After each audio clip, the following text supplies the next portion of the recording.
That's the theme from the Sears Radio Theater. Tonight, a story of the West with Lorne Greene as your host. Here's a preview. So, now what are you going to do about it? Well, it's not what I'm going to do about it. It's what they're going to do. They obviously have to print a retraction. They can't go around accusing innocent people of being retired gunslingers. The Sears Radio Theater will begin after this message from your local station. Here's a tip from your Better Business Bureau. When you shop, remember that there's more than just the price of the product to consider. There's also the reputation of the seller. And if you have a question about reliability, check with your local Better Business Bureau. It's also good practice to check the warranty, what it does and doesn't cover. It's also a good idea to find out if you have to pay for shipping if the merchandise must be returned. And check to see what other charges, if any, you're going to have to pay. Another way to be a careful shopper is to know something about the policies of the store or the seller. Consumers should find out what the return policy is. Does the store give cash refunds? Does it provide credit on future purchases? Does it allow returns only on certain products and not on others? Look, you better get all the facts before you buy. This has been a consumer tip from your Better Business Bureau. This is Lorne Greene. By the year 1890, Americans were as fond of reading about the West as they were of settling it. Eastern newspapers and pulp magazines made heroes of such generally shady characters as Wild Bill Hickok, Doc Holliday, and Wyatt Earp. Millions were excited by their sensational exploits, most of them made up or embroidered upon by overeager writers. Now, those particular footsteps belonged to a gentleman in a derby hat and a double-breasted suit who's pacing up and down the railroad station platform of Smoke's End, Kansas. No, he's not a famous gunslinger. He doesn't even look like one. But that gentleman is as responsible for Wyatt Earp's notoriety as Wyatt Earp was. His name is Clarence Dayton, and he writes for the Boston Herald. His pen has made heroes of more men than Samuel Colt's six-gun ever did. He looks a little out of place in this small Kansas town of Smoke's End, but he didn't intend to be here. His train broke down, and he's merely waiting for another one. But before that train gets here, he's going to hear about a legend that's going to change his life and the lives of every single person in Smoke's End, Kansas. And that's only the beginning of our story.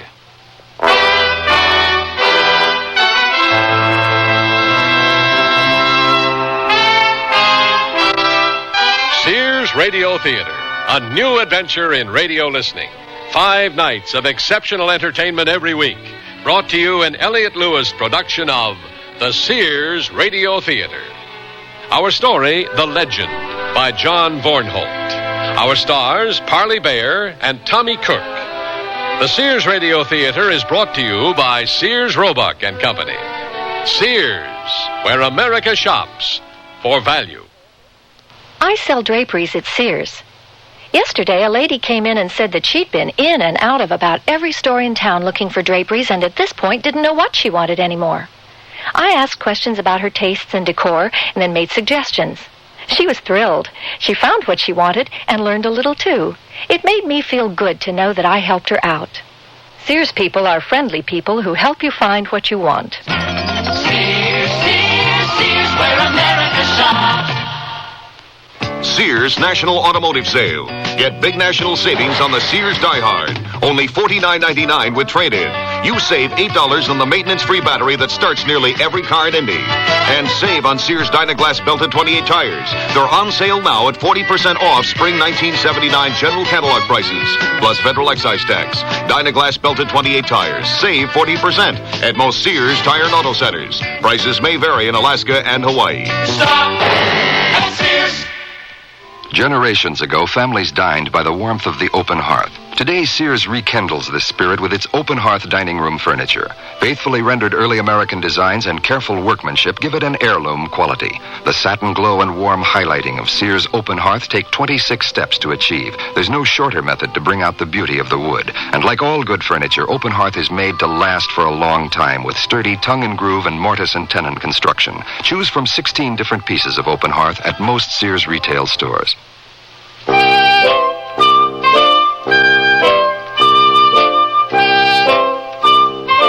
There are two people you ought to know about in the tiny town of Smokesend, Kansas. One is the town's inveterate cut-up and ne'er-do-well, Billy Weaver. The other is Ned Austin, mild-mannered, soft-spoken owner of the town's hardware store. The fact that these two are fast friends confirms the age-old adage that opposites do attract.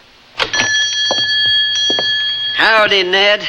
How's my favorite shopkeep? Billy, you're looking well this morning, considering. Yeah. I want to thank you for getting me out of that scrape last night. It was you, wasn't it? It was me. You were fairly drunk last night. Fairly for a Wednesday. Now, if that'd been a Saturday night, I would have just been getting started. Well, you ought not to be getting into fights when you're that drunk. I ought not to be playing poker when I'm that drunk. At least not with them crazy Jones boys. What, they were beating the bejeebers out of me when you stepped in. Well, I don't normally engage in fisticuffs, but I couldn't walk by that alley and watch them beating up a friend of mine. Now, whatever you do, Billy, please don't mention it to anybody. Emily would kill me if she ever found out I was in a fight. Don't worry, Ned. Your secret's safe with me. But I gotta say, you handled yourself fairly well. Well, luckily, they were as drunk as you were. Yeah, but there was two of them, don't forget. At least, I think there was two of them. There was two of them. Yeah. Well, anyway, Ned, thanks. I'm ready now for what Thursday's got to offer. I'll be seeing you. My.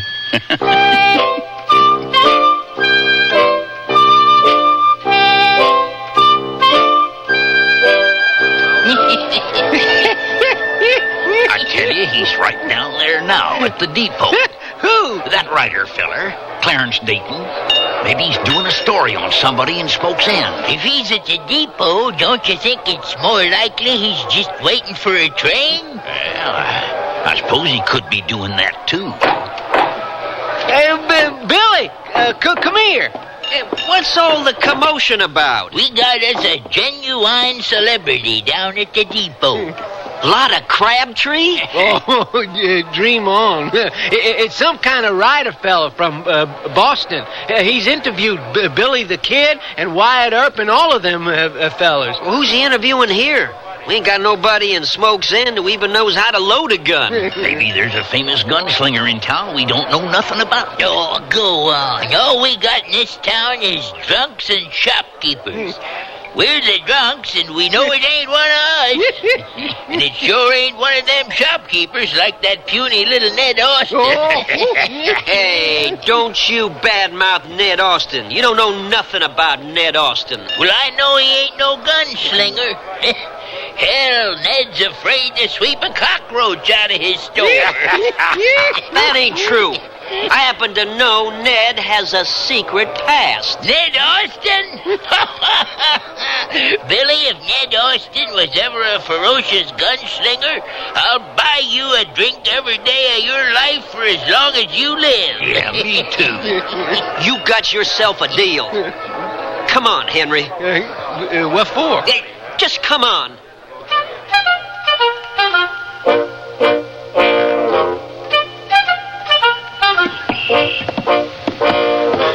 Well, what are you fixing to do here at the depot, Billy?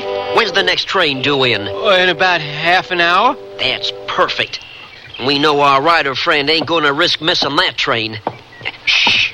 There he is now. Yeah, but Billy, what... Just go along with whatever I do. Yeah, remember the time Ned Austin gunned down those 6 Union deserters in Abilene? Huh? Boy, the territory was really lawless back then. But our Ned Austin was such a good lawman that nobody cared that he used to ride with Jesse James. Yeah, I remember. Yeah, and what about the time John Wesley Hardin and his gang tried to take over the town?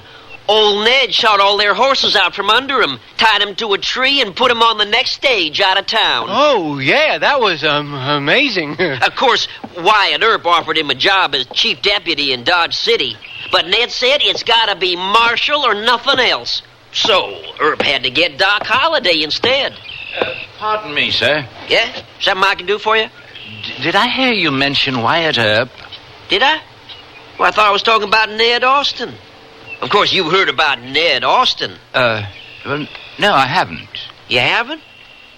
Oh, but then you look like an Easterner to me, and Easterners don't know much about gunfighters and such. Sir, I'll have you know I'm an expert on Western gunfighters. I spent many hours interviewing Wyatt Earp, and he never mentioned anything about a Ned Austin. Well, of course not. You think he wants people to know Ned did most of his dirty work for him? He's a very jealous fellow, old Wyatt is. But what else has this Ned Austin done? Well, I don't know if I should tell you, seeing as how you're going to write it down on that little pad of yours. But I guess Ned is retired. He can't do much harm. Oh, there's so much to tell, I just don't know where to begin.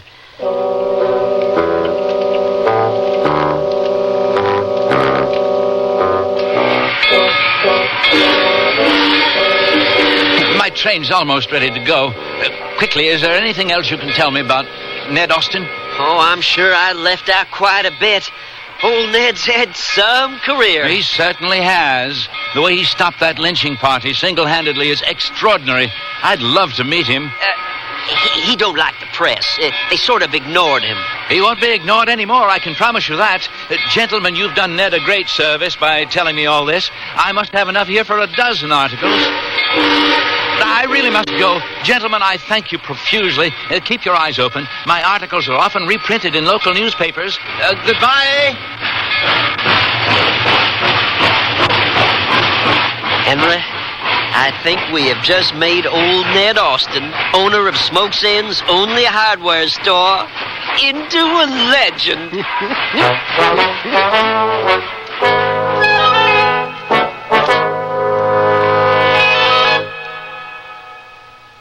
I love to eat. But it takes so long to cook. That's why we both love our new Kenmore microwave oven from Sears. I can cook a 5-pound roast medium rare in just 30 minutes, or 3 strips of bacon in 3.5 minutes on a paper plate. Bake 2 potatoes in 8 minutes, and cook vegetables faster than boiling them in water. That means less time in the kitchen. And more with you. Fast, clean, cool cooking with Sears Kenmore microwave ovens, all with automatic defrost. Choose the right model for your kitchen from the many styles available at most Sears retail stores. Honey, I can't sleep. Maybe you should try counting sheets. You mean sheep?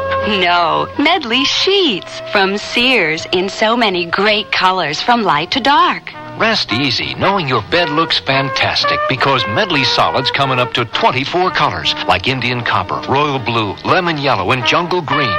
But don't just count them. Mix and match them with Medley pattern sheets and cases for a designer effect. Then dream in color tonight. Available at most larger Sears retail stores in the catalog. Honey, we've been on the road all day, and you still look cool and crisp. Wearing these Sears shorts and T-shirt help. They're so cool and packable on trips. I brought along several of each. The T-shirts come in solid shades, color-keyed to the solid or patterned walking shorts, so I can affordably mix and match a vacation's worth of easy care sportswear. A summer's worth of looks. Smart lady. Summer T-shirts and shorts from Sears. Cool, neat, and practical. Available in Mrs. sizes. At most larger Sears retail stores.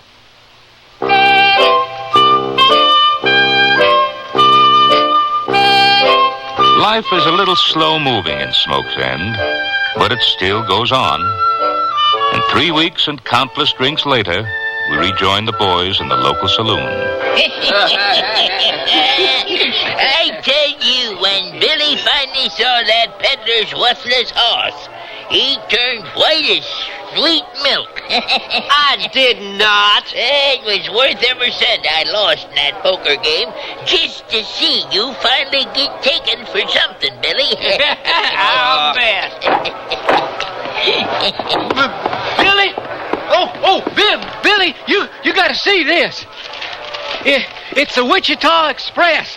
Take a look at that front page story. Oh, my goodness. Let me see that.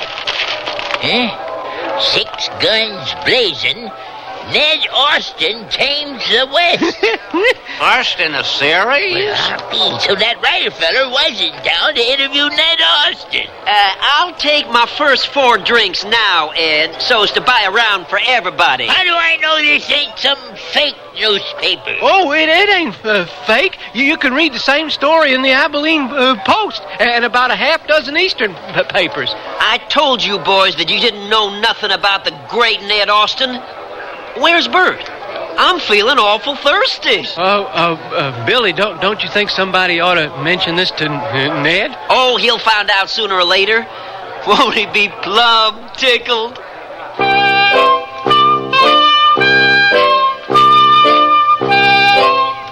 Well, I always said you couldn't tell. I read it right in that page on the newspaper there. Yeah, well, Don't you? Good afternoon, Wood Wilkins. Afternoon, Bert. Howdy, Ned. Wood Wilkins. Oh, afternoon, Ned. Mr. Austin. Excuse me. I've just got to get along. Well, I wonder what got into her. Don't know what it might be. How are you, Ned? Well, I'm fine. What's the matter with you? Oh, nothing. Just a slight case of nerves, that's all. Nothing for you to be concerned about. Well, you'd better take care of yourself. Oh, sure, Ned. You too. Widow Wilkins, wait for me. I am waiting, and I'm wondering, you know, he don't look like a steely-eyed gunslinger. It's always them quiet types you gotta look out for.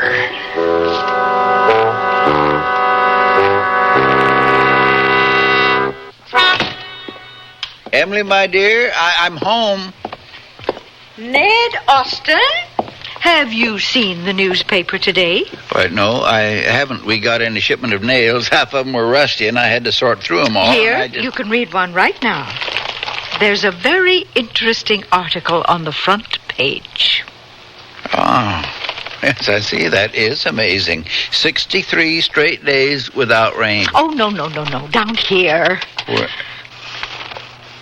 Oh, see, you're right. That is interesting. He has the same name I do. Ned, he is you. What? Look, he now lives in Smoke's End. He has the same name, age, everything. Ned, I'm only going to ask you this once, and I want an honest answer. Were you ever a gunfighter? No. I didn't think so. Well, maybe you can tell me where this story came from. Well, it's some kind of gross error, a case of mistaken identity. Obviously. Emily, if I didn't know you better, I'd say you were disappointed that I'm not this person. Well, it's just that sometimes every woman... Oh, never mind. If you say, Ned, that you were never a gunfighter, I believe you. Well, thank you. So, now what are you going to do about it? Well, it's not what I'm going to do about it. It's what they're going to do. They obviously have to print a retraction.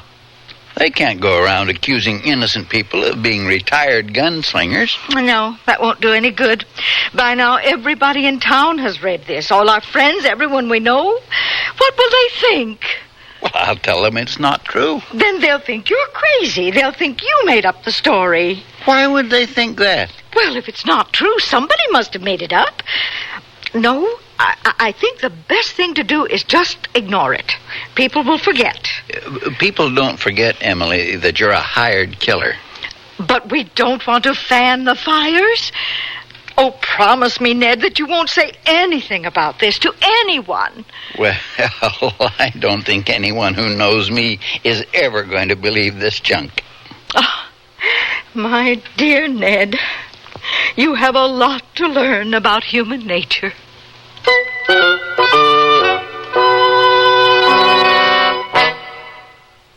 Sears Radio Theater will continue after this message from your local station.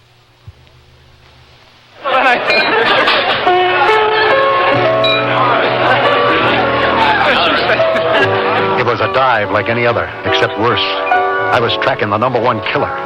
My name's Hart, Sam Hart. I was just walking out of the joint when I spotted his accomplices. What are you serving there, sister? A taco for the moose and a shake for Babyface. What have you got against them? Nothing. I'm just doing my job. Sending them to their graves is more like it. You're giving them some nutrition, all right, but you're loading them with calories and animal fat and cholesterol. Bug off. What's wrong with that, anyway? A fatty diet makes it easy for the big one. Heart and blood vessel disease. Who's setting them up? Most people set themselves up for heart disease with smoking, no exercise, and improper diet. Call your American Heart Association for more information.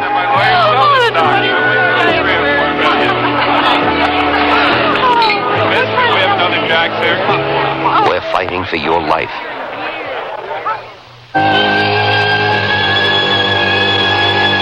Mystery by the Masters. Edgar Allan Poe, Sir Arthur Conan Doyle, Robert Louis Stevenson, Guy de Maupassant.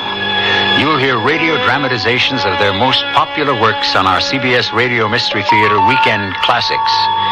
I'm E.G. Marshall, your host for Mystery 7 times a week on most of these stations, with original radio plays Monday through Friday. And on the weekends, we bring you the classics, modern adaptations of the world's greatest stories of mystery, adventure, suspense, and even humor from the pen of Mark Twain. If you've read them before and want to enjoy them again, or if they're new to you now, listen here and enjoy our radio dramatizations of the world's great literature every Saturday and Sunday on CBS Radio Mystery Theater. And of course, listen in Monday through Friday, too, for original tales of the macabre, or for most of these CBS Radio Network stations.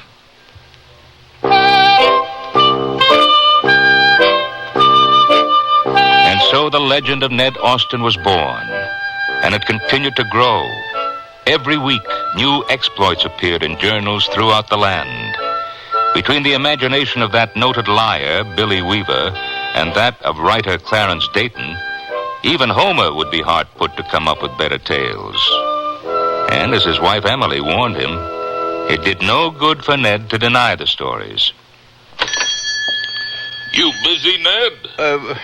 Judge Cahill. This is a surprise. To what do I owe this visit? Politics, Ned, politics. That's the place for a man like you. Undoubtedly, you are aware that we shall be electing a new mayor soon. I vote for you every year. No, Ned, I shall not be running this year. The party would like to nominate another man. A man so popular, he would be a virtual shoo-in, even without campaigning. Who? Oh, what modesty. The public loves that. The man I speak of is none other than yourself. Me? Mayor? Of course, it would only be a stepping stone. I firmly believe that in a couple of years you could occupy the governor's mansion. Governor? Your name is known far and wide across the state. It is on the lips of every schoolboy. You'll campaign in a dark suit wearing a gun belt and, of course, a marshal's star. We'll create a law and order platform, and you should... Thank you very much, Judge Cahill. I will certainly consider it. I don't want to be a legend.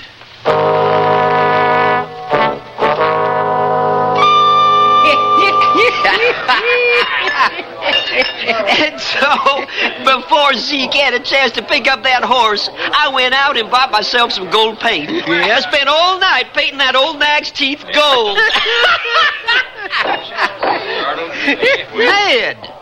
Ned Austin, what are you doing here? It's all right, fellas. Get back to your business. Have a seat, Ned. Thank you. What are you doing in the saloon? Billy, Henry, for the first time in my life, I feel like I need a drink. Well, let me buy you one then. Barkeep, give us another one over here, will you? Thanks. Put this one on Ed's bill. Now, tell me, Ned, what's the problem? What's the problem? Billy, have you ever had to live up to being a legend? No. Except when it comes to drinking. Well, it's no fun, I can tell you that. Everybody wants favors. Everybody notices me. Everybody wants to talk to me and be my friend. Well, what's wrong with that? I wish I was in your shoes. I could probably get credit anywhere in town. I already have credit. Oh, now look, Ned, I think you're taking this whole thing too seriously. How many people get to be living legends in their lifetime? Not too many, I can tell you that. Hell, a lot of people spend their whole lives trying to get people to notice them and think they're important. Why, you got it without even trying. Yes, I suppose that's true. Well, certainly. You should be enjoying it rather than trying to fight it. Let people think you're a hero. You might even learn to like it. But my wife is... Emily... Emily might even learn to like it. I bet people have been paying up their hardware bills a lot faster. Well, that is true. It hasn't hurt business at all. And there have been a few other advantages. I get right to the head of the line at the barber shop. You see? And they polished my buggy at the livery stable, and I didn't even ask them to. You see, what'd I tell you? This hero business is a snap. But you just look and act the part, and everything is going to be just fine. Yes. Well, cheers, gentlemen. Cheers! Cheers!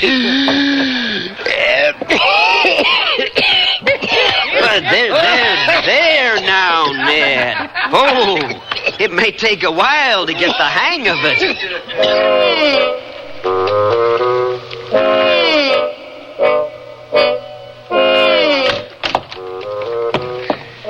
Emily, my dear, I'm home. Why, Ned Austin, I do believe you're drunk. I do believe so, too. But you never drink. That's probably why I am drunk. Here, sit down before you fall down. My. Ned Austin, I am ashamed of you. You're acting just like those town hooligans. Like that no-good Billy Weaver. Now, don't badmouth Billy Weaver. He is a friend of mine. I just don't know what's gotten into you since those newspaper stories started coming out. You've changed. I should certainly hope so. Why, before I was just a hardware store owner. Now I'm a hero hardware store owner. But you didn't do any of those things, Ned. Did Hercules do all those things he was supposed to do? I doubt it. Well, it wouldn't be so bad if you were actually a hero, but, well, this is ridiculous. Is it ridiculous to want people to look up to me? So what if I'm not a gunslinger? I am important. And I have as much right to respect as anyone else. Ned Austin, will you please grow up? Woman, will you please shut up?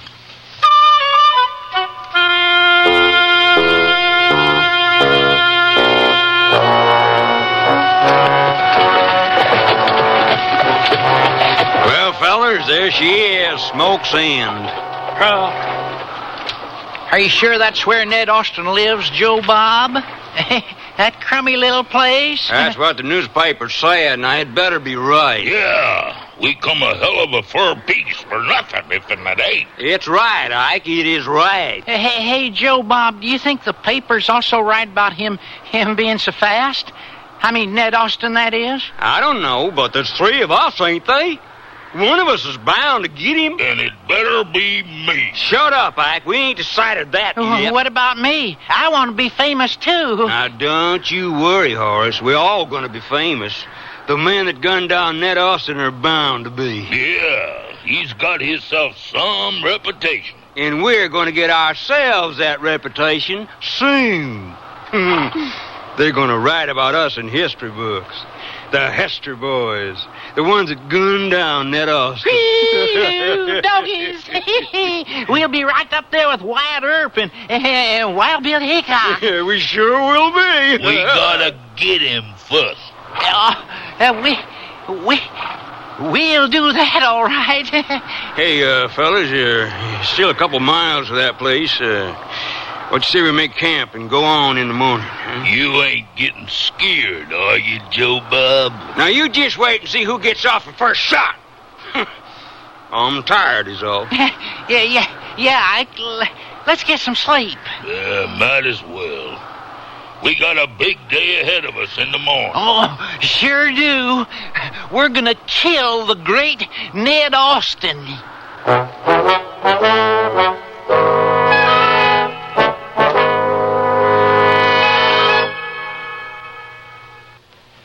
All across America, folks are saving at the Sears Pre-Memorial Day sale.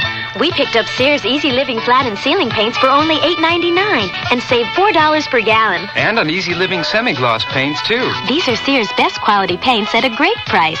I got rugged Sears Weather Beater paint for only $9.99 and saved $5 a gallon. That's a 30% savings on durable Sears Weather Beater paint. It's the Sears Pre-Memorial Day sale. Available at most Sears retail stores. Prices may vary in Alaska and Hawaii. And now for men, a Sears super value on a vested four-piece suit. Just $89.97 is the special purchase price that buys a coat, 2 slacks, and a reversible vest that combine for a wardrobe of 6 different outfits. Come see for yourself that this special purchase, though not reduced, is an exceptional value. Sears vested four-piece suit, only $89.97 while quantities last. It's a value that's worth a special trip. Prices may vary in Alaska and Hawaii. Who has short shorts? Sears has short shorts in pre-washed denim at the Budget Shop. The Budget Shop? Yeah, but I thought that's known For value? It is. You know how rock teams with roll will price teams with active, fun styling at the Budget Shop. Like Easy Care polyester terry T-tops. And short shorts. A look and feeling that's cool, man. Cool. Pre-washed, too. In navy or white polyester and cotton with all the jean-style details. Terry and denim are ready to bop in Sears Budget Shop. Available at most larger Sears retail stores.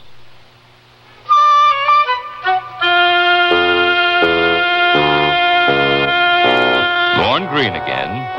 And here's the concluding act of the legend.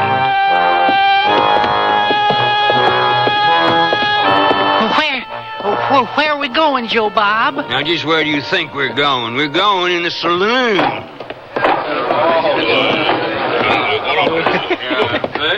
Hey, come on, boys. This ain't no funeral. Drink up. Drink up. Hey, Billy, who are these yokels? I don't know, but I ain't never seen so many guns outside the 7th Cavalry. You, friend, can I buy you a drink? Why, certainly. That just happens to be my favorite method of getting acquainted. What about your pal? Oh, anything I drink, he'll drink. Bartender, give us a couple over here, too. Now, my name is Joe Bob Haster. This is my baby brother Horace here. And our cousin Ike. We're from Plain City. Pleased to meet you. Likewise. You know what, friend? Someday, you are going to be able to tell your grandchildren that you met us. Well, I certainly hope so. Cheers. To fame and fortune. Yeah, to fame and fortune. Well, what brings you gentlemen to Smoke's End? Business? Business? Yeah, you might say that. We're here to do a little hunting. Oh, there's not much hunting in these parts. Well, there's going to be enough for us. Yeah. Either of you boys know a certain fella by the name of Ned Austin? Ned Austin. Let's see now. Is he short and fat? Oh, you must know him. He's world famous. Oh, that Ned Austin. Oh, why, yeah. He used to live in these parts, Used to?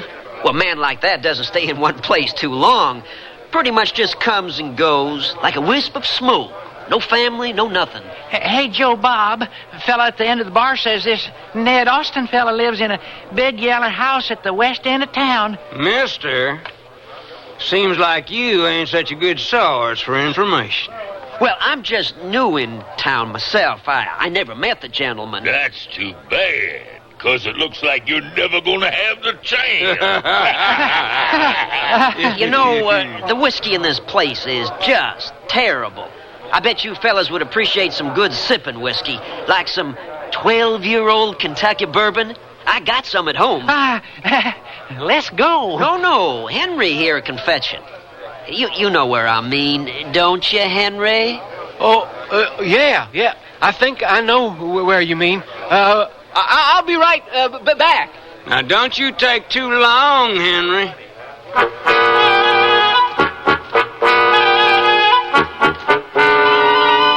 Ned, hurry up. You got to get out of this house. Slow down, Henry. Now, what's the matter? Well, 3 strangers just rode into town looking for you. They want to kill you. Oh, no. Now, let's not panic. The marshal is in Abilene testifying in a trial. There's nobody who can stop them if they come gunning for you. Oh, Ned. Now, where are they now? In the saloon. Billy can keep them there for a while, but sooner or later they're going to come looking for you. They already know where you live. Ned, we've got to get out of town. Yes, I guess so. Thank you for warning me, Henry. Emily, you pack a few things, and I'll hitch up the buggy.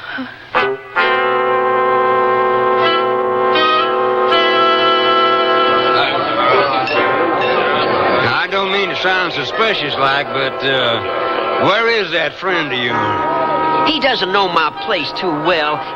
He must be having a hard time finding where I keep the liquor. He didn't go to get no whiskey, did he?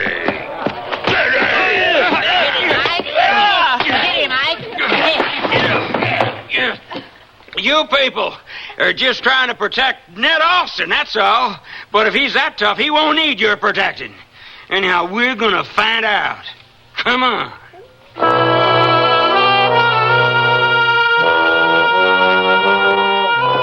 The buggy's ready, Emily. Now, don't worry. We don't need to take much. Where are we going? We can stay with my sister in Abilene for a couple of days. Come along now. We better get going. Ned Austin, we know you're in there. Now, you come on out, and we're going to take that pretty little house apart. Apart? Oh, Ned, what are we going to do? Now, we're going to stay calm. Perhaps I can talk them out of it.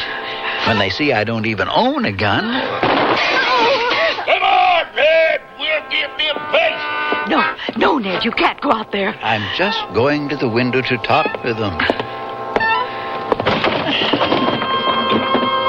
Hey, out there. Hey, he says. Hey. Horses eat hay. Good day to you, Mr. Austin. Are you ready for a little old target practice? Now, I know what you fellows have read about me, but none of it is true. I swear. I have never fired a gun in my life. Well, it's about time you try. Oh, Ned. It's all right, Emily. Now stay back. I swear I don't even own a gun. And it wouldn't accomplish anything if you killed me. What do you mean? If we kill you, they're going to write about us like they write about you. That's right, Mr. Austin. But we ain't no bushwhackers. We're going to make it a fair fight right out here into the middle of the street. Fair? What, 3 against 1? Hell, ma'am, this ain't no problem for the great Ned Austin.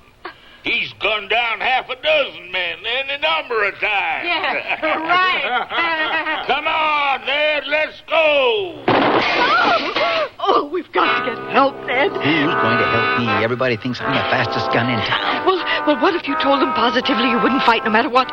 They surely won't shoot an unarmed man. Hey there, Ned. I'm getting the feeling that you're stalling. You ain't afraid of us, are you? I hung up my guns a long time ago. I don't want to go back to that. I won't fight you no matter what.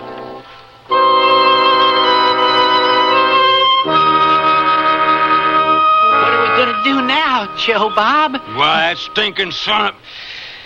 If he wants to play dirty, so can we. Listen to me, big bad Ned Austin. If you don't come out of that house with a gun belt on in the next 5 minutes, we're going to start shooting.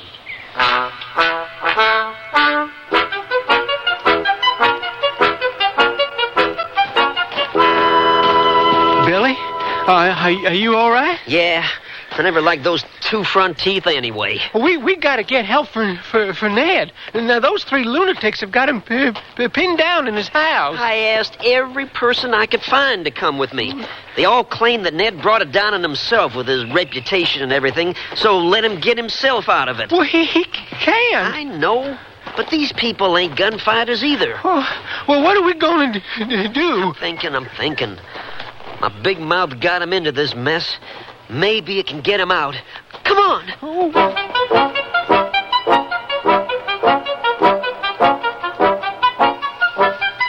Okay, Ned, you got 2 minutes left. Maybe they're bluffing. But we can't afford to take that chance. Where are you going? Out there. It's pure logic, Emily. It makes more sense to endanger the life of one person than the lives of everybody in town. Oh, no, I won't let you. Emily, if they kill me, they'll stop and leave the rest of the town alone. It's obvious they won't leave until I go out there. Oh, my dear. And you always said you could never do anything heroic. And I'm beginning to realize that a person doesn't have much choice whether to be a hero or not. Okay, Mr. Ned Austin, your time is up. You want me to send Horace down to that school? No. I'm coming out. Goodbye, my dear Emily.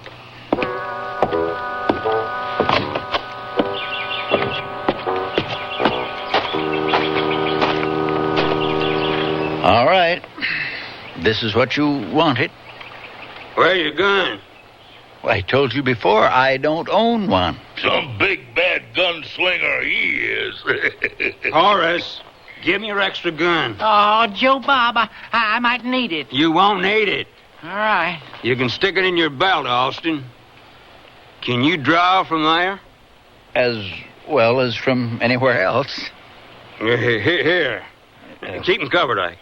Now, I want your promise that when you're through with me, you'll get out of town. You can count on it. Okay. I've got a gun. Now what? You draw. Ready. 1, 2. Hey, what you doing here? Oh, don't mind me. I'm just watching. You go right ahead with what you're doing. How comes you want to watch? Well, you see, Clarence Dayton, the famous writer, is a personal friend of mine. When he comes back to town, I want to be able to tell him exactly what happened. Hey, that's a good idea. Yep, I want to be able to tell him exactly which one of you gunned down Ned Austin. Which one of us? We're all 3 going to kill him. Well, that's not exactly true. Only one of your bullets will kill him. The other 2 will be shooting a corpse. Besides, how will it look in history if all 3 of you shoot him at once? That'll make Ned Austin an even bigger legend than before. It took 3 men to kill Ned Austin, they'll say. Huh? You see, in order to become famous, the man who shoots Ned Austin will have to take him on man to man. Billy. Now relax, Ned. I know you want to put up your title fair and square. You know, I think this fella has a point. All right, now. You and Horace stand by. Me? Oh, why me? I want to shoot him too, but Joe Bob, you promised. Yeah, Joe Bob, why should you be the one? It was my idea. But I'm faster than you. Who says? I say. You ain't. Oh, yeah. Now you done it. My shooting arm is done for. Well, what about my leg? I can't stand up. I'm the only one left, so I'll do it. Shut up, Horace. Henry. Yeah. Henry, I think you better go fetch Doc Hinkle and tell him to clear his schedule for the next couple of days. With pleasure.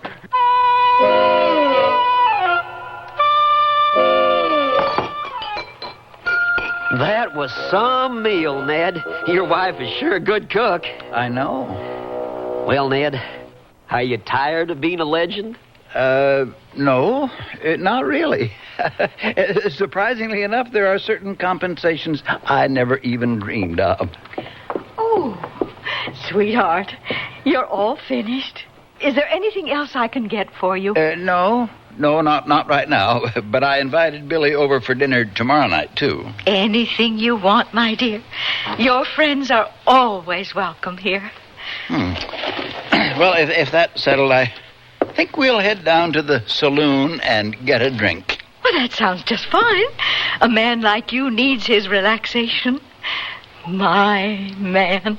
Yeah, Emily, please, not now. Well, I'll be waiting up for you, dear. Ned, you're getting better at this hero business all the time. Well, Billy, I'm liking it better all the time.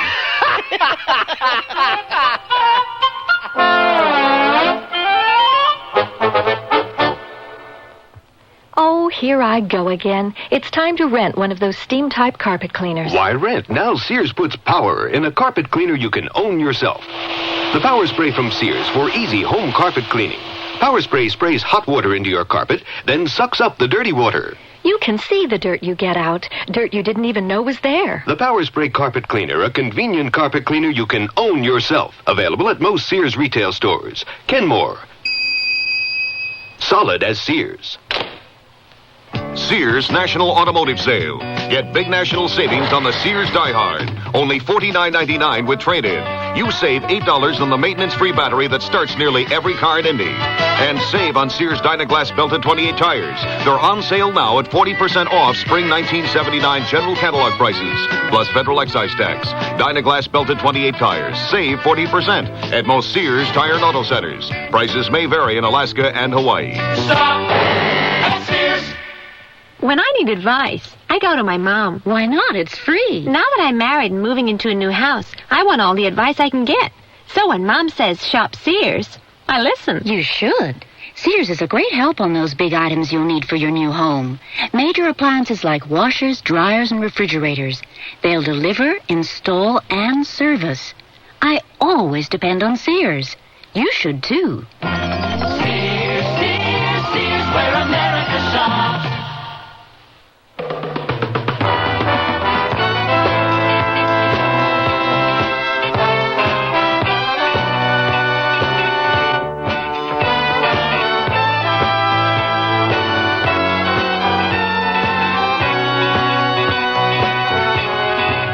The Sears Radio Theater has been brought to you by Sears Roebuck and Company, where our policy is satisfaction guaranteed or your money back. Sears, where America shops for value.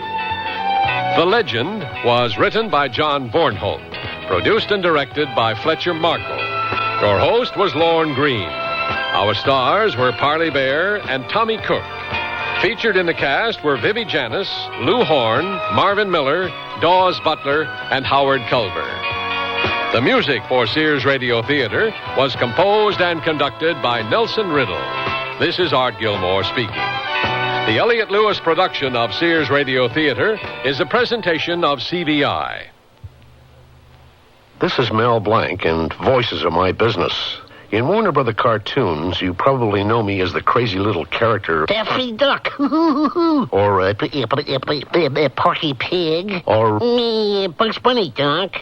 we all have a voice in matters that affect us in our community, and it's necessary to speak out to get the best possible community services. One community tradition which really deserves vocal support is the library. The library has been serving up all kinds of information ever since this country began.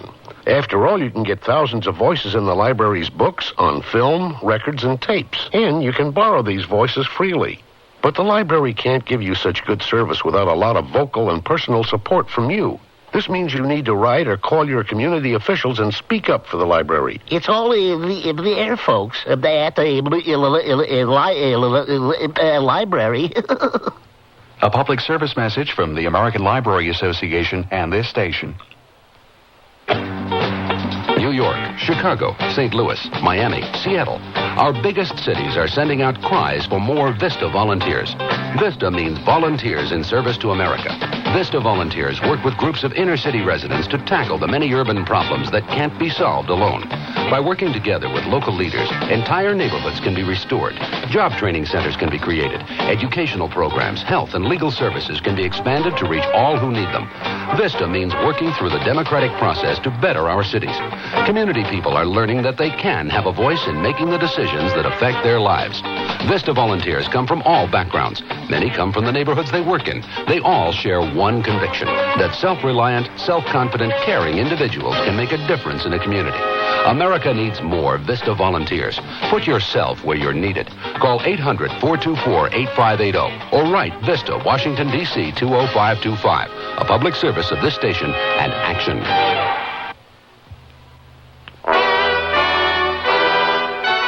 Tomorrow's Sears Radio Theater will be a comedy with Andy Griffith as your host. Let's listen. Professor, everybody knows that smoking is no good. Yeah? How about smoked salmon? Smoked turkey? Smoked haddock? Smoking a haddock doesn't hurt anything. Look what it done to the haddock. So be sure and tune in tomorrow to the Sears Radio Theater. I'm Andy Fisher, WNEW News. At 7 minutes past 10, time for the Sears Radio Theater. That's the theme from the Sears Radio Theater. Tonight, a story of the West with Lorne Greene as your host. Here's a preview. I'm here and now serving notice on the governor that the state of Colorado does not belong to him, but to the nation. I own a share of stock in Colorado, and the governor or his General Chase can shoot me, but I will talk from the grave. The Sears Radio Theater will begin after this message from your local station.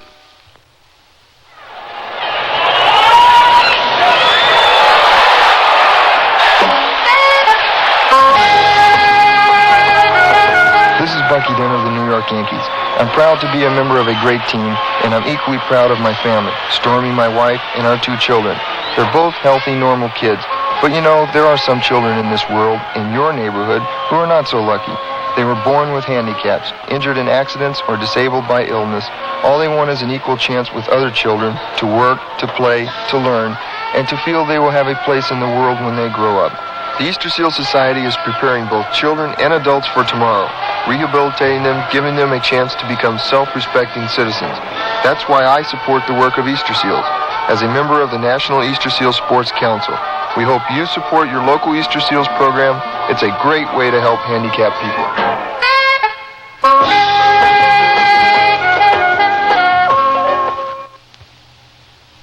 This is Lorne Greene. It is December 1930. The Great Depression has entered its second year. The people's faces in this Washington, D.C. train station are etched with worry and strain. They huddle down into old overcoats they're making do for yet another winter. Hands deep in pockets, collars turned up against the late afternoon biting wind. About to depart the station is a special car of the Baltimore and Ohio line. It's headed for Illinois, traveling much the same route as the historic funeral train of President Abraham Lincoln. But this train carries a gray metal casket containing the tiny, exhausted body of Mary Harris Jones, going to its final resting place. Her friends called her Mother. Her enemies referred to her, among other things, as the most dangerous woman in America. She lived to be 100 years old, her life spanning a time of almost unbelievable change and growth in America. Her funeral train will pass through West Virginia and Pennsylvania, states that knew her well. But it will stop at a martyred miners' cemetery in Mount Olive, Illinois. There, Mother Jones will rest forever. Beyond, west where the sun flees at day's end, they can't hear the whistle of her funeral train, but they'll never forget Mother Jones. This is a grand day! Here in Colorado and everywhere that there are freedom-loving people. Today you have struck a blow for the rights of man. Today the strike strike has begun! And today is the beginning of an age when men's lives will no longer be calculated by the number of tons of coal produced. Mark this day. We will mark it. For it was today that you rose up and told the company that they do not own you. They may own the houses where you live, the stores where you shop, the schools where your children are taught, even the churches where you pray. But they do not own your will or your soul. They never will. And that is why I say that today is a grand day.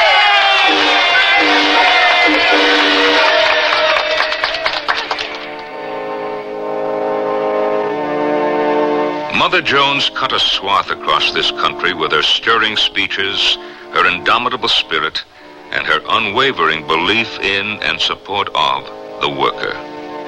The tales about her are legion, but perhaps the truest picture of Mary Jones can be seen when she was fighting alongside the striking coal miners in the tent colonies out in Colorado. She was 82 years old then, and that's where we'll begin our story.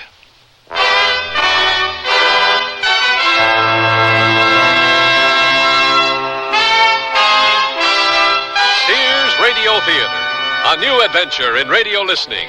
5 nights of exceptional entertainment every week, brought to you in Elliott Lewis' production of the Sears Radio Theater.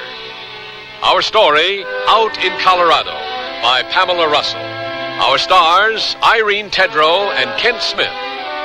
The Sears Radio Theater is brought to you by Sears Roebuck and Company. Sears, where America shops for value. I sell draperies at Sears. Yesterday, a lady came in and said that she'd been in and out of about every store in town looking for draperies and at this point didn't know what she wanted anymore. I asked questions about her tastes and decor and then made suggestions. She was thrilled. She found what she wanted and learned a little too. It made me feel good to know that I helped her out. Sears people are friendly people who help you find what you want. Sears, Sears, Sears, where America shops. Hey, look, in here, inside this stylish man's dress shirt. I'm a Sears Value dress shirt label, just popping with pride, because Sears Value dress shirts are sure to be popular for a number of reasons. They have fashion spread collars, come in classic patterns and solids and short sleeves. You'll appreciate the perma-pressed polyester or polyester cotton blends for easy care, plus at low value prices, what a buy. Just look for me, the Value dress shirt label at Sears Men's Store, where style, sense, and satisfaction combine to label me right for you. Your baby's room. Furnish it with the quaintness and charm of Sears Jenny Lind's crib, dresser, and chest. Your baby will be secure in our old-fashioned crib built with high sides and a safety drop-side latch. And each handsome maple color piece comes in a non-toxic finish. Sears Jenny Lind dresser and chest is furniture that will adapt gracefully as baby grows older, too. So visit us soon, because Sears has baby buys bundled up. Available at most Sears retail stores.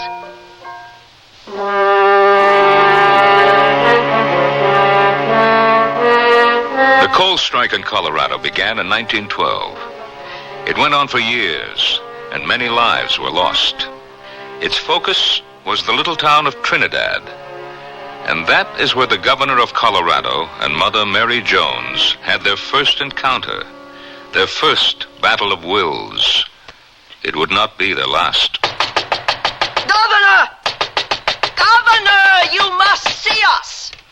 Let us in or come out to us. We're only a poor group of women and children come to see you, Governor. Mrs. Jones, I must protest this. This hotel is both venerable and respected. You're destroying our reputation with your outrageous behavior and antics. I must ask you to leave the premises. I have come here to speak with the governor. He clearly does not wish to speak with you, Mrs. Jones. Your reputation precedes you. We know all about you here in Trinidad. We've heard all the stories of your adventures with other strikers in Pennsylvania, West Virginia, indeed everywhere.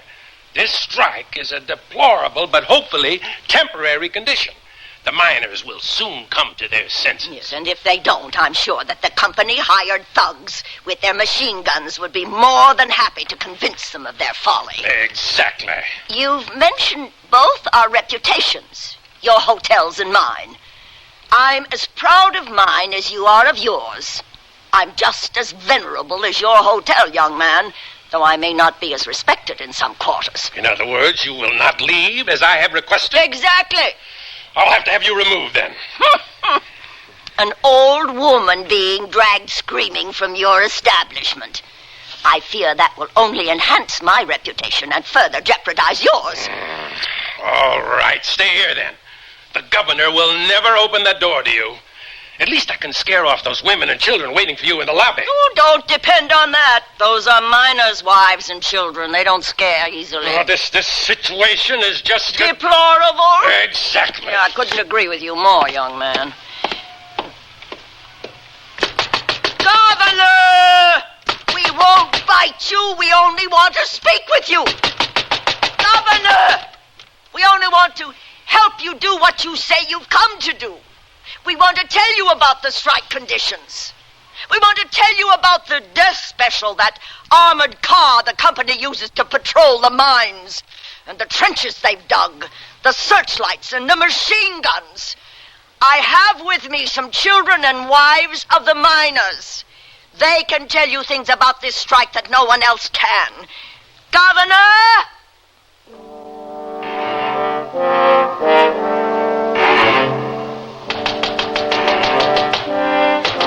Why doesn't someone remove her? She's been at that door for nearly an hour. Governor, Mother Mary Jones has a way of circumventing rules and regulations. All authority. The woman's a menace. The situation is explosive enough without her. She's an instigator. She's capable of sparking the miners to violence with her inflamed rhetoric. She's done it before. Well, I won't have it here in Colorado, not in my state. Governor! Governor, can you hear through your closed door the little babes wailing who are being dragged from the lobby? Their mothers brought them here today in good faith. Brought them for you to see. This will not be forgotten, Governor. I won't have it, I tell you. What do you intend to do, Governor? Well, I'm going to have martial law declared. I'm going to have that woman, that Mother Jones, deported from the strike zone. Well, you can deport her, Governor, but I think you should know she'll come back again. And again. She wouldn't dare. Oh, she would. And she will. I don't think you really know Mother Jones. I know all of her that I care to. I am the governor of Colorado. I think that still means something. I think I still wield some authority, some power. Damn the tenacity of the woman. Yes, sir.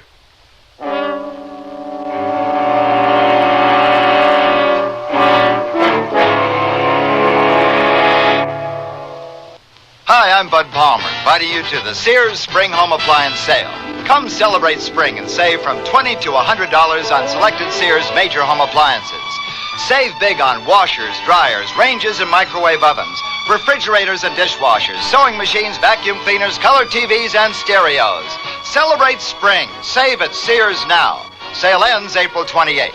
Dates may vary in Alaska and Hawaii. Available in most Sears retail stores. Kenmore. Solid as Sears. Today's man of action wants slacks that look good, feel comfortable. And at Sears, you'll find great fitting slacks with dash and durability. What really makes it all happen is 4-trell polyester gabardine, woven with two-way stretch that moves with you through a day's worth of action. In popular solid colors a man can feel comfortable with. Any way you look at it, these stretch-woven perma-pressed slacks hold up handsomely to a hard-driving summer. That's style, sense, and satisfaction at most larger Sears retail stores. Let's try some word association. In. Out. Top. Bottom. Paint. House. What? Oh, the whole house needs painting. On. Off. That's it. Sears $4 off paint sale on each gallon of interior fashion flat, semi-gloss, and ceiling paint, plus exterior flat house paint. I'll uplift my home and my spirits by painting new life inside and out. Hard. Easy. They're one-coat paints when used as directed. And now, $4 off. Sale ends April 21st at most Sears retail stores. Dates may vary in Alaska and Hawaii. The governor did what he said he'd do. He had Mother Jones arrested and taken away from the strike in Trinidad. Well, Mrs. Jones, we're about there. Denver? Yes, ma'am. And now what? Well, ma'am, my orders was to escort you out of Trinidad and into Denver, but my job's done. As soon as we arrive, you're free to go. Only you must not return to the strike zone. By whose orders? The governor's and General Chase. General Chase? Who's he? Well, he's the commander of the state militia, ma'am. Then martial law has been declared in the strike zone. Yes, ma'am. You're to be arrested on sight should you return there. Now, you won't, will you, ma'am? Were you ordered to ask me that? No, ma'am. What do you think I'll do? I'm afraid you're planning on going back. I'm a citizen. I'm not a criminal. I've broken no law, and I have the right to go wherever I please. This is a free country. Yeah, but ma'am, see, Would you arrest me on sight in Trinidad? I would have to. Because you were ordered to? Yes, ma'am. Have you ever questioned your orders? What? That's not a soldier's duty. Well, maybe you should make a beginning. Start now, because your orders are unlawful. That's what this country is all about, laws. The same laws for everyone, the same for the governor and for you, the same for General Chase and for me. Same for everyone. It was wrong and unlawful to deport me from Trinidad. The only reason that it happened is because the governor doesn't like what I have to say, and that's no reason at all. Yeah, we're coming into the station. Would you look at that crowd? I believe those are some friends of mine. I believe I'll go out and talk with them.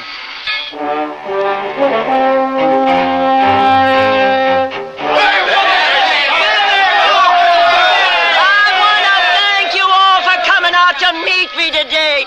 This is a fine welcome to Denver. Though I must admit that it wasn't by choice that I came to your city. I was brought here under military escort. I was forced to leave Trinidad against my will. And will you be going back, Mother? Damn right I will. I'm here and now serving notice on the governor that the state of Colorado does not belong to him, but to the nation. I own a share of stock in Colorado, and the governor or his General Chase can shoot me, but I will talk from the grave. I will return to Trinidad. I will return to Trinidad!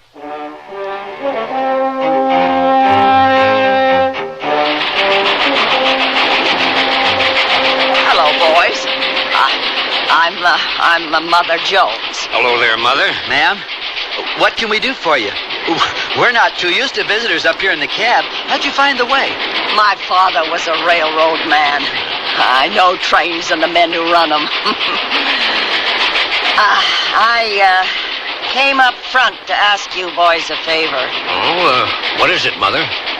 Do you ever make any unscheduled stops? Oh, it's against regulations, ma'am. Why? Well, we're close to Trinidad. I have reason to believe there may be a welcoming committee waiting there for me. A welcoming committee, ma'am? Yes, but none too friendly a one. The militia, if they have word I'm on this train, will be at the station to arrest me. Arrest you? For what, Mother? Well, all that I've done is to believe in and try to help the cause of the working man. What I wanted to ask of you boys was if you could stop and let me off just outside Trinidad so I could miss that welcoming committee at the station. Oh, I'm afraid we couldn't do that, ma'am. Oh, no, we couldn't. Not unless one of those cows might stray onto the tracks again. Now, they have a way of doing that, don't they, Joe? That they do. And it's a pure nuisance, Mother, I can tell you that. Them cows come right up on the tracks, and we have to stop the train and shoo them off. Oh, it's a real nuisance. And, I just have a feeling that one of them cows is going to be doing it this trip. Soon. Maybe 10 minutes or so. Oh, I thank you boys for the warning. Yeah, well, I'll be going back to my seat now. Now, if for some reason I should miss seeing you at the Trinidad station, well, I won't be forgetting you. God bless you, Mother. Goodbye, ma'am. Bye, boys.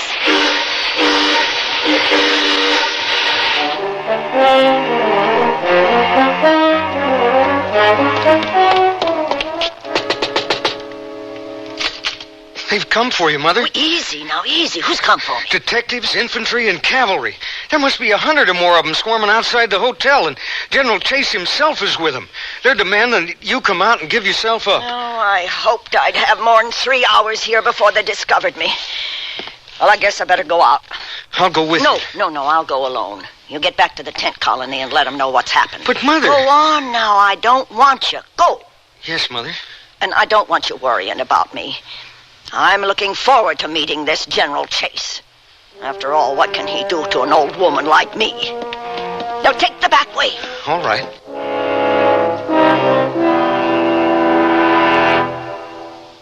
Sears Radio Theater will return after this message from your local station.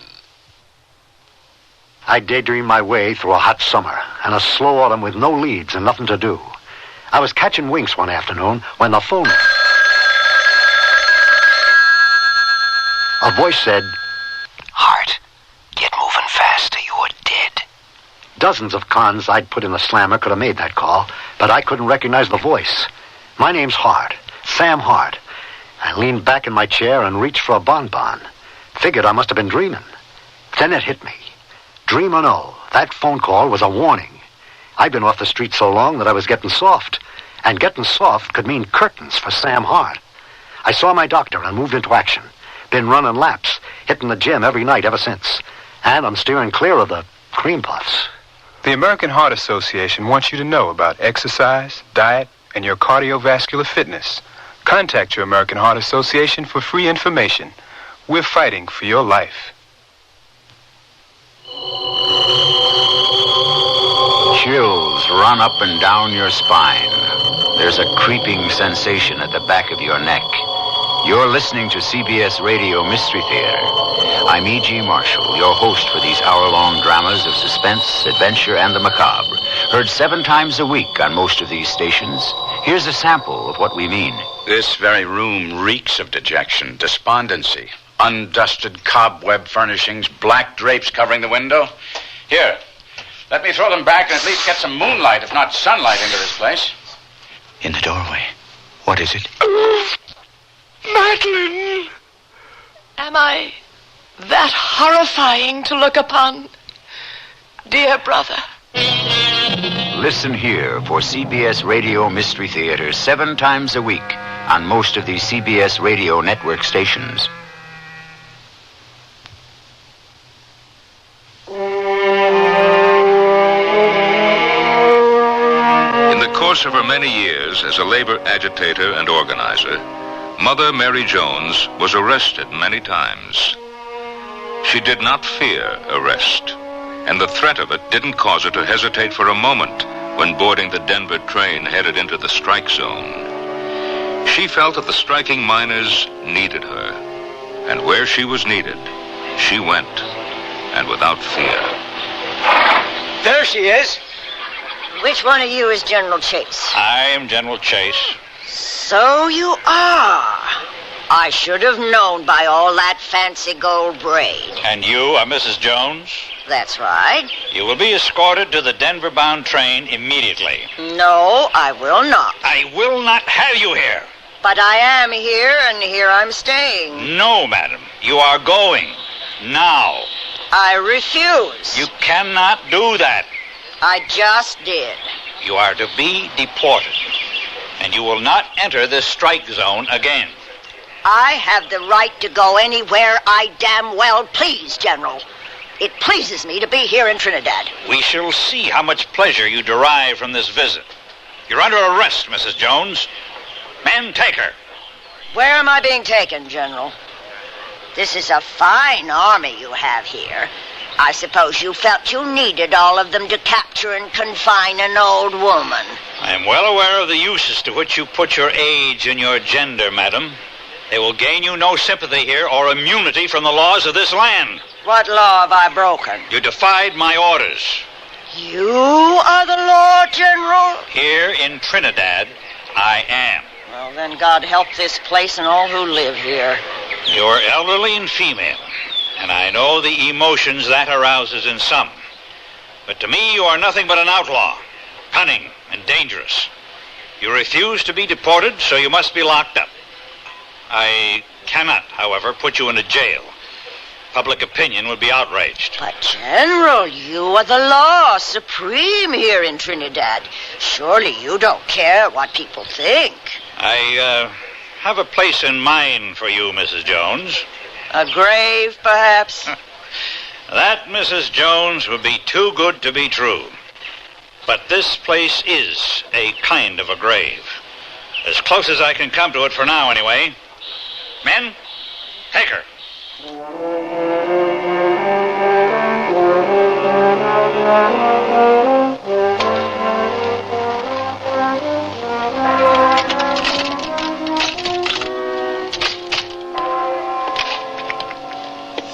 I've brought your tray, Mrs. Jones.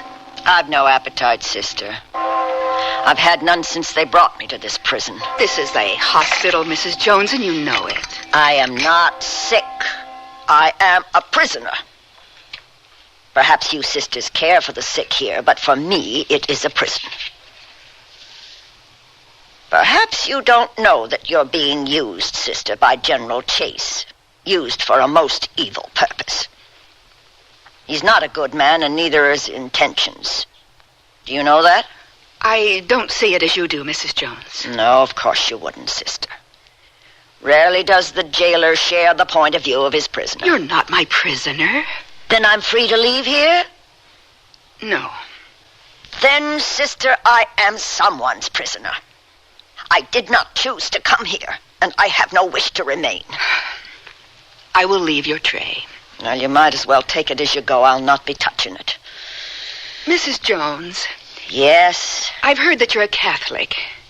I am? I thought that perhaps maybe... Sister, if you're going to offer me spiritual solace, I must tell you that religious matters are far from my mind at the moment. I see. Truth to tell, religion has not been much a part of my life for a very long time. Would you believe that I once taught in a convent, sister? You did? You're surprised? Well, I had no idea you were a teacher. I've been many things. I not only taught, but I learned a great deal in the convent. Did you, Mrs. Jones? Indeed, sister. I learned a hatred for injustice and a vast inquisitiveness. I will pray for you, Mrs. Jones. I'm sure you will, sister. I have no wish to offend you, but I will tell you something that I live by. Pray for the dead and fight like hell for the living. Oh, Mrs. Jones, why don't you use your many talents for something higher than agitating? Sister, Jesus Christ was an agitator. I can aim no higher than that. I'll leave the tray.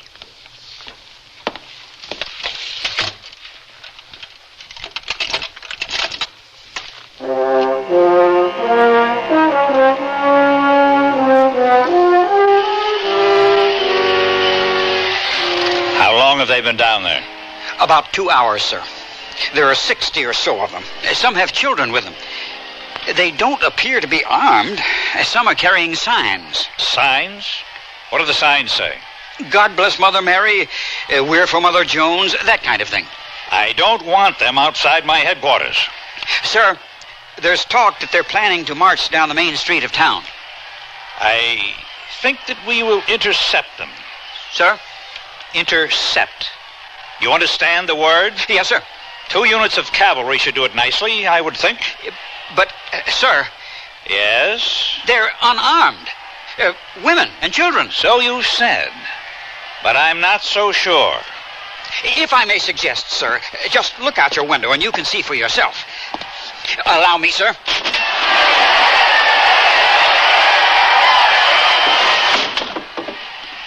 Looks like a dangerous and potentially riotous mob. You remember, I trust, how to handle a mob, Lieutenant? Yes, sir. I want them dispersed, no matter what the consequences.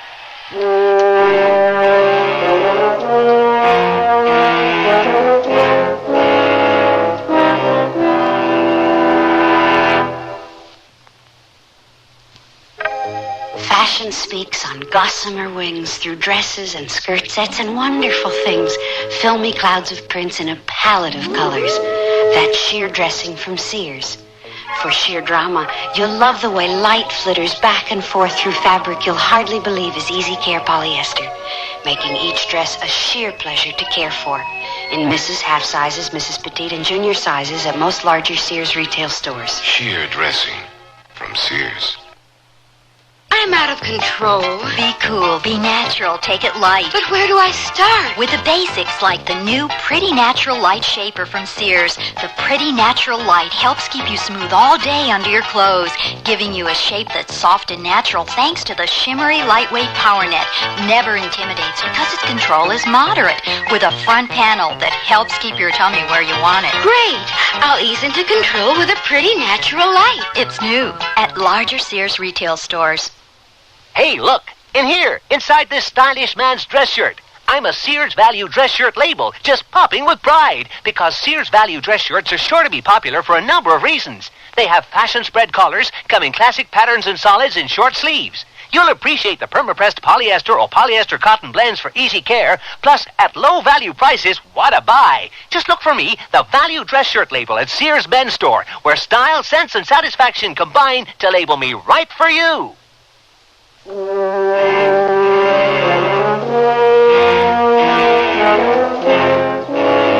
Lorne Greene again.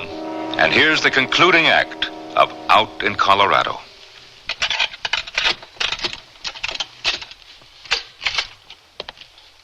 Mrs. Jones. Yes? What was that you were reading? I've been completely isolated for 9 weeks here. No letters, no newspapers. What do you think it could have been, sister? It looked like a clipping from an old newspaper. Well, you have very sharp eyes. That's exactly what it is. I had it with me when I was arrested. I carry it with me always. I have for a very long time. Would you like to see it? I don't think there's any need of that. Yes, I think you should see it, sister. Here, take it. Look at it. No. Well, I'll tell you then. There's no need, Mrs. Jones. Yes, I think that there is. Have you ever heard of a woman named Fanny Sellens? No. She was a labor organizer and agitator like myself. This is, as you guessed, a clipping, a newspaper photograph of her dead body. She was killed during a strike years ago. Killed? Yes. There was a strike in Pennsylvania. Some gunman shot down one of the picketing miners. Fanny was trying to shield some children from the sight of the dead man. They opened fire again and killed her too.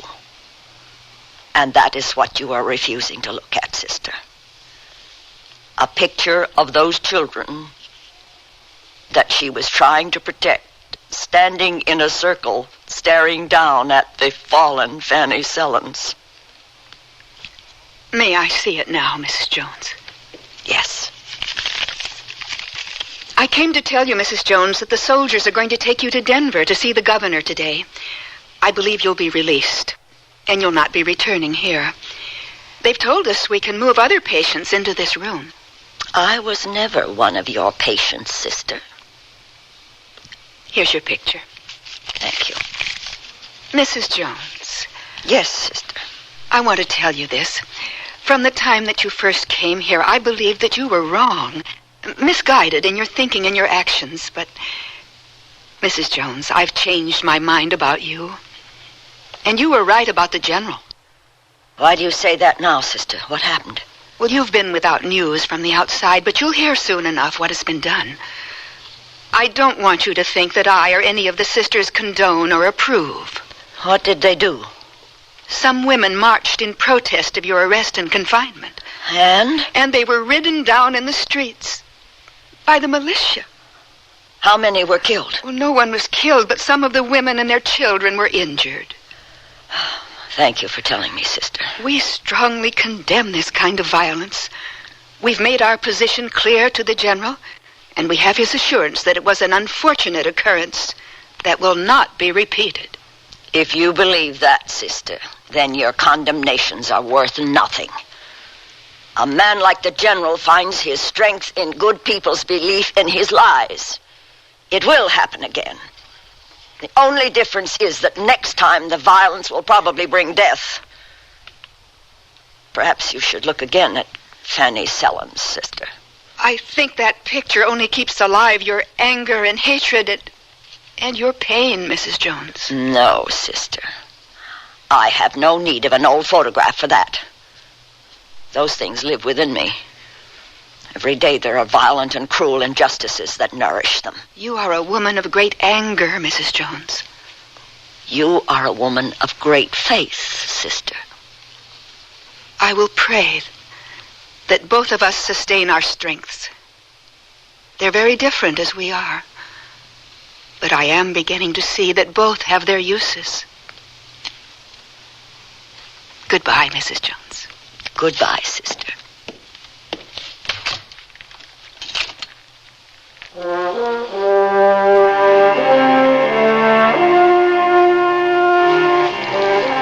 Mrs. Jones, I've asked you here today. Excuse me, Governor, for interrupting, but I was not asked here today. I was brought here under military guard.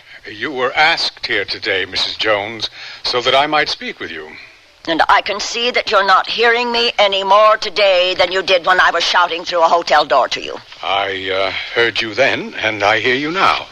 All right, Governor. What is it that you have to say to me? I will try to give you the same sort of attention that you have given me.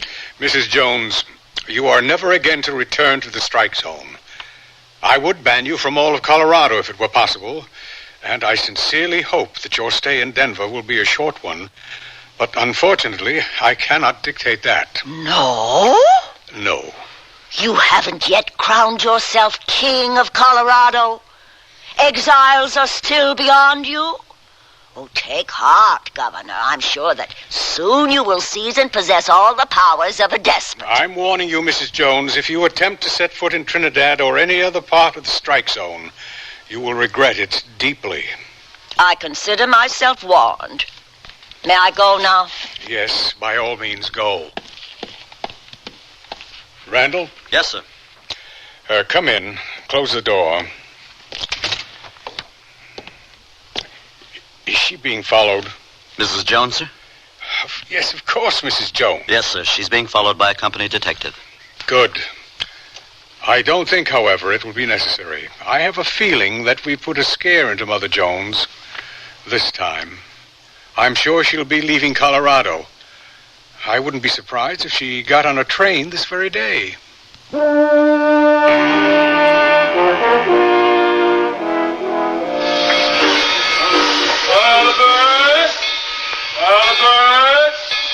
Let me help you up there, ma'am. Oh, well, thank you, sir. Thank you. You're more than welcome, ma'am. All aboard! Train now departing for Walsenburg, Ludlow, and Trinidad. All aboard!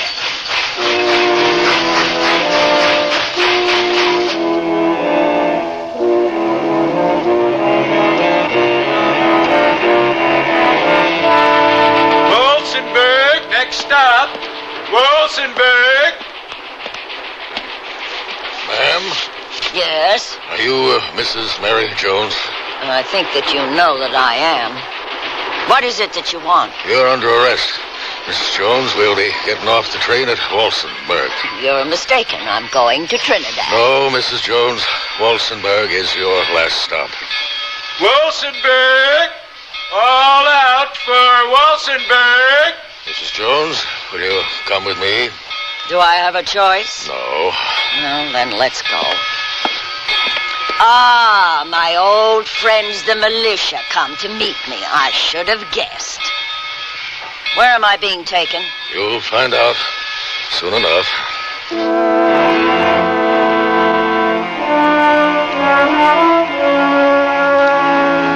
Dearest friend, it is futile, I know, writing this letter when I'm certain that you will never see it, but it helps me somehow to think that I am communicating with you. Possibly only you could understand what I have done. I do not know if you or anyone knows where I am. It was my intention to return to Trinidad, but I was taken off the train at a place called Walsenburg. I was met by a company of militia and marched here to this cellar. I was warned, but I refused to take heed of the tyrant's warning. I have broken no law. I have not been charged. I've had no trial and no bond has been set. I am being held incommunicado in this underground cell, surrounded by sewer rats, tin-horned soldiers, and other vermin. The rats come across the stone floor at me in the night. I can hear their approach, the scratching of their claws as they run toward me. I fight them off with a broken beer bottle. I have been here, by my calculations, nearly 20 days, but I'm afraid that I might have lost a day or two. The hours drag past. Day is perpetual twilight, and night is deep night. I watch the people's feet from my cellar window. There are miners' feet in old shoes, soldiers' feet well-shoed in government leather, the shoes of women with the heels run down, the dilapidated shoes of children and barefoot boys. The children sometimes scrooch down and wave to me, but the soldiers shoo them off. This is a horrible place, cold and dark, shut off from all sunlight. But I will not buckle under to them. I will not run. I see my duty. I will try to do it. I am needed. What do you want? That. Who smuggles the paper and pencils to you? Oh, they just appear. Perhaps I have a good fairy. Why do you even bother? You know how it'll end. I have my orders. No letter of yours will ever reach the outside. My good fairy and I believe otherwise.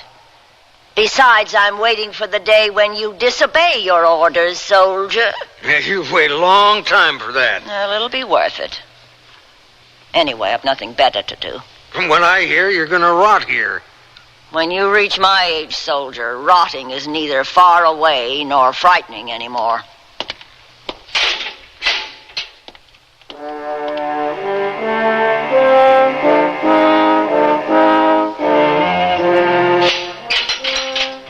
Good afternoon, Mrs. Jones. Is it really afternoon? It's difficult to know here in this hole. I have word for you from the general. Am I to be drawn and quartered at dawn? You're to be released today, right now. I will arrange an escort for you. Escort or guard? Escort, ma'am. Have I choice in the matter? Yes, of course. Well, then I choose to leave here alone, without your escort, Lieutenant. Goodbye, soldier. Which one of us do you think will rot here now? You'd better desert, or at least disobey very soon. Mrs. Jones, you don't have to tell me, Mrs. Jones. I wouldn't blame you if you didn't. But where are you planning on going now? Are you asking for your general or for yourself? Myself. Well, I'm sure I don't know why, but I believe you. I'm leaving Colorado. I'm glad of that, Mrs. Jones. I'm not surprised. I meant for you. No, don't be too glad. I'll be back. But right now, I can do more good in Washington. That's where I'm headed. I'm going to testify before the House Mines and Mining Committee. Someone must tell them, make them see what is really going on in Colorado. The governor is there testifying.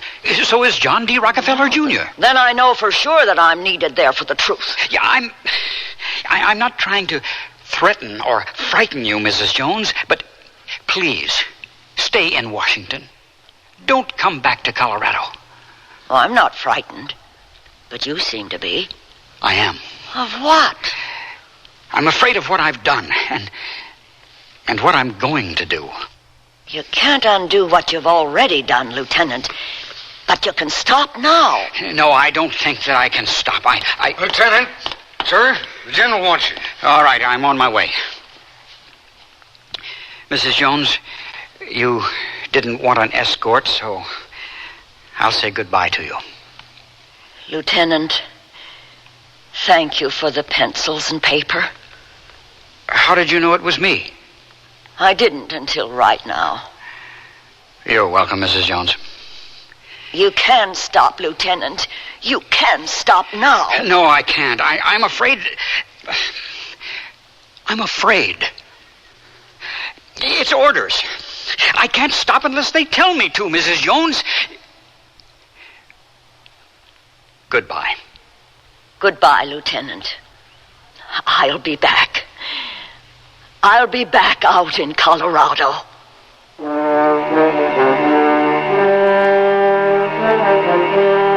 While Mother Mary Jones was testifying in Washington, the Ludlow Massacre took place in Colorado. The state militia looted and then burned to the ground a striking miners' tent colony. 2 young mothers and their 11 children were trapped and burned to death in the tents. The youngest of the children was 3 months old. The strike was lost. In the beginning, there were many such cruel and devastating defeats, but they paved the way for the eventual victory. It was a long and hard struggle, and Mother Mary Jones fought it until her death at the age of 100, some 20 years after her valiant days out in Colorado.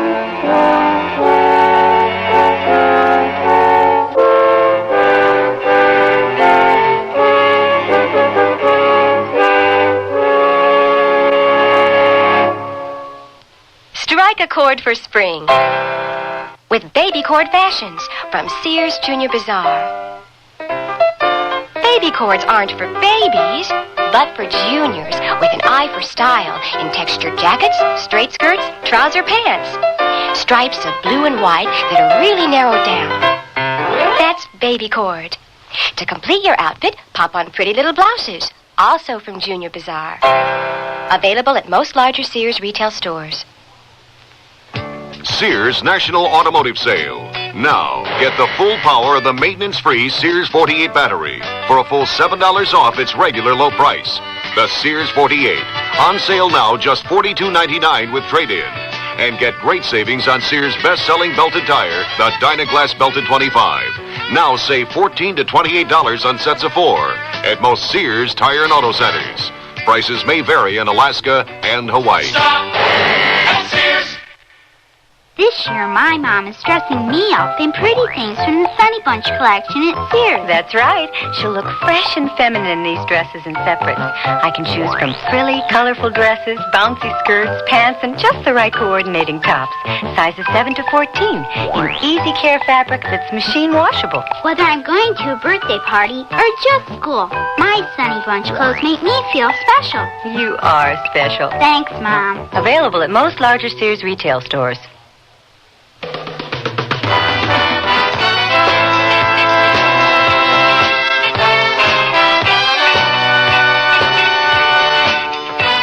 The Sears Radio Theater has been brought to you by Sears Roebuck and Company, where our policy is satisfaction guaranteed or your money back. Sears, where America shops for value. Out in Colorado was written by Pamela Russell, produced and directed by Elliott Lewis. Your host was Lorne Green. Our stars were Irene Tedrow and Kent Smith.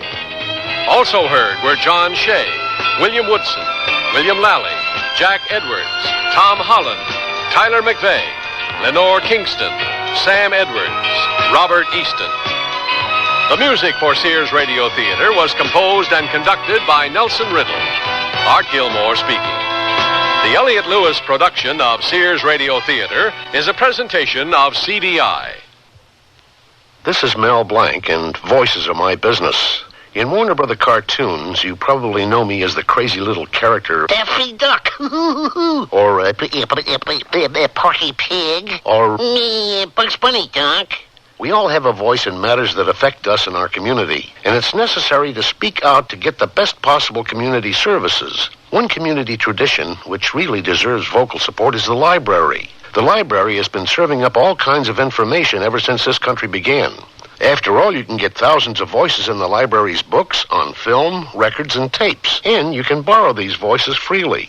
But the library can't give you such good service without a lot of vocal and personal support from you. This means you need to write or call your community officials and speak up for the library. It's all the air folks at the library. A public service message from the American Library Association and this station. Here's a tip from your Better Business Bureau. Each year, medical quackery takes many dollars from unsuspecting people, as well as endangering the health of innocent victims. Watch out for the telltale signs. There are several different types of quackery to look out for.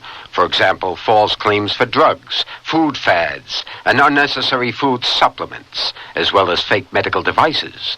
Remember that their promoters are much more interested in making money than in preserving health. Quackery in drugs includes so-called cures for arthritis, rheumatism, baldness, and pills that supposedly melt away fat. Drug quackery can be very dangerous in that the victim is sometimes kept from seeing a doctor and obtaining life-saving treatment. The food quack attempts to convince the dieter that vitamin supplements are the only way to a thinner body. And once again, only a doctor should diagnose a vitamin deficiency and write up the necessary prescription. A tip from your Better Business Bureau. Tomorrow's Sears Radio Theater will be a comedy with Andy Griffith as your host. Let's listen. The movies. Man, that's where this country's headed. And anybody from Europe with a name like Valentino or Chevalier is gonna clean up. I think we better look into this here cinema a little further. So be sure and tune in tomorrow to the Sears Radio. At 8 minutes past 10, time for the Sears Radio Theater. It's Thursday, and we invite you to stay tuned for Sears Radio Theater. Today, you'll hear a story involving the human emotions with your hostess, Cicely Tyson. Peter Leeds and Linda K. Henning star as a young couple. They must do battle with governmental bureaucracies, a guardian, and relatives as they try to find a suitable rest home for two elderly ladies. Listen for This Home is Dissolved. Sears Radio Theater will begin after this message from your local station. Harry, why are you wearing that silly hat? Because we're going to the Washington's birthday party at W&J Sloan's, and here's a hat for you, too. Harry, you mean a Washington's birthday sale, not a party. No, at Sloan's, it's a savings party. Here, look at these fabulous values. Hendredon Scene one bedroom, 20% off. And a quilted print, loose pillow-back sofa love seat combo, just $600. Look, all handmade area rugs, 30% off. And a velvet swivel chair, only $150. Why, at Sloan's, it really is like a savings party. I'll say all special order upholstery, including Baker and Hendredon, 20% off. A printed modular corner or omelette unit, just $180.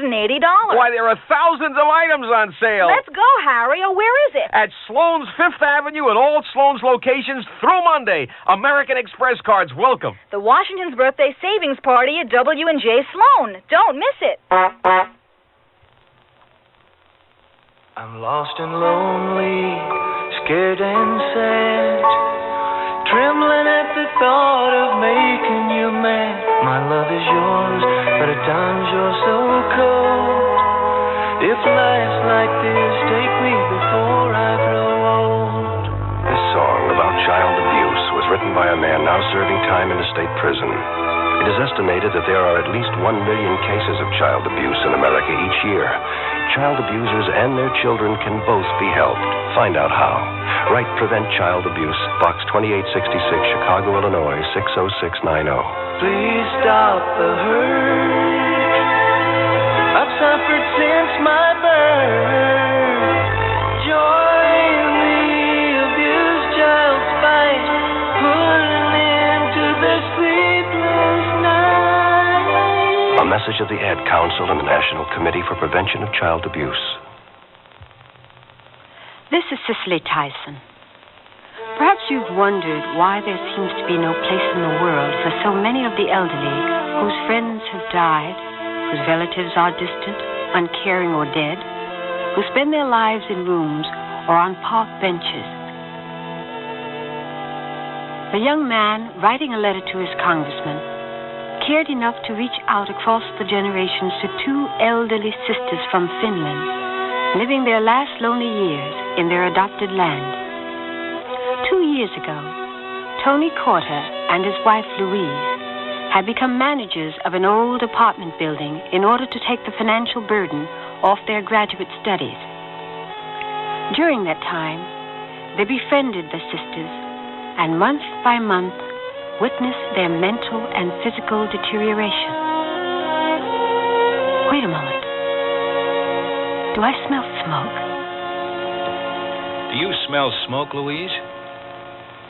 Oh, come on. It must be Anna and Amelia. Oh, no. They're burning their dinner again. I've got the pass key. We might as well go right in.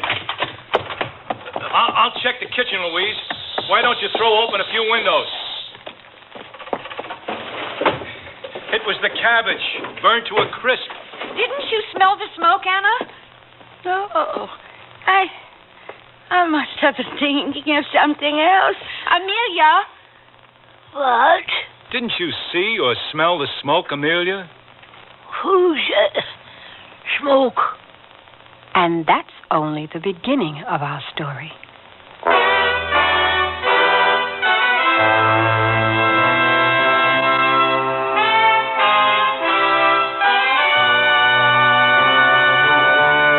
Sears Radio Theater, a new adventure in radio listening.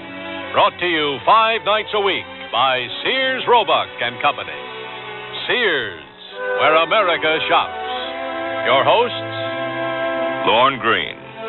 I'll bring you stories of the Old West and the New. Andy Griffith with a look at the funny side of life. Vincent Price with tales of mystery and suspense. Cicely Tyson with stories about love, hate, and related things. Richard Widmark. I'll bring you stories of pure adventure. 5 nights of exceptional entertainment every week. Brought to you in Elliott Lewis production of the Sears Radio Theater.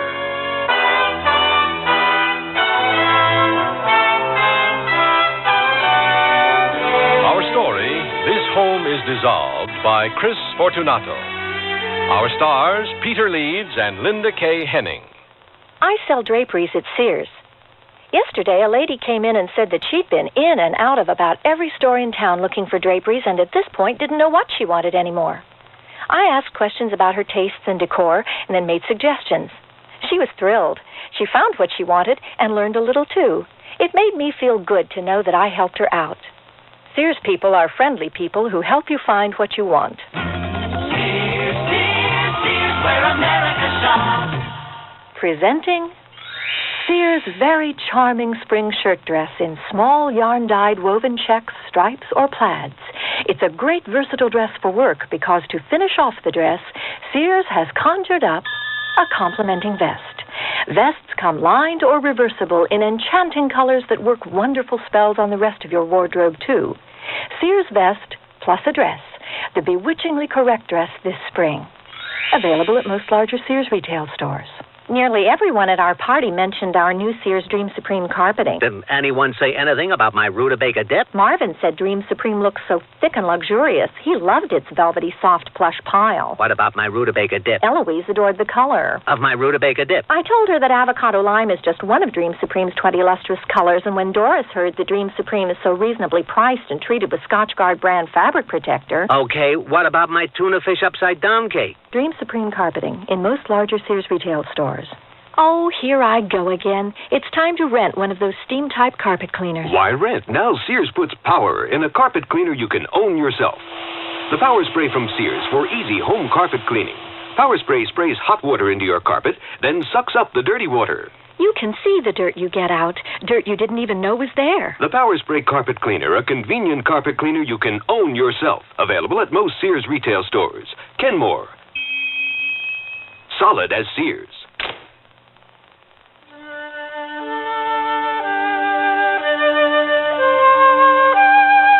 What would you do about an elderly couple who had lost their memory and their sense of time, who could no longer find their way home, who could no longer smell or see smoke when it filled their apartment, and the responsibility for their welfare is yours? Tony and Louise Corder thought they had the answer and took upon themselves a task they had long contemplated without the slightest suspicion of how difficult it would be. Dear Mr. Congressman, I never thought I'd be writing to you when I first attempted to find a solution to the problem of the elderly sisters in my apartment building. So obvious was their helplessness that I thought placing them in a good rest home would be an easy task.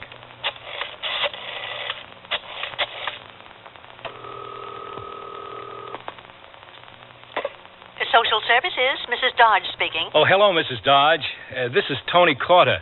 I'm calling on behalf of Anna Ulbeck, one of your clients. Oh, yes, we've spoken before. Is there any problem? Yes, there is. Mrs. Dodge, I think it's time for Anna and her sister Amelia to go to a rest home. They've reached a point where they can't go outside without forgetting their keys and even forgetting where they live sometimes. Also, they've burnt their dinner nearly every night this month. Well, perhaps I can arrange for an attendant to visit them during the week. That won't stop them from being a danger to the building. What they need is round-the-clock supervision. It would reduce the danger if somebody cooked their meals. Mrs. Dodge, may I explain further? These ladies can no longer reason for themselves. Their problems go far beyond the mere cooking of meals. But unless they have something physically wrong with them, it's hard to put them anywhere. What has to be wrong with them? Well, a debilitating illness or injury, incontinence, something like that. Do we have to wait for one of them to fall down a flight of stairs or suffocate the other tenants with gas fumes? Isn't there any procedure for this kind of situation? Well, I really don't know. Doesn't one of them have a son? Yes, Amelia does, but I don't think she's seen him more than twice in the past 15 years. Oh, they have a closet full of toasters and radios, which he sends them every Christmas. Oh, gosh. Well, how about their friend, that man who helps them pay their bills? What's his name, August? Yes. All right, Mrs. Dodge, I'll speak with him about it. But what I would like to do is to find some agency to take the matter in hand. Well, I just don't know if there are any. Now, what you can do is to get out the phone book and start calling board and care homes. Then we can take it from there. All right, Mrs. Dodge. Goodbye. Goodbye. Will she help, Tony? She seems content to let Anna and Amelia burn their place down. What are we going to do? Continue making inquiries, I guess.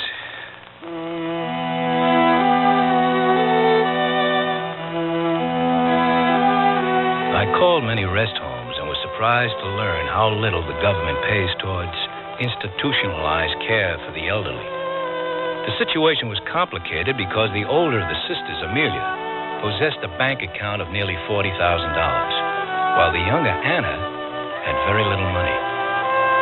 The problem was in finding a good home that, along with accepting privately paying resident, would accept someone relying solely on government assistance. We were determined to keep the sisters together. At that time, I tried to enlist the help of the sister's friend, August. Oh, hi there, Tony. I was expecting you. Oh, hello, August. Look here, I just picked up some groceries for Anna and Amelia. You see, I picked them up some bread. They were almost all out of it, and they were out of meat, too. I don't know what they've been eating the past few days. So I got them some ground beef and pork chops. You see, these are the kind they like. Shoulder cut, good for barbecue. Also butter, whole pounder, string beans, a few other things like that, carrots and onions. They were really low on things. August, I wanted to ask you... Look here. They didn't have any coffee left, so I bought them another 5-pound tin. And see here, I got them those shortbread cookies they like. August, I need your help. So what was it you wanted to see me about? Well, the sisters have really been losing their grip on reality these past couple of months, and Louise and I feel it's time for them to go into a rest home. Oh, sure, it's tough for these little ladies. They forget things and get confused. It's not just that, August. Anna! Oh, hi there. I didn't even know you were here. Yeah, I've been here 10 minutes putting away the groceries. Well, isn't that nice of you? What's that? I was just saying to your dear sister that I put the groceries away. I got you some ground beef and pork chops, also vegetables and 5 pounds of coffee. What? 5 pounds of coffee. Aren't you a good boy? My sister has a sense of humor. Anna and Amelia, Tony here wants you to move out of your apartment. You don't have to be so abrupt about it.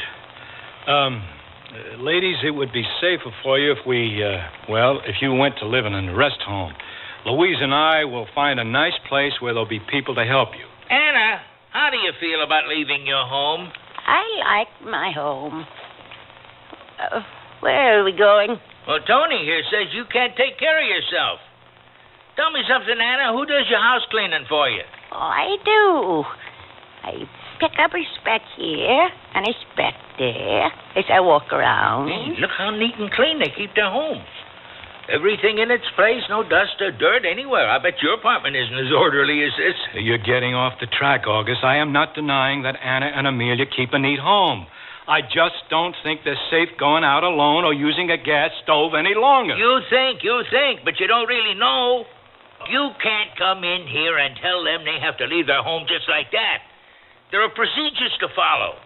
Amelia has a son who might have something to say about this. Oh, fine. I hope he's more responsive than last summer when his mother got knocked down on the sidewalk. He lives out in the valley and he's a little out of touch with things. But you can't just pick up these ladies and take them somewhere. They can't help the way they are. They're like children. I told Amelia the other day, we start off as children and we end up as children. Maybe we can talk again some other time. Goodbye, Amelia. Anna, so long. Come again. These ladies have been here longer than you, I bet. How long you been manager of this building? 2 years. You see? They have been here longer than you. 10 years. Yes, but that hasn't anything to... Moving them out might be a long procedure. It might take months. Maybe you won't even be here anymore. See you later.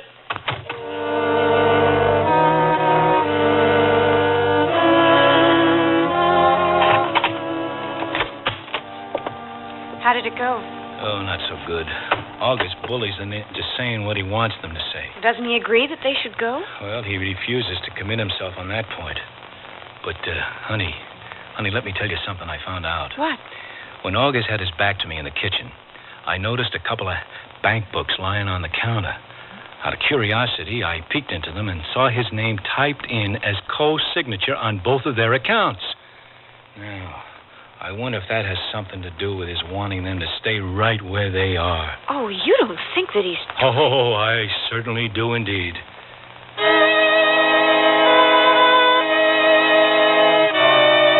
Once again, I called the social worker, Mrs. Dodge, and begged her to make a home visit to see the situation at first hand.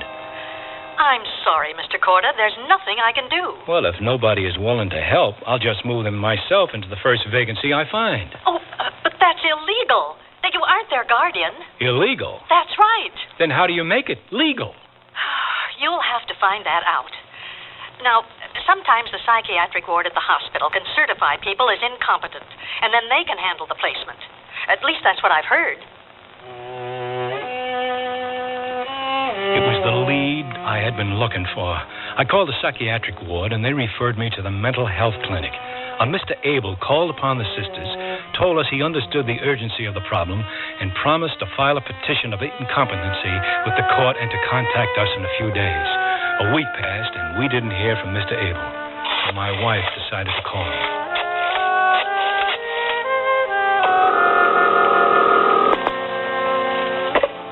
Hello? Mr. Abel? Yes? This is Louise Corta, calling on behalf of Anna and Amelia, whom you met last week. Oh, yes. My husband and I wanted to know if you had filed the petition of incompetency yet. Well, no, but I have somebody in the office calling rest homes. Well, why haven't you filed the petition? No petition? I can't believe this guy. Well, we can't do that tomorrow. But you said you would do it last week. I happen to be very busy here. Well, then you should have told us that in the first place. And you should have told us you weren't going to file the petition. Mrs. Corder, let me explain what's involved in this situation.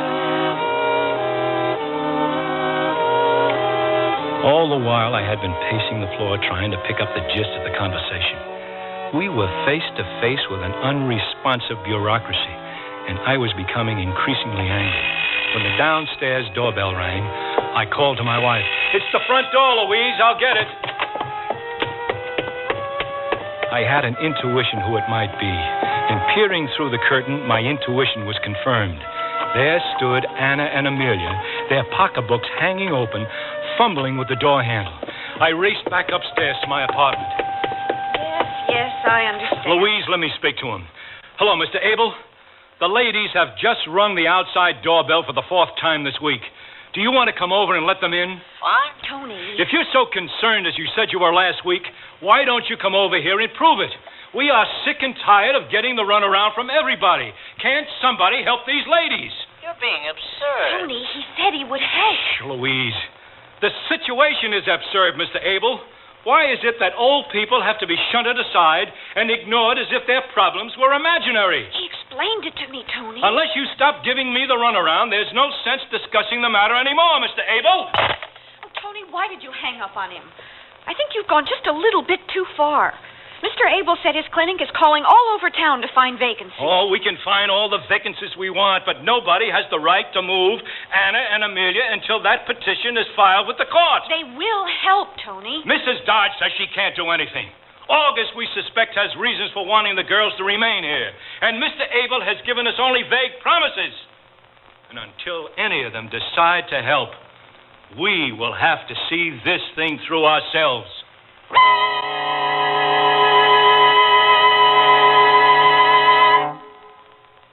Hey, look, in here, inside this stylish man's dress shirt. I'm a Sears Value dress shirt label just popping with pride because Sears Value dress shirts are sure to be popular for a number of reasons. They have fashion spread collars, come in classic patterns and solids in short and long sleeves. You'll appreciate the perma-pressed polyester or polyester cotton blends for easy care, plus at low value prices, what a buy! Just look for me, the Value dress shirt label at Sears Men's Store, where style, sense, and satisfaction combine to label me right for you. Your baby's room. Furnish it with the quaintness and charm of Sears Jenny Lind's crib, dresser, and chest. Your baby will be secure in our old-fashioned crib built with high sides and a safety drop-side latch. And each handsome maple color piece comes in a non-toxic finish. Sears Jenny Lind dresser and chest is furniture that will adapt gracefully as baby grows older, too.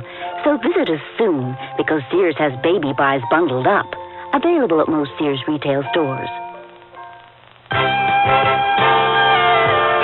want to buy some radios, but tires all look the same. You've got to have good feelings. You've got to trust the name. You know our reputation. Remember what we said. When Sears is behind you, you come out ahead. Dear, today I found the bedroom suite of my dreams at a great price. That's a coincidence. I found one that has all the features. Well, mine has authentic country styling. So does mine. Does yours have a beautiful 26-step finish? Nothing but, and I get a choice of 13 different pieces. All built to last for a long time? Yes, with sturdy tongue and groove construction and dovetail jointed drawers. Is yours Sears Open Hearth Bedroom Furniture? Sears Open Hearth Bedroom Collection. Expert craftsmanship at a reasonable price. Select from 13 different pieces. Now at most Sears retail stores.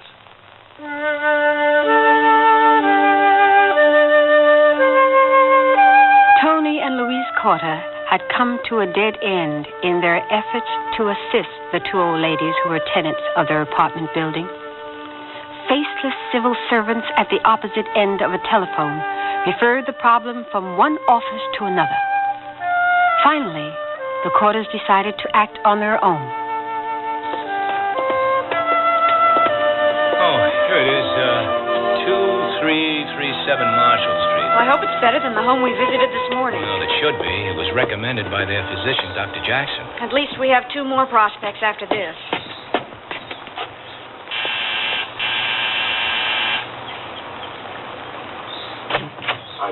Hello, Mrs. Smith? Yes, come right in.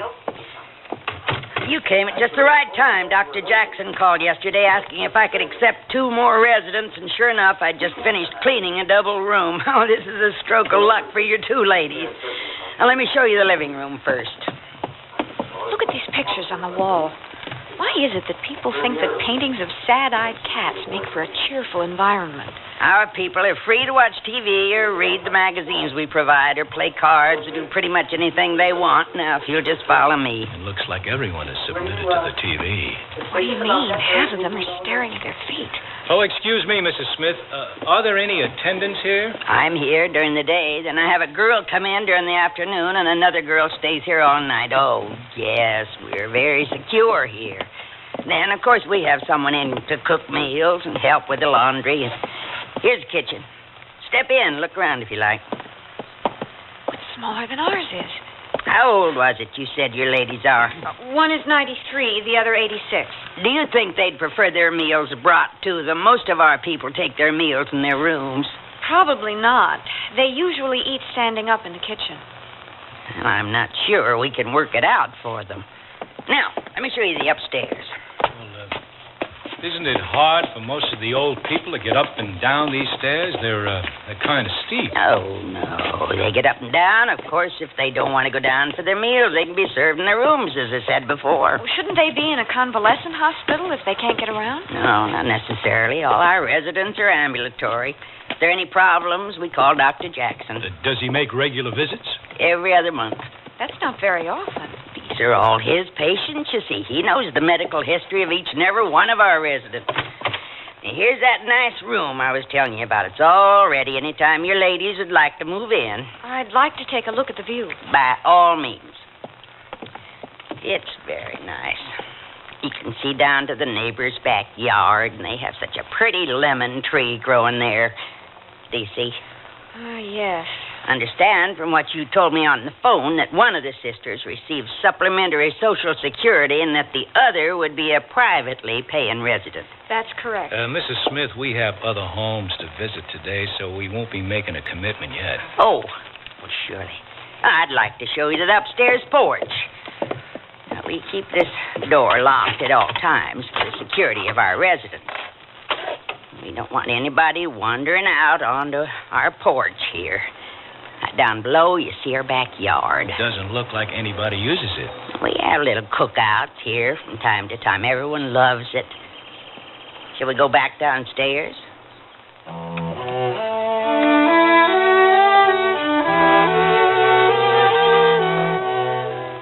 We visited the two remaining rest homes and found them to be almost exact copies of the two previously inspected.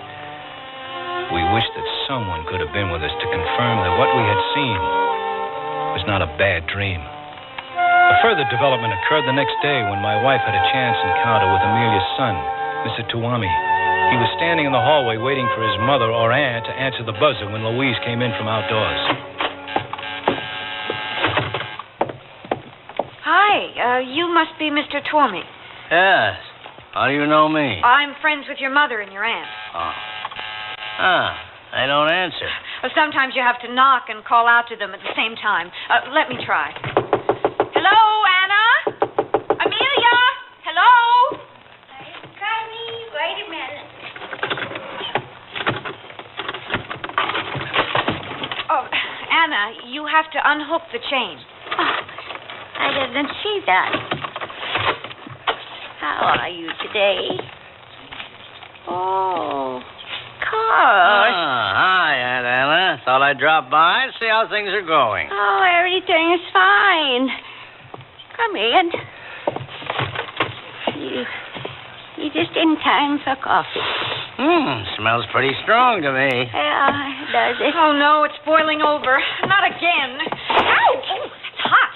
Strong coffee, Aunt Anna, huh? Is that the secret of longevity?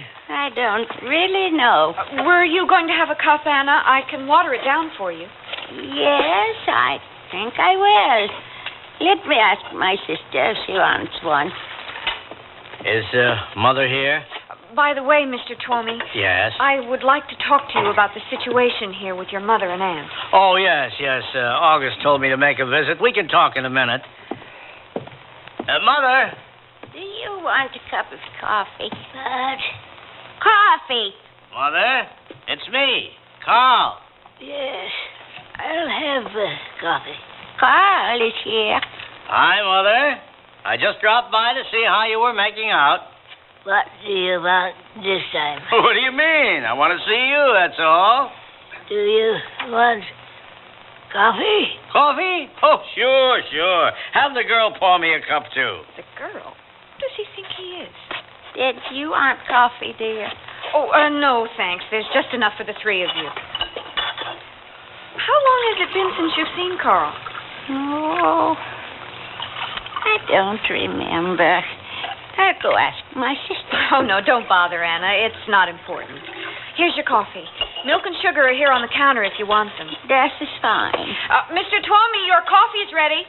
Oh, no table service, eh? All right. I'm coming. Anna, why don't you go in and sit down? What a good idea. I'm glad you thought of that. You come too. Well, I want to put away these things first.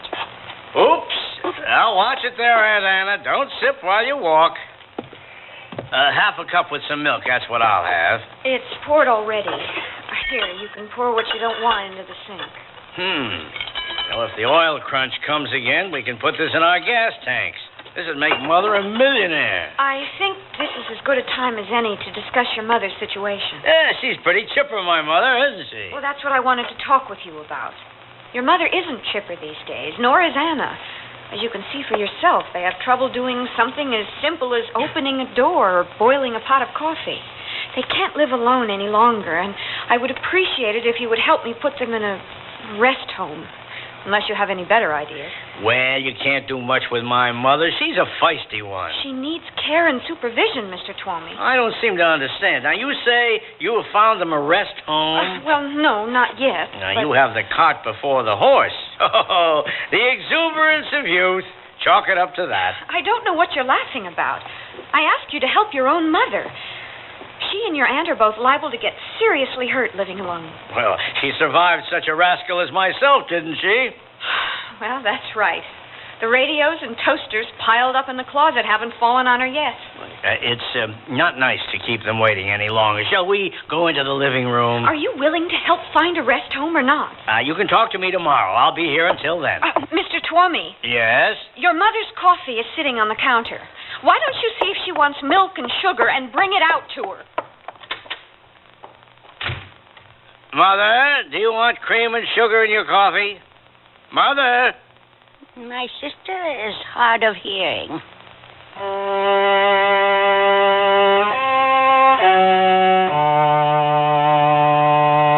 We found out the next day that Amelia's son had driven back to his home 6 hours away. So much for caring relatives. I began to wonder why he had come by in the first place. And I thought I understood the relevance of his mother's question. What do you want this time? It seemed he was as content as August to let the ladies fumble along in their apartment. A voice within me told me it might have something to do with Amelia's considerable bank account. Obviously, this money would be eaten away if she went into a rest home. Soon afterwards, we had a stroke of good fortune and found a clean, well-managed rest home with 2 vacancies. I contacted the mental health worker. Surely he would help us now. Just be patient, Mr. Carter. Be patient. The petition can wait. We're still checking our list of homes. Save your energy. We found 2 vacancies at the Briggs home. We'll put them in there ourselves. Unless someone else cares to do it. Oh, don't fool yourself. You can't take these ladies just like that. Have you spoken to August about this? You know as well as I that he wants them to stay there so he doesn't have to share Amelia's bank book with anyone.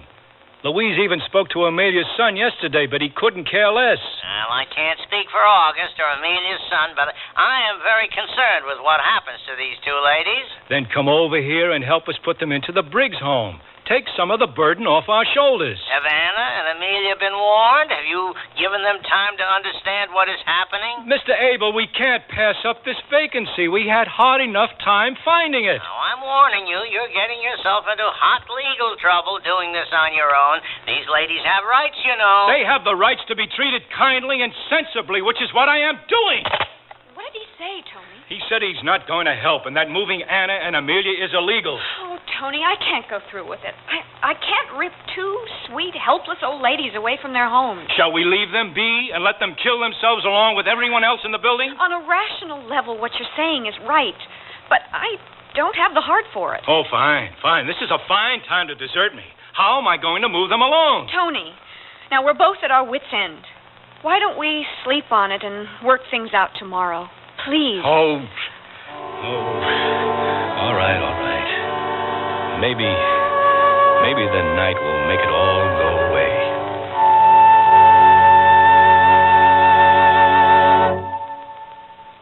Sears Radio Theater will return after this message from your local station. Listen with your heart and you'll hear more than words. Grandma? Yes, sweetheart? Did my mother ever do anything bad? Well, what do you mean? Did she always clean up her room? Listen with your heart and you'll hear love. Seems to me I had to remind her to clean up her room on occasion. Sometimes I forget, too. Well, everyone forgets once in a while. Listen with your heart and start to understand. Grandma, does my mom love Jimmy more than me? No. You know, your mother used to ask me that about her brother. Really? Listen with your heart and you'll hear love. You remind me an awful lot of your mother when she was a little girl. Listening, caring, and sharing. That's what understanding is all about. Listen with your heart and you'll hear love. From the Mormons, the Church of Jesus Christ of Latter-day Saints. What if you went off to college and found that you were different from everyone else, and everything was designed for them, not for you? Suppose you went to the library and all the books you needed were in Braille, and you were the only one who couldn't read. You'd feel left out, wouldn't you? And what if you went to class and found that there were no chairs because all the other students rolled in with their own wheelchairs? Suppose one of your professors gave his lectures talking with his hands, only his hands, and everyone understood sign language except you. You'd think it wasn't fair. Well, that's how handicapped people feel now when they go to college and find extra handicaps. But things are changing, and we have free information that can help. Write Closer Look, Box 1492, Washington, D.C., 20013. A public service message on behalf of the United States Office of Education.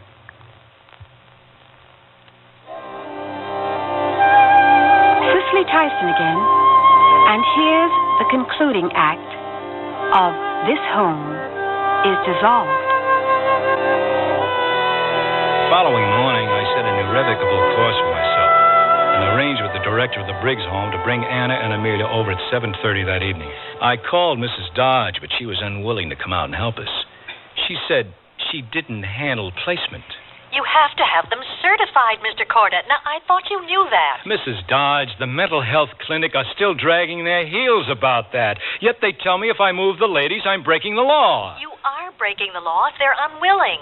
But if they go to the rest home willingly, it's all right. Oh. Now, if you do manage to place them this evening, why don't you call me tomorrow? There's nothing she can do. Well, somebody has to help us. All the somebodies obviously don't want to help. Well, I'm calling Mr. Abel. I can't stand this any longer. If you'll just be patient, we can do the best for them. How can you say that? You haven't had to live with this for months on end. You haven't had to save them from a new catastrophe every day or wash their stinky old clothes because they're too feeble to do it themselves. I don't want to hear the whole story of your involvement, Mrs. Corder. You told me once already. Frankly, I feel you aren't acting in the best interest of the ladies. You seem to be moving them to benefit yourselves more than them. Well, as far as I'm concerned, Mr. Abel, you take courses in detachment so you don't have to get your hands dirty helping somebody else.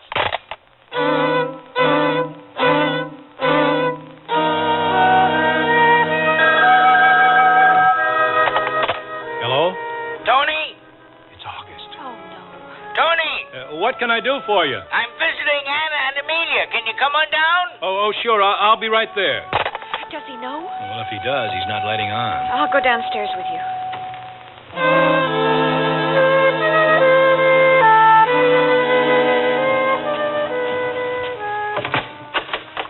Hello, Tony, Louise. Come on in. Hello, Anna. Oh, it's you. Isn't that nice? Hello, Amelia. Amelia? Hi. Hi. I took them to the bank today and got some money withdrawn. So, here's the money for next month's rent. Why don't you count it to make sure it's all there? We wouldn't want the landlord to be shortchanged. We can't accept the rent. If we do, we're legally bound to accept the ladies as tenants next month. We aren't going to be tricked into keeping them here. There are only 5 days until the 1st. You can't kick these poor ladies out onto the street. Oh, who said anything about kicking them out onto the street? We want them to go into a good rest home. Amelia! August, what's the point explaining everything to her? She can't make any decisions anymore. Well, she has to know. She already knows. August, what is it you wanted to see us about? I wanted to pay the rent, that's all, and see if you found a rest home yet. No, not yet. Because if you find something, I have to take them to see if they like it first. That's all right by me. Also, if you want these ladies to leave, we have to have a letter from the landlord. They want to see in writing what they've been doing wrong. Oh, come on, August. You don't need a sheet of paper from the landlord to tell you what's obvious. These ladies are confused. They want to see in writing what these accusations are. Accusations? You make it sound like we're putting them on trial. Amelia doesn't understand why she has to leave. She thinks you're making up stories about her. Amelia is an old woman with a lot of pride. But it's obvious to everyone who sees her that she can't take care of herself. Who says it's obvious? You. Well, that's not enough. We have to see it in writing. All right, if that's what you want. I have the authority of the landlord, and I'll write up an eviction notice right now. Louise, will you please hand me that pad and pencil on the telephone table? Thank you. These two sisters have been here longer than you. What does that have to do with their inability to continue living on their own? Tony, write the note. We can't go on arguing. You see? Listen to a woman. They'll always set you straight. Here's the eviction notice. Now, without this, we can't do anything. You understand what I'm trying to say? Satisfied? We have to go. Come on, Louise. Wait a minute. You say here, due to the problems cited above, I must ask you to vacate your apartment as soon as possible. You didn't say 30 days. As soon as possible could mean 3 months. Oh, give it back and I'll change it. No. This is fine, just the way it is. I don't get it. He wants the ladies to stay here forever so he can keep his hands on their money. You're talking through your hat. What do you know? Oh, let's go, Louise. What if he stays there all evening? Oh, he won't. He doesn't know we plan to move the ladies tonight. Oh, I wouldn't be so sure of that. Look how tricky he was trying to give us the rent. We'll have to stand here in the doorway and listen for him to leave. Whoever thought it would come to this? Playing cat and mouse.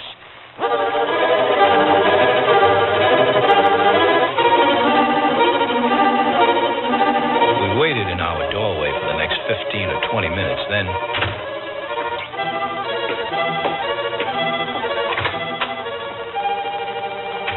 It was him, no doubt about it. Tony, I feel butterflies in my stomach. Oh, honey, it's going to be tough. But we're doing what's right. We might as well go down now.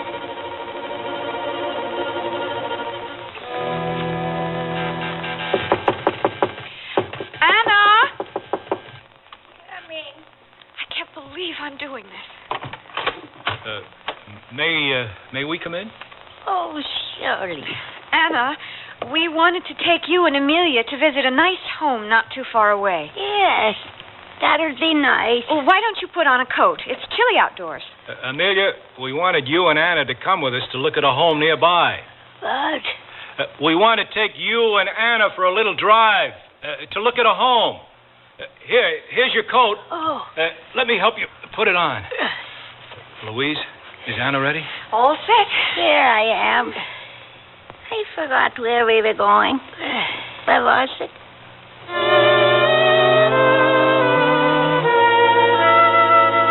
It was another 10 minutes before we found their purses and escorted them out to the car.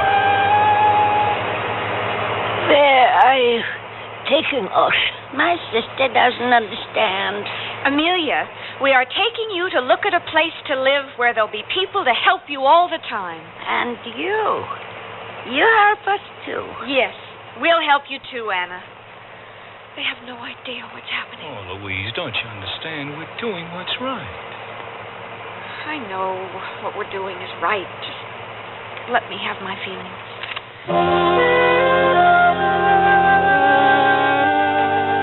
At the Briggs home, we were met by the director, Mrs. Roy. She had once set about gaining the sisters' trust with her warm, comforting manner. Together, we inspected the facilities. Then we sat in the large kitchen as Anna and Amelia had indicated an urge for coffee. Anna, do you like it here? Oh, yes. It seems very pleasant and comfortable. Oh, Mrs. Roy and her assistants will take very good care of you. That's right. We'll get along just fine. Would you like any more coffee, Anna? Oh, no. Thank you. Amelia? She has only one cup. Oh, fine. It would be best if both of you left quietly without saying goodbye. It would be much better for them. Tomorrow you can return with their personal belongings. Are we staying here? She knows. Now, I'll take care of it. Don't you worry. Oh, she's going to have a harder time of it than her sister.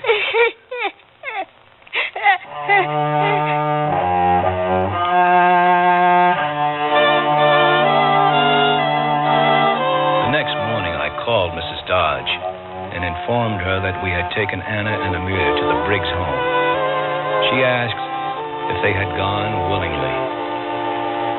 Yes, I replied. But I knew in my heart that they had only gone as willingly as people who have been fooled. Oh, here they are on the porch. Oh, it looks like them. Hello, Anna. Hello, Amelia. We brought you some of your belongings. Oh, I must have forgotten. Oh, it's pleasant here with the geraniums and the mimosa tree. Pretty indeed. How's Amelia? She's tired out talking to Huldah and to me. That is Huldah here. She used to be in my Finnish singing group. Oh, pleased to meet you. How do you do, Huldah? Oh, how nice they should come and visit Anna. Oh, we plan to visit you often. And maybe we will visit you.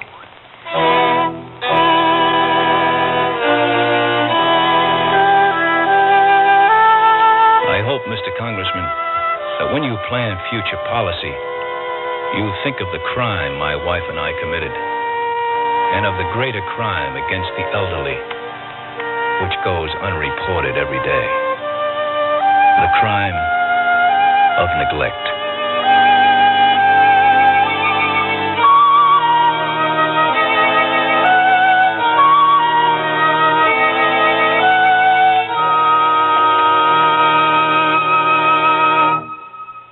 I love to eat. But it takes so long to cook. That's why we both love our new Kenmore microwave oven from Sears. I can cook a 5-pound roast medium rare in just 30 minutes, or 3 strips of bacon in 3.5 minutes on a paper plate. Bake 2 potatoes in 8 minutes, and cook vegetables faster than boiling them in water. That means less time in the kitchen. And more with you. Fast, clean, cool cooking with Sears Kenmore microwave ovens, all with automatic defrost. Choose the right model for your kitchen from the many styles available at most Sears retail stores. Hey, look, in here, inside this stylish man's dress shirt. I'm a Sears Value dress shirt label just popping with pride because Sears Value dress shirts are sure to be popular for a number of reasons. They have fashion spread collars, come in classic patterns and solids in short and long sleeves. You'll appreciate the perma-pressed polyester or polyester cotton blends for easy care, plus at low value prices, what a buy! Just look for me, the Value dress shirt label at Sears Men's Store, where style, sense, and satisfaction combine to label me right for you. What would it cost to replace your car's muffler, including installation? Oh, I'd say about $50. No, wait, $45. Would be around $30. Guess about $40. The aluminized Sears muzzler is only $19.99. That's half of what I guessed. It's hard to believe. On a Cadillac? That's a terrific price, with installation included. Should have known it. Sears. The muzzler, just $19.99 installed. Clamps if needed, 99 cents each extra. Sizes to fit most American-made cars. Prices may vary in Alaska and Hawaii at most Sears Tire and Auto Centers. When I need advice, I go to my mom. Why not? It's free. Now that I'm married and moving into a new house, I want all the advice I can get. So when Mom says shop Sears, I listen. You should. Sears is a great help on those big items you'll need for your new home. Major appliances like washers, dryers, and refrigerators. They'll deliver, install, and service. I always depend on Sears. You should, too. Sears, Sears, Sears, where America shops.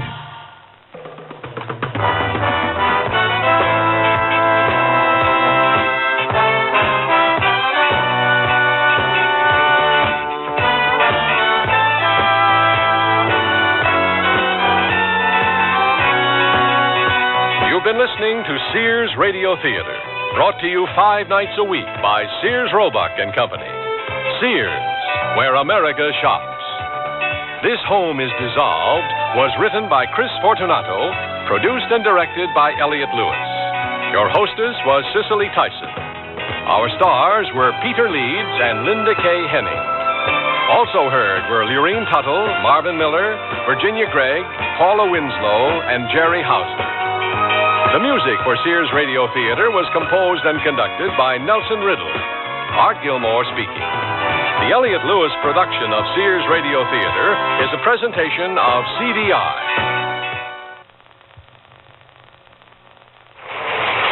Selling plaids are out anyway. Yeah, we'll back order his silly trousers. We get the piece goods on the 4th, we finish them on the 15th, we ship them on the 15th. That means you receive shipment on the 18th. Oh, no. That's a Sunday. The 19th, at the absolute latest. I'm very sorry. Thank you. Nobody is showing cuffs this year. They're a waste of good polyester, which, by the way, no one's buying either this year. Yeah. Oh, okay, baby. Ciao. Boy, the things people expect from you these days. Here's that invoice, Mr. Stanley. Are you feeling all right? You're sweating. It's heartburn or something. Get me your salsa. I feel nauseous. It could be heartburn. It could be heart attack. Know the symptoms of heart attack. Contact your American Heart Association. We're fighting for your life. For some kids, running and jumping is only a dream. Some kids can't even walk. Shriners Hospitals for Crippled Children often make dreams come true. At Shriners Hospitals, the best medical attention money can buy is free. If you know a crippled kid that needs big help, call the Shriners toll-free, 800-621-1113. You don't have to be a Shriner or be connected to the Shrine in any way to help a crippled child. All you have to do is make a phone call, 800-621-1113. Shriners Hospitals don't care about their race, color, or religious belief. They just care about kids. So if you know a crippled child that may not know about the Shriners Hospitals, call the Shriners, toll-free, 800-621-1113. That's 800-621-1113.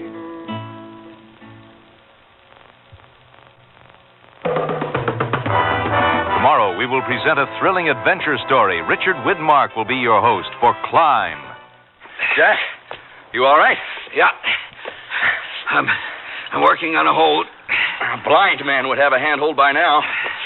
Will you help me? Tune in tomorrow to the Sears Radio Theater.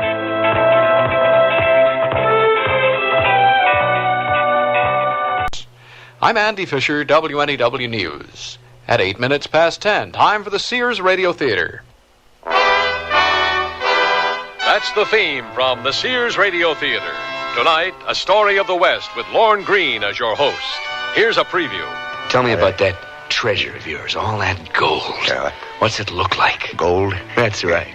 I remember. That's what I was after, gold. And you found it, too, didn't you, old man? The Sears Radio Theater will begin after this message from your local station. Hello, I'm Stan Martin. It's sad that many youngsters feel the only way they can make their mark on our town is with a destructive act or a smear of graffiti.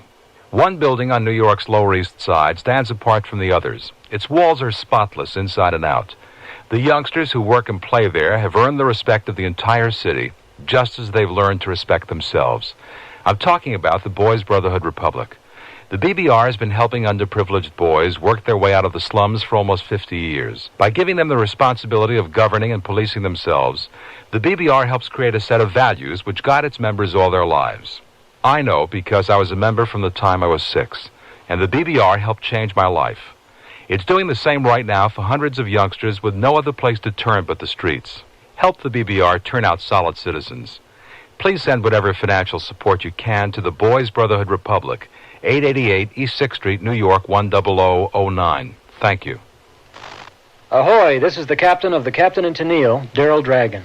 I have a tip for young people wanting a career in electronics or science. Amateur radio is a fun way to break in. I know several ham radio operators who learned so much with their hobby, they ended up as successful engineers or teachers. If we're to keep pace with the rest of the world, we need young men and women to study electronics. You see, once you earn a license, you'll be able to talk directly on the air to interesting men and women who've made it in all fields, such as doctors, judges, lawyers, baseball stars, and even in show business. I meet lots of them in television studios. The scientific types, by the way, have designed and built satellite relay stations, which are circling the globe right now. And hams have amateur television and teletype, too. Hams help each other as well as the public. Whenever disaster strikes, amateur radio operators usually are first to be ready with emergency communications.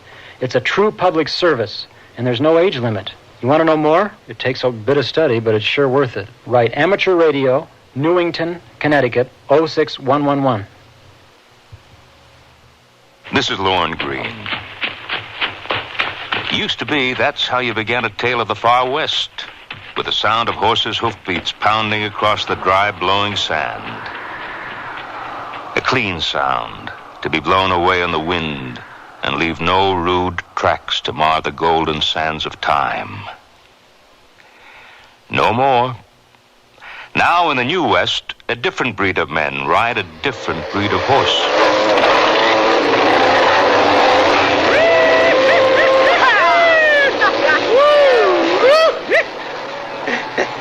Man, this is something, ain't it? You and me, and nothing but sand and sky everywhere you look. Like we're lost on the moon or someplace, you know? It's like the edge of the universe, all right? Don't look like nobody's been here before us. No off-roaders and nobody. No, it don't look like it. Ain't no tracks but the ones we're making. Here's where we make our mark on the world, old buddy. Let's go!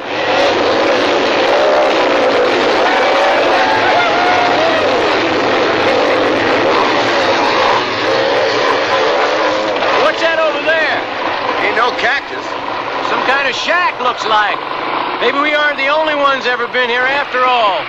Still don't see no tracks anywhere. Whoever it was must have come and gone a long time ago. Well, let's have a look, all right? Why not, man? Maybe he left a nice cold beer in the fridge, right? Man, this ain't no more than a few boards nailed together. Not fit shelter for a coyote, hardly. Anybody ever lived here, you ain't likely to find them alive.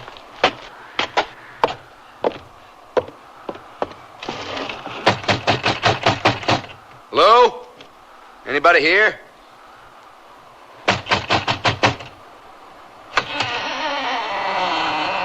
Well, you come then, have you?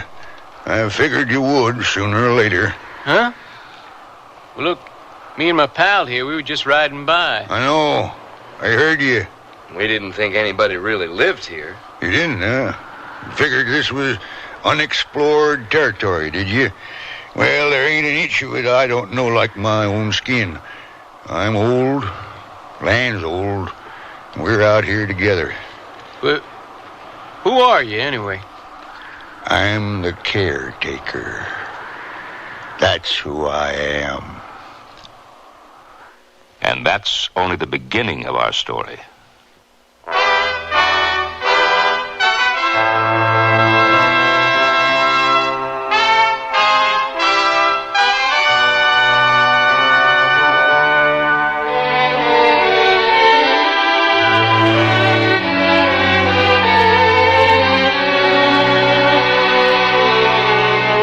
Sears Radio Theater, a new adventure in radio listening.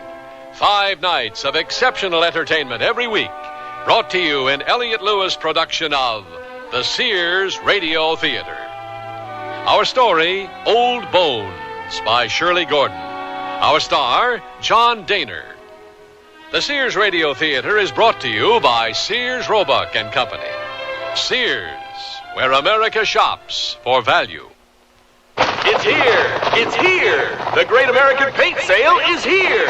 Now, save $3 to $5 on the same Sears paints that help preserve the homes of John Paul Jones, Betsy Ross, and other great American homes like yours. Save $5 on Weather Beater satin exterior paints, now $9.99 a gallon. Save $3 on Easy Living flat, ceiling, and semi-gloss interior paints, $8.99 to $9.99 a gallon. The Great American Paint Sale is here! Prices may vary in Alaska and Hawaii.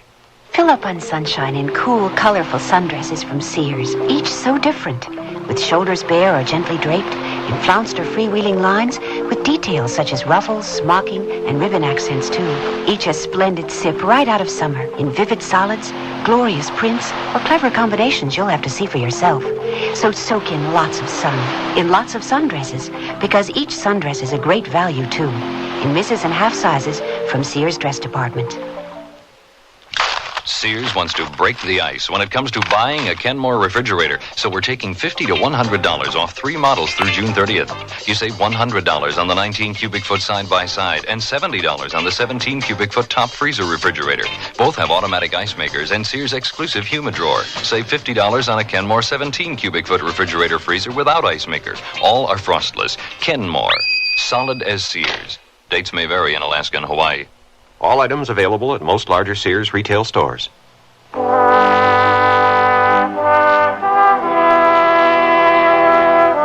west, young man. Advice offered and followed a long time ago. And today, young men still ride out to meet the challenge of the new West and find, waiting for them with patient, pale, grizzled faces, the ghosts of the Old West. How do you live way out here? In the middle of nothing like this. Nothing, you call it. How do you eat? After all, there ain't no wheat field out there, you know. Nope, sure ain't. So? Once a man sets his mind to it, he don't need much. And if he comes to know the land provides. Land can kill a man when it has the mind to. That, too, if you let it. More likely, it's the man does the killing. You call yourself the caretaker. What are you taking care of, anyway? This old shack? Ain't nothing but a heap of old timber gone to rot. What do you mean the land? All that sand and cactus out there, you figure it's all yours to look out after? Just said I was the caretaker and didn't say nothing more. I know. That's what we're asking. Let him be. What does it matter anyway? The old guy's probably freaked out. Been out in the desert sun too long. You have any water to spare, old man? Our canteens could do with a refill. Water? You show me a man who can stick around out here without water, and I'll show you a humpback camel. He ain't so freaked out. Well, you give us some fresh water and we'll take off, I guess. Be unwise, I'd say. How so? A big blow coming up. I can smell it. You'd be riding straight into a sandstorm. Don't seem to me staying here under this pile of boards would make much difference. Suit yourself. He's been out here a lot longer than we have. Maybe we better listen to him. You don't have to listen to me. You just listen to that wind coming up. Yeah, I think he's right. We better lay over a while. But then it'll be getting dark. You mean stay here all night? If we have to. Day or night, don't matter. Pretty soon you ain't gonna be able to tell the difference. Come on in.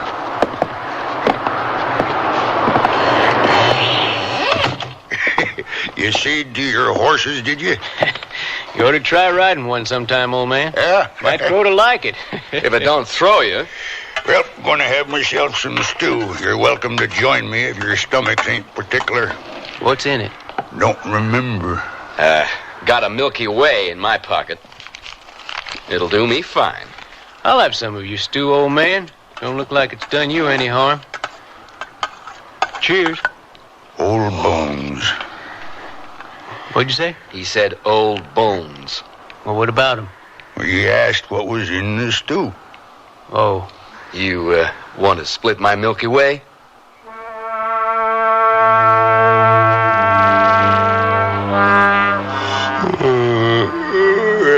I don't know about you boys, but I'm ready to turn in for the night. Night? How can you tell? We haven't seen the sun for hours. When I feel like turning in, it's night. There's a couple of blankets over there in the corner. Help yourself if you want. Leastwise, They was blankets. Looks like we're stuck here for the night, all right. Well, it's better than being stuck out there someplace. Could have ended up in the old man's stew.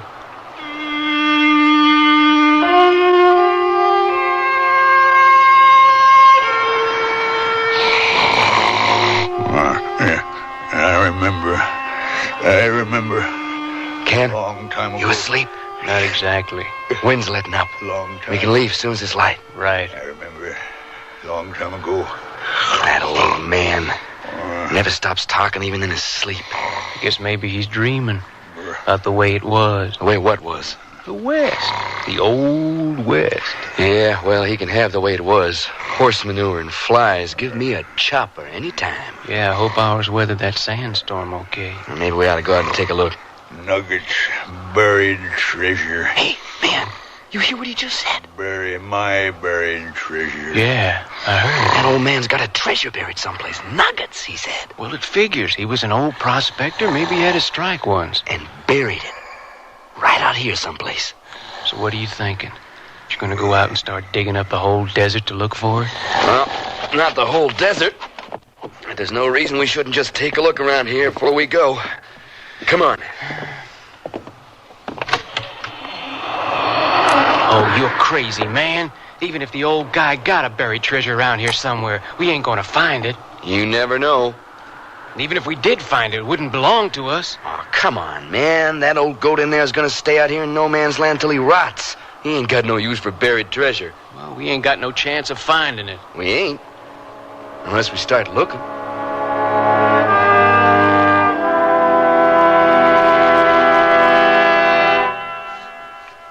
The word's out and spreading fast about the jeans from Sears Men's Store that grow beautifully.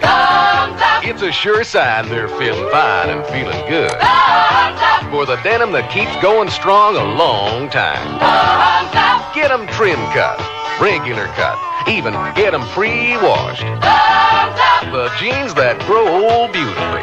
Now at most Sears retail stores.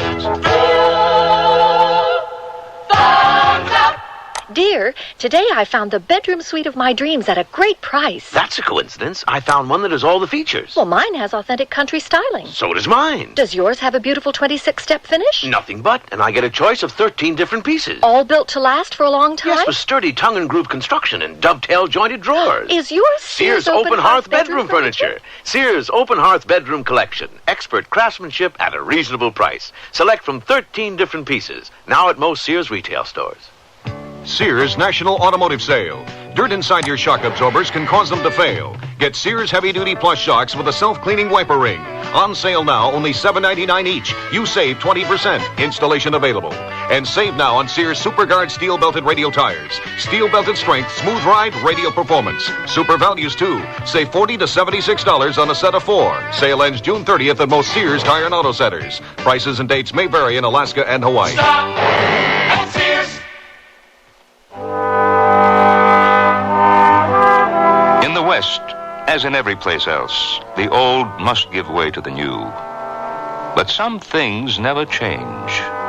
Man's nature, for one. Across the centuries, from the time when the land was crisscrossed with the rutted tracks of rumbling wagons, to here and now, with its network of concrete freeways, man's response to certain words remains unchanged. Words such as love and death and gold. There ain't nothing here but stuff that's no good to nobody anymore. Except in this. Figured he'd had to have a shovel around here someplace. Well, he has to dig the sand away to get out sometimes, I'll bet. In the hands of an old crazy like that, a shovel is for burying things. Burying his treasure. Nuggets, you heard him. Yeah, I heard him. But he didn't say where. Bet you it's right here. Right around this old shack someplace. Hey, man, it's going to be light any minute. The old goat will be getting up. Well, what are you going to tell him we're up to? It don't really matter what we tell him, does it? There's 2 of us and only 1 of him, and he ain't nothing but a crazy old man.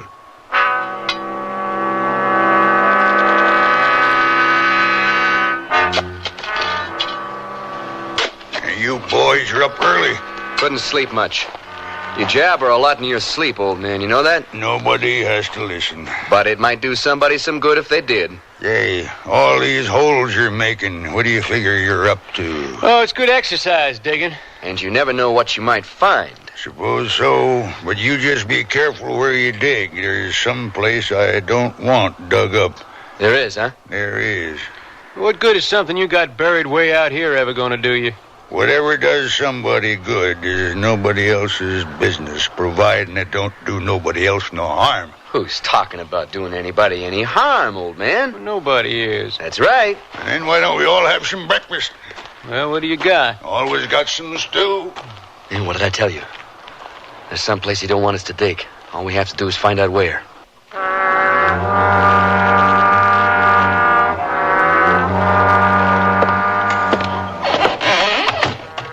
You decide on some breakfast after all? Yeah, I couldn't resist some more of that stew of yours. Yeah, what about you? That what you come in for, too? No, I ain't hungry. Oh, I wouldn't say that. I'd say you strike me as a hungry man. You mean greedy, don't you? Oh, greed. Now, that's something to watch your step about. It's like a snake with 16 rattles. That's right, old man. Better watch your step. Well, don't you worry. I've killed my share of rattlers in my day. Your day was the day before yesterday, old man. You ain't looked lately. It's already the day after tomorrow. I don't count my time by days no more. Speaking of time, we're wasting hours. Come on, Bob. Time you and me made tracks. Leave this old man out here all alone? No telling what could happen to him. And who'd know the difference? Till there was nothing left but a pile of old bones drying in the wind. None of us ain't gonna come to more than that anyway. The only difference is some of us are gonna come to it sooner than others. Where is this place you don't want us to dig up, old man? If I don't want you to dig it up, ain't likely I'm gonna tell you, is it? Come on, Bob, let it be. Used to have me a little old bulldog. He was stubborn. He'd get his teeth into something and there wasn't nothing could make him let it go. Nothing. And I learned to be just like him. Ain't nobody can be more stubborn than an old man. Especially a crazy old man. Where is it? You sure you don't want to try some of my stew? Where is it, I asked you? Oh, give it up, man. There's no way you can make him tell if you don't want to. Oh, yes, there is. You feel like telling me yet? I used to have me a burro. Stubborner than any little old bulldog. I learned from him. You are crazy, old man. Oh, man, what are you trying to do? Kill the old guy? Now, what good did that do us? I ain't gonna kill him, but if you don't wise up, old man, you're gonna wish I did. Oh, man, you're the one who's gone loco. I'm getting out of here. No, you ain't. We're in this together. I ain't in anything. Let go of me. Look, you'd like to get your hands on those gold nuggets, wouldn't you? Not enough to kill somebody. I ain't gonna kill him. Like you said. What good'll that do? I was just wearing him down till he felt like talking, that's all. Well, you do whatever you want. I'm moving on. No, you ain't. Well, you ain't gonna stop me. The hell I ain't. Let go! Now, what are you trying to do now? I told you ain't leaving. Let go, man! Get off that bike. Stay clear, will you? Anything you say, man. Bob! Bob, look out! There's a bull! There's a...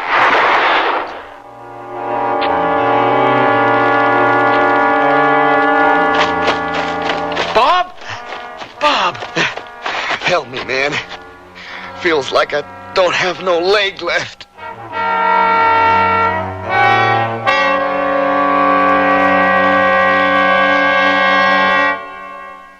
Sears Radio Theater will return after this message from your local station. Where do we stand in the cancer fight? I'm Kirk Douglas, and in my work as an American Cancer Society volunteer, I've learned that we're saving cancer patients who might have been lost only a few years ago. These additional lives have been saved because of advances in research. And it's particularly gratifying to know that some of our greatest strides are being made against the kinds of cancer that strike children and young adults. This is not to say that we're close to conquering cancer, but we do have the knowledge to save 1 out of 2 cancer patients if the disease is detected and treated in time. And Each year, we're able to save more and more patients. As one leading scientist said, I believe there's an end to the road, and I'm confident that we're going to get there. Help us get there. Please give generously when your American Cancer Society volunteer calls. Remember, it's your American Cancer Society. You've changed, Bernard. You're not the man I married. What do you mean, Francine? Remember the way you were, vulnerable. You made mistakes. But now look, you're confident. Everything you do turns out right. It's that book you sent away for. It's just a catalog from the Consumer Information Center. It lists more than 200 federal publications you can send for on building, fixing, eating. Buying, selling, working, playing, living. And more than half of them are free. Yes, Francine, the man you married is gone for good. All right, Bernard. But would you make just one more mistake for old time's sake? All right. For you, I'll just replace that window glass like I used to. Whatever you do, learn to do it better. Send for your free catalog. Just write Consumer Catalog, Pueblo, Colorado, 81009. Francine, send for that publication on first aid. What was that address? Pueblo, Colorado, 81009.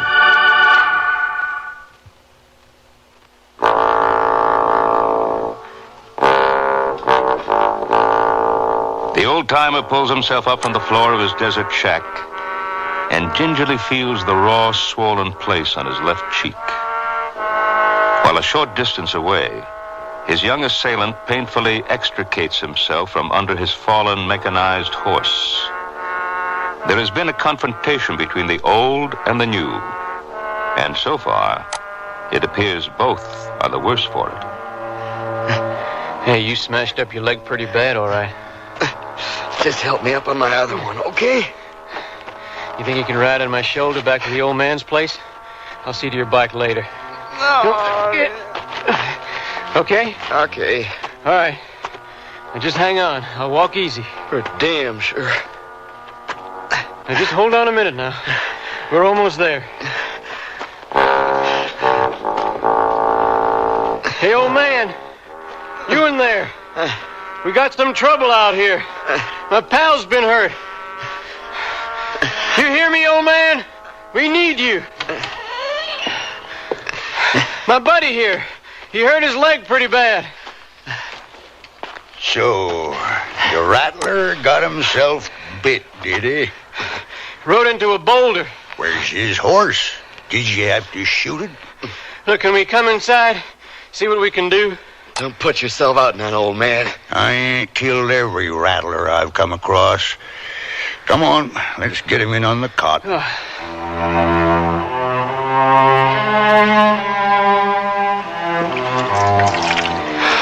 There.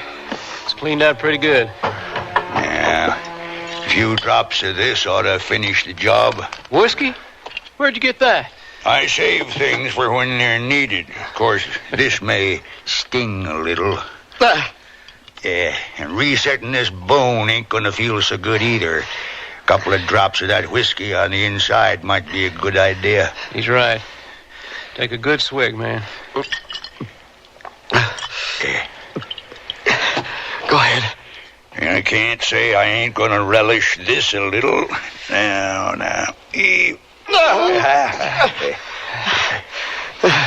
Here, man. You better take another swig. He's had enough to do him. I told you I save things for when they're needed. Here, you tear this into strips while I find something that'll do as a splint. Leastwise, you got one thing in your favor. You got young bones. You ought to heal pretty quick. Not quick enough for us to get out of here for a while. Unless I ride out and bring back some kind of help. Yeah, wait a minute now. Here. Yeah. There's your splint. Well, ain't pretty, but maybe it'll do the job. I guess you figure I owe you some kind of thanks for all this. Yeah, just as soon you wouldn't. I found me a skunk caught in a trap once. I pried him loose, fixed him up, and you know what kind of thank you he give me.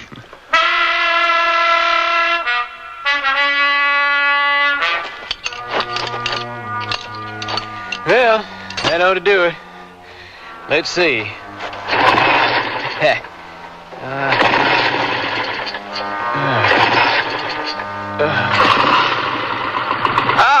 right! Sounds as good as ever. You're a miracle man, old buddy. Yeah? I can't perform any miracles in that leg of yours. And getting your wheels back ain't gonna do you no good. There's no way you can ride out of here for a while. No. Seems like I'm stuck with the old man's stew. Where is he, by the way? I don't know. Gone off somewhere again, I guess. Look, I better do like I said. Ride out of here and come back as soon as I can with my pickup. I can fix you up a bed in the back of it so you can make the trip out. Where'd you say that old crazy's gone off to? Out there someplace. Calls it his front yard. Yeah. Well, it ain't his. And he's got something hid away someplace out there. Finders is keepers. Well, you sure ain't in no shape to go hunting for it. I ain't, but you are. Next time he wanders off, you follow him and see what he's up to, okay? Well, I can't think of much else I could be doing as long as I'm here.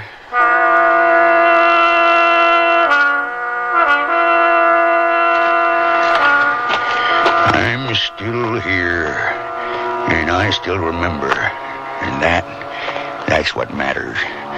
Nobody can make the world turn around and go backwards. I ain't asking it to. Can't bring back something that's dead and gone. I wouldn't want to. But somebody ought to always be around who ain't forgot. Ain't important who, but hereabouts, looks like it's me. I'm here, and I remember.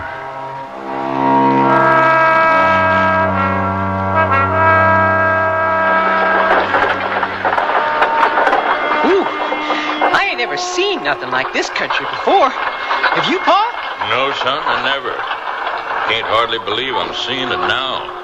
You think maybe I'll get so used to it I'll forget how it looked the first time? I don't know, son. Some things stay with us forever. There's no telling what things are gonna be.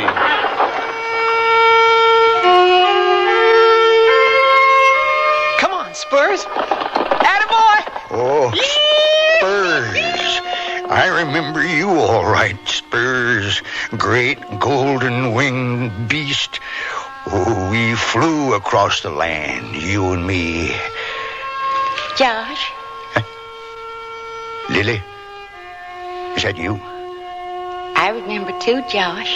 Ain't nobody called me by my Christian name in a long time, Lil.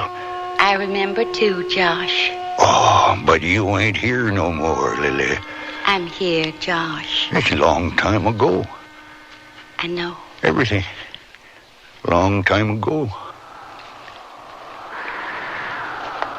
Lil? Is that you? Relax, old man. It ain't the dead come to life. What are you doing out here? Oh, got just as much right as you. Well, yeah. I suppose you do. Didn't know you was having some kind of private meeting. And didn't stop you none from butting in, did it? Who's that you was talking to? Your old sweetie? Guess maybe you thought you was really something once. Huh, old man? You and that pal of yours. I suppose you think you're the only ones who was ever young. Who ever loved a woman. Who ever felt the call of this land. No. But it's our time now. Your time is over. Time. It don't matter. As long as you remember. All right, old man. I'll leave you alone with your memories. Since that's all you got left. See you back at the shack. Long as I'm alive. I ain't ever gonna forget.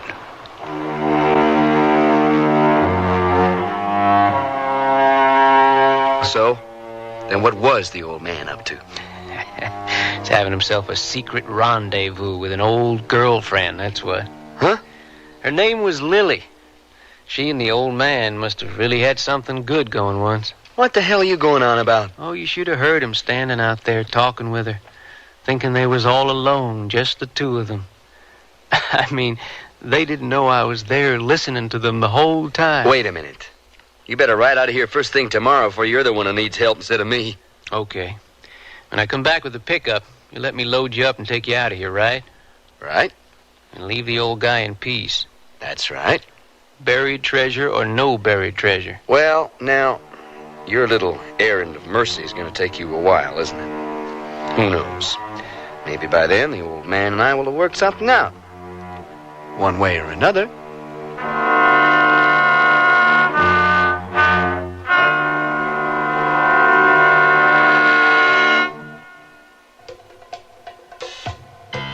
Clinging jerseys, tight satin tops, they only look good if they hug your body smoothly.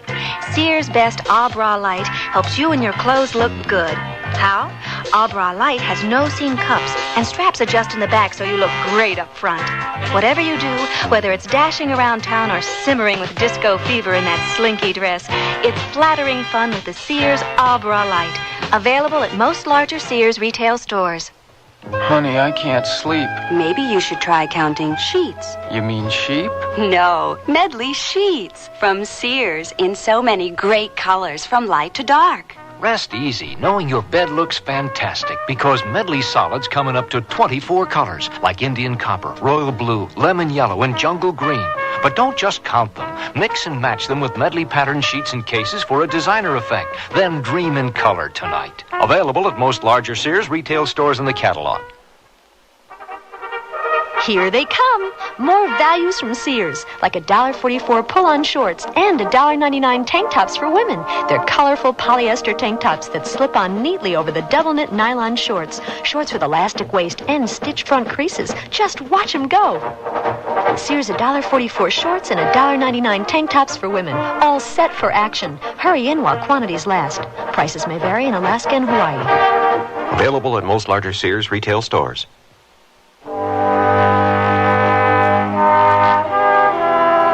Lorne Greene again, and here's the concluding act of Old Bones. I'll be back as quick as I can, all right? Don't hurry on my account. You take care of yourself, old man. Don't concern yourself about me, young fella. I've been taking care of myself so long, it's got to be a habit.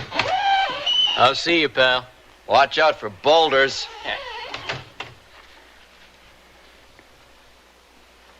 Well, old man, looks like it's just you and me. Never did hear tell of it before. What's that? A desert rat holed up with a rattler and surviving the experience.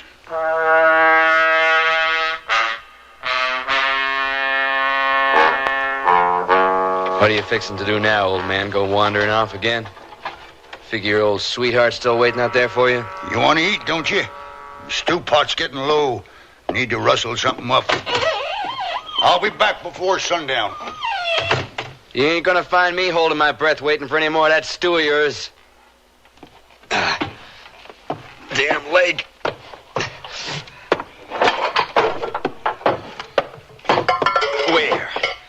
Where? Where's he got it hid? Buried, he said. Under the floorboards, maybe.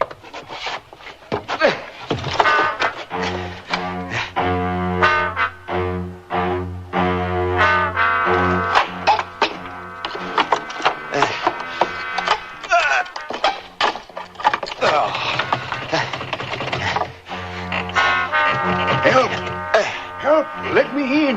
Old man? Is that you out there? I can't open the door. Hang on. I'm coming.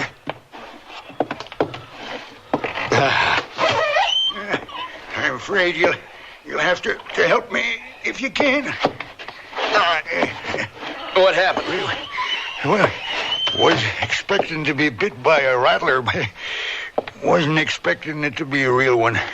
Jeez. Your leg. It's swollen twice its size. I think maybe I've had it this time. Oh, no, you ain't. Oh.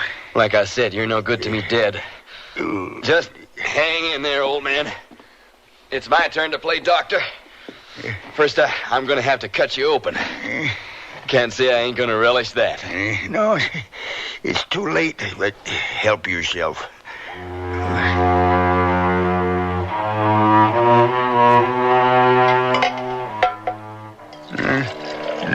Here. Have a little water, old man. Where is it? That buried treasure of yours, what good is it going to do you if you're dead? You hear me, old man? You ain't gonna die on me. Now without telling me where you got it hid. Is it right here? Inside this shack someplace? Somewhere under these floorboards I've been pulling up? Where, old man? You have to tell me, you hear? Yeah, I remember. You better remember. You told me, Pa, the land. Take care of the land. Don't start your rambling again about things that don't matter. Things that are past and done with. All dead and gone, old man. You understand? Lily? Your old sweetheart. She's dead and gone, too. Understand? It's all right, Josh. I'm here. And even if she wasn't, she wouldn't have no more use for an old broken-down heap of bones like you, old man. Can you hear me, Josh?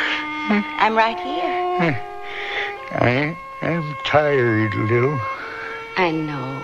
I told you, old man, there ain't no Lil here. There's only me. It'll be over soon, Josh. The pain and all. It ain't so bad, Lil. Nothing's bad as long as you're here. It's just the fever, old man. You ain't got no sweetheart no more, and she sure as hell ain't here in this old shack. Do you remember how it was, Josh? I'm trying to, Lil, but it's getting hard. I told you, old man, I ain't gonna let you die. Not yet. It was beautiful, Josh. Remember? You were beautiful, Lily. Snap out of it, old man. Do you hear me? You still are beautiful, Lily. Hair like the sun. Eyes like the clean blue western sky. Even if your sweetheart was here, she'd be just as old and gray and broken down now as you, old man. I love you, Josh. I love you, Lil. Stop it, old man. You hear me? She ain't here, I said. And if you are here, go away. Leave the old man alone. Rest now, Josh. Don't worry. I'll stay right here. I won't leave you. I'll never leave you anymore. Oh, I know that now, Lily. I know that.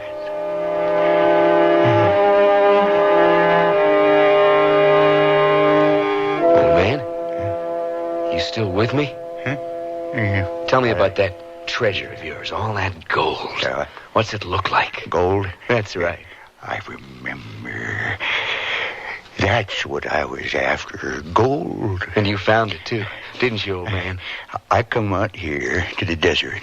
I was all alone then. That sweetheart of yours, Lily, then she didn't stick by you after all? No. I wasn't all alone. Not once you struck gold, you wasn't. Nobody's alone once he's got himself a fistful of gold nuggets. Hey, nuggets. It's right. I ain't forgot. And you ain't forgot what you done with him. Right, old man? Where you buried him. No. I ain't forgot.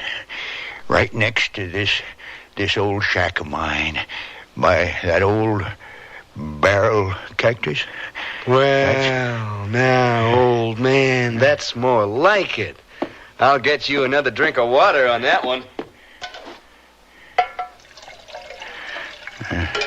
Here you go, old man. All we have to do now is wait for my pal to come back.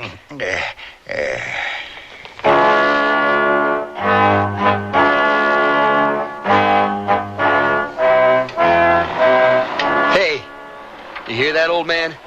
I am about to be rescued. And thanks to you, me and my pal are going out of here a lot richer than when we came in. All right, welcome back, man. Hey, pal. You okay? You know, you hadn't ought to be on that leg, you know. Man, I ain't hardly been off it. How come? Where's the old man? In here. But he ain't good for much just now. What happened? What's the matter with him? Rattlesnake bite. Don't look at me. It was a real rattler. Ask the old man. He'll tell you. The hell he will. He's dead.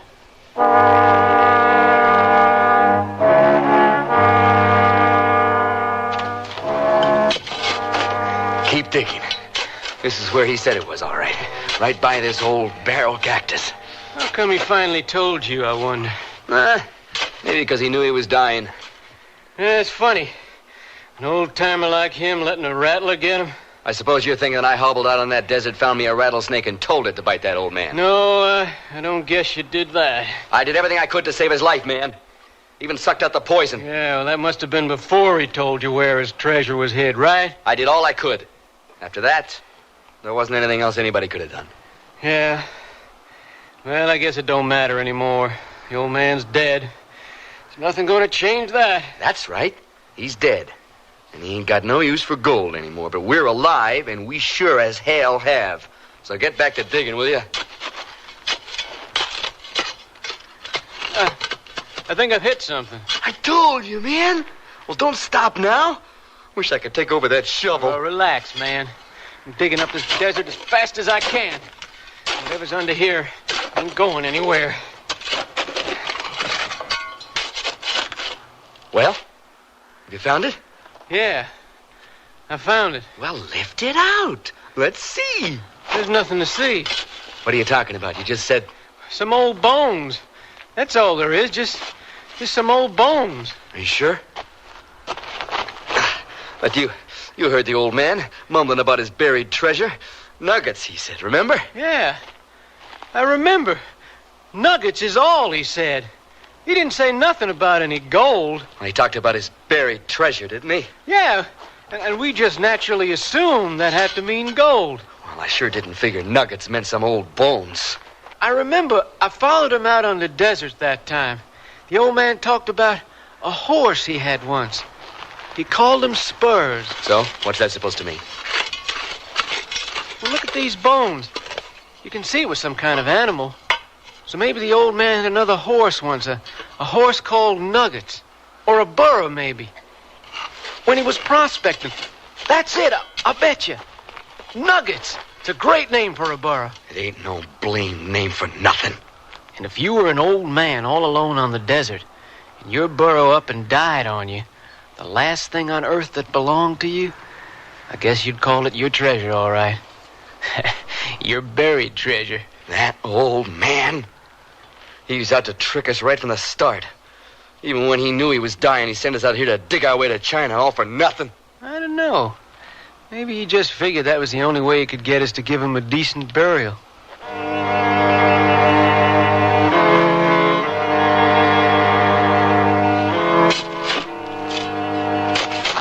Well, that's it, old man. That's all we can do for you. Except maybe say a prayer or something. We could sing a hymn, too, only we ain't gonna. I remember when I was a little kid, my mom used to make me say my prayers at night. Now I lay me down to sleep. I pray the Lord my soul to keep. Amen. There's your prayer, old man. I guess it'll do. It'll do. Let's get my bike on the truck. Get out of here. In a minute. Well, what are you gonna do now? I thought I'd put up a grave marker. A grave marker? What for? Nobody'll ever see it. Well, just the same. Seems there ought to be something to show that old man was here. Sandstorm will just come along and cover it up. Let me have your knife. Some of that old man's craziness wore off on you for sure. Well, what are you putting on it? You don't even know the old man's name. Josh. Josh. That's what she called him out there on the desert. Let's get out of here. Yeah, let's.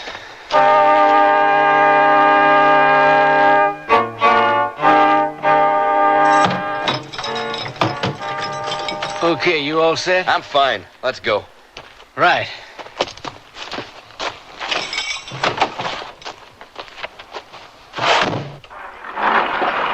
Hang on, man. We're off. Let her rip.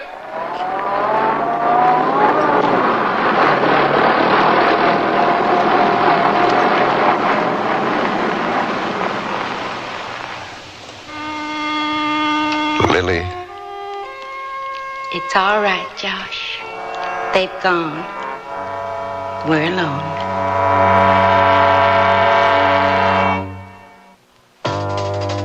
They wear them in Alaska, in Texas, in Maine. Wherever the territory's tough, the kids wear Sears Tough Skins, the toughest jeans in Sears Tough Jeans territory.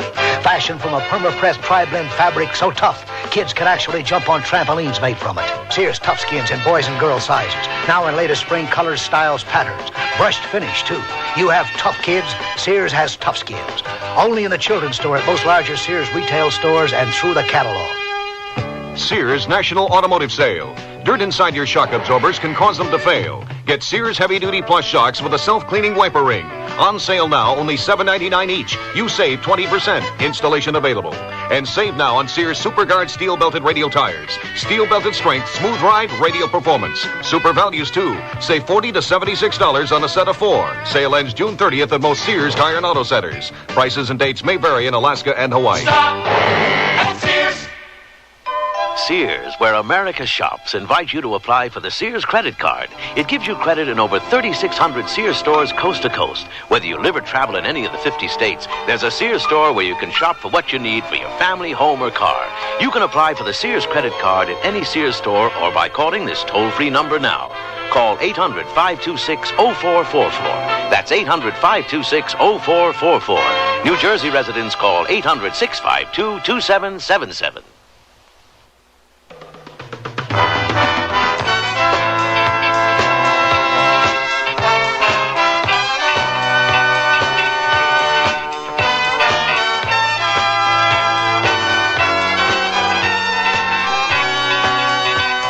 The Sears Radio Theater has been brought to you by Sears Roebuck and Company, where our policy is satisfaction guaranteed or your money back.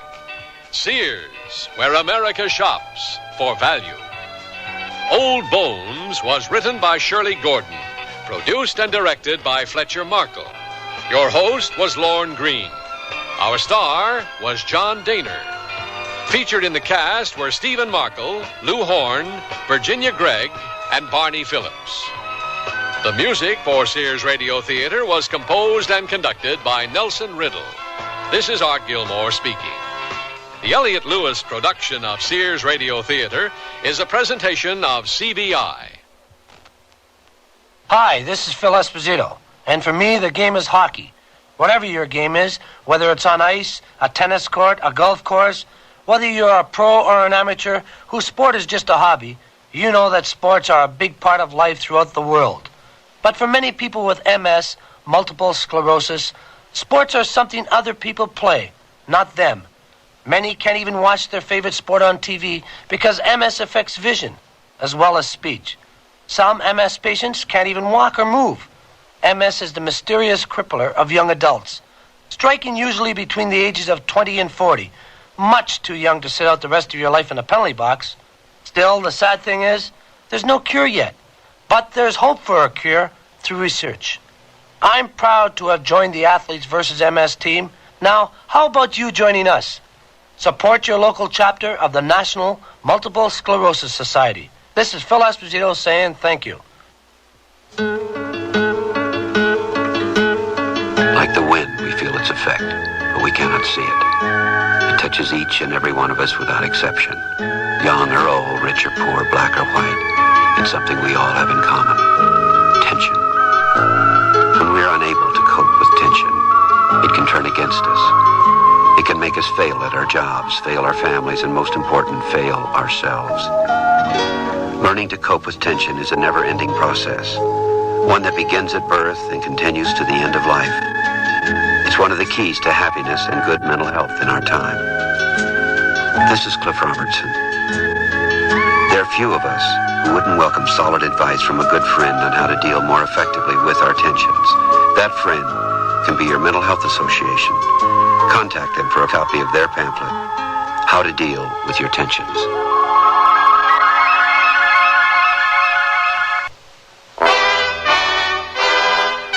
Tomorrow's Sears Radio Theater will be a comedy with Andy Griffith as your host. Let's listen. Where's Vietnam? It's right next door to Thailand, where my girlfriend Siri came from. This is the lady from Bangkok, the one you almost married? Right. Say, man, you got a good memory. Yes, Siri Crit, I really cared a lot for that woman. So be sure and tune in tomorrow to the Sears Radio Theater. That's the theme from the Sears Radio Theater. Tonight, a story of the West with Lorne Greene as your host. Here's a preview. A box? Are you crazy? No, sir. Slaves ain't allowed to be crazy, and you will know. It just might not be such a bad idea, Henry. Not such a bad idea at all. But the danger... If I'm not free, I might as well be in a box anyway. The Sears Radio Theater will begin after this message from your local station. Chills run up and down your spine. There's a creeping sensation at the back of your neck. You're listening to CBS Radio Mystery Theater. I'm E.G. Marshall, your host for these hour-long dramas of suspense, adventure, and the macabre. Heard 7 times a week on most of these stations. Here's a sample of what we mean. This very room reeks of dejection, despondency, undusted cobweb furnishings, black drapes covering the window. Here, let me throw them back and at least get some moonlight, if not sunlight, into this place. In the doorway. What is it? Madeline! Am I that horrifying to look upon? Dear brother. Listen here for CBS Radio Mystery Theater 7 times a week on most of the CBS Radio network stations. This is Lorne Greene. You're listening to the sounds of a human auction being held in Richmond, Virginia. The year is 1849. This morning, gentlemen, we got 20 choice bodies for sale, and I don't want anybody to feel shy about making a bid. Your money ain't earning all that much in the bank. May as well spend it on something that you can use. Now then, let's get down to the business at hand before the midday heat begins. All right, Roy, let's bring that first one up here. Now, don't mind them tears. That's just one of her tricks. As y'all can see very well, whoever gets this one will be getting double for his money. In about another month or so, you'll be having a new field hand or a fine lady's maid. Now then, let's start the bidding. Do I hear a bid of $800 for this double deal? 800. Do I hear $850? 9. Bid by Master Davis. Do I hear 950? Now remember, gentlemen, you're getting double your money's worth. And if I'm not mistaken, it won't be the last time. To my experienced eye, we got a prime breeder here. Do I hear 950? Do I hear 1,000? 1,000. 1,000. Now, do I hear 1,050? Let's bid them in, gentlemen. Let's bid them in. Top flesh demands top dollar. Do I hear 1,050? 1,050. Go in. Go in. Gone. Sold to Master Davis for $1,050. Take it out, Roy. What would you do under those conditions? Henry Box Brown was a real person. He was a slave who dreamed, schemed, and planned to be free at any cost. What we do know, if the history of oppression teaches us anything, is this. A human being's will to be free by any means necessary is one of the most powerful forces on earth, even though the means of gaining freedom might be bizarre. And that's how this story begins.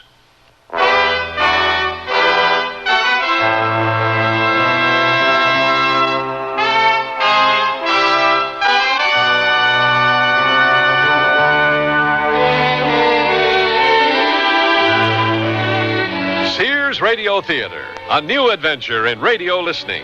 5 nights of exceptional entertainment every week.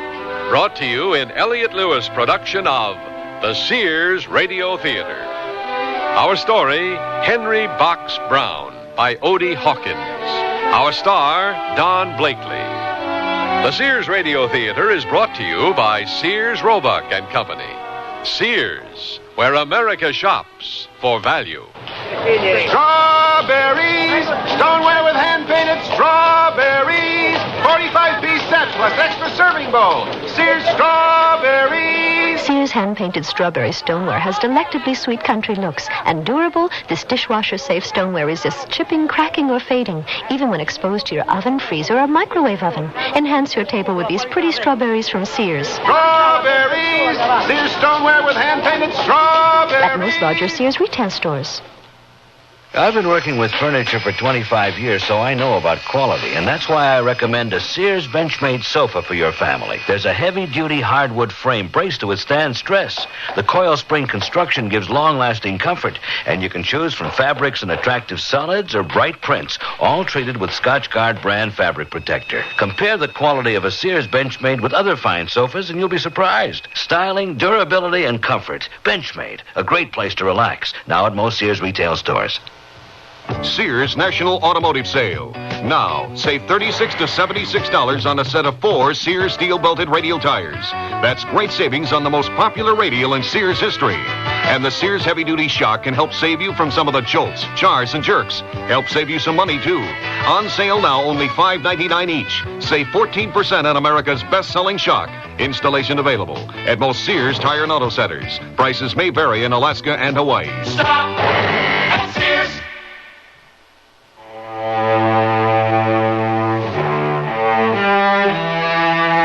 Our story begins on a warm day in March of 1849 in Richmond, Virginia. Henry Brown, occupation slave, walks into his neighborhood general store. Despite the fact that he's been a slave for all of his 33 years, there is an undefinable something in his eyes that tells us he doesn't think like a slave. He's small, about 5'5" or so, muscular from years of handling heavy bales of tobacco leaves, and he has $166 hidden in the lining of his hand-me-down coat. Money earned penny by penny over the years, doing odd jobs. Well, now, what can we do for you today, Henry? Nothing too much, Mr. Yancey. A little salt, maybe, and a little snuff. What's the trouble, Henry? You looks like you got a ton of bricks on each shoulder. I kind of feel that way, Mr. Yancey. Your wife, huh? Yes, sir, my wife. Her master sold her down south. I didn't find out about it till yesterday when I got my pass to go over to see her. Mm-hmm. She was owned by the Stoves, wasn't she? Yes, sir. Did you talk to your master about buying her like I told you to? Yes, sir. I begged him to. And he said he would. But he didn't. Who bought her? I don't know. She was brought up in a batch that was being taken south to be resold. I'll never see her again. Well, I would be lying if I didn't agree with you, Henry. It seems about the best thing for you to do is ask your master to buy you another wife. I don't want another slave woman for a wife.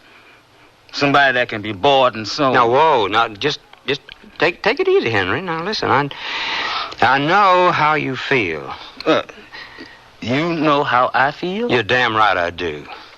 I'm a man, same as you. I know how I'd feel if I was in your shoes. Are you saying you know how it feels to be a slave? I would never be a slave, and I would never own one. You know, Mr. Yancey, I've been thinking for a long time about not being a slave. Oh? Yes, sir. I've been thinking about not being a slave for a good long while. Does your master know anything about what you're thinking? Oh, no, sir. You're the only one who knows. And the only reason I'm telling you is because... Careful, Henry. I think you're getting a little bit off the mark here. I don't think so, Mr. Yancey. Not if all the talks we've had have any truth in them. Now, I've heard you say from time to time that every man is entitled to his liberty. Did you really mean that? I'm a man of my word, you know that. Mr. Yancey, what would you say if I asked for your help to get out of Virginia out of slavery? I'm a businessman, Henry. I'm not a lawbreaker. What if we just thought of it as a business deal? Well, now, I've heard you say that business is just a matter of dollars and cents. Now, I've got $166. And I'm willing to give you all of it if you help me. Well, I don't know quite what to say, Henry. I mean, Helping slaves run away is a serious matter. Please help me, Mr. Yancey. Please, I don't know anyone else I can turn to. I'm sick and tired of belonging to somebody like a dog or a horse. I want to be a free man. Mr. Yancey?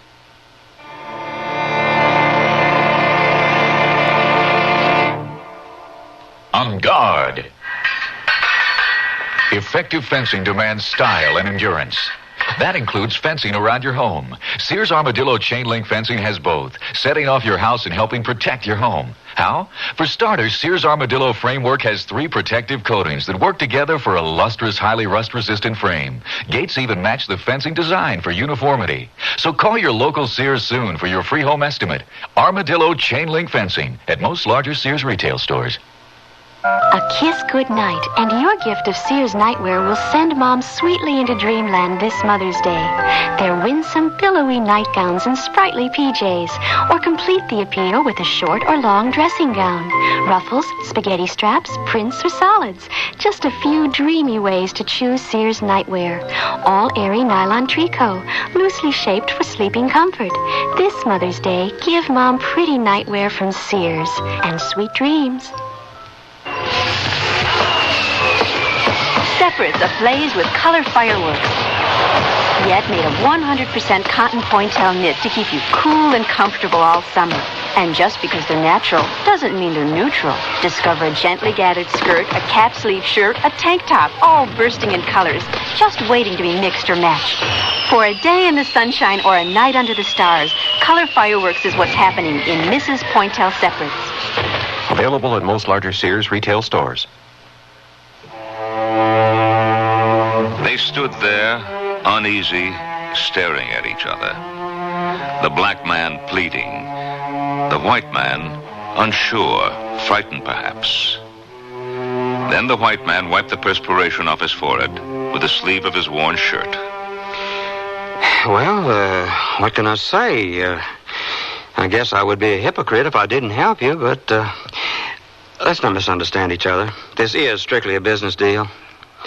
You say you have $160. Yes, sir. $166. I'll charge you half of that. Fair enough? That's more than fair. More than fair. Good, good. Now, let's hear your plan.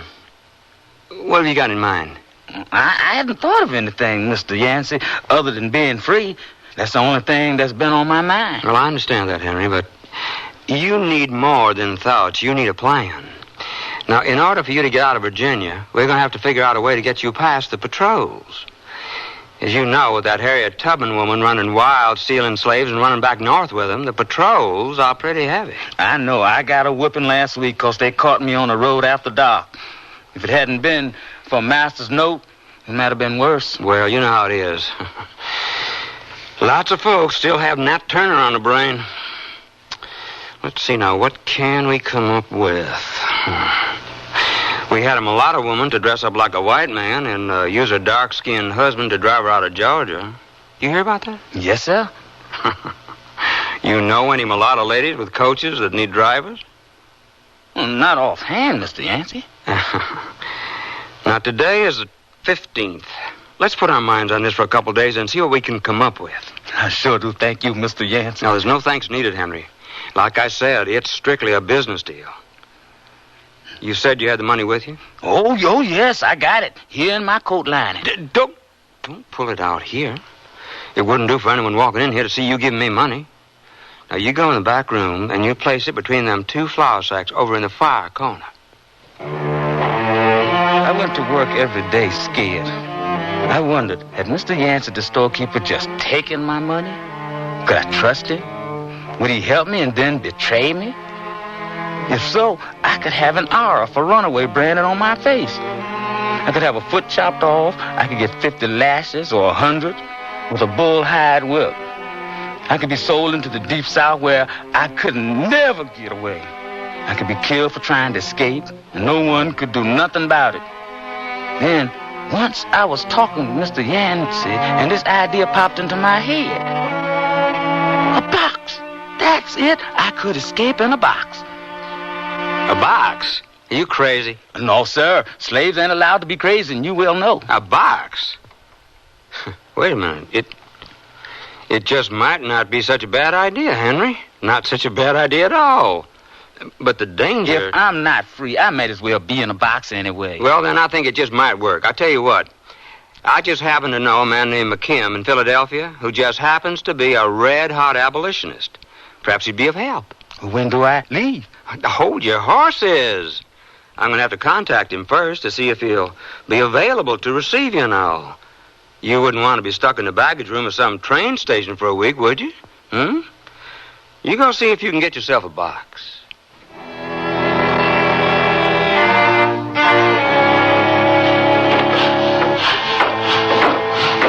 Mose, your master here? No, he's upstairs sleeping. Full of rum, as usual. Hey, watch what you're doing. That wood's supposed to be sanded with the grain, not against it. I don't know what to say about some of these young bloods, Henry. They just don't take no pride at all in their work. I wonder why. Huh?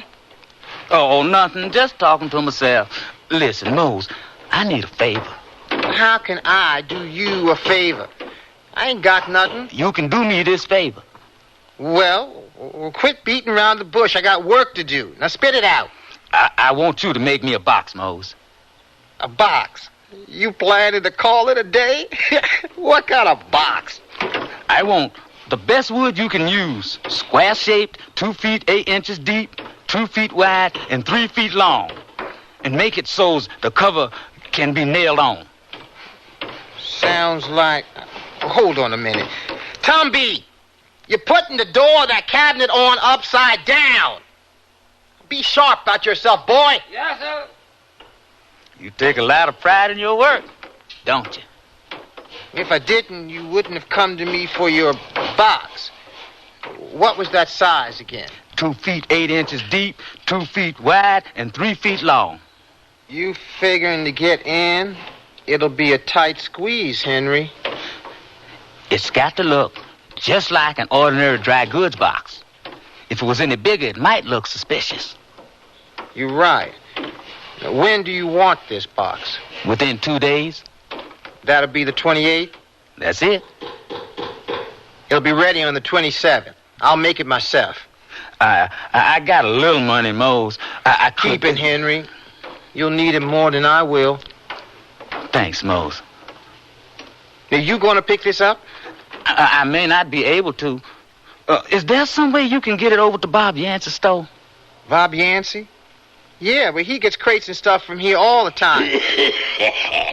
You better get out of here. Sounds like Master Clark's in a foul mood. Okay, thanks again, Mose. God bless you. All right. What's going on down here? Mose! Yes, sir, Master Clark. Did I see a strange darky down here? No, sir, Master Clark. We the only ones down here. Hey, you there, Tom B. Hurry on with that tabletop. Master Clark promised he'd have it ready by 10 o'clock tomorrow morning. You get a move on before I lose my temper and take my belt to you, rascal. Ain't no need for that, Master Clark. Everything gonna be taken care of.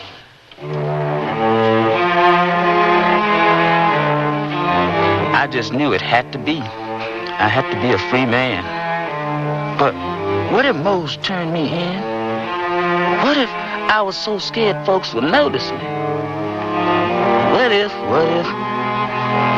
Only one thing I know for sure, I would be free. No matter what it cost, I would be free.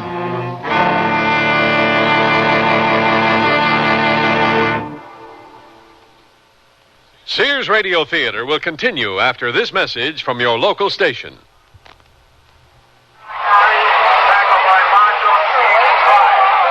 Yeah, that was about 2 weeks after Dad had his stroke.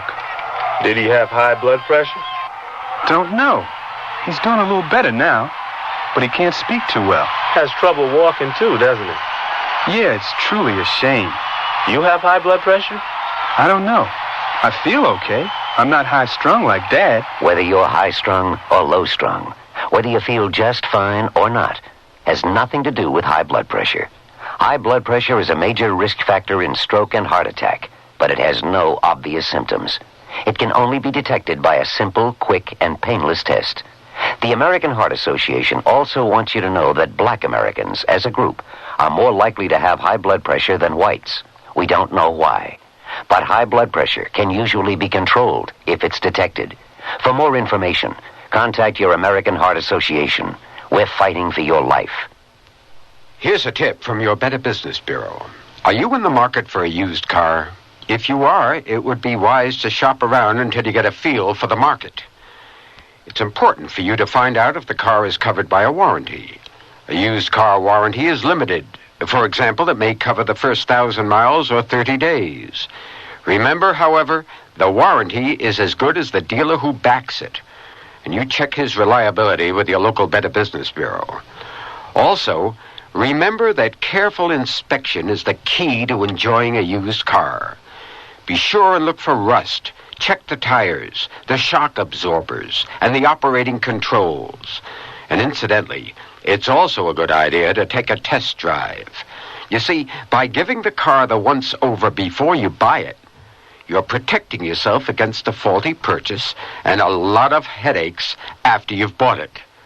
This has been a tip from your Better Business Bureau.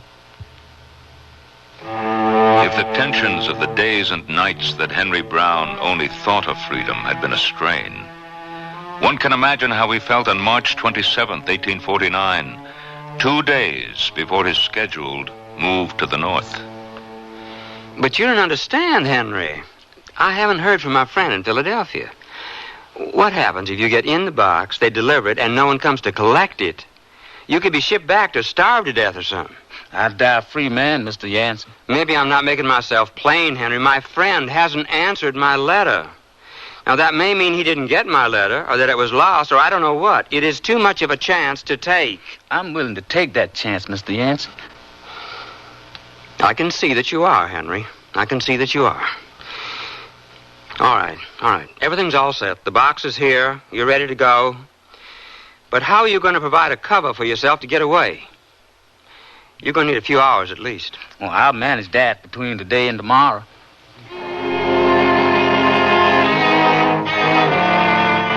What are you talking about, Brown? You done hurt your hand? You still got another one you can use. Now get on back to your bench.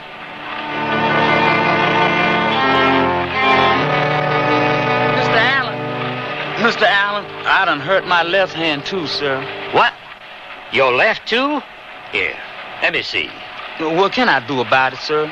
Well, ain't nothing can be done for you here. Looks like you managed to knock your master out of half a day's pay. I'm sure he won't be too happy with you about that. Now, if I thought you was deliberately trying to slough off on me, I'd take my whip to your backside. My hand is really hurt, Mr. Allen. You can see for yourself. Yeah, guess you are telling the truth. Go on home and get some poultices of flax meal and put that on it. Thank you, Mr. Allen, sir.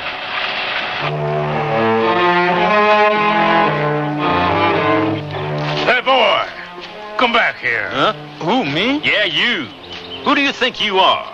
Do you know you just walked right between us? Sorry, Boy, you got a name? Yes, sir. Tom Washington, sir. What's your master's name? My master's name? You got a master, ain't you? Or are you a runaway? Oh, no, sir. I ain't run away. My master's name is Mr. Edward Jefferson. Does your master know that you run up and down the streets trying to knock people down? No, sir. Oh, so you do try to knock people down? No, sir. I never... What's that sign say? The one across the street in that window? I don't know, sir. I can't read. You sure? Yes, sir. Gene, you think this little rascal's telling the truth? It's hard to say. Ain't no telling about the ones who run up and down the street trying to bump into people and whatnot. Maybe we ought to have him arrested and have his master come get him. That'd teach him a lesson. I'm truly sorry. It's just that Master Jefferson told me to hurry back with the snuff, and I was thinking what about... What happened to your hands? Well, the master got mad and stomped on him because I was too slow bringing his hat. Well, looks like you're in for a little more stomping. Yes, sir. In the future, you be sure and show some respect for people, you understand? Yes, sir. Now, Get. Yes, sir.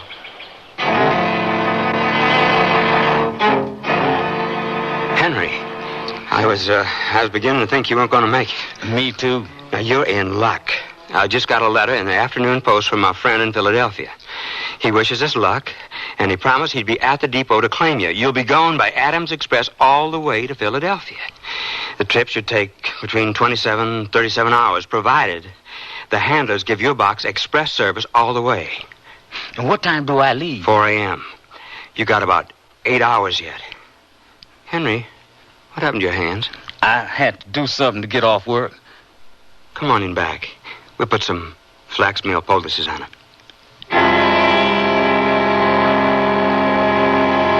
Henry, wake up. It's time. I'm not asleep, Mr. Yancey. Keep your voice down. I got a man with a wagon outside who thinks he's taking a box of goods to the express office. You got everything you need? Did you bore the air holes in? Yes, sir. 3 really small ones on each side. Good. I think it might be a good idea to keep the gimlet with me, just in case. That's a good idea. You got water? Full bladder and a few biscuits. You want to take more food? I won't need it. I'll save my appetite for freedom. Good luck, Henry. Who knows? I might go into the box shipping business if you prove to be profitable. About ready to tote that out of here, Mr. Yancey? Just as soon as I nail the cover on. God bless you, Mr. Yancey.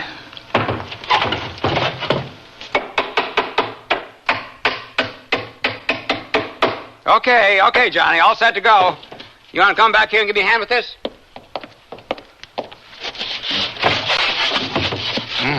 A pretty fair-sized load, huh, Mr. Yancey? Well, yeah, that's the way it is, Johnny. Them Yankee ladies hate our guts, but they love our cotton cloth. There we go. Now, remember, Johnny, you try to keep up the side that's marked, because I'd kind of like to keep the stuff inside straight. Do my best, Mr. Yancey. Do my best. Get up.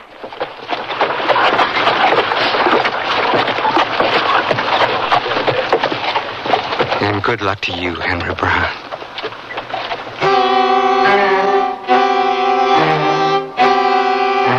After a few minutes, I felt like screaming, "Let me out. Let me out of here." I couldn't take being cooped up like I was, cramped in a sitting position with just enough room for me to move my arms a bit and shift my weight slightly whenever one position became tiresome. From Bob Yancey's store to the express office was a mile. It's a mile I'll never forget. Going that mile stuffed up in that little wooden box, I had a chance to go back through everything that had ever happened to me. Most of what came to mind was pretty ugly, not knowing who my mom and daddy was because we had been sold off to different folks. I thought about being whipped out to work before the sun came up, having barely enough to eat, and hardly enough clothes to cover my body, even in the wintertime. Work, all the time work, a field hand. Once, there was an overseer who was so mean, he used to whip people's eyes out of their heads. Master liked that, because he could get so much work out of their hands. It didn't matter how we was treated. He could work or beat us to death and buy a new batch. They said that none of the field hands ever lived longer than 5 years on this man's plantation. I was in my 3rd year when he died. Some say Dicey the cook put shaved glass in his food, and Master Carson brought me into the city and hired me out. He probably saved my life. I don't think I could have lasted too much longer. Yeah, he probably saved my life, but I couldn't be too grateful because I was still a slave. A whole bunch of things went through my mind traveling that mile to the express office. I prayed to Almighty God for salvation, that he would not let me get caught and taken back. I was so scared I didn't know what to do. I tried to see what freedom would look like in my mind, but it was too dark. Whoa! You there? Yeah, you with the fuzzy eyeballs. Come on over here and help me with this crate. Sir, this here crate goes to Philadelphia. From having seen it done on shipments of tobacco casks, I knew that the station clerk had stamped where I was going on my box. My heart was so far up in my throat, I could hardly swallow. Somebody came along after a little while, lifted my box and tipped me over into a baggage car, upside down. After a few minutes of being on my head, I felt my eyes about to pop out and the blood filling up the veins in my head. It made it feel like it was about to explode. As the train started up to go, I prayed with all my might that I would be saved from the torture of staying on my head.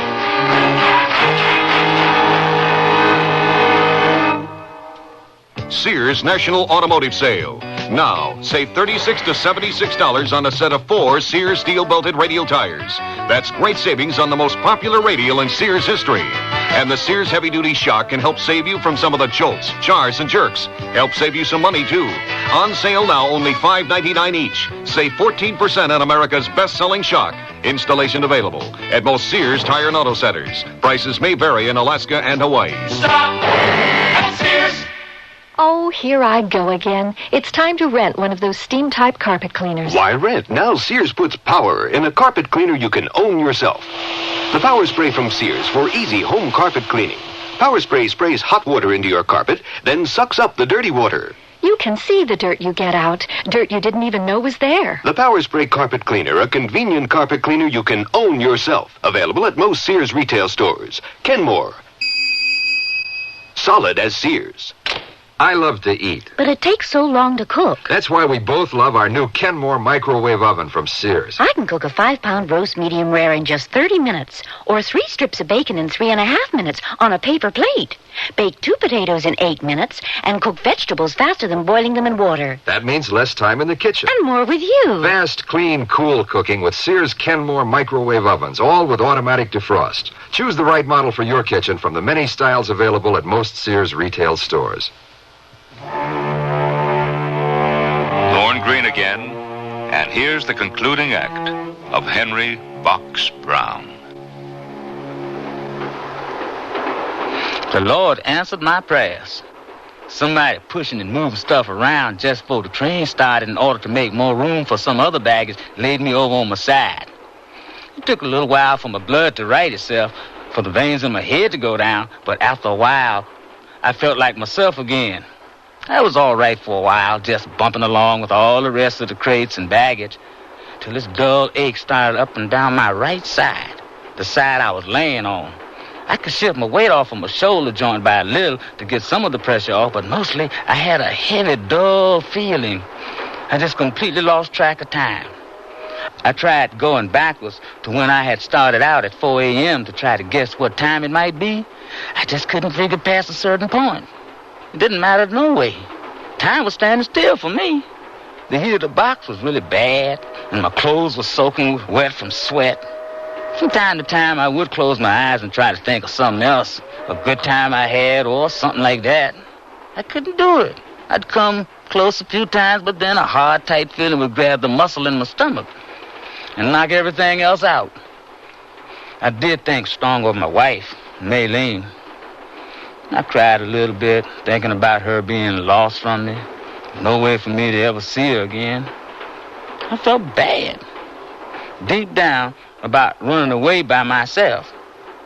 I had talked to her about running away, but she was always afraid of what would happen if we got caught. At one point, I thought I was dead. It just didn't seem that I could possibly be alive. Hardly able to move, sweat dripping off me like rainwater, every muscle stiff from being locked in place. I clenched my teeth together and tightened my messed up hands into a fist and prayed. I prayed to God to give me the strength to hold out, to keep my mind together and not crack. It was like being in a hole somewhere.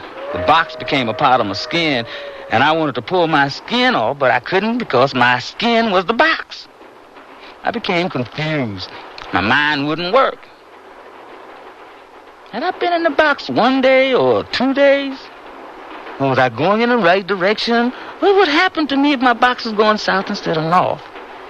If somebody had made a mistake, somehow I could see myself in a baggage room somewhere, slowly starving to death because I had made a vow on my soul's damnation that I would rather be dead than be a slave again. I had never felt more lonely in my life than I felt at that time.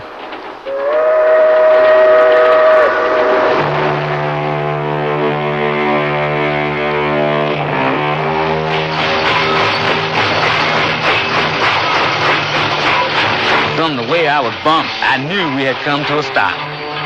The freight train doors were slid open, and I could hear voices and the sound of water.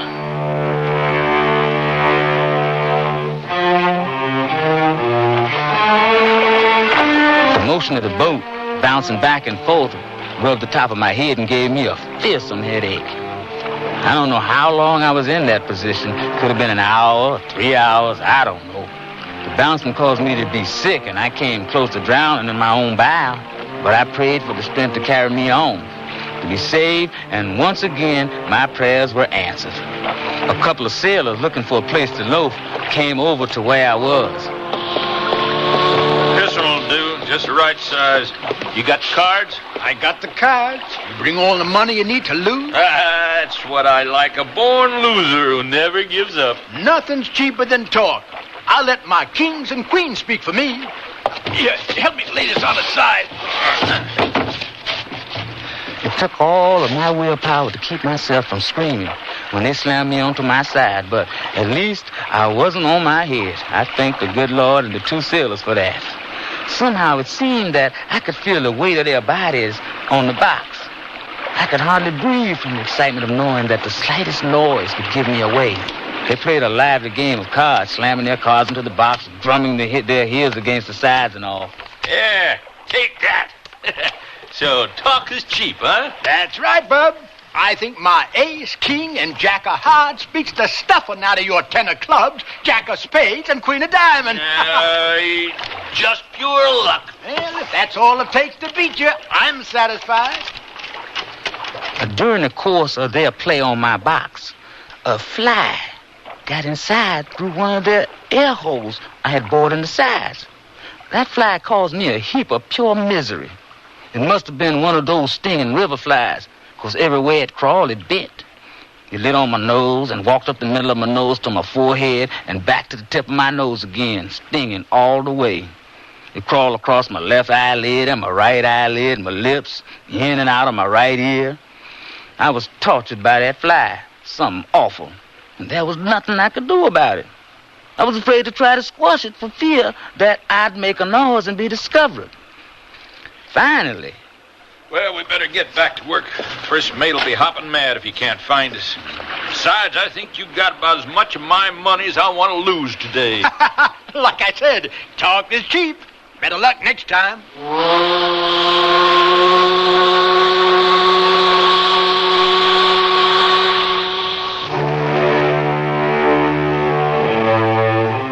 A strange thing happened. The minute those sailors left, the fly left too. I don't know where it went, but I was very happy that it went wherever it went. I had the sailors to thank for placing me on my side, but as you can well imagine, being in that position grew pretty tiresome too after a while. Hope, prayer, and the belief that my journey would have to come to an end, for better or worse, kept me alive. And then, as though some miracle had happened, I heard somebody say, "Yep, that's Washington." I kept wondering what they were saying about me back in Richmond. That's right, completely disappeared. Old man Carson fit to be tied. What about the hounds? Ain't got no cent to work from. They took a sniff off of some of his old clothes, and every one of them started off in a different direction. Let me have a slug in that jug clock. Now, this here about the doggonest thing I ever heard of. Ain't a human body made but could disappear into thin air. Everybody thinking he went north. Maybe he went south. Oh, come on, Bob. There ain't a darky in this state that would run south. Say, you know something, Bob? You just might have a point there. He might head south to throw everybody off the track and then head north. No, if he did, it'd be the first time I ever heard of such. Well, I'll take a swig on that. Who knows? Ain't no telling what a man will do when he decide to run away.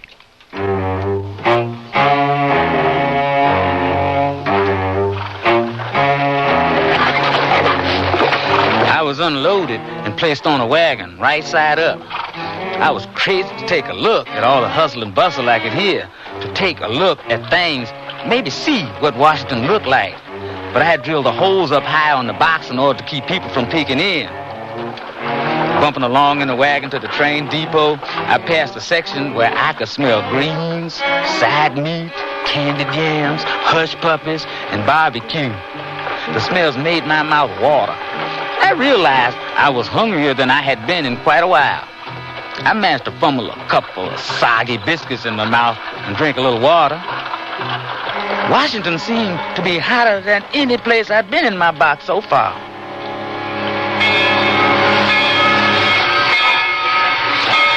We were at the train depot. I could hear train sounds like in Richmond and somebody jumping up on the wagon to unload it. The way I figured it, I had 2 more times to be unloaded. This time, and when we got to Philadelphia, I felt like a wet dish rag. Hey, Boomer, give me a hand to this box. I'm busy. I'll push it off and drag it on over to the loading platform. But it's got this side up with care marked on it. Ah, who cares? Company can make it good if you break anything. The next thing I knew, I had this feeling of falling through the air. My neck made a cracky sound when the box hit the ground, and I was knocked out of my mind for a while. I was about ready to give up. I didn't feel I could take any more, especially after I heard the 2 freight hands discussing whether or not they had enough room for my box. One of them made up his mind. Says express. Express it is.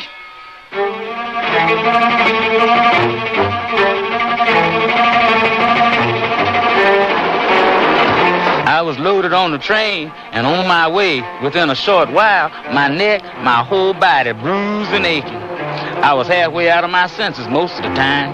I felt like beating my fist against the wall of the box to ask somebody to get me out, but I was too weak. And besides, nobody would have heard me in the baggage car anyway. It seemed to me, when the train slowed and I knew we were in Philadelphia, it seemed that I had been in this box all of my natural life. Philadelphia made it, but I still had to be careful. I could be discovered still and taken right straight back to Virginia. They had cases of that happening to runaways. Slave catchers was always hanging around train depots. I was unloaded and placed with the other freight. I could feel other boxes being bumped against me.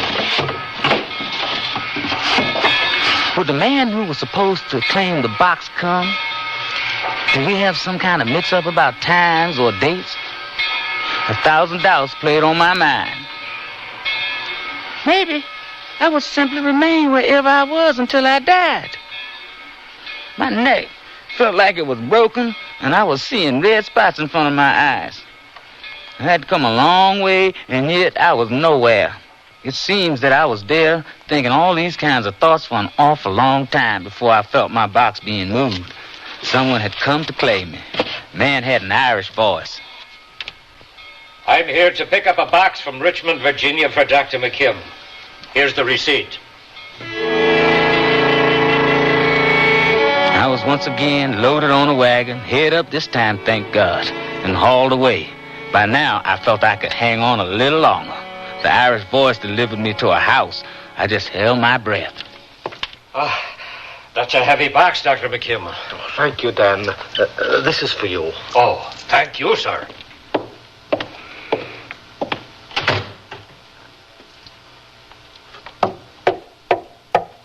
Are you alive, Henry, inside there? Yes, sir. Yes, I'm alive.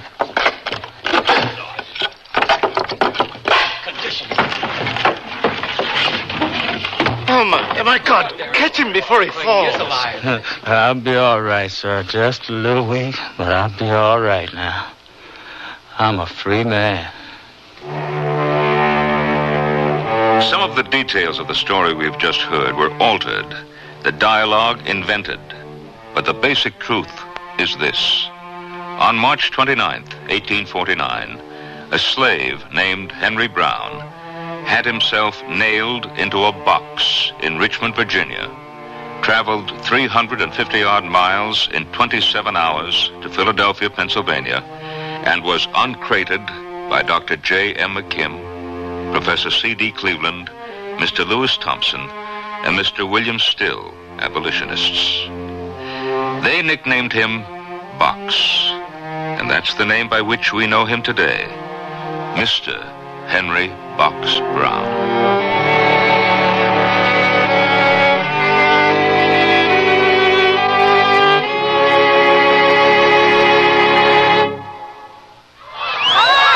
And she leaps ahead wearing Sears action playwear for juniors. Their saucy yellow-bibbed overalls with a striped tank top underneath. What a look! But wait, another girl in bright blue pleated shorts and rugby-style shirt hops up from behind. Ladies and gentlemen, who'll win this leapfrog race?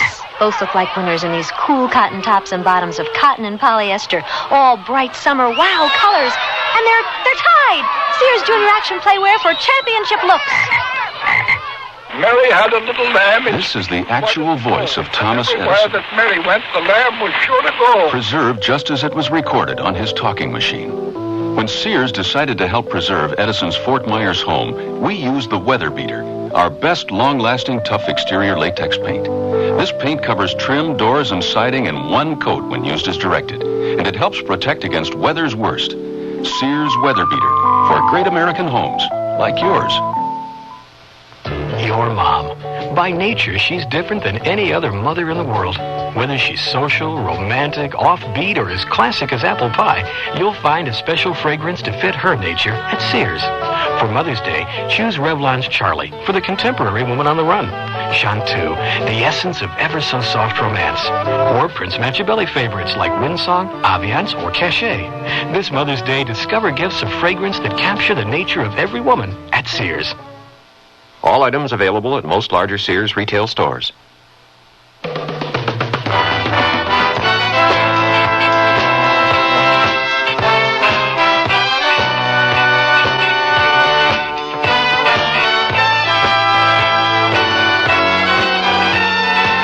The Sears Radio Theater has been brought to you by Sears Roebuck and Company, where our policy is satisfaction guaranteed or your money back.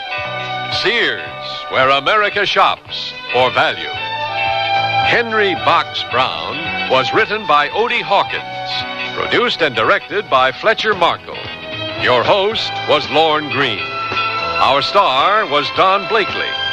Also heard were Dawes Butler, Marvin Miller, Peggy Weber, Don Diamond, Barney Phillips, Howard Culver, Jack Carroll, William Lally, and Paul Reed Roman. The music for Sears Radio Theater was composed and conducted by Nelson Riddle. This is Art Gilmore speaking. The Elliott Lewis production of Sears Radio Theater is a presentation of CBI.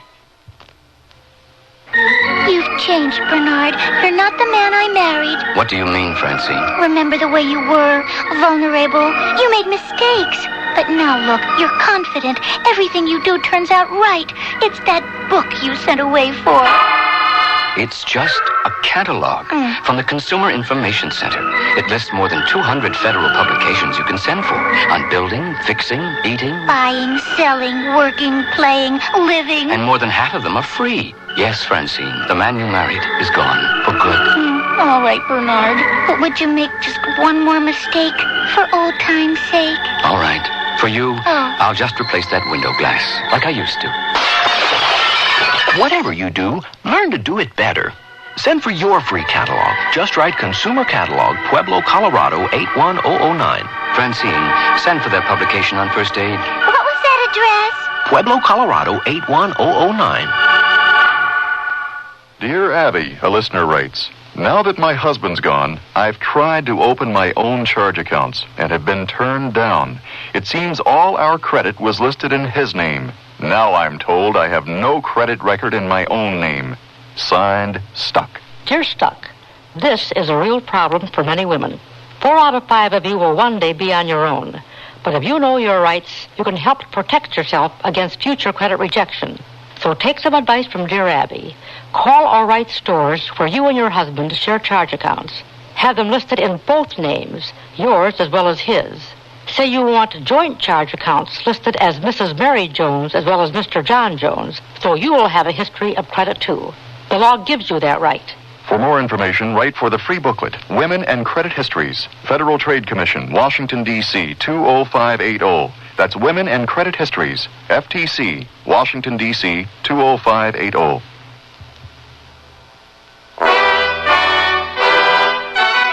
Tomorrow's Sears Radio Theater will be a comedy with Andy Griffith as your host.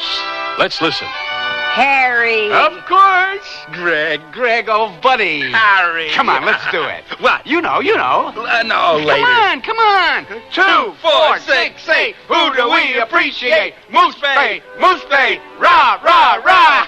So be sure and tune in tomorrow to the Sears Radio Theater. That's the theme from the Sears Radio Theater. Tonight, a program of mystery with Vincent Price as your host. Here's a preview. Current. I feel dizzy. It's all right. It's the altitude. It's probably the altitude. You stop making excuses for it. Well, what is it? I don't know. I can't make it go away. You're too close to the edge. Please, Mel, stop! The Sears Radio Theater will begin after this message from your local station. This is Vincent Price. All across America, there are hundreds of small towns that share something in common. They're the homes of the country's colleges and universities. Their settings, in many cases, are picturesque, even idyllic. The campuses are dotted with laurel, maple, and evergreen. Ivy-covered buildings of Gothic and colonial design face each other across beautiful quadrangles of neatly mowed grass. And students move about beneath the canopies of twisted oak and vaulting elm in pursuit of their educations. A sense of community exists, a sense of common purpose that is often absent elsewhere. In one such community, deep in the Midwest, lives Melville Pawley. He is a distinguished professor whose lectures on literature are considered classics. Each fall, the enrollment in his courses far exceeds what he is able to handle, and many disappointed students must be turned away. He has published many books and has been given many honors. And today, as the familiar figure of this beloved man makes his way home on a lovely spring afternoon, yet another honor waits for him at home in the form of a letter on the desk in his book-lined study. It is a letter he and his wife, Corinth, have been waiting for some time. It contains some elating news and a fate worse than death. And that's only the beginning of our story.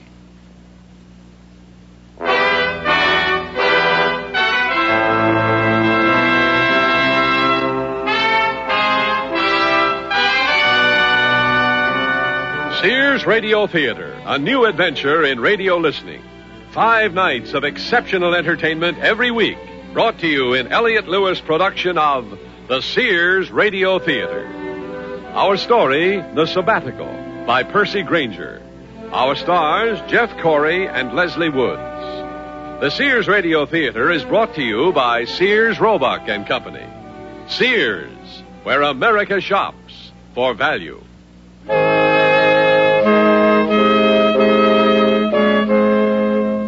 Professor Melville Pawley is what we'd call a creature of habit.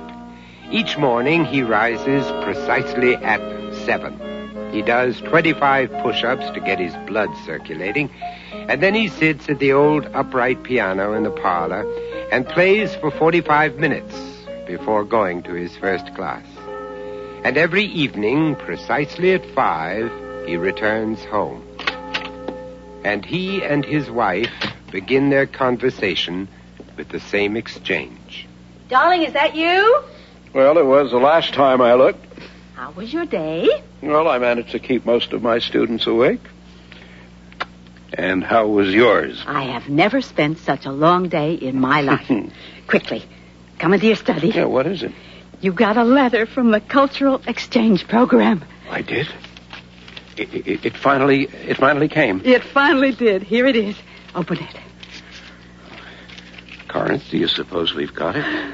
It's been such a long time since I applied. Well, tell me. Dear, we're going to Vienna. You've got the lectureship. Yeah, look, it says right here for the academic year. Oh. Just think. An entire year in Europe. Well, there's no mistake. They even spelled my name right. This is wonderful. Oh, my, there's so much... I must start drawing up lists of things to do. Well, this is only April. We won't be leaving until September. Still, there will be a lot to do. We haven't been away from this house in over 20 years. Nonsense. We've gone on vacation every year. We've driven all over the country. Yes, I know, but only for a few weeks at a time. This will be for an entire year.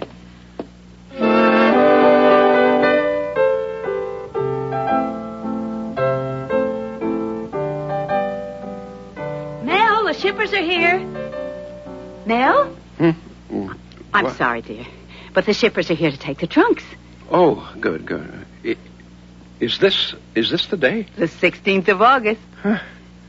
Fancy that. Don't tell me you're becoming absent-minded. Well, a man ought to be spared the cliches of his profession. I thought you might want to take one last check of the trunk with all your papers and books before they take it. All right. I think I've been very careful to pack everything I need, and then some. It's so hard to know what to take. I have this feeling that I'm going to get over there and discover I've forgotten the one book I need. Let's see. My lectures. I think it's all here. You packed the manuscript for your new book. Well, of course. And all my notes. I'll just close the trunk and lock it. There. And you keep... You keep the key. Darling, is something wrong? Odd. What an odd sensation. What? Nothing. Are you sure they have to take our luggage now? We aren't leaving for 2 weeks yet. That's just how it's done, that's all. And still to have everything packed away like that. Do you know that it's just beginning to seem real to me? I feel as if we were practically on our way. Well, we're not, are we? We've got 2 weeks until we fly to New York, and then another 4 days to spend at your sister's in New Rochelle before the boat sails. Our first trip abroad. It's going to be such an adventure. Darling, you're not having second thoughts, are you? No. On the contrary, I wish we could leave now. I don't know what I'm going to do with myself for 2 weeks now that everything's packed. Are you sure you're all right? What? Oh, yeah. Yes. It's just odd.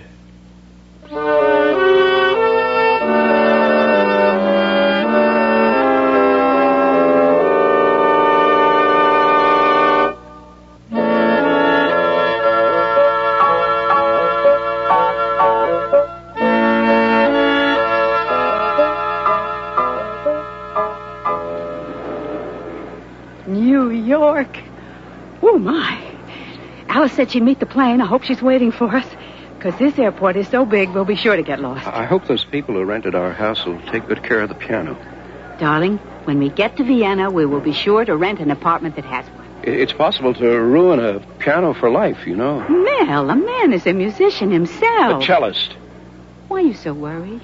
Well, I'm not. I don't even feel like complaining. I don't know why I'm doing it. Corin. Oh, Mel. There's Alice. Hello. Oh, it's so good to see you, sis. Oh, Vienna.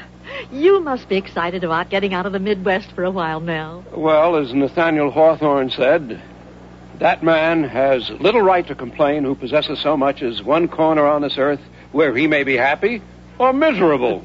As best suits him. Of course, I'm delighted to be going. I could only wish my German were a little better. But haven't you been studying it all summer? Yes. I'm so sorry we only have 4 days to visit you.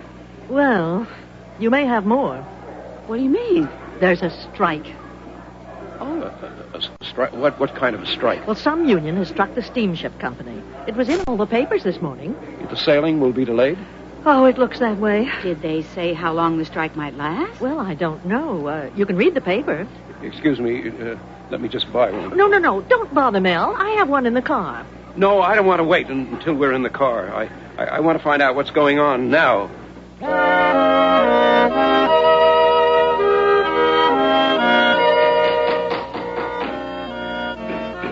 More coffee, sis? No, thanks, Alice. I can't get over this. I didn't know Mel was such a handyman. He's not. Well, he's been scraping windows and mending gutters and replacing shingles ever since you arrived. Oh, look at him in Greg's old work clothes.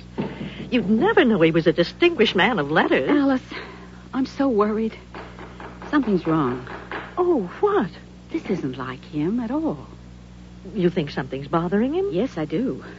But when I try to get him to talk about it, he just won't. He laughs and says it's nothing. Well, maybe it is. No, it isn't.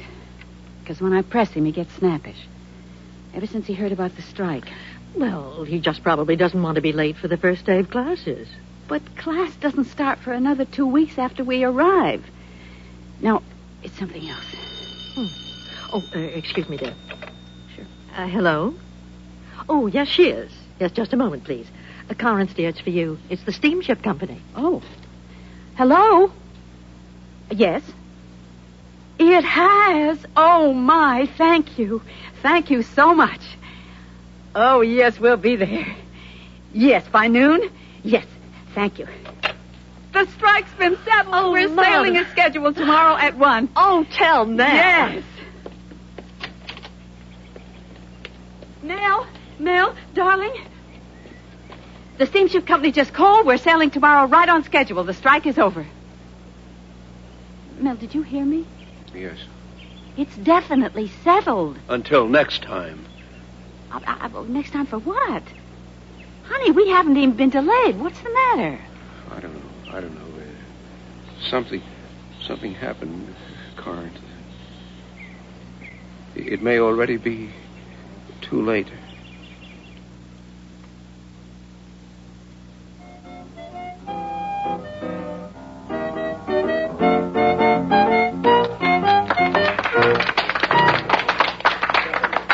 Thank you very much, Captain. My pleasure, Mrs. Pauly. I didn't know it was possible to dance with such grace on a boat. Our crossing has been very smooth so far. Is this your first trip to Europe? Yes, it is. I enjoyed having you and your husband at my table this evening. Dr. Pauly is an extremely interesting conversationalist. Thank you, but not much of a dancer, I'm afraid. May I escort you back to your table? Yes, of course, thank you. Oh. Your husband seems to have left us. Yes. I hope nothing's the matter. No, I don't think so. I think I know where he is. Well, then, if you will excuse me. Of course, and thank you very much for the dance, Captain.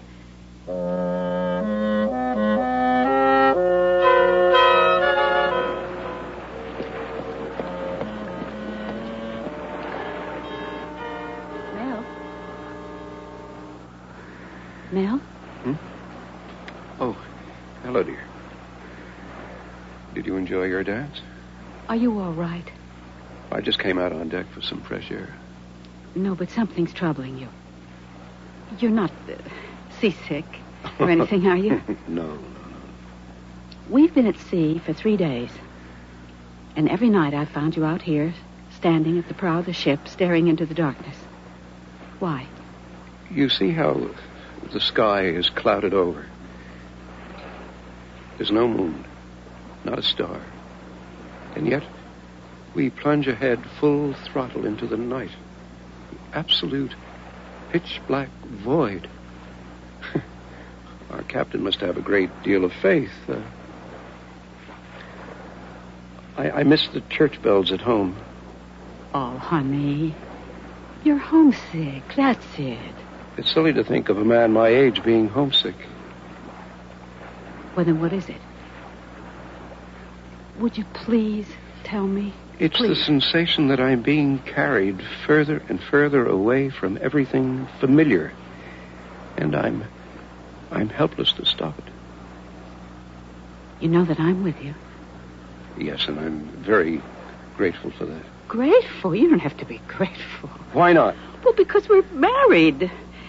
That's it. We're just married, that's all. It's understood. But I do feel it. Maybe you should see the ship's doctor. I'm not ill. I don't have a fever. I don't feel sick in the least. I guess you're just apprehensive, that's it. That must be it. It's nothing more than that. Believe me, I do understand. The day you shut the trunk containing your books and papers, that was the first time you felt that way. Remember? And then when we heard about the strike, and we had no idea how long it would last. And now being on this ship, it's like being in limbo, isn't it? You're used to your work and your routine, and it's been upset. There's nothing mysterious about it. Not at all. As soon as we get to Vienna and you have your books and papers and your classes to teach, everything will be fine. Won't it, dear? Yes, it will. I promise you it will.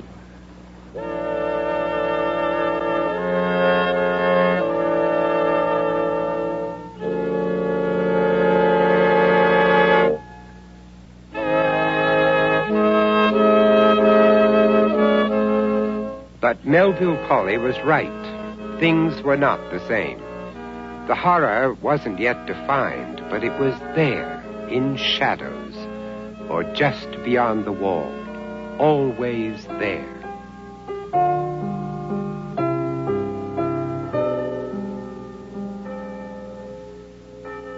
Mel, it's 8 o'clock. You don't want to be late for your first lecture. How do you feel? Splendid. Finding a pension with a piano in the room was a stroke of real luck. It is a bit out of tune, though. I'll speak to Frau Schmidt.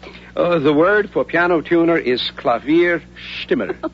I already looked it up. Hurry now, darling. You mustn't be late. Do you want me to go with you? Clarence, I am 62 years old, and I've been in one kind of school or other without a break since I was 3. I can surely find my own way. Of course. I only thought... The head of my department introduced me to a little Hungarian restaurant on Giselstrasse yesterday. Why don't we meet there for lunch, and afterwards take the trolley out to the Vienna woods and go for a walk? Oh, that sounds wonderful.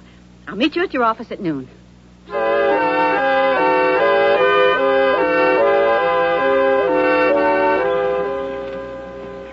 These woods remind me of our campus at home. Yeah, but we don't have a view like this. Well, maybe not, and we don't have to climb like this either. You want to stop for a minute and catch your breath? Nothing's wrong with my breath. Well, let's stop here anyway. Oh, my. Look at this view. The Danube and the entire city. I don't think there's a prettier sight in the whole world. Wouldn't that be extraordinary if it were true? What? That this vista was the greatest beauty the world has to offer. Where are you going? To get a better look. Well, don't get too close to the edge. Can't. I feel dizzy. It's all right. It's the altitude. It's probably the altitude. We're very high up, and the air's bound to be thinner. No, that's not it, Carnt.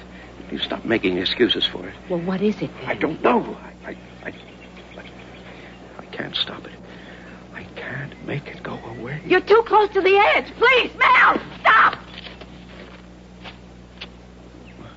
What? You almost fell. Didn't you see how close you were getting to the edge of that cliff? Oh, nonsense. I wouldn't have fallen. You were losing your balance when I grabbed you. Well, you can let go. I'm all right now. I wouldn't have fallen. Do you hear me? I have no desire to fall.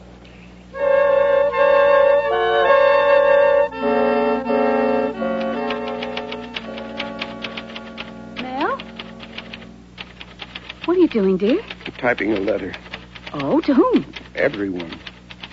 Everyone? Yeah, I'm writing my annual Christmas letter for all our friends. But this is barely November. But the mails you can never be certain about. The mails from Europe to the States. Surely it won't take 6 weeks. By the time we have copies made and all the envelopes addressed. Well, how's it going? Honey, what's the matter? I can't write it. Why not? I feel like I'm writing to people who no longer exist. You mean our friends back home? Yes. Dead people, Corinth. I feel as if the place we've come from is no longer there. Do you know what that means? We have no place to go home to. I have a premonition of being trapped here forever. Or being doomed to wander with no turning back. For each time we leave one place for another, it, too, will cease to exist. Dear, do you know that that's foolish? I can't help But do you, in your rational mind, know that is totally absurd? Yes, I know, if you want to apply mere reason. But reason is what you've lived by all your life. But it doesn't help me now. My mind is exploding with wild, fantastical thoughts. They take possession of me like headstrong horses and carry me with them till they've run their course. One minute I think I'm a competent, respected teacher, and the next, a mere cipher. Existence can't possibly make a whit's difference. And they're both the same thing. Mel, I think we should make an appointment for you to see a doctor. Oh, you don't understand. Do you think I can be helped by some man trained in anatomy? Well, a psychiatrist, maybe. Oh, I've thought of that, but... Oh, it seems so unsatisfactory. What would happen? I would talk to him, and tell him about these compulsive ramblings, and he would say to me, what you've just said, it isn't rational. If he were clever enough, he would convince me, perhaps, that he was right. But don't you see that isn't the answer? The answer to what? To the dread I feel. That's what it is, Corin. It swept over me again this morning in the middle of my lecture, and I suddenly realized that's what it is. It isn't seasickness or apprehension, Corin. It's terror. Will you please tell me of what? I don't know. No one's had a happier life than I. I am married to the only woman I ever loved. We raised 3 children. I love my work. But there's a yearning for something I can't describe. I feel lost. And now I'm writing to people I'm afraid have forgotten I exist. But how can you?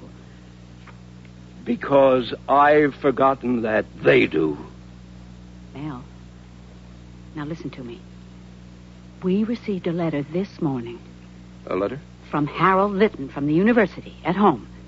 He said he is coming through Vienna on his way to a conference of some sort. Harold is coming here? Someone from home? Yes, and he wants to see us. When? In 2 weeks. Just 2 weeks.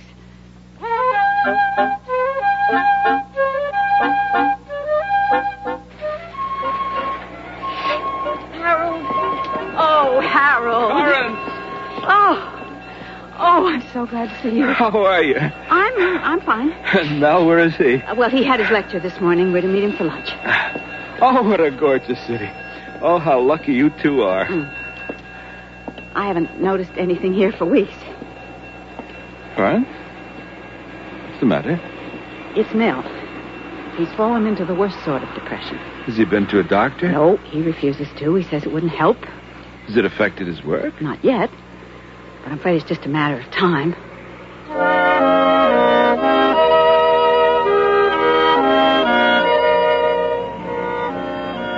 It's been a delightful 3 days, Corin. Thank you. I wish you didn't have to go.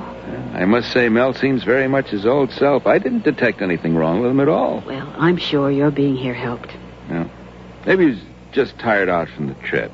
Or feeling overworked, I guess. Then, of course, there's the obvious explanation that he's just plain homesick. After all, this is quite an event in your lives. And we've only been here 2 months. Well, it takes time to get oriented. Sure. I hope you're right. I'm sure of it. Now, here's the station. Don't bother to see me off. I like keeping goodbyes as brief as possible. Thank you, Harold. Thank you very much. See you at home next fall, huh?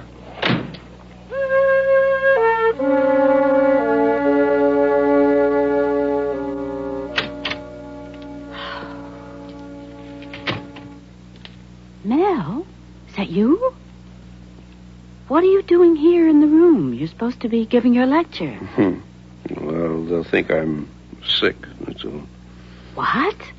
It won't make any difference. No one will notice anything amiss. Mel, what are you talking about? I said to myself, I have a lecture this morning. But what if I decided not to go? Why should I? I know exactly what's going to happen. I'll walk down the street, turn left, and then right, go past the Imperial Museum, go through the arch at the Hofburg, say good morning to the old uniformed gatekeeper, climb up the stairs, go into the lecture hall, and deliver myself of my opinions. And what would happen if I didn't? Nothing. Absolutely nothing. Why did I become a teacher? Why did I marry you? None of it makes the least bit of difference.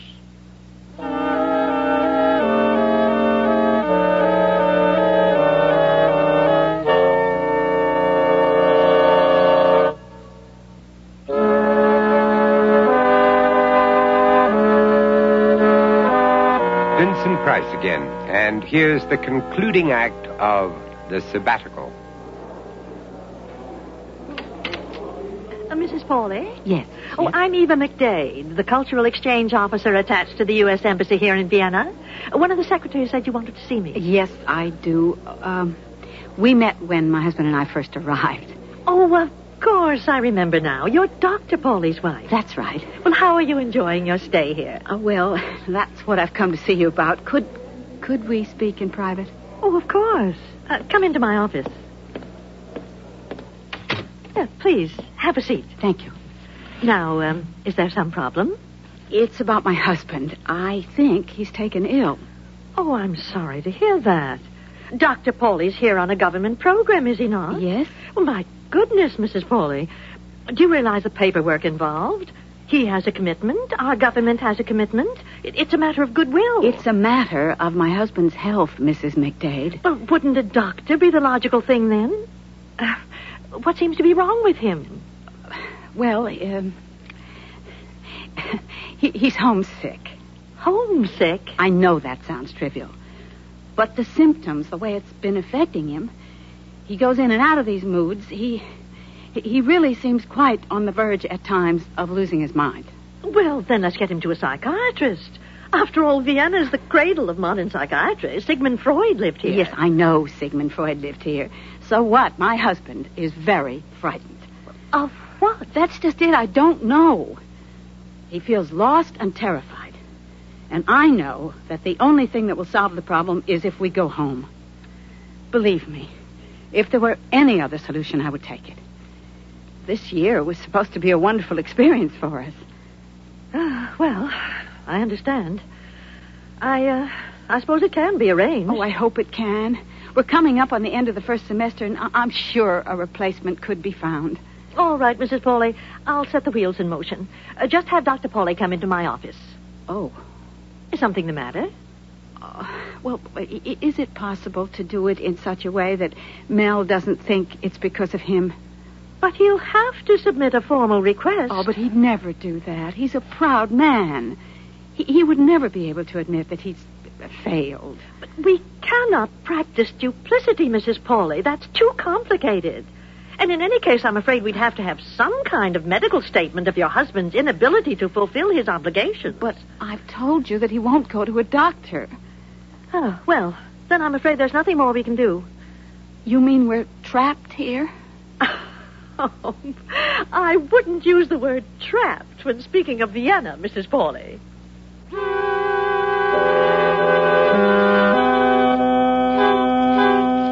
After all, Sigmund Freud lived here. Pauli? Oh, I'm terribly sorry, yes. Forgive me if I startled you. I have been waiting here in the hallway for you. My name is Hermann Bauder. I'm with Police Bureau. Is something wrong? Would you be so kind as to come with me? Well, you mean to the police station? No, to the Stadthospital. Why? It is possible there is a mistake, of course, but there is a man there who claims to be your husband. You mean Mel has been injured? He was arrested. Arrested? He had no identification on his person, but he insists he is Dr. Melville Pauli, and he claims to be a visiting professor at the Hofburg. The university gave us your address. Could you come with me and make identification? Yes, of course I could, but why was he taken to the hospital? Is he hurt? No, Mrs. Pauli. The Stadthospital is an institution for the insane.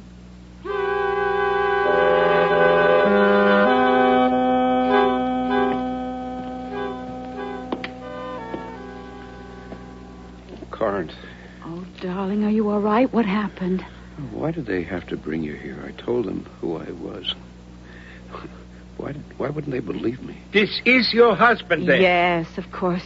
My apologies, Dr. Pauli. If you will go with the nurse here down to the main desk, you will be released into the care of your wife. Thank you. Mr. Bowder, why was Mel brought to a mental institution? Because of his behavior when he was arrested. The officer said your husband insisted on talking to him as if they understood each other. Well, I don't understand. Was he talking nonsense? No, he was speaking perfectly good English.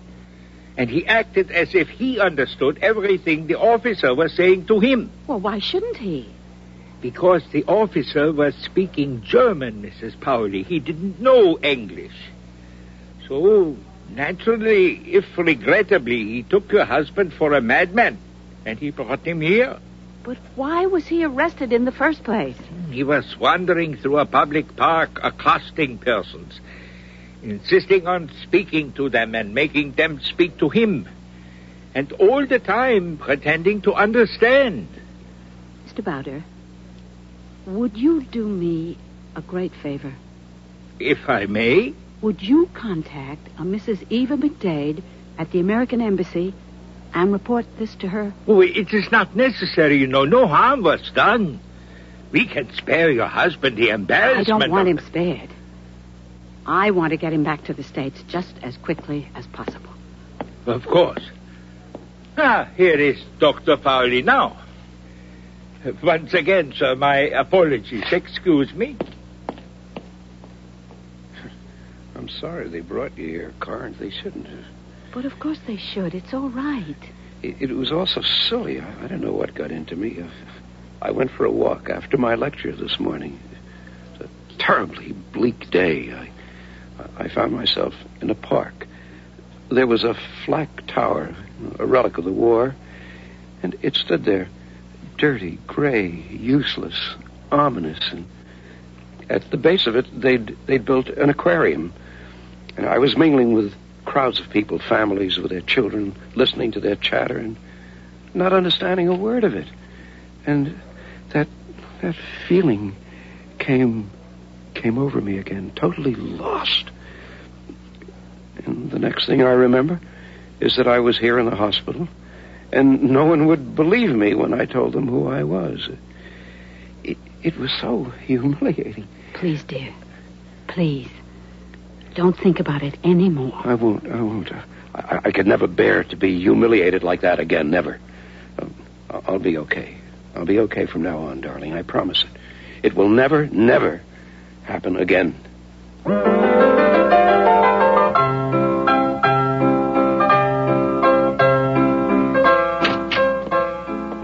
Good evening, Frau Pauli. Well, hello. Oh, my. You are in good spirits today. Yes. I got a very strange letter in the mail this morning. I don't know what to make of it. Here, have a look. It says the government program that you're on is being curtailed due to lack of funds, and that we will have to return home at the end of the first semester. You must be disappointed. Well, yes, of course. It will take me a minute to digest. Well, it's the government, the bureaucracy. I mean, who knows what goes on? We're all at their mercy. Oh, I am sorry, dear. Well, c'est la vie. We've still got 3 weeks. Oh, don't worry. I'm sure they'll pass quickly. No, I don't want them to. I want to make use of every minute to take the trips and see the sights we plan to see. Really? We'll spend this afternoon working out an itinerary. And we don't have to go directly home. We can motor through Europe first, the way we plan to do at the end of the year. Well, that would be wonderful, dear. But only if you really want to. Well, of course. Now, take a moment to catch your breath, and we'll go have some lunch. Oh, well, I really don't think I can take any more of that Hungarian food. No. We'll discover a new place. And every day for the next 3 weeks, we won't eat at the same restaurant twice. 2,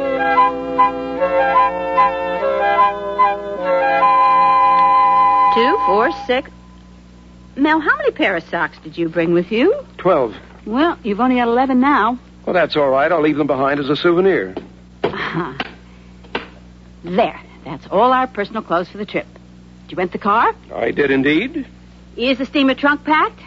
Because the shippers will be here any minute. You're just putting in my last papers now. There. I'll just lock it up and we can go out for dinner. And then, tomorrow at the crack of dawn... What is it? What is it? Oh, that damned sensation. The same feeling I had when I closed the trunk before. But this time we're going home. Yeah, of course. I'll just keep telling myself that. Obviously, I don't like having to lock up the tools of my trade. No. Would you rather cancel our motor trip? Oh, no. Don't be silly. We could, you know. We really could. We could go straight home. We could fly and be there in 2 days. No. We'll take the boat from England as planned. There. You see? The moment has passed. You're sure? I'm positive.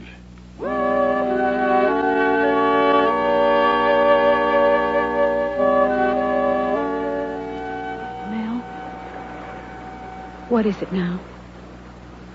Why do you come out here every night to the front of the ship and stare into the darkness?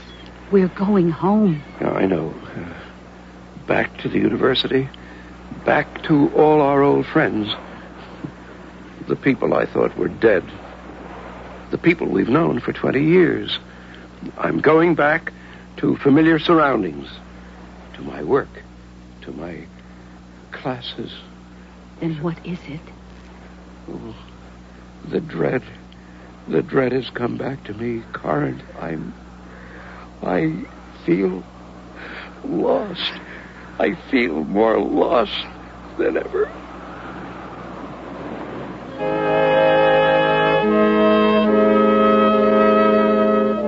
Melville Pauly returned to his university and continued to give his popular lecture courses for 5 more years until he reached the mandatory retirement age of 67. He was then given the distinction of being made a professor emeritus. For a while after his return, his colleagues noticed that his venture abroad seemed to have changed him in some vague and unalterable way, but no one could say for sure just how. Some thought for the better, some for the worse.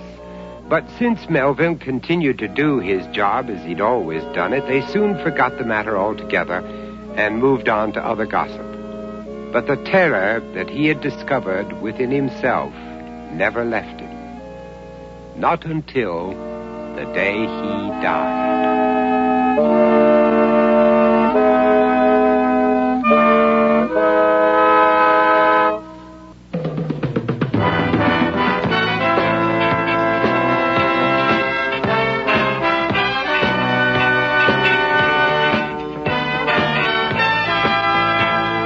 The Sears Radio Theater has been brought to you by Sears Roebuck and Company, where our policy is satisfaction guaranteed or your money back. Sears, where America shops for value. The Sabbatical was written by Percy Granger, produced and directed by Elliott Lewis. Your host was Vincent Price. Our stars were Jeff Corey and Leslie Woods. Also heard were Shepard Menken, Paula Winslow, and Marvin Miller. The music for Sears Radio Theater was composed and conducted by Nelson Riddle. This is Art Gilmore speaking. The Elliott Lewis production of Sears Radio Theater is a presentation of... It's 10:07. Time for the Sears Radio Theater. That's the theme from the Sears Radio Theater. Tonight, A Story of the West with Lorne Greene as your host. Here's a preview. What's the matter? The stuff on my plate looks like what I was catching. Tis. Grasshoppers? Grasshoppers. Ugh. Now that's a silly attitude. Eat them, they're good for you. The Sears Radio Theater will begin after this message from your local station. This is Safety Vision, a quick and easy method for observing potential hazards in your home. Let's start by activating your safety scan. Carefully focus on your appliance cords and plugs. Check to see if they're damaged in any way, and if so, discontinue using the appliance. Next, you should focus on water. Check so that none of your plugged-in electrical appliances can be accidentally immersed in water or any other liquid. And avoid handling an electrical appliance with wet hands or when you are standing on a wet or damp floor. And finally, your safety scan should include checking for the UL label on all electrical appliances. That label indicates that the product design has been evaluated by safety engineers and complies with a nationally recognized safety standard. A public service message on behalf of Underwriters Laboratories and this station. Don't say, "Now I've heard everything," until you hear the strange but true stories from the realm of the unexplained. Each weekday at 12:15, 5:45, and 8:45 p.m. on WNEW, as well as on the Milkman's Matinee. This is Bob Jones. Join me for the Unexplained, Monday through Friday. This is Lorne Green. It's 1880. A pretty woman checks the address of a building in Laredo, Texas. Satisfied it contains the offices of the Texas Rangers, she takes an envelope from her purse and goes inside. She asks to see the captain, Macy Rosemont. Her manner and good looks get her an immediate audience. This letter will explain everything to you. Oh, this is from the governor's office, miss. Yes, it is, Captain Rosemont. You, collect insects? I do. You're going to eat them? I'm an entomologist, Captain Rosemont. Why, Miss Hastings? One has to know the edibility and the nutritional value of insects. How come you became what you said there? An entomologist? Oh, I developed an interest in the science of entomology after enduring the grasshopper plagues of Nebraska when I was a child. Never met a person who ate bugs before, especially a pretty woman like you. Thank you, Captain.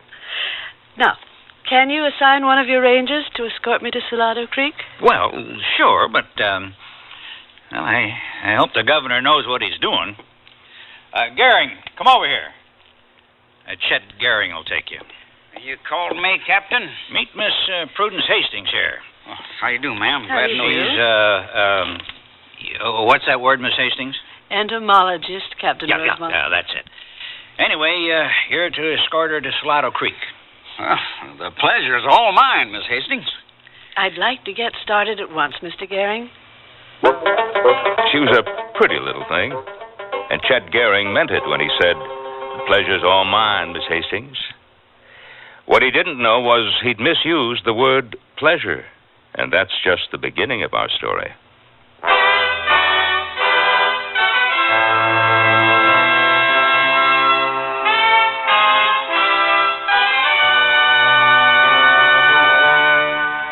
Sears Radio Theater, a new adventure in radio listening. 5 nights of exceptional entertainment every week, brought to you in Elliott Lewis' production of the Sears Radio Theater. Our story, The Female of the Species, by Ted Scherdeman.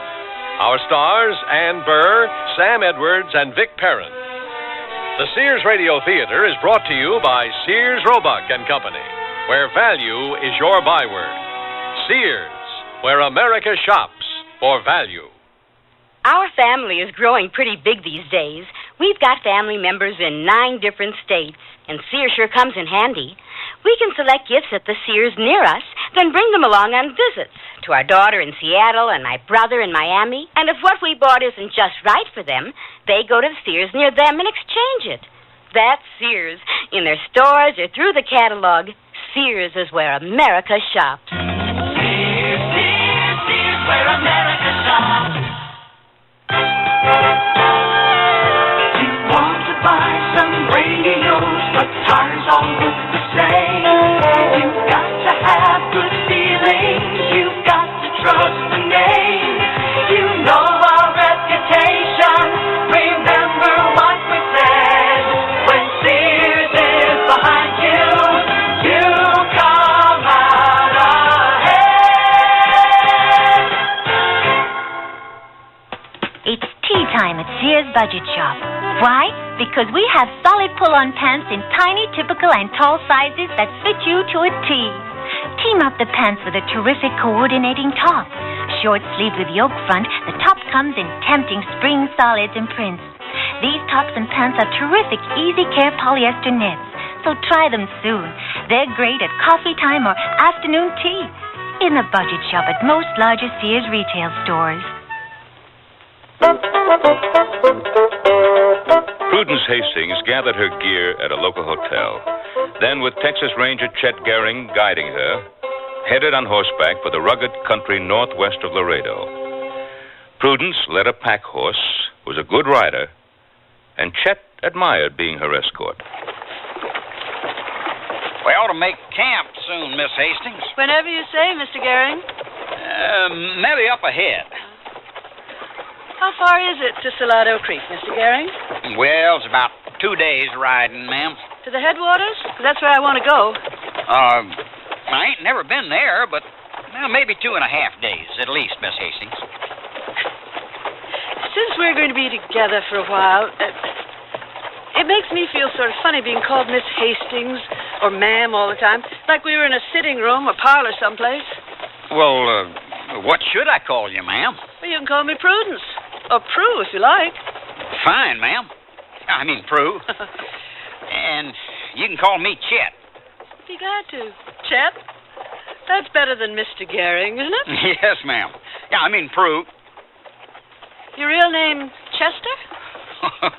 Well, yeah, but only my mother calls me that when she's mad about something. Now, this is a good place to camp. Whatever you think, Chet. Oh, yeah. Oh. Yeah.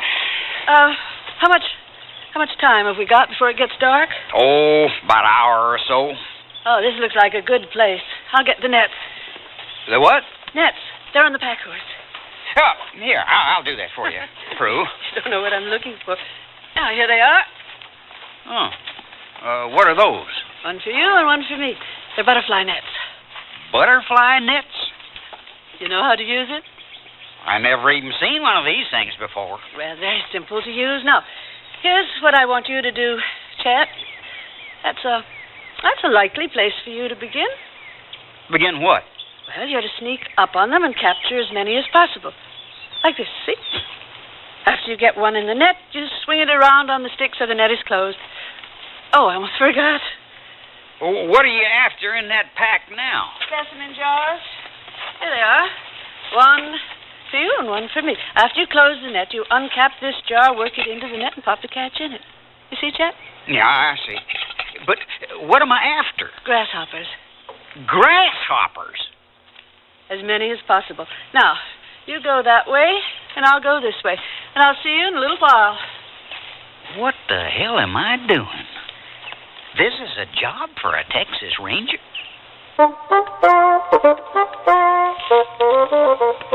This telegram just came for you, Macy. Wonder how Chet's making out with Prudence Hastings. I never told him what she was after. What is she after? Grasshoppers. Grasshoppers? She eats them. And you didn't tell Chet? No. You know, some things a man's got to find out for himself. Eats bugs. You sure slow down any romantic interest. Yeah, that's what I figured. You want to read that wire? Huh? Yeah, that's probably it. Blessed mother. What's the news, Macy? Cody Bancroft and Davy Gross have escaped. What? While they was being moved from one prison to another. You and Chet was in on their capture, wasn't you? We sure was. They stabbed the guard and the driver. Happened near Hebronville. We got to get on this right away. Bancroft and Gross. Did they ever find the gold those bums stole from the Army? Nope. Figure it's buried someplace. Meat, you hightail it to the prison and take up the hunt for them, too. I'll ride tonight. And keep in touch. I'll send more men as soon as I can. Right, Captain.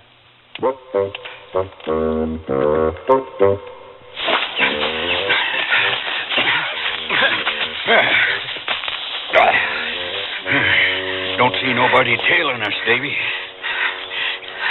I don't hear nobody, Nate.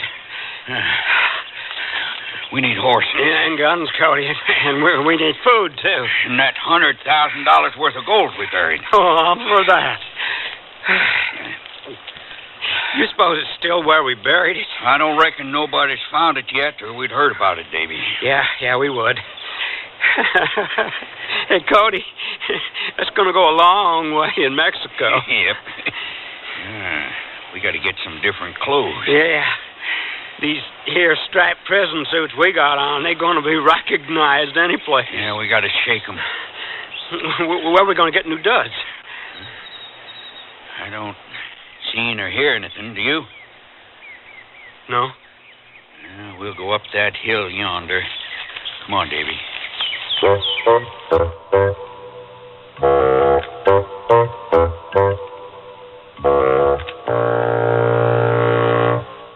I can't believe they can do it for $19.99. Installed? The aluminized Sears muzzler is only $19.99 installed. And listen to the muzzler promise. Sears promises that the muzzler will last as long as you own your American-made car. Or return it for refund or replacement free. And if Sears installed it, they'll install the new one free. Well, you can't beat that. I think that's fantastic. Great promise. The muzzler, just $19.99 installed. Clamps if needed, 99 cents each extra. Sizes to fit most American-made cars. Prices may vary in Alaska and Hawaii at most Sears Tire and Auto Centers. Put together a whole wardrobe with the Classic Collection separates at Sears. Now you can buy the pants to a suit, the vest to a suit, and the jacket to a suit separately. So every well-tailored piece of the outfit you buy is geared to your size and build. You can create a more casual look with solid color blazers and patterned slacks, or patterned sport coats and solid color slacks. The colors coordinate to let you mix and match. Now that's style, sense, and satisfaction. The Classic Collection at most larger Sears retail stores. They wear them in Alaska, in Texas, in Maine. Wherever the territory's tough, the kids wear Sears Tough Skins. The toughest jeans in Sears Tough Jeans territory. Fashioned from a perma-pressed tri-blend fabric so tough, kids can actually jump on trampolines made from it. Sears Tough Skins in boys and girls sizes. Now in latest spring colors, styles, patterns. Brushed finish, too. You have tough kids, Sears has Tough Skins. Only in the children's store at most larger Sears retail stores and through the catalog.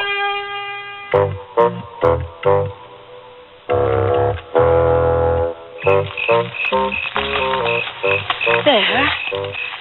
They should be done by now. There you are. Set. And the rest for me. What's the matter? The stuff on my plate looks like what I was catching. Tis. Grasshoppers? Grasshoppers. Ugh. Now that's a silly attitude. Eat them, they're good for you. The wings and legs aren't edible, so spit them out. See, these are all acrididae, or short-horned grasshoppers. As you can see, they have short, kind of stout antennae, three-jointed tarsi, and a short four-valved oviposter. Well, eat them while they're hot. Well, thanks, but no thanks. I don't eat bugs. Didn't Captain Rosemont tell you? He told me to take you to Salado Creek. Oh, won't you try one? I don't eat bugs, ma'am. If you'd ever lived through a plague of grasshoppers, you'd understand my interest. Why I became an entomologist. Yeah, excuse me. Where are you going? To my horse to get something out of my saddlebags. Yeah, here they are. A can of good old pork and beans. Can't sleep on an empty stomach. Your stomach is empty because you're stubborn. Pork and beans. Really, Mr. Garrett. Well, maybe you can live on locusts, but I can't. These are not locusts. That term is often used to grasshoppers, but locusts properly belong to one family in the order of Orthoptera. Locusts, grasshoppers, katydids, cicadas. I'm having none of them for supper, now or any other time. I can hardly wait to get to the headwaters of Salado Creek. There'll be lots of grasshoppers there. How do you know? I made a map of the area. You're not eating those on your plate? No, indeedy, ma'am. No, ma'am. Oh, well then, do you mind? Help yourself. They're so delicious.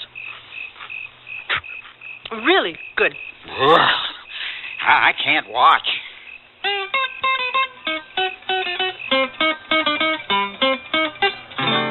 Hey, there's a house down there. More important, a corral with a couple of horses in it. Yeah, it must be a side buster. I got my knife. You got yours? Sure. What do we do? That sodbuster's in for a little raid. Hey, there's a woman. Get down, Davy. She's at the well pump drawing some water. That's all she's doing. And there's a man at the door. They went inside the house. There's a lantern being lit. I see it. They're just sitting down to supper. You see through the window there? I see. There's just the two of them. We're going in now. Come on.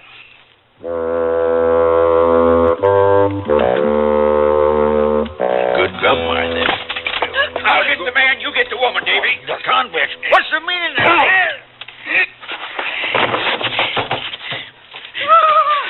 All right, Davy, enough. She's dead already. I just wanted to make sure.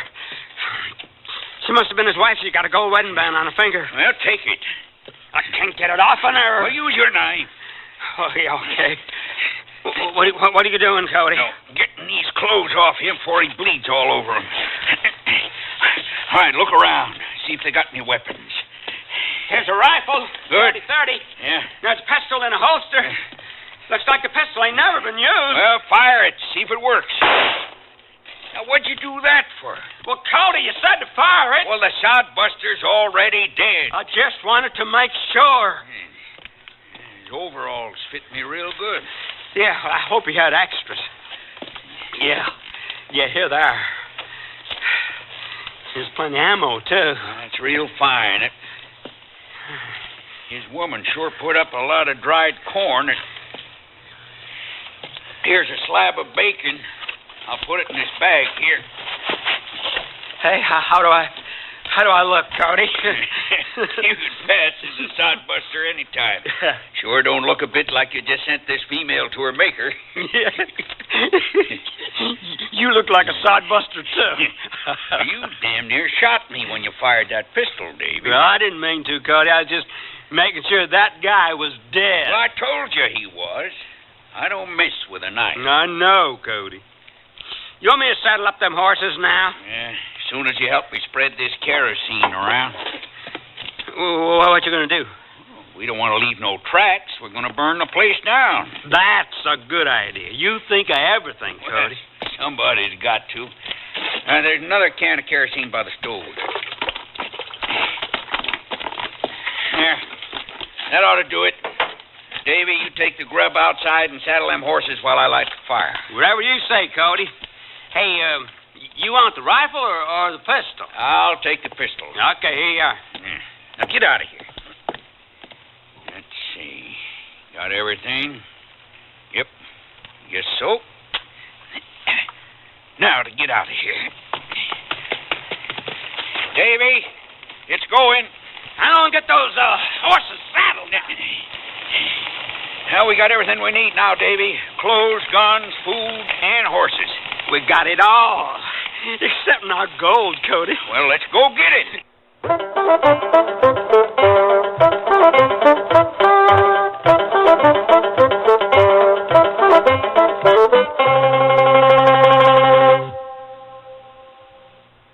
Sears Radio Theater will return after this message from your local station.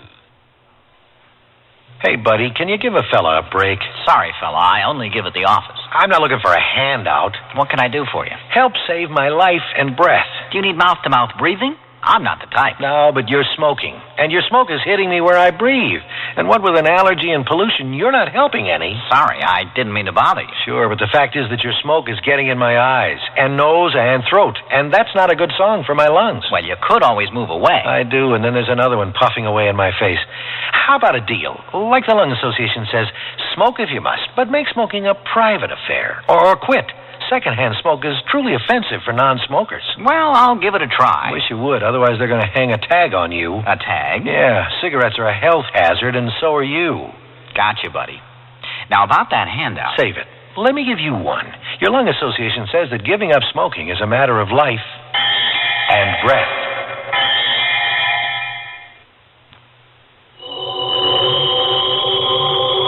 Chills run up and down your spine. There's a creeping sensation at the back of your neck. You're listening to CBS Radio Mystery Theater. I'm E.G. Marshall, your host for these hour-long dramas of suspense, adventure, and the macabre. Heard 7 times a week on most of these stations. Here's a sample of what we mean. Quiet, man. Listen, and you'll hear it. I don't hear anything. It came from the bow, a keening and the sobbing of a little child. And then it changed as I went forward to look. I swear it came aboard and went down below. I was afraid, but I followed it. Oh, Doctor, I tell you, it went right into the captain's cabin. Listen here for CBS Radio Mystery Theater 7 times a week on most of these CBS Radio network stations.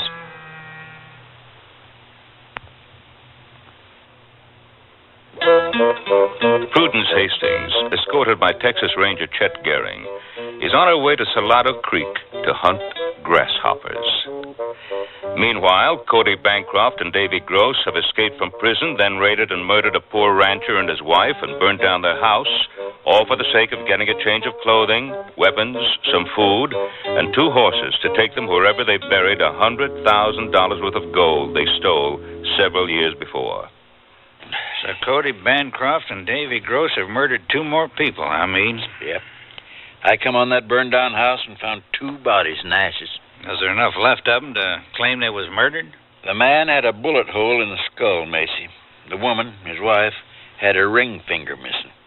You know how those 2 were about gold? Yeah. I figure she was wearing a wedding band. They couldn't get the ring off, so they chopped off her finger. Oh, how savage can you be? I'll be glad to testify that ranch couple was murdered. I want to see their killers die at the end of a rope.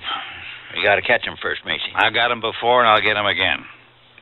Every man I've got is busy on a case, so it'll have to be you and me. You got any doubts about me, Macy? No. Oh, no, Meade. I was just thinking. Why would she do a thing like that? I don't understand. The governor's aide dropped in yesterday. Now, I showed him the letter. What are you talking about, Macy? That letter Miss Prudence Hastings brought me from the governor. What about it? Letter was a forgery. The aide said the governor had never heard of the woman. I even assigned one of my best rangers, Chet Gehring, to take her to Salado Creek. That's where she wanted to go to hunt grasshoppers. Oh, yeah, I remember now. That ladybug eater. Yeah. But why would she forge a letter? Well, I suppose nobody in their right mind would pay any attention to her if she'd come right out and said what she wanted. Maybe she figured it was the only way. Forge a letter from the governor. Yeah, maybe. Well, I got my gun belt buckled on. Come on, let's get started after Cody Bancroft and Davy Gross. Reckon when Miss Hastings gets all the bugs she needs, she'll let Chet go about his business. You're leaving word for him to follow us, Macy? I intend to. Come on, let's go.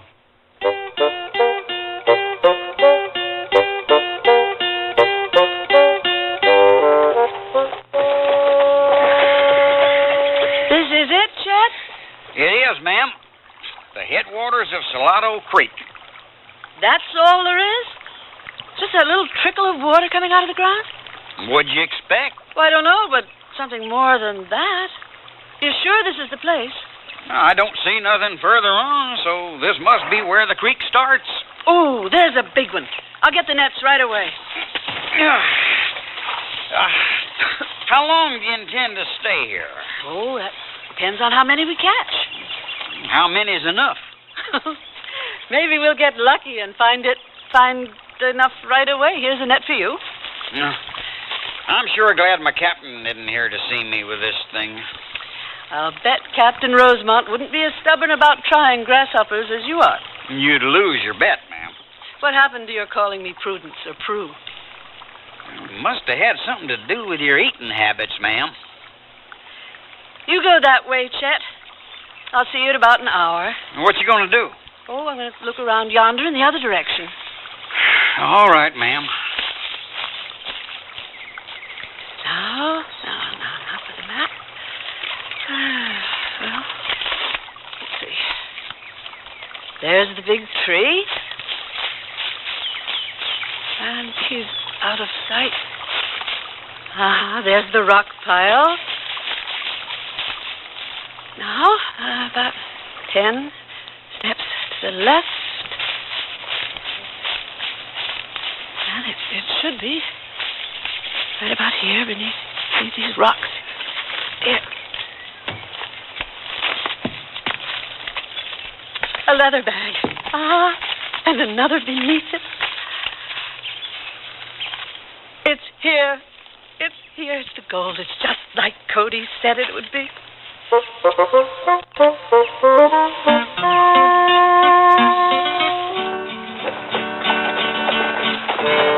at those hoof prints, Meade. Plain as day, Macy. Those tracks are leading up to high country.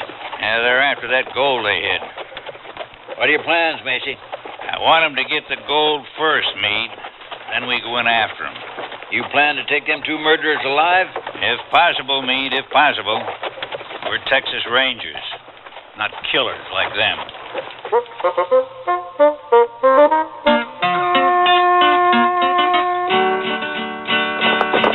It's straight ahead up the creek there. Gold? Here we come. Yeah, I think we ought to walk in, Davy. Who's there? How come, Cody? Prue might take a shot at us if we come barreling in. Get down from that horse. Your wife's here, Cody? Yep. Get down. She got a ranger to lead her up here. A ranger? Stop talking so loud. Don't look so worried. We can handle him. Hold it. Look off there. Well, I'll be. Ain't he one of the guys what captured us to begin with? Sure is. What are you laughing at? At him. Don't you see what he's carrying? Yeah. Looks like a net of some kind. Prue put him to work, all right. Come on. We'll sneak up on him. Leave the horses here.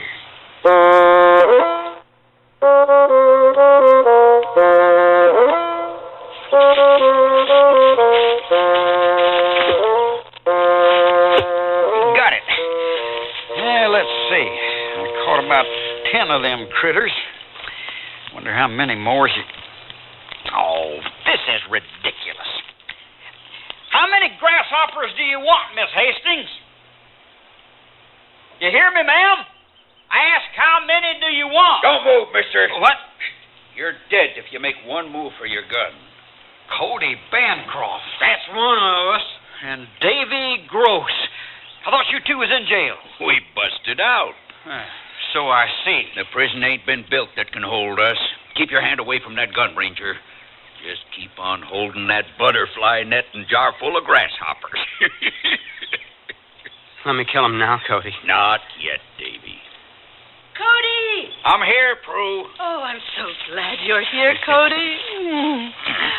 Hi, Davy. Hi, Mrs. Bancroft. Your husband sure kept it a secret, your being here. Didn't even tell me till just a minute ago. I found the gold. Right where you said it would be, Cody. Your map was right as rain. You're married to this outlaw. I am, Chet, and don't call him that. First things first, doll. Get his gun, Davy. Yeah, what a pleasure. Taking a 6-shooter from a Texas Ranger. Shall I try it out on him, Cody? Not yet.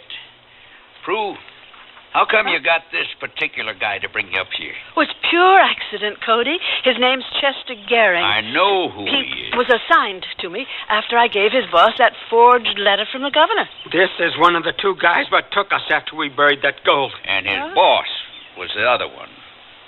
Macy Rosemont? That was his name. You ready to meet your maker, Ranger? There's a nice, very active anthill near the big tree back there. What are you suggesting, Prue? We got to get rid of him, Mrs. Bancroft. But your ways are too quick.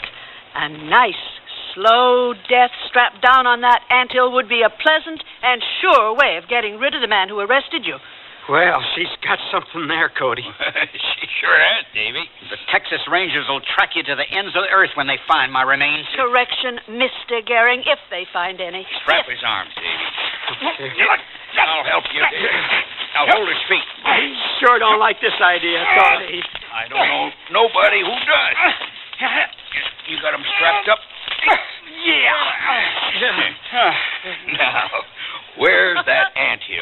Just follow me.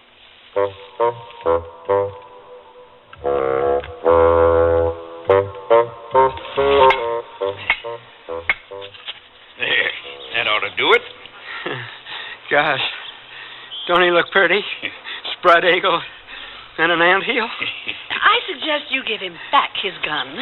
Why, Mrs. Bancroft? How come? Touch of irony. I like to think of a man at the mercy of insects and helpless to use his weapon. Put it back in his holster, Davy. I like it. I like it. There you are, Ranger. Your nice 45. It's all loaded. I'd like to hear him scream when those ants start to work on him. Well, a little honey on his head will hasten things along. There, Chester. Doesn't that feel good? No. Now, where's the gold? Come on, I'll show you. You know, capturing him was so much fun. I near forgot what we come for. There it is. Right where you buried it. Ain't alive. Wow. Cody, I'd have put the bags of gold on my horse, but I wasn't sure when you'd get here, or that the ranger wouldn't spot them. Here it is. Lordy. 2 bags filled with the yellow stuff. One for you, Davy. The other for me and Prue. I'll never have to eat a grasshopper again. Well, I got to hear him scream. Now for Mexico? We better get these bags of gold loaded on our horses and take off, Cody. I'm for that, Davy.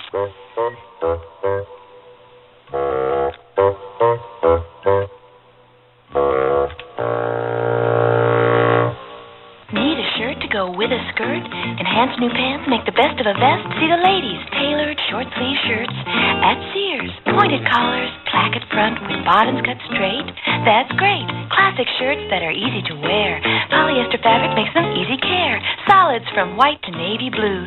Lots of soft tones, too. Plenty of prints, we've got them in store. They're just the thing you've been looking for this spring. Mrs. Tailored short sleeve shirts in the women's sportswear department at most larger Sears retail stores. Now just $49.99 at Sears. The Craftsman heavy-duty 1-horsepower router with carrying case. Save $44 from regular separate prices for power tool and carrying case that adds great versatility to your workshop. With the right Craftsman accessories, you'll be able to carve intricate designs on signs, doors, make dovetail joints for drawers, cabinets, and much more. Craftsman router with case. Now only $49.99. Save $44. Sale ends March 24th. Available at most larger Sears retail stores. Prices and dates may vary in Alaska and Hawaii. What's the best way to save on new clothes? Sew them. Start by saving $40 on a Kenmore sewing machine at Sears with a convertible free arm for narrow sleeves, cuffs, and legs, a built-in buttonholer, even 6 stretch stitches. This free arm Kenmore just $199.95 and save $30 on a wood veneer sewing cabinet. Sale ends March 31st. Prices and dates may vary in Alaska and Hawaii. Available at most Sears retail stores. Kenmore. Solid as Sears.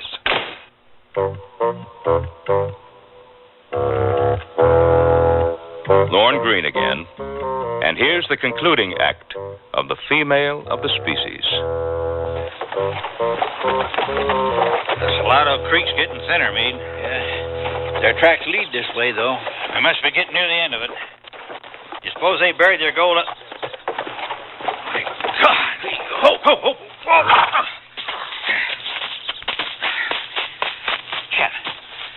Chet, you hear me? Undo those straps, Meade. Help me get those ants off of them. Come on. Covered with the critters. Here. Now, help me carry him over here. Got it. Oh. Thank heavens we got here when we did. At least he's still alive.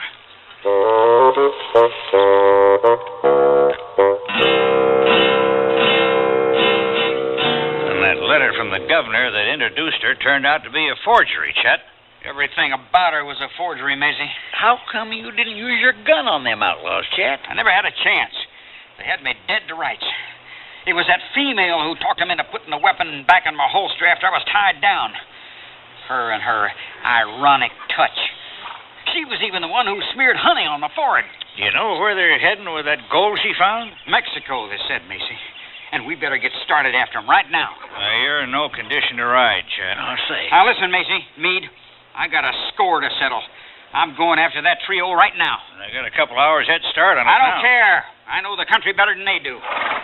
What do you think, Meade? Well, I say we go after him, Macy. I say you're right. Let's go. Cody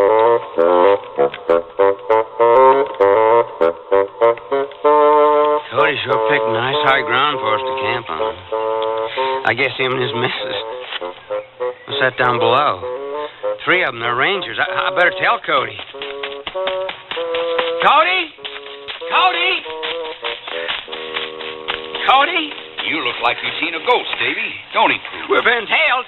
Tailed? I seen them. We can't camp here. Hold on. Now, who'd you see? Answer him, Davy. Rangers, I think. I seen 3 of them on horseback. Where? Off in the gulch yonder, down below us. How far are we from the Mexican border, Cody? About 4 or 5 miles to the Rio Grande. What are we going to do, Cody? Why do you think I picked this high ground? Now, you get up behind that rock up there. What are you doing? What's it look like? I'm putting out this fire. Oh, I was looking forward to pork and beans. Later, dearie. Right now, you and me are taking cover up yonder opposite that rock. Yes. When they ride through, we ambush them. Ambush? That's a good idea, Cody. Are you sure they're rangers? Well, one of them looked like the guy we left tied on that anthill. They see you? I don't think so. Then get up behind that rock. Move.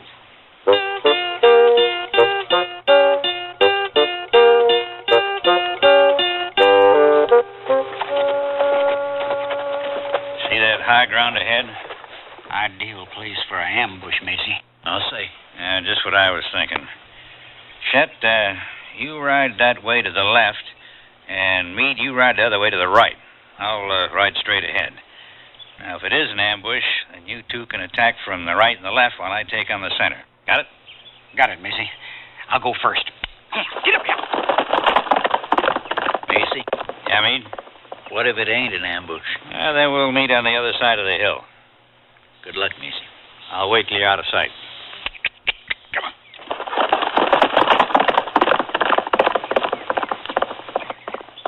Chet's out of sight. Meade's leading his horse up. Smart boy. Well, here goes nothing. Come on. Walk slow and easy, boy. Come on, let's go. Oh. Bancroft? Gross? Miss Bancroft? This is Macy Rosemont, Texas Rangers. Come out with your hands up high and nothing will happen to you. You hear me? All right. That's the way you want it. Up, boy. Come on, get up.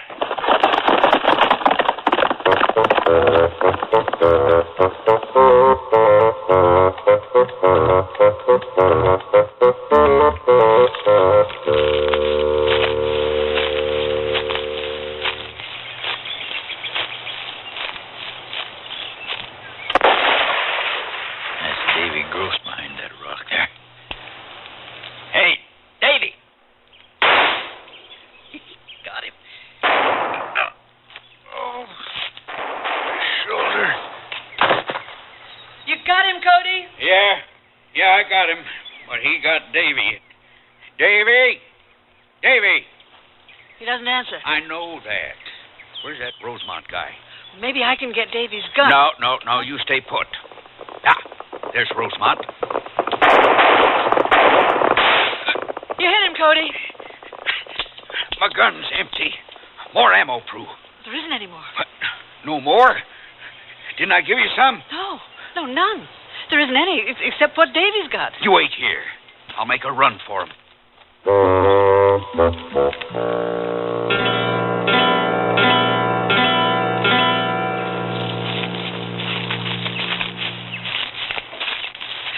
Macy?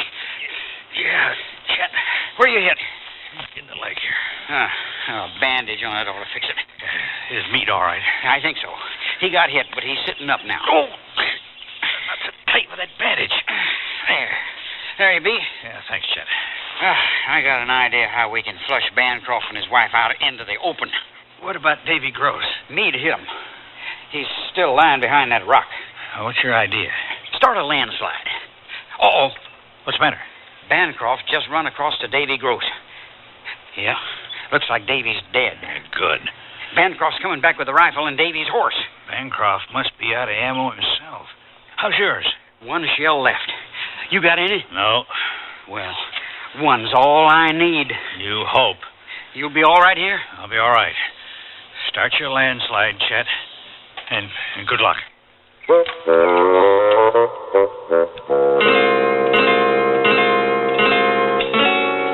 brought Davy's horse, too? Well, you didn't think I was going to leave $50,000 in gold in a bag on a dead man's horse, did you? Are you sure he's dead, Cody? Davy's as dead as he was going to be when we crossed the border, Prue. Well, at least we can thank the Rangers for that. Yeah, thank him for nothing. Hey, what's these rocks doing? It's a landslide, Cody. Run for it, Prue. Get on Davy's horse with me while I get the other bag of gold. Your friend started that landslide. Well, so long, friend. Damn. He had him right in my sights, too. Oh, let's get out of here. Here. Macy! Me! They got away! I'm going after them! At least they're out of ammo, too!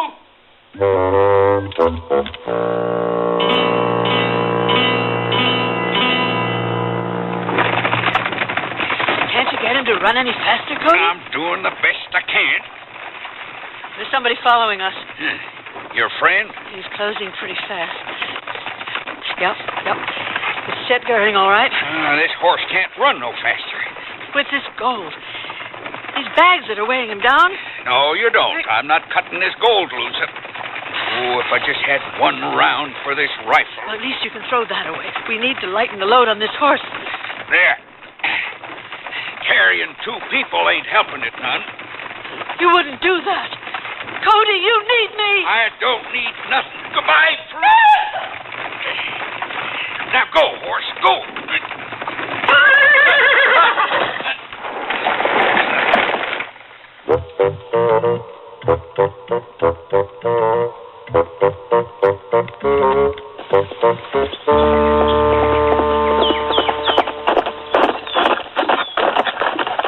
On your feet, Bancroft. Didn't the ants like the taste of you, Ranger? I said on your feet. Make me. It'll be a pleasure.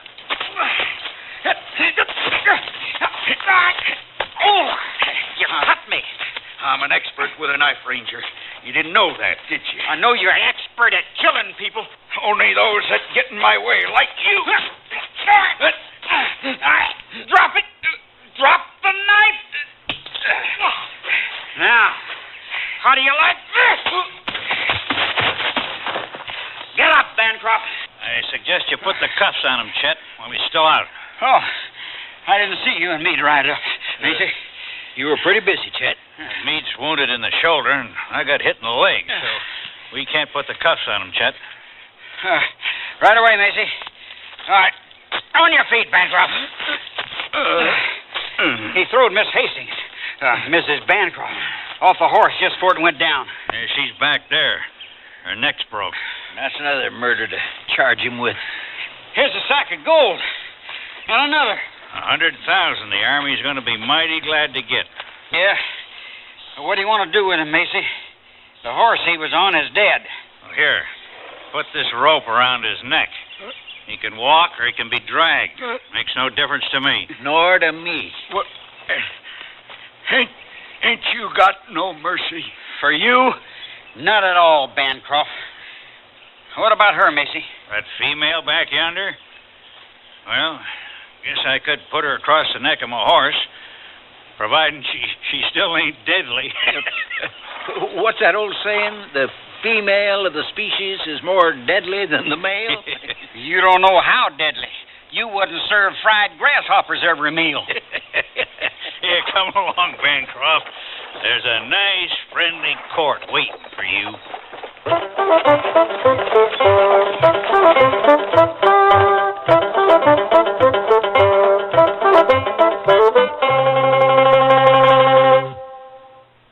I've been working with furniture for 25 years, so I know about quality, and that's why I recommend a Sears Benchmade sofa for your family. There's a heavy-duty hardwood frame braced to withstand stress.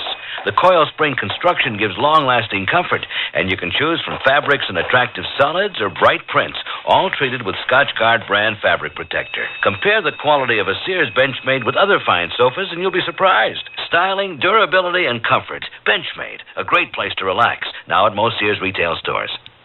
I'm out out of control. Be cool, be natural, take it light. But where do I start? With the basics like the new Pretty Natural Light Shaper from Sears. The Pretty Natural Light helps keep you smooth all day under your clothes, giving you a shape that's soft and natural thanks to the shimmery, lightweight power net.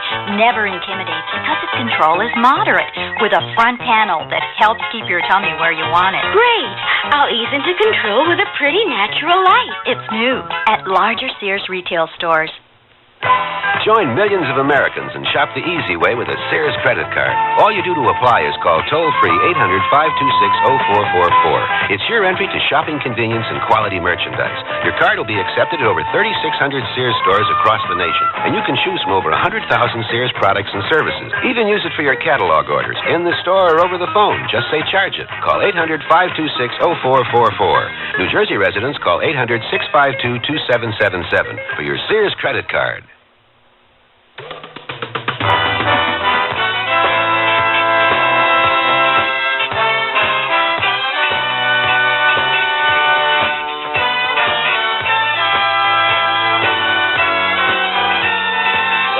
Radio Theater has been brought to you by Sears Roebuck and Company, where our policy is satisfaction guaranteed or your money back. Sears, where America shops for value.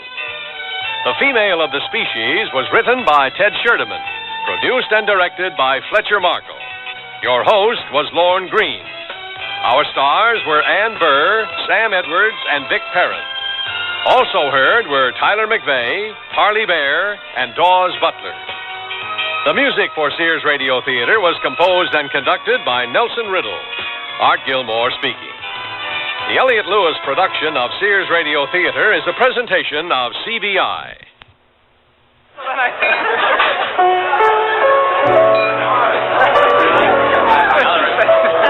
It was a dive like any other, except worse. I was tracking the #1 killer. My name's Hart, Sam Hart. I was just walking out of the joint when I spotted his accomplices. What are you serving there, sister? A taco for the moose and a shake for Babyface. What have you got against them? Nothing. I'm just doing my job. Sending them to their graves is more like it. You're giving them some nutrition, all right, but you're loading them with calories and animal fat and cholesterol. Bug off. What's wrong with that, anyway? A fatty diet makes it easy for the big one. Heart and blood vessel disease. Who's setting them up? Most people set themselves up for heart disease with smoking, no exercise, and improper diet. Call your American Heart Association for more information.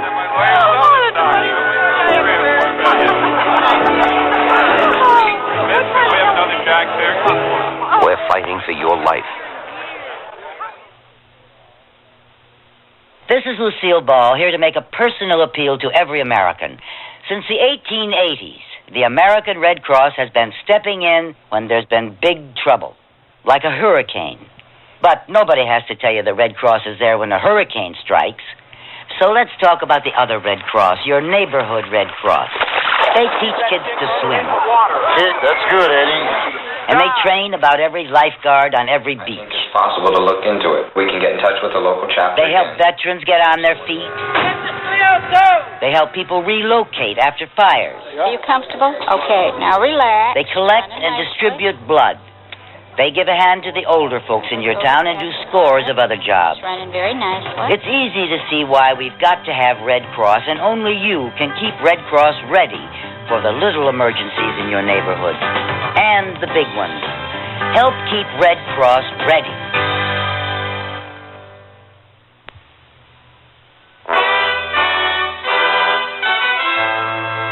Tomorrow's Sears Radio Theater will be a comedy with Andy Griffith as your host. Let's listen. I'm the only one around. You got a problem? Well, yeah, you see, Sergeant...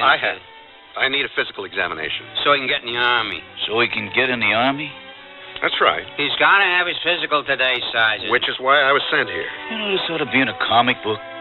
So be sure and tune in tomorrow to the Sears Radio Theater. I'm Andy Fisher, WNEW News. At 8 minutes past 10, time for the Sears Radio Theater. That's the theme from the Sears Radio Theater. Tonight, a program of mystery with Vincent Price as your host. Here's a preview. He weighs 8 pounds, 11 ounces. What are you talking about? That's what it says. It's about time that you could read a scale properly. 7 pounds, 3 ounces, 1 hour, and 8 pounds, 11 ounces the next. Now, really. The Sears Radio Theater will begin after this message from your local station. Our hot number is 1130, and we may have a hot number for you. A lottery ticket number, that is. It's the WNEW $25,000 lottery game. To play, all we need is your name, address, and phone number. Then if we announce your name on the air any weekday between 6 a.m. and 10 p.m., you win $100 worth of slot machine lottery tickets from the Empire Stakes game. You don't even have to hear it. But if you do and call our hot number phone line within 30 minutes, we'll double the number of scratchable tickets to $200 worth. You could also be one of our 5 grand prize winners when the lottery game is over to receive $1,000 worth of the new Olympic lottery tickets. It's easy, and we could announce your name soon if you send it to the WNEW Lottery Game, Box 1130, Grand Central Station, New York. Scratch a hot number, and it could pay off for you from our hot number, 1130.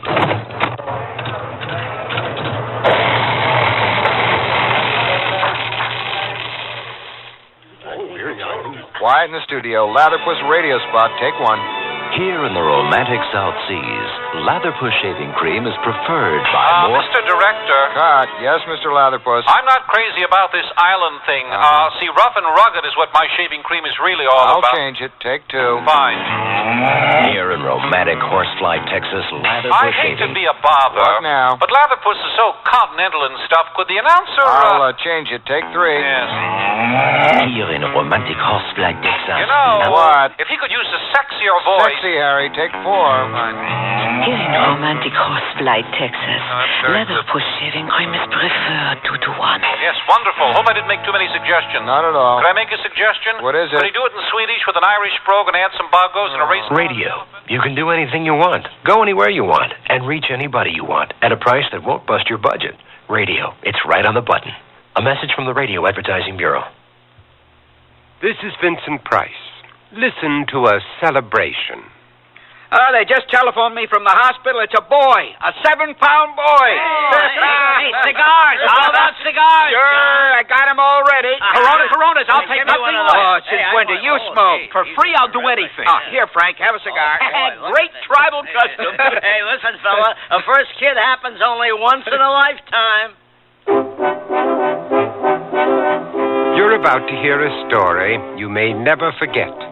Its title is The Old Boy, and I am particularly pleased to present it to you because it was written by an old friend of mine, Peabody Award-winning playwright Art Obler.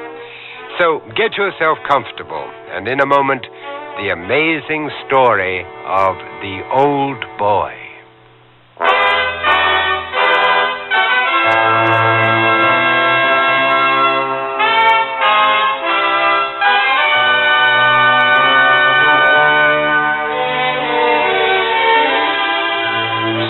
Radio Theater, a new adventure in radio listening. 5 nights of exceptional entertainment every week, brought to you in Elliott Lewis' production of the Sears Radio Theater.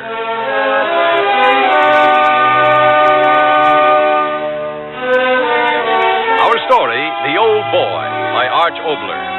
Our stars, Elliott Lewis and Mary Jane Croft.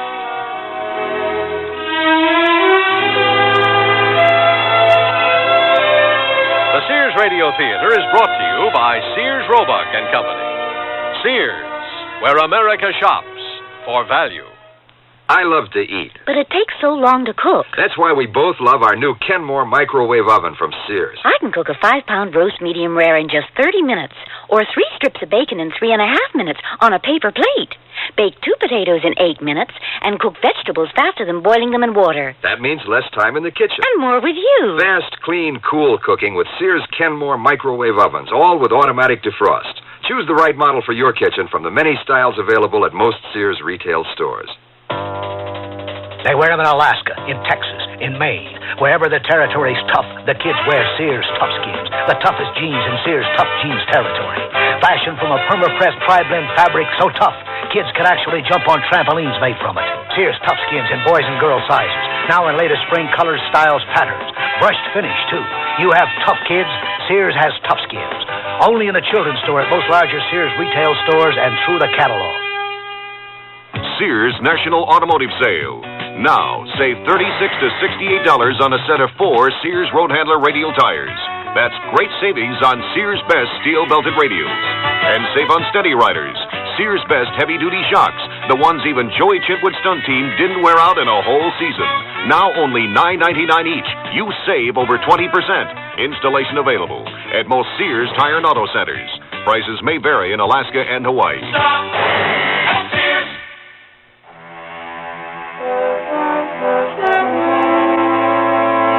And now the first act of Arch Obler's play, The Old Boy.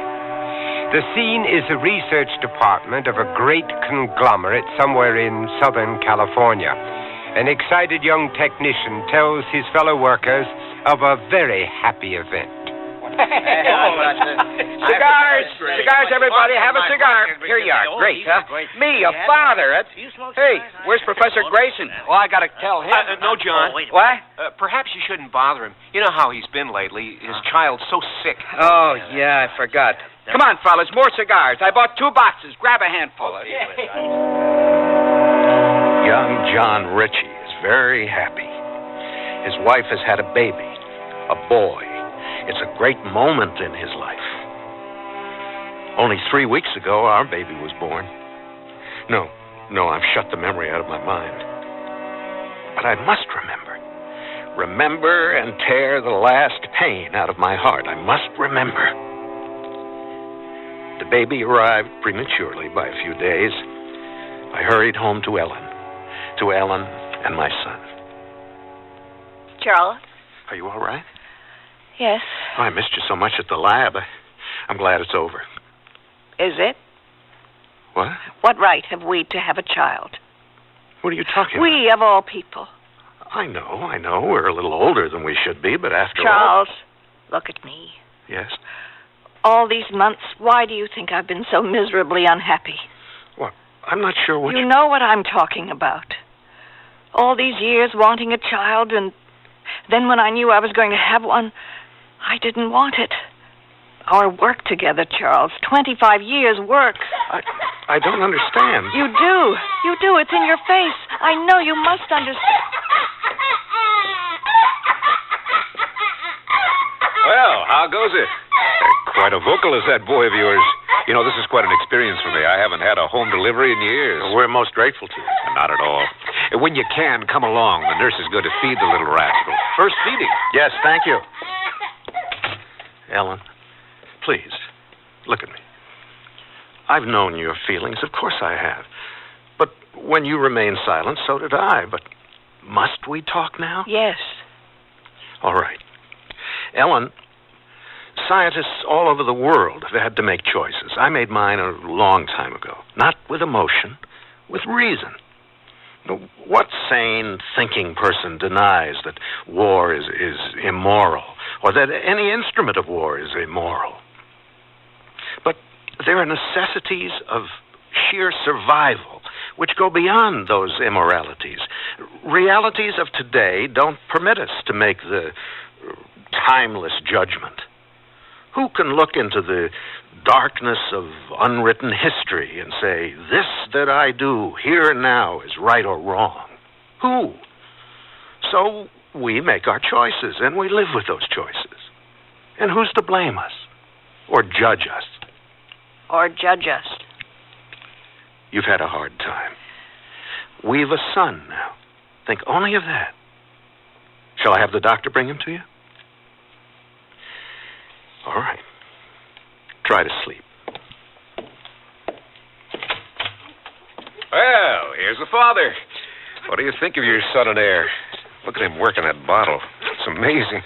He's surprisingly large. Yes, indeed. Quite a boy. Weighed a little over 7 pounds when he exited. Well, he looks larger than that. Yes. Yes, he does.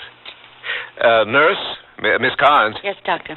How much did the baby weigh at birth? I wrote it down. He weighed 7 pounds, 3 ounces. He looks larger than that. Do you mind, Miss Carnes? I'd like to weigh him again.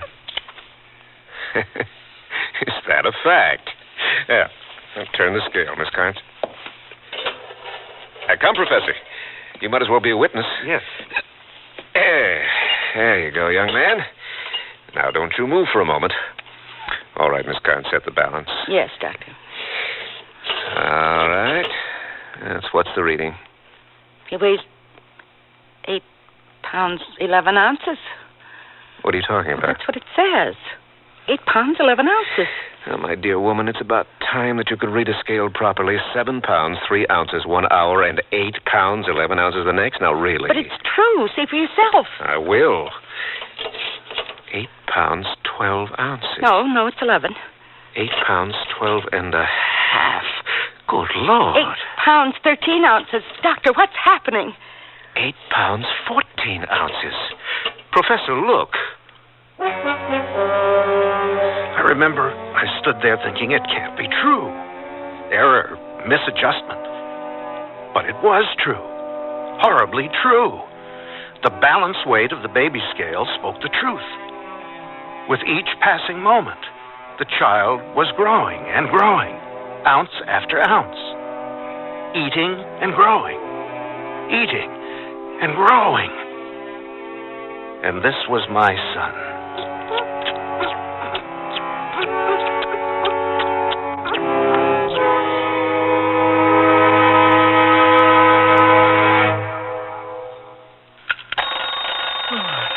A good night's sleep. That's important to you. How your mattress is constructed should be important, too. Sears' Best Imperial Elite mattress has mattress within a mattress construction. The inner spring model has individually pocketed coils covered with polyester and urethane. The polymeric foam model has individually molded comfort islands for even support. Only at Sears. Sears' Best Imperial Elite, a mattress within a mattress. A medley of moods above your windows, easily created with Sears decorative Travers drapery rods, finishing touches that you install yourself. Capture the rich look of fruit wood, antique designs, brass, or copper, all with finials that are antique finished by hand. Chrome color rods gleam brilliantly, and Sears Tri-Mention rods keep a country sculptured wood effect always in view. All are strong, adjustable steel rods with plastic trim. Sears decorator rods, the crowning touch to your rooms. Why, after just a few launderings, my fashion T-shirts look all out of shape. Not so with Sanford knit fabric T-shirt tops from Sears. They're 100% cotton, cool and comfortable, and treated with a process that helps these garments keep their shape, even when machine dried. So your fashion dollar keeps its shape, too. Sanford knit tops in Mrs. sizes are Sears' best. And this spring, when color is headlining fashion news, you'll be thrilled at the choice of rainbow colors. All items available at most larger Sears retail stores. We now return to our play, The Old Boy. A child is being born, a most unusual child, and the father tells us more of the hours that followed the birth of his son. In 24 hours, the baby was as large as a 5-year-old. Simple to say those words, but it's hard to endure them, even in memory. Hour after hour, that little mouth eating, bottle after bottle, hungrily, rapaciously, not like a child, like a tiny beast whose only function was to devour. Ellen slept and half woke, always under narcotics, but the doctor and the nurse and I knew no sleep. Won't he ever stop eating? Doctor, tell me, I've never... All right, Miss Carnes, all right. Sorry. You'd better go in the other room and lie down. But the baby The professor and I will be here. Thank you. Oh, thank you very much. Yes, we'll be here. Perhaps you, too, had better rest, Professor. No, she asked a good question. When will he stop that eating? There's a rational explanation for everything. This is glandular, so it must be self-limiting. The time, it's almost 8:30. I'll phone Dr. Carmer in a little while. Dr. Carmer? Yes, for consultation. He's an expert on endocrinology. Charles? Go to her. I'll stay with the baby. Yes, all right.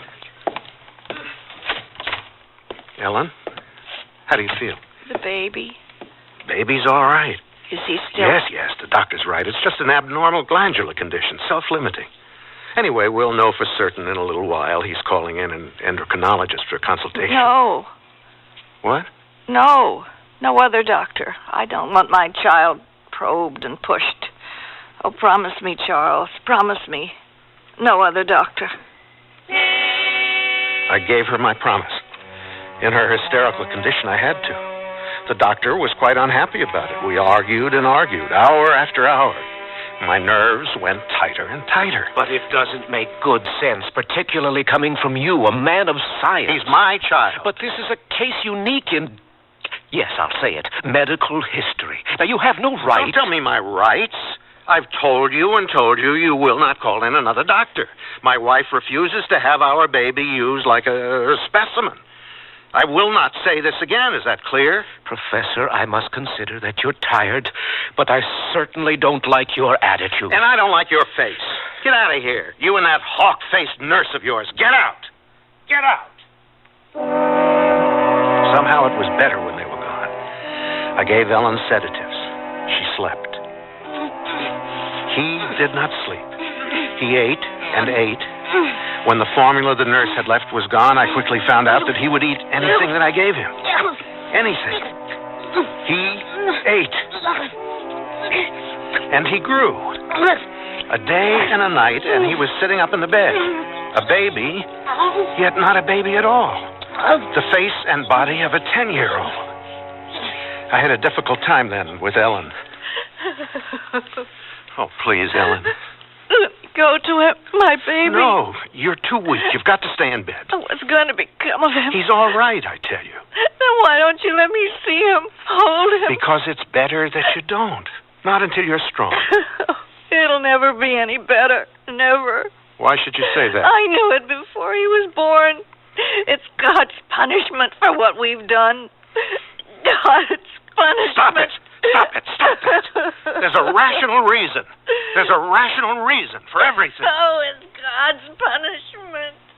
The rational Professor Grayson went in to see his son, to feed that endless hunger in him. I remember, as I sat there watching him, I began to think, was this punishment from heaven?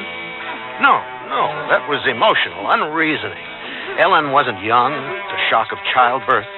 She had an excuse for what she was thinking, but not I. There was a rational explanation. There was a rational explanation for everything. Good, evil, the greatest, the smallest, in the ebb and flow of the electronic charges that made all things. And then I had it. The new cyclotron I had helped develop. When it had been 2-3 years before, a protective shield had broken. That was when the radioactivity had reached me. The medical men had found nothing wrong with me, but somehow those reaching waves had affected the seed in me, the gene. And so this glandular activity of my son's had been accelerated. And his growth was an unrestrained thing, uncontrolled, like an engine running wild. Yes, the radioactivity to which I had been exposed. There was the answer. The boy stopped eating. He sort of stretched. He looked at me. I said, "What is it? What do you want?" He pulled himself upward from the sides of the crib that sagged with his weight. Suddenly I realized he wanted to be out of that baby bed. He wanted to walk. At 2 days. To walk. All right, why not? I'll lift you out. But it won't do any good. Walking has to be learned. Yes. Why shouldn't you learn? I will put you on the floor. There. You see, it isn't easy to walk. All right, keep trying. Why shouldn't you walk? Why shouldn't you? He kept on trying, pulling himself up, falling, pulling himself up, over and over. And when he stopped, he ate. That everlasting eating. And that everlasting growing. In 2 days, a child no longer, a baby, yet a maturing boy.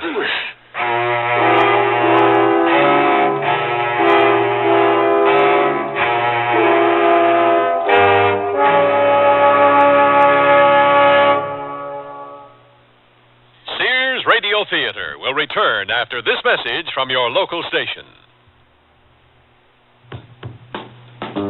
Join hands with people everywhere.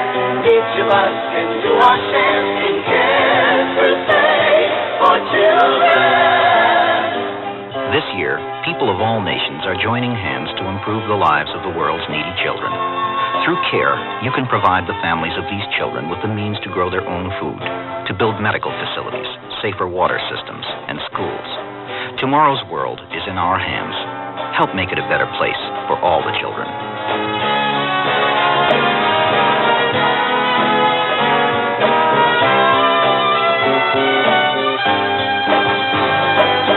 Help a family plant the seed to end the hunger and the need. Join Cares Crusade for Children. Please send your check or money order to CARE, Crusade for Children Overseas, Box 576, New York 10016. Business as usual. I was leaning against a phone booth on the Lower East Side, waiting for a call that would guarantee my next meal. Little did I know my next job would arrive on foot. I'm Sam Hart. A few minutes later, some guy staggers up to me. Hey, mister, can you give me a hand? Feels like my chest is about to cave in. He was sweating, breathing heavily and clutching his chest. I reached for the phone. I knew I'd come face to face with a big one. Again. Let's see. 911. Emergency medical service. Got a possible heart attack. I need an ambulance here on the double. Another day, another job. Another round with the big ones. Seems like they're trying to knock off every other guy I see. Do you know the signals of a heart attack? If not, remember this. Sweating, nausea, shortness of breath, a pain in the center of your chest that may last 2 minutes or more. If you have any of these signals, call the emergency medical service immediately. Contact your American Heart Association for more information. They're fighting for your life. We now return to the story of the old boy. It is the third day since the birth of the strange Grayson child.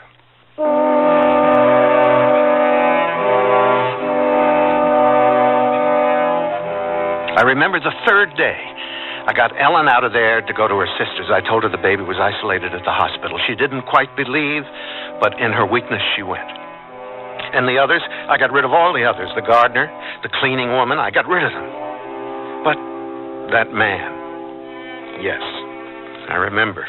I know I haven't been much of a neighbor, Professor, but, well, you must admit that you and your wife haven't been exactly sociable. What is it you want? I don't want a thing, not a thing. I was wondering whether I could help you. Help?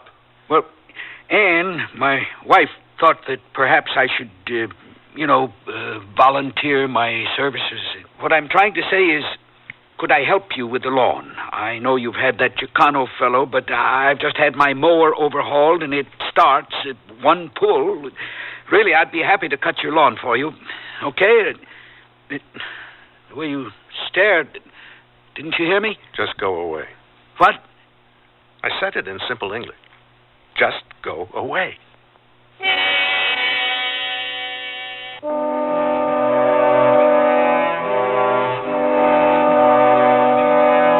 My son on that third day, the hugeness of him. He could stand now, and when I came into the room, he was there by the window, looking out. His eyes large, looking out of the window at a world in which he had been less than 75 hours. It was an unlined baby face, yet his eyes, as he looked at me, at the things that were beyond the glass, were full of puzzlement, full of great wonder. The telephone rang. Yes, I remember. Yes. Hello, is that you, Professor? Grayson, is that you? Yes. We've got a bad connection. Matthew's here. We've got a troublesome problem that needs your good offices. When are you coming in? Well, I don't know. I beg your pardon? What is it? Is Mrs. Grayson all right? Yes. The child is ill? Is that the reason? No, the child's all right. Why do you keep annoying me?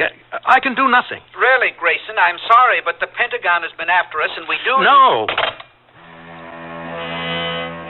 I remember I cut Matthews off in the middle of a word. Words didn't matter, none of them. All that mattered was my son. I went to him. He was still at the window, staring. His eyes turned to me, and then he spoke. His voice A baby's babble, but all in 3 days. A child no longer.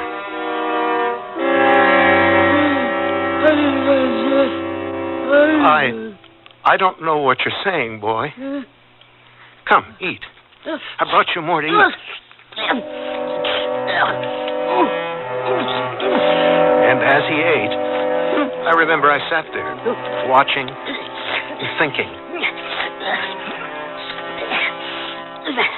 Thinking of what might have been. The son that could have been. A child that was a child. Father, let's play. Let's hike.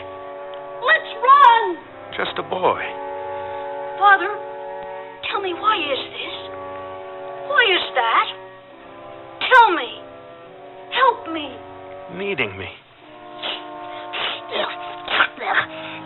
A boy. Not a thing that ate and ate. No. He needed me. More than any normal child needed a parent. 1,000 times more. But I remember I sat there thinking of what might have been. And the doctor came back, full of agitation, full of questions. I couldn't stay away any longer, Professor. All these hours, I haven't been able to concentrate on anything I was doing. How is the child? Has he stopped growing? Can I see him? When? I don't think so. Now, look, I realize that I lost my temper. But again, I say you're a man of science, so let's view this matter objectively. I give you my word, I haven't even discussed this with anyone else. Please, let me see him. He's dead. Dead? When? When did it happen? Hours ago. Please, I have nothing more to say. Oh, you certainly have. There's the matter of a death certificate. Do you understand the death certificate? Now, I must see the ballot. No. Get out. Out! When he was gone, I sat there, so very tired. And then... Yes, I'm coming, Doctor. I'm coming. What do you want now? I told you that... Yes... Oh, Mr. Matthews. Professor Grayson, may I come in? No. Well, yes. Yes, of course. Thank you. If you'd come in here, please. I reported your telephone. It apparently has been out of order for some time. We've been trying to reach you. Won't you sit down? Thank you. Aren't you going to sit down? I beg your pardon. Yes, indeed. I always say that when two men face each other eye to eye on the same level, matters can be quickly resolved. Now then, to the point.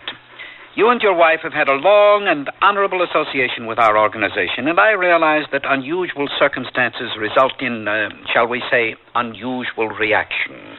I don't know what you're talking about. I am talking about parenthood at, shall we say, at a rather mature age. I realize that such a circumstance can be quite traumatic for the parents, but your presence is very important to us at the laboratory, Professor Grayson. We have deadlines to meet, and to put it bluntly, we simply cannot understand why you have chosen to be absent all these days. Certainly none of us at the laboratories have a time clock perspective, but I can only repeat we are only a small part of a great conglomerate, and although your activities are remote from contract pressures, in the last analysis, we all have deadlines. I beg of you to cooperate. Certainly, Mrs. Grayson must recuperate, but will you cooperate and join us, shall we say, at 10 tomorrow at our usual report session? I sat there listening to the little man prattle, and all the time my heart pounded under the pressure of frightened blood. What if my son suddenly made a sound, a cry? How would I explain that to this small executive with his simplistic priorities and deadlines? I remember I suddenly heard myself making wild promises I knew I'd never keep. Anything to get that man out of the house so that the door was shut behind him and my son and I would be safely alone again. Well, I'm very relieved, Professor Grayson. We'll see you in the morning. Yes, of course. One thing more. Yes? Your charming wife, my personal felicitations. I might say that some of her associates are planning quite a welcome for her when she returns. Yes, indeed. Good heavens, I really have been quite remiss. not asking you this. How is the child? Doing well, I'm sure. Doing well.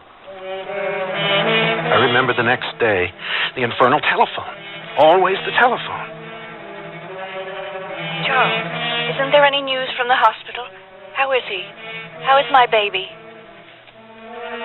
I've checked the death certificates, Grayson. There was none issued. You lied to me. Where is that boy? Charles, I want to come home. If my baby's dead, tell me. Tell me. I remember my panic. How long can I keep her from him? In another day or 2 or 3, she'd be back. She must not see him. The glass. Yes, I remember. I hurried to him.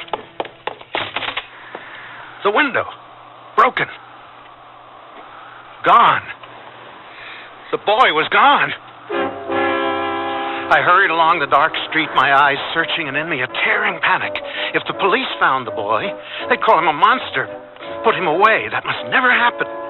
He was my child, and the wrong was mine. I must find him quickly. Quickly. Boy!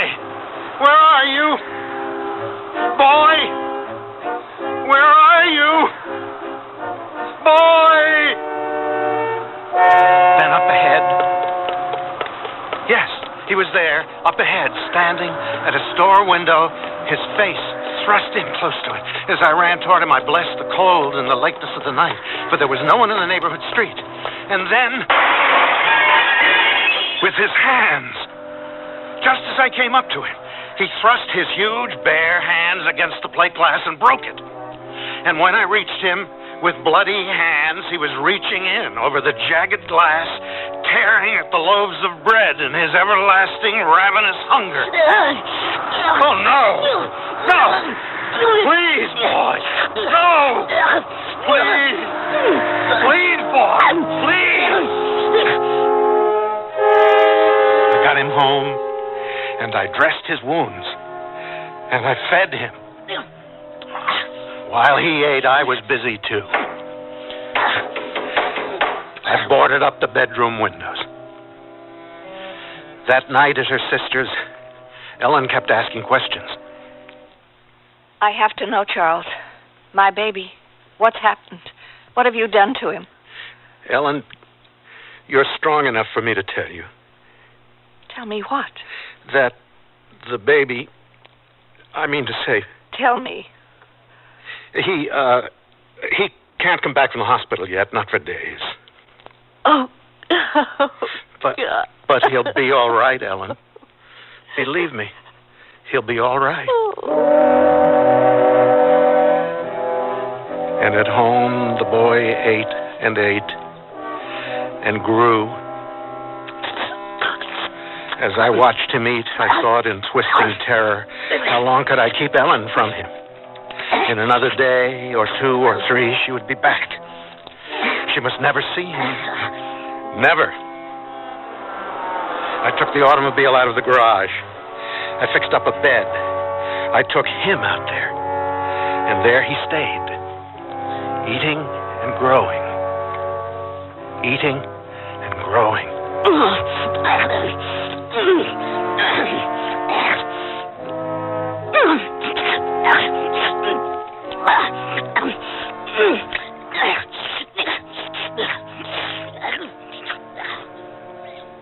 Oh, here I go again. It's time to rent one of those steam-type carpet cleaners. Why rent? Now Sears puts power in a carpet cleaner you can own yourself. The Power Spray from Sears for easy home carpet cleaning. Power Spray sprays hot water into your carpet, then sucks up the dirty water. You can see the dirt you get out, dirt you didn't even know was there. The Power Spray Carpet Cleaner, a convenient carpet cleaner you can own yourself. Available at most Sears retail stores. Kenmore. Solid as Sears. Sears National Automotive Sale. Now, save $36 to $68 on a set of 4 Sears Road Handler radial tires. That's great savings on Sears Best steel-belted radials. And save on Steady Riders. Sears Best heavy-duty shocks, the ones even Joey Chitwood's stunt team didn't wear out in a whole season. Now only $9.99 each. You save over 20%. Installation available at most Sears Tire and Auto Centers. Prices may vary in Alaska and Hawaii. Hi, I'm Bud Palmer, inviting you to the Sears Spring Home Appliance Sale. Come celebrate spring and save from $20 to $100 on selected Sears major home appliances.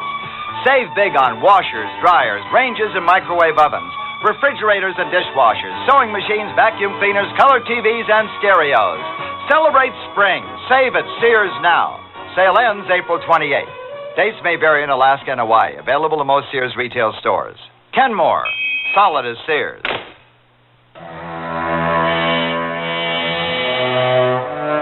Vincent Price again, and here's the concluding act of The Old Boy. The father, in the agony of remembrance, thinks of the hours that followed. The days crawled into each other. They crawled like weary memories. The doctor thought I'd killed my son. I sensed that. And since he was my friend, soon he stopped asking questions, even on the telephone, and stayed away. And Ellen wept and kept on weeping and thought that he was dead and kept on weeping.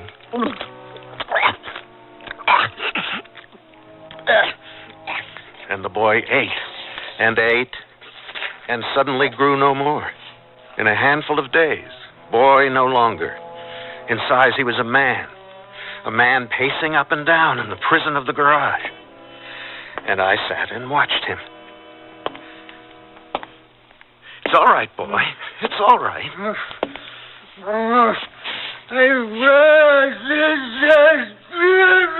I don't understand you. No, it's no use. You've no way to communicate with me, nor I with you.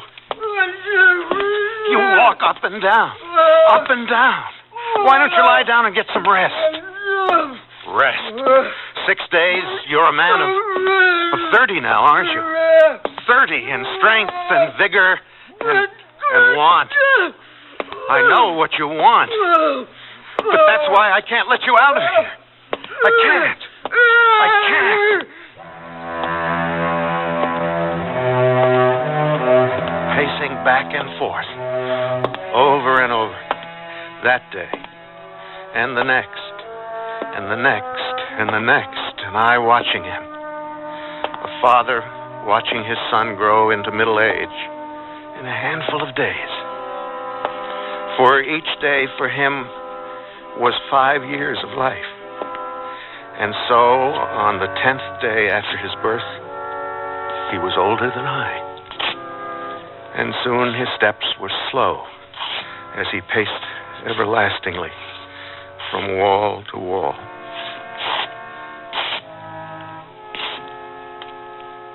Ellen came home. I couldn't keep her away any longer. She was very weak. She didn't go out of the house.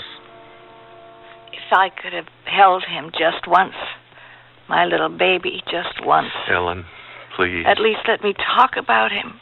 I haven't got my baby, but let me talk about him. Old age came quickly to the boy. Overnight, it seemed, his hair turned white. His face became lined and wrinkled, as if life had been a long, weary road.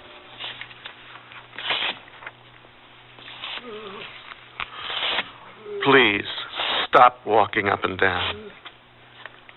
Please, rest. You've got to rest.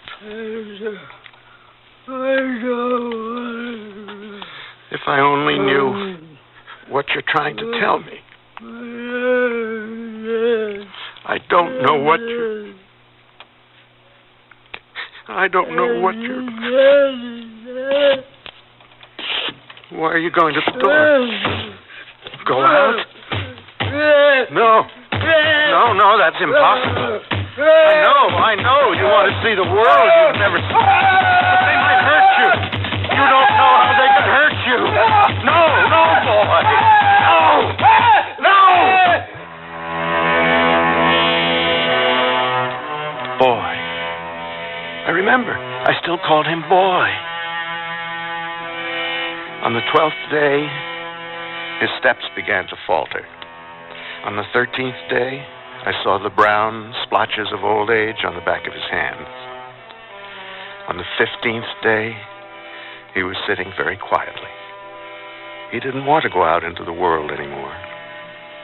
He was an old man, content just to sit and talk about what had been in the thin voice of age. I know what you're saying now, boy. I know. I used to sit and listen to my grandfather as he talked hour after hour about what had been. You're telling me about your life, aren't you? The days you've known. The days of your life. The days of your life.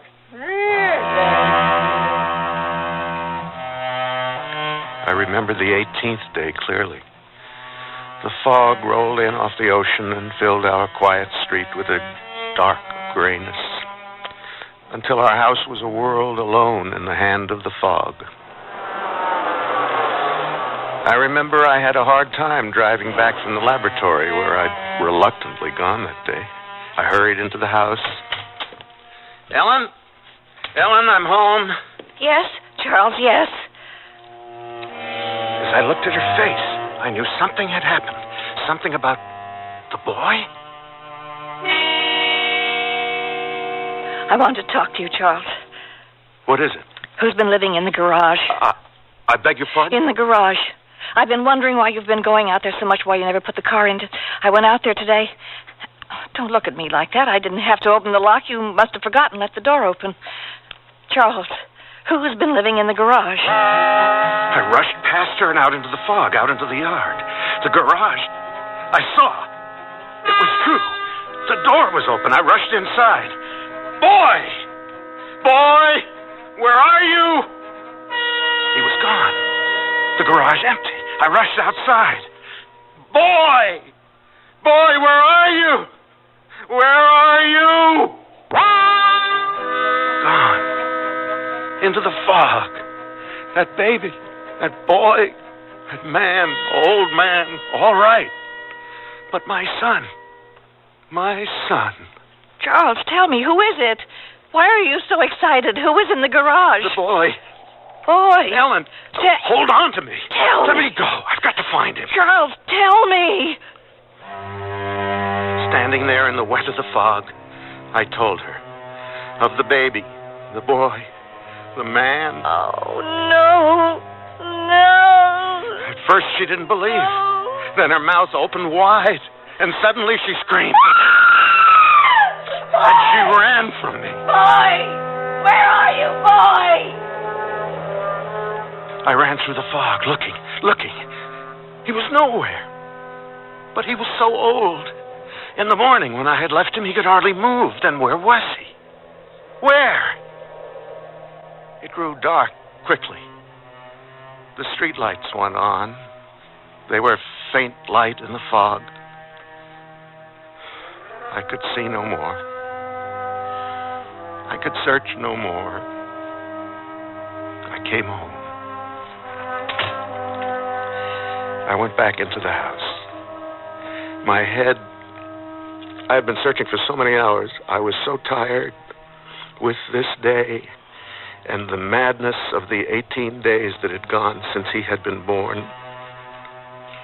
It was finished. I could do no more. And then I heard from upstairs. I opened the bedroom door. He was there. The old boy in Ellen's arms. She was holding him, and he was talking to her. And as I came in, she lifted her face toward me. And there was no fear in her face. I found him hiding up here, Charles. Our son is home. He lived only 2 days after that. Close to his mother. In her arms. It's all right, darling. It's all right. Should I get a doctor now? No. He'll rest soon. Why frighten him now? Let him be alone with us. Don't be frightened, son. We're with you, your father and your mother. And so he rested peacefully in his mother's arms, the little old shrunken man. He died as he slept, age 3 weeks.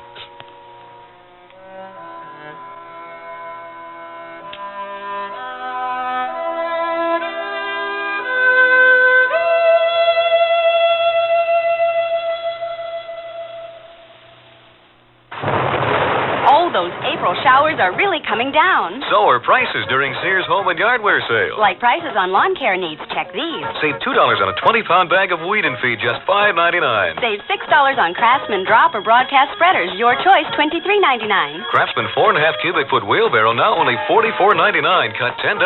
Prices are really coming down during Sears Home and Yardware sale. Available at most larger Sears retail stores. Sale ends April 28th. Prices and dates may vary in Alaska and Hawaii. The word's out and spreading fast about the jeans from Sears Men's Store that grow beautifully. It's a sure sign they're fitting fine and feeling good. For the denim that keeps going strong a long time. Get them trim cut, regular cut, even get them pre-washed. The jeans that grow beautifully. Now at most Sears retail stores. Shop where America shops with a Sears credit card. You'll be able to choose from over 100,000 Sears products and services at everyday low prices. Just say charge it. At Sears, it's satisfaction guaranteed or your money back. So visit your Sears store today to apply for your credit card. Or just phone toll-free 800-526-0444. Find out why Sears is where America shops for value. Remember, phone 800-526-0444. In New Jersey, residents call 800-652-2777.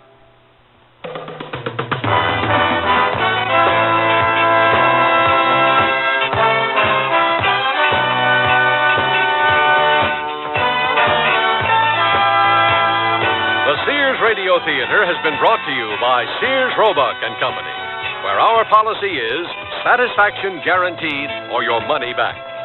Sears, where America shops for value.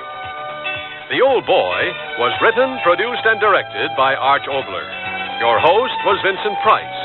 Our stars were Elliot Lewis and Mary Jane Croft.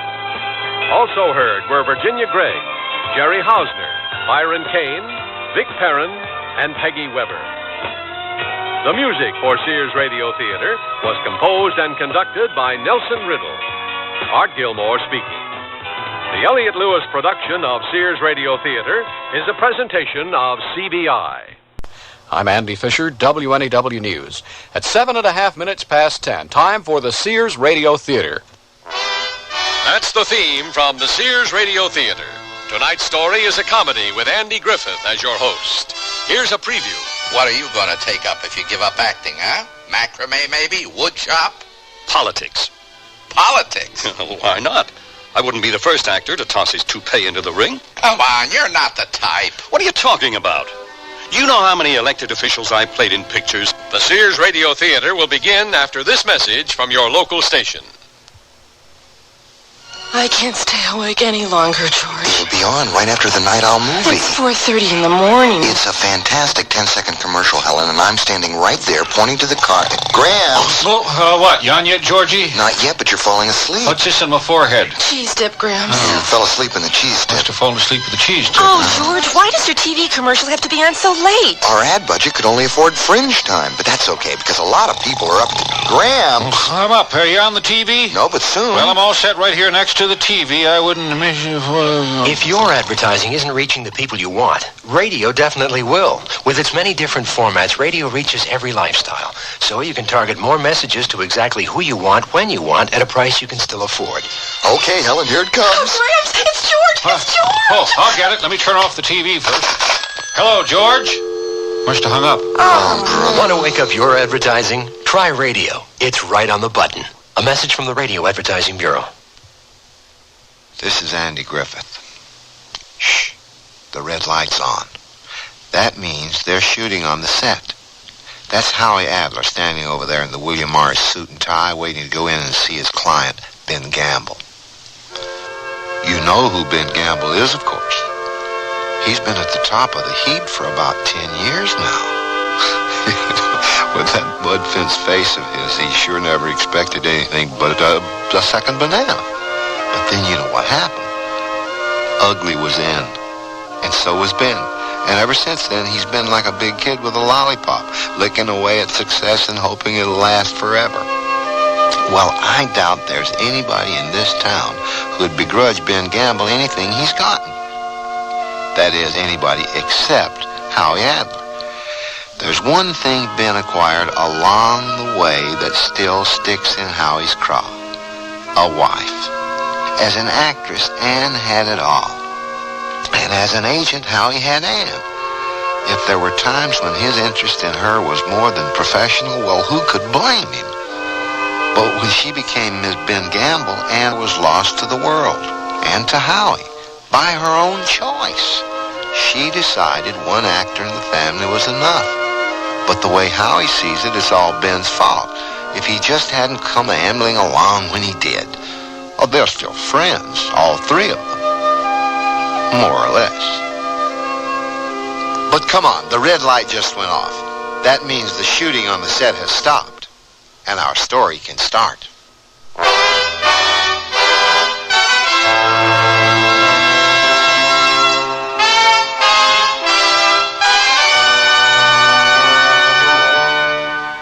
Sears Radio Theater, a new adventure in radio listening. 5 nights of exceptional entertainment every week, brought to you in Elliott Lewis production of the Sears Radio Theater. Our story, Hizzoner, Hamlet, by Shirley Gordon. Our stars, Les Tremaine and Shirley Mitchell. The Sears Radio Theater is brought to you by Sears Roebuck and Company. Sears, where America shops for value. Sears National Automotive Sale. Now, save $36 to $68 on a set of 4 Sears Roadhandler radial tires. That's great savings on Sears Best steel-belted radials. And save on Steady Riders. Sears Best heavy-duty shocks. The ones even Joey Chitwood's stunt team didn't wear out in a whole season. Now only $9.99 each. You save over 20%. Installation available at most Sears Tire and Auto Centers. Prices may vary in Alaska and Hawaii. Stop at Sears. Oh, here I go again. It's time to rent one of those steam-type carpet cleaners. Why rent? Now Sears puts power in a carpet cleaner you can own yourself. The Power Spray from Sears for easy home carpet cleaning. Power Spray sprays hot water into your carpet, then sucks up the dirty water. You can see the dirt you get out. Dirt you didn't even know was there. The Power Spray Carpet Cleaner, a convenient carpet cleaner you can own yourself. Available at most Sears retail stores. Kenmore. Solid as Sears. Sears showers more savings on you during our home and yardware sale. Here's something professional or handyman mechanics will appreciate. Our 79-piece tool set at big savings. Save $46 over regular separate current power and hand tool catalog prices. Only $69.99 for standard or metric sets now through April 28th. Sets include 3/8 and half-inch drive, quick-release ratchets, sockets, wrenches, screwdrivers, plus much more, all in the handy toolbox. Only $69.99 during Sears home and yardware sale at most larger Sears retail stores. Prices and dates may vary in Alaska and Hawaii.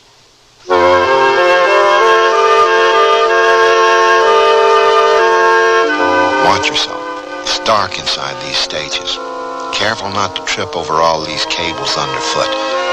That's Ben Gamble, the one with the cluster of people around him. The star treatment, they call it. See, everybody's anxious for the star to say something so they can right away all agree with him. Anybody see the news last night? I always watch the news. There's the cutest weatherman on Channel 2. I've been following that situation in Senegal. It's real ticklish. Oh, yeah, sure is, Ben. Ticklish, exactly. What I think is we ought to send old Andy Young over there to tell him a few things. Yeah, you're right, Ben. That's just what we should do. I don't know, though. Any kind of intervention is risky. Maybe we better keep to a hands-off policy. Yeah, you're probably right at that. Hands-off would be safer, don't you think? Here comes Howie Adler into the picture. You just know what he's thinking. Look at that lucky stiff. Ann Armitage waiting for him at home, and there he is, enthroned like some kind of Arabian sheik. Everybody hanging on his every word. A couple of cutesy pies draped on the arms of his chair, with another one powdering that ugly mug of his. Of course, too much of almost anything can get to be a bore. Oh, hello, Howie. What's up? Your option for this series, for one thing. Yeah. And I'm not so sure I want it to be renewed. Oh, you mean you want to take that picture deal in Tasmania instead, huh? No, that's not what I mean. All right, then what? You tell me why you don't want to go on making a fortune, doing what any other man in America would put his wife in hock to be doing. What am I doing, Howie? What have I been doing for the last 10 best years of my life? Only riding on the crest of the wave. You got something against that? Making faces into a little box? Is that any way for a grown man to be making a living? Well, it seems to me it beats being a fry cook or a garage mechanic or any of the other jobs in your checkered career. No, a little crankcase oil on my face would feel good again. Man's face wasn't meant for a powder puff. No, yours wasn't, I grant you that. But as long as you're getting away with it... Well, that's the trouble. I am getting away with it. It's too easy. There's no challenge anymore. There's no excitement. Oh, I suppose standing in line at the B window of the unemployment office would be more exciting, huh? There must be another line of work I could take up. Well, we could trade jobs. I'll make love all day to a Miss Cutesy Pie while you go out and try to find me another line of work I'd like better. Howie, I'm serious. I want to do something different. Okay, so you're serious. So how about if I make a deal to let you direct your next picture? No, I'd still be stuck on a movie set. I want to get out into the real world for a change. Tasmania has seceded from the real world and Walter Cronkite didn't tell me? Look, why don't you come over to the house for dinner tonight, and we'll hash this over. Over some hash, okay? Okay.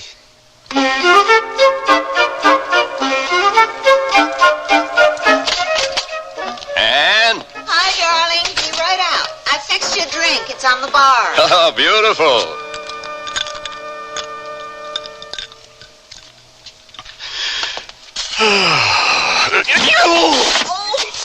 Oh, darling, my upholstery tax. Oh, I forgot. Oh, it's all right. Luckily, I swallowed the anesthetic before I sat down. I was going to reupholster your chair this afternoon and surprise you, but I got involved in the kitchen. It's okay. You surprised me. Well, it's safe now. Sit down and tell me. How'd it go today? Same as yesterday. And the day before. And the 36 weeks before that. Sounds as though you have a bad case of the TV series doldrums. No. It's not just that. I just think I ought to be doing something more with my life than sitting around a soundstage. Like what? Well, I think maybe I have something more to offer than making faces into a little box. I mean, I keep up with what's going on in the world, and I have good, strong opinions about things. I mean, when I say something, everybody listens, you know? Everybody on the set, you mean?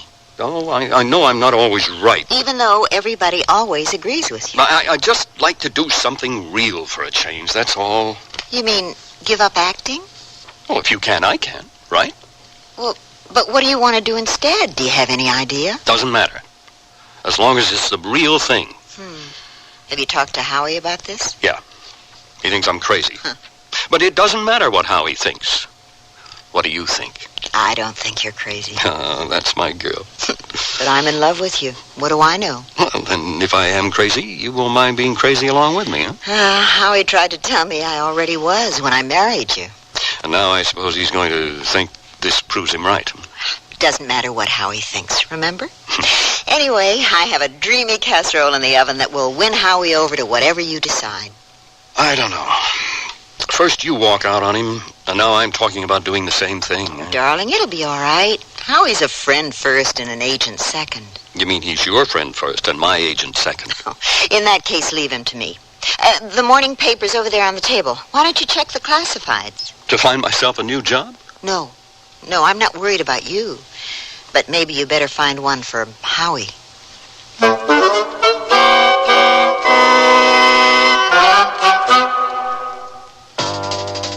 They wear them in Alaska, in Texas, in Maine. Wherever the territory's tough, the kids wear Sears Tough Skins. The toughest jeans in Sears Tough Jeans territory.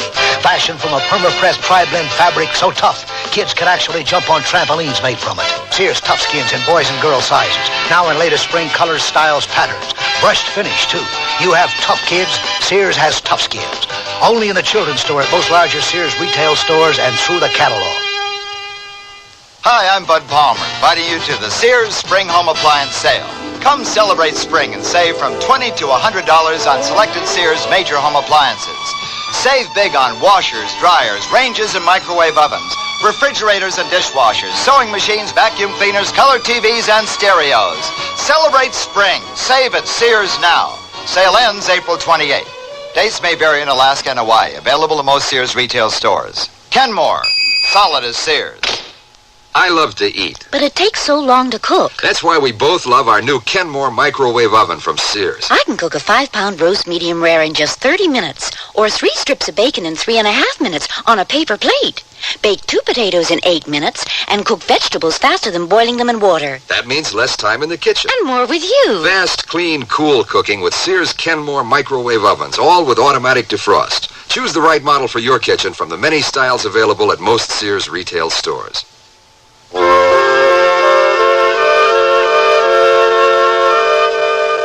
There's nothing so wonderful and nothing so awful as a man with a dream. The fella stands there, head high, peering off into the far distance like something was spelled out for him and him alone on the horizon, which is about the way Ben looked when Annie went to answer the door. Howie, dear, come on in. Ann Armitage in a kitchen apron? What a waste. Oh, you won't think so when you taste my casserole. So, you've given up becoming the world's greatest actress to become the world's greatest cook. Small comfort to your agent. Yeah, she's been taking out her creative frustration on the furniture lately. You be careful where you sit. Oh. And what are you going to take up if you give up acting, huh? Macrame, maybe? Wood shop? Politics. Politics? Why not? I wouldn't be the first actor to toss his toupee into the ring. Come on, you're not the type. What are you talking about? Do you know how many elected officials I've played in pictures? I've been a judge, a mayor, a governor. You were a lousy governor, a bumbling mayor, and a crooked judge. You've always played rotten politicians. You even got an Oscar nomination once you were such a good, rotten politician. So who do you think is going to vote for you? I will, darling. And if you want to be a politician instead of an actor, it's all right with me. I'm not sure there's that much difference. You both think I'm kidding, don't you? You don't think I'm serious? I hope you're not. But I have this terrible feeling in the pit of my ulcer that you are. Now, a couple of hours ago, you didn't know what you wanted to do, and now all of a sudden, you want to be president. I've been sitting here reading the paper. There's a lot going on out there. I want to become part of the process. Get involved. I told you, do something real for a change. Oh, so now you want me to book you into the Senate or maybe Sacramento? Darling, you can't just suddenly decide to go into politics just like that. I suddenly decided to go into acting just like that. But after you decided, you worked hard to become an actor. And if I decide to try for public office, I expect to work hard to become a public servant. Become what? What are you planning to run for, may I ask? I don't know yet. I'll have to wait and see what opportunity comes along. Knock, knock. This is opportunity. We happen to need another actor to run for governor. Not an actor, Howie, not anymore. Get me out of the TV series and turn down any and all picture offers. Oh, some agent I'm going to be, and some living I'm going to make. Oh, I know, Howie. Ben was concerned about where his decision to quit acting would leave you. We're both concerned about that. Good. Then how about giving me back Ann Armitage to make up for losing Ben Gamble, huh? That'll still leave only one actor in the family. No, if Ben's going to turn politician, I guess I'm going to be busy learning to be a politician's wife. Why don't you throw in with us, Howie? Be my campaign manager. Help me get elected. He doesn't even know what he's running for, and already he's campaigning to get elected. Just thinking ahead. First, I'm going to get acquainted with the issues. Then see where maybe I might make some waves. Honest Ben, the wave maker. Hey, that's not bad. We might use it. Careful, Honest Ben. If you get Howie started on this, he'll have you stretched out on the floor of a log cabin studying by firelight. Just so I wouldn't have to mention that the cabin was at Arrowhead and that you were studying a script instead of a law book. Forget it, Howie. No hokey publicity. This has to be all on the level. I'm no longer going to be Ben Gamble, the actor. Remember that. I'll remember, but don't you forget it. In front of the cameras tomorrow. All right. But just the same, tomorrow, I start changing my image. Ben,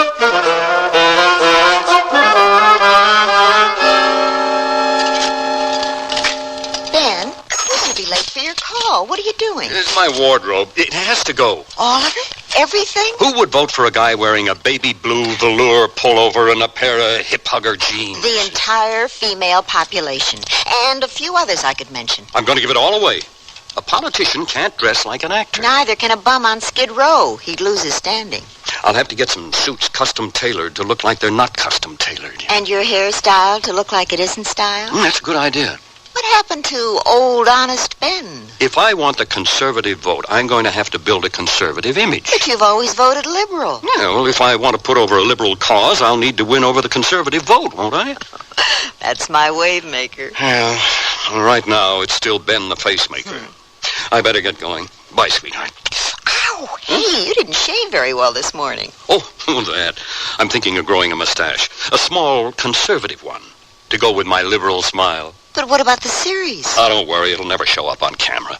A beard I can grow overnight. A mustache will take me months.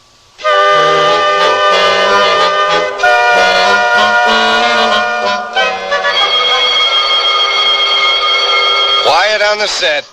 Roll 'em. Action. Hold it.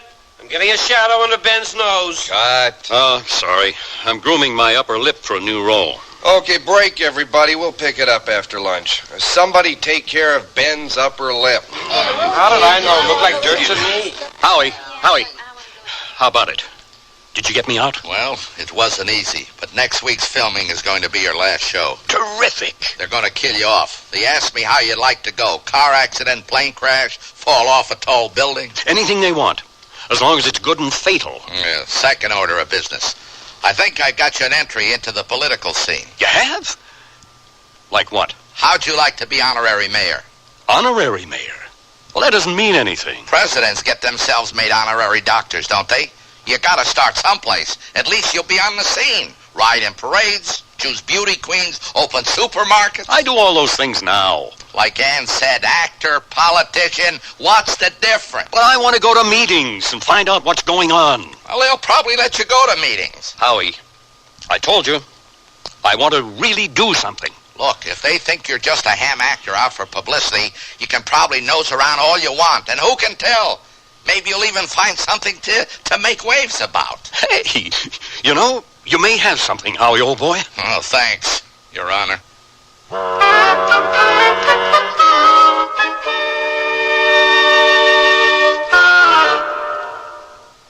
Sears Radio Theater will return after this message from your local station. Our hot number is 1130, and we may have a hot number for you. A lottery ticket number, that is. It's the WNEW $25,000 lottery game. To play, all we need is your name, address, and phone number. Then if we announce your name on the air any weekday between 6 a.m. and 10 p.m., you win $100 worth of slot machine lottery tickets from the Empire Stakes game. You don't even have to hear it. But if you do and call our hot number phone line within 30 minutes, we'll double the number of scratchable tickets to $200 worth. You could also be one of our 5 grand prize winners when the lottery game is over to receive $1,000 worth of the new Olympic lottery tickets. It's easy, and we could announce your name soon if you send it to the WNEW Lottery Game, Box 1130, Grand Central Station, New York.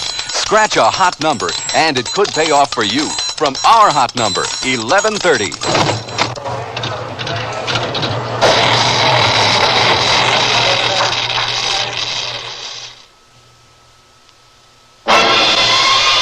This is Safety Vision, a quick and easy method for observing potential hazards in your home. Let's start by activating your safety scan. Carefully focus on your appliance cords and plugs. Check to see if they're damaged in any way, and if so, discontinue using the appliance. Next, you should focus on water. Check so that none of your plugged-in electrical appliances can be accidentally immersed in water or any other liquid.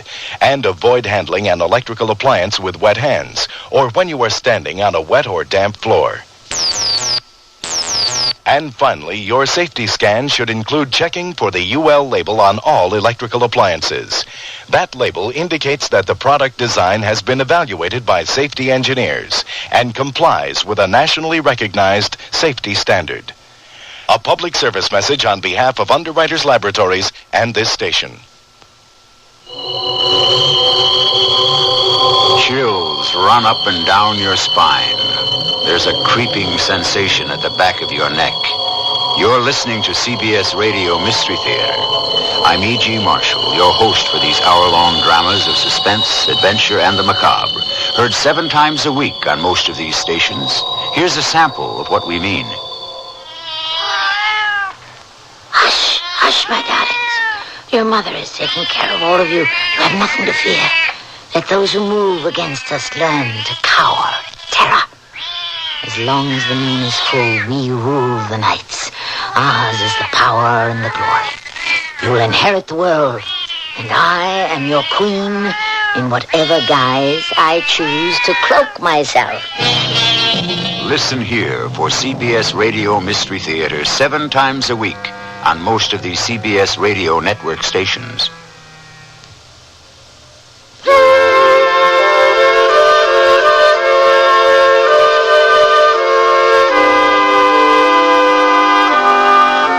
Well, Ben's got his wish. No more the actor. He's getting himself ready to take on the world. A wise man once said, that's the worst thing can happen to you, getting your wish. Do you suppose that bodes ill for Ben? And? Darling, congratulations. Howie phoned and told me they're letting you out of the series. I'm going to be conveniently bumped off. Did Howie tell you the rest of his news? No, he said you'd probably want to tell me. Honey, how would you feel about becoming the wife of the mayor? Already? Okay, so you're only going to be an honorary wife. You're going to be honorary mayor? That's wonderful. Well, it's not the real thing, I know. I don't even have to change my image. Lucky I didn't call the Goodwill this morning. Right. It's okay if I still look like an actor, because that's the way I'm going to play the whole bit, like a dumb, headline-hungry actor. Then I can prowl around all I want, and who knows? Maybe I'll uncover something I can really go to work on. Well, like what? I don't know. But there's probably plenty going on. After all, this is a big city. You know, even being honorary mayor of a city this size is quite a privilege. I have to hand it to old Howie. That's probably him now. He didn't have time at lunch today to give me all the details. Evening, Mr. Mayor.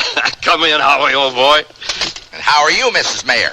How does that sound, Ann? Like I should give you regards to Mrs. Metro and Mrs. Goldwyn.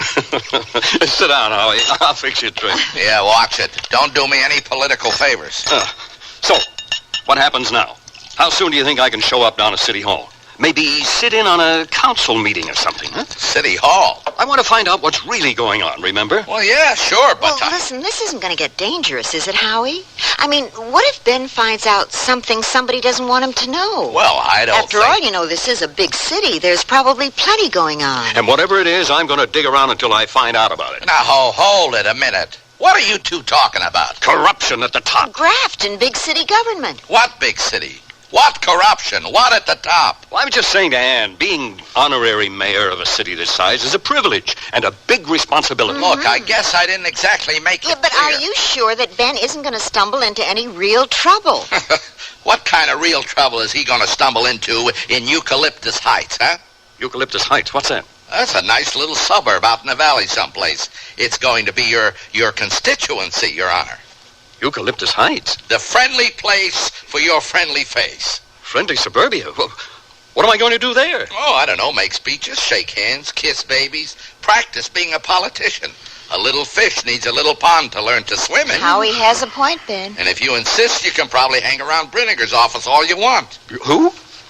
Clarence Brinegar, the duly elected mayor of Eucalyptus Heights.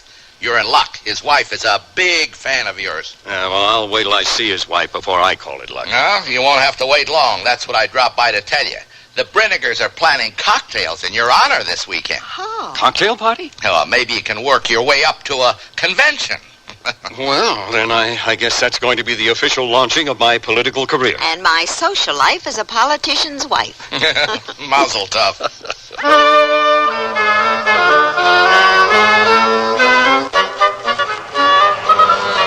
Darling, are you sure you got the directions right? Seems like we've been driving for hours since we left the freeway. Howie's really starting me out in the bush leagues. Oh, I see some lights. There's something up ahead. Well, if it's a large cigar-shaped object with little men filing out of it, I'm going to turn down the job. Listen, this is it. There's the sign. You are now entering Eucalyptus Heights. The friendly place for your friendly face. Population 212. 212 friendly faces. Oh. Abraham Lincoln probably started with less. Oh, it's like a quiet little old-fashioned country town, away from everything. Perfect place to retire. Or be buried in. Chin up, darling. You can't always play to a packed house. That must be the mayor's house, the big one in the next block, huh? It has to be. It's the only house in town with the lights on.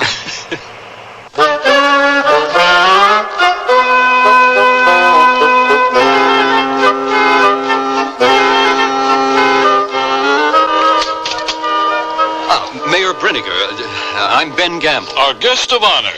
Come in. We've been waiting for you. Thank you. This is Mrs. Gamble. How do you do? Just fine, thank you. I'm sorry we're late. It was a little longer drive than we thought. Oh, I know. As a matter of fact, I'm working on getting a new section of freeway out this way. Maybe you can help me push the project through channels. Your Honor? Well, Oh, Mr. Gamble, I can hardly believe my eyes. My, you look even bigger and stronger in person than you do on my bedroom TV. My wife, Lydia. She's quite a fan of yours. I'm pleased to meet you. This is my wife. Oh, yes, I remember you, my dear. I catch your reruns occasionally. Come along, Mr. Honorary Mayor. Let me get you a drink. I've lots to tell you about life in our little town. I imagine I have lots to learn. Now, I'm the fan in the family where you're concerned, Miss Armitage. That is, Mrs. Gamble. I've seen everything you've done. Not everything, I hope. Almost. Come along. We'll find our own quiet corner, and you can tell me all about life in the big city.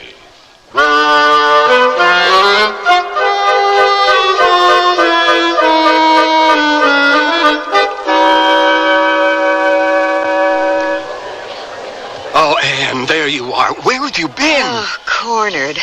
Luckily, Mayor Brinegar got called to the phone. Hey, how did you get away? Told her I had to use the men's room. She couldn't argue with that. Darling, are you sure you want to play politics? Well, this isn't any worse or better than a Hollywood cocktail party. I know. That's why we stopped going to them, remember? We'll break away as soon as we can. But I'd like to have a chance to talk a little with Brinegar first. Try to get a line on things. Here he comes now. I'll be happy to leave him to you. I'll go try to keep your one-woman fan club amused. Thanks, baby. Oh, Miss Armitage, you're not going to desert us, are you? Well, just going to the ladies' room, Your Honor. Oh, of course.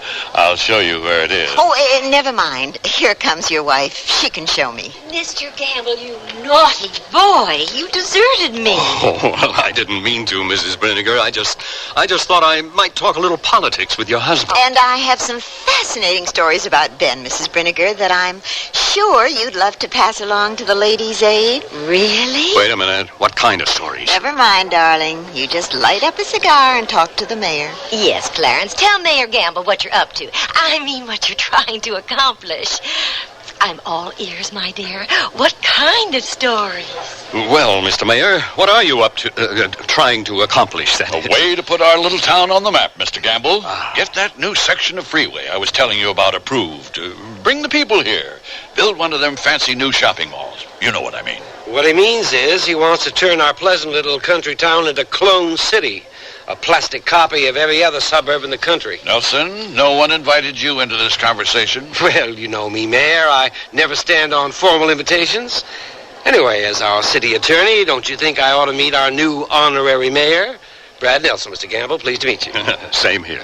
Our esteemed mayor here is determined to make over our little town. Into a viable community. What's wrong with that? Nothing. Except that it would destroy everything it is now. A sleepy little village out of another century. Where my kids can grow up playing on grass instead of concrete. Where you can still look up at the night and see stars. The real stars, Gamble. No offense. Oh, I've got you. You're trying to stop progress, Nelson. It's a lost cause. There's no reason I can't keep trying, Your Honor. And Your Honor, too, Gamble. If you're with him on this. Well, I don't know. I haven't had time to get my feet wet yet. Well, you have two places to do that, Mr. Honorary Mayor. There's a nice little river that winds through our sleepy little out-of-date village. Or there's Mayor Brinegar's fancy new swimming pool. You can take your choice. Be seeing you. Right. The less you see of Brad Nelson, the better. He's a troublemaker. Oh? Sees a bit of civic improvement and progress, old making way for the new, that sort of thing.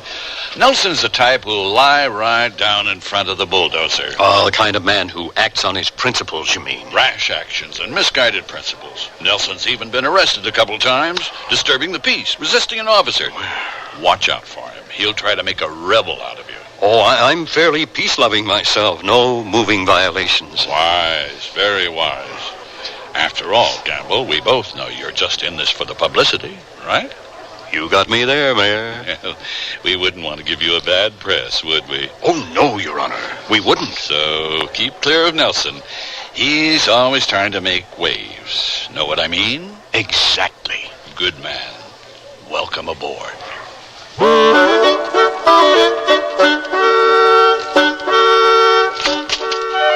Hello, Nelson. You mind if I drop in for a minute? Sure thing, Gamble. I was expecting you. Expecting me? Look, I know you're in this just for the publicity, right? Seems I can't fool anybody around here. And I'm sure you've heard from Bridiger that I'm something of a rabble-rouser in this town. Well, he said I should stay clear of you, that you'd give me a bad press. Bridiger may need to worry about a bad press, but you don't, do you, Mr. Honorary Mayor? Where you Hollywood people are concerned, anything goes as long as they spell your name right, right? Oh, you got it. Well, this isn't Hollywood, and politics ain't acting. But if you want to make a name for yourself around here, Gamble, I think you might be useful to me. How about it? Sounds interesting. Good man. Welcome aboard.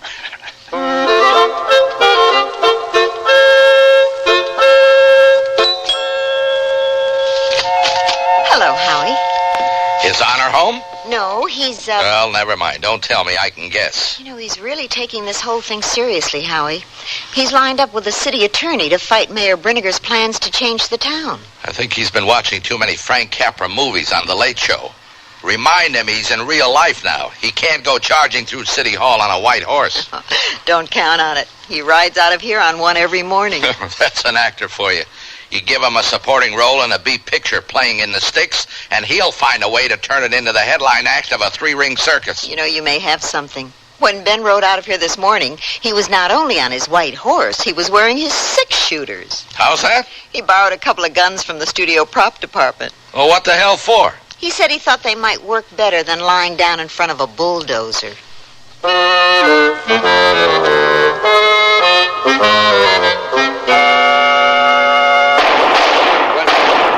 Don't be alarmed, folks. They're only blanks. We use them in my business all the time. We thought it was a good way to draw a crowd. Your honorary mayor and I wanted to get you all out of here for a kind of community rally. What for? What are you up to now, Nelson? Well, as you know, your esteemed mayor, Clarence Brinegar, has somehow gotten official approval to run a new freeway smack through the middle of Eucalyptus Heights. Well, what's wrong with that? Bring some life into this one-horse town. One-man town, you mean? As usual, Mary Brinegar says it's all in the name of progress. But I say, as usual, it's all in the name of Brinegar. Now, you've all been getting acquainted lately with our honorary mayor here, Ben Gamble. Thank you. Well, Mayor Gamble has been generously getting you all tickets to your favorite TV shows, umpiring your kids' Little League ball games, driving some of you nice old ladies to the market in his fancy Ferrari. Well, as a result, turns out you've done a lot more talking to him than you ever would to me. And what he's learned is that a while back, before Clarence Brinegar made his big freeway plans public, a lot of you good people were talked into turning over sections of your property to a real estate outfit named Swift and Lamb. A couple of perfect names for a pair of phonies. That's right. And I've done some investigating, and I've discovered that Swift and Lamb Real Estate is, in fact, none other than Mayor Brinegar. Nelson, what's going on here? A little community meeting, Mayor, that's all. A little of your usual disturbing of the peace, you mean? I guess you must like it in our little jailhouse, Nelson. Haul him in again, O'Brien. Hold it, Your Honor. You have no reason to arrest Brad Nelson. You're right, Your Honor. I have more reason to arrest you for illegal use of firearms. On second thought, O'Brien, take our honorary Hizzoner in instead. Now, wait a minute, Mr. Mayor. I thought you didn't want to give me a bad press. Those weren't real guns. They were just a couple of harmless studio props. We use them in my business all the time. You forget. I'm a big star. You can't arrest me.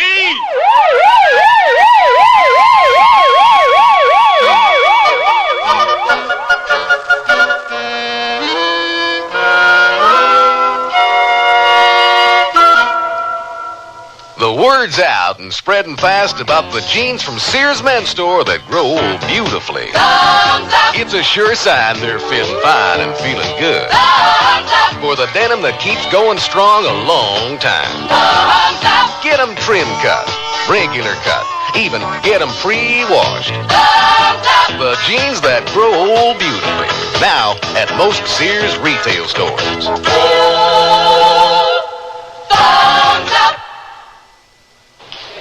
Strawberries!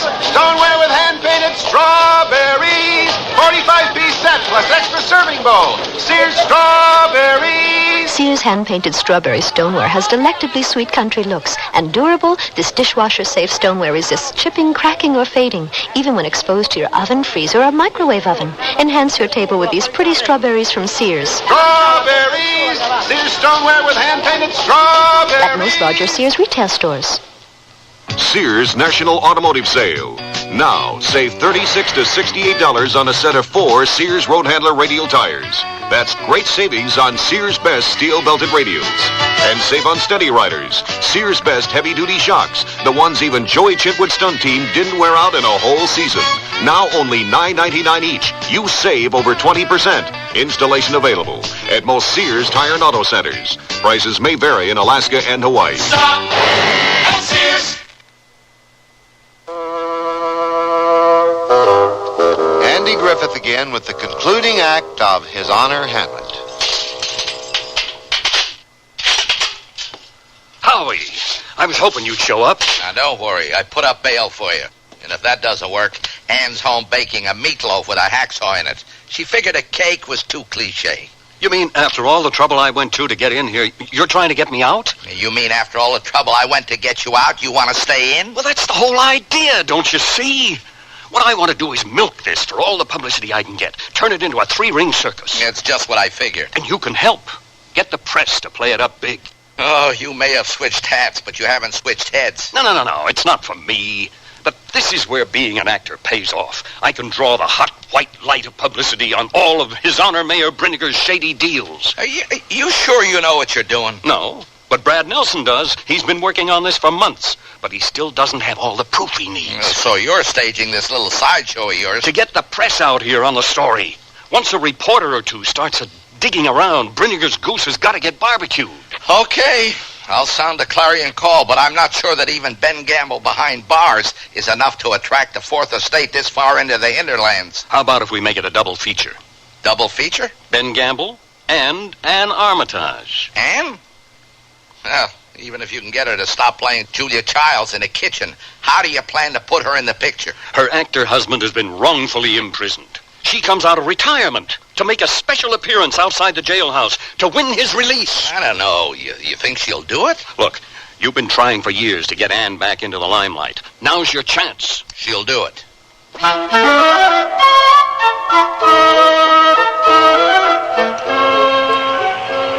Now, figure it this way, Anne. You're back playing the Chautauqua circuit. So is Ben, only he doesn't know it. Yeah, he'll find out when the show's over. Then he'll want to take off his party hat and go home. I know. He's like a kid. When anything stops being fun, he doesn't want to play anymore. Well, then he better stick to acting. The real world doesn't always work like that. What I'll never understand is why you gave up fame and fortune and me to marry a guy who's just a big kid at heart. Well, it wasn't because I wanted to mother him. Oh, don't worry, Howie. Ben will grow up one of these days. Well, let's hope it's before he gets elected president.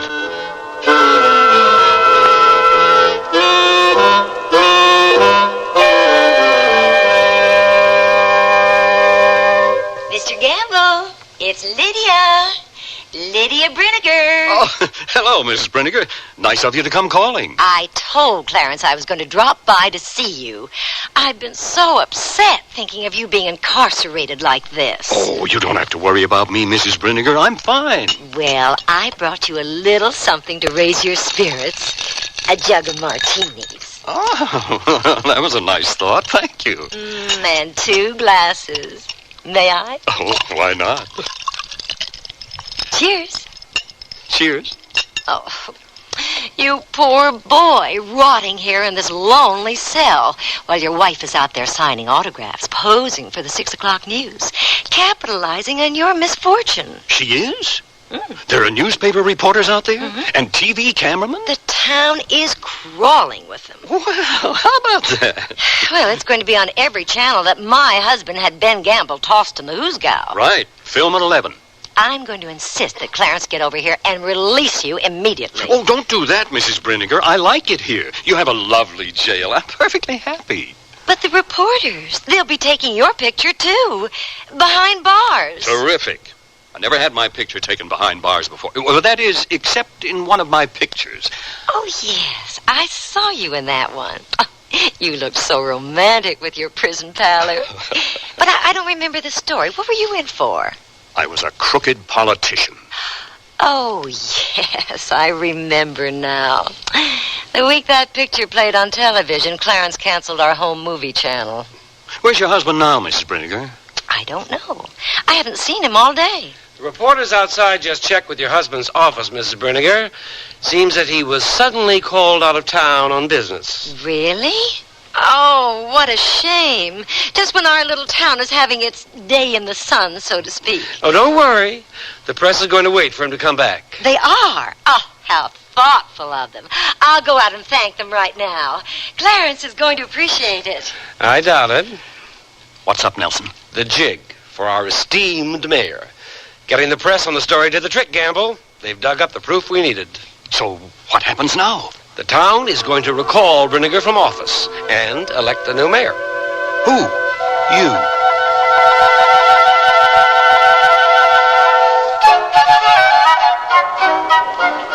Let's hear it for Ben Gamble. Thank you. Thank you. I want all of you to know I appreciate your support. And if you vote for me, I promise to serve you honestly and faithfully. Oh, he delivered that line better in the movie. Howie, you don't suppose they're really going to make Ben mayor, do you? Looks like he doesn't have to grow up to become a city father. Mr. Gamble, can I ask you a question? Oh, you certainly may. You have a right to know anything you want about a candidate before you vote him into public office. What is it? Well, how does it feel to make love to Farrah Fawcett? Well, you know, I have to tell you, folks, that's a relief. For a few minutes there, I thought you were all taking my candidacy for office seriously. Howie, listen. I'm listening.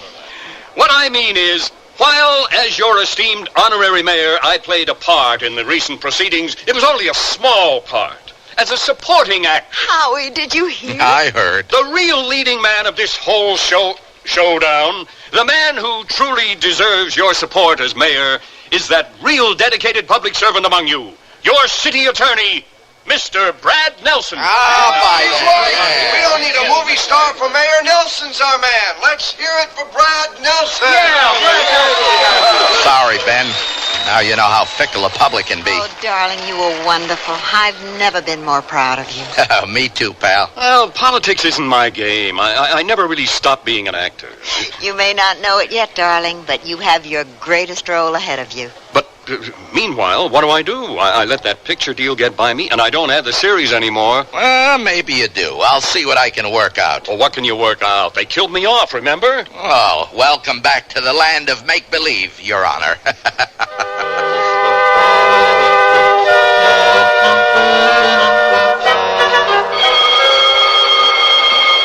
Quiet on the set. Roll 'em. Action. Wait a minute. Okay. Stand by, everybody. I just want to I want to make sure I got this straight. First, Ben made me so jealous that I bumped him off, right? Right. But now I'm sorry I did it, and he comes back to haunt me, and I dig his ghost, right? Right. I can identify with that. Welcome back, sweetie. Thanks. Yeah, Ben, welcome back. Yeah, thanks. It's good to be back. So let's get to work. Quiet. Roll 'em. Action.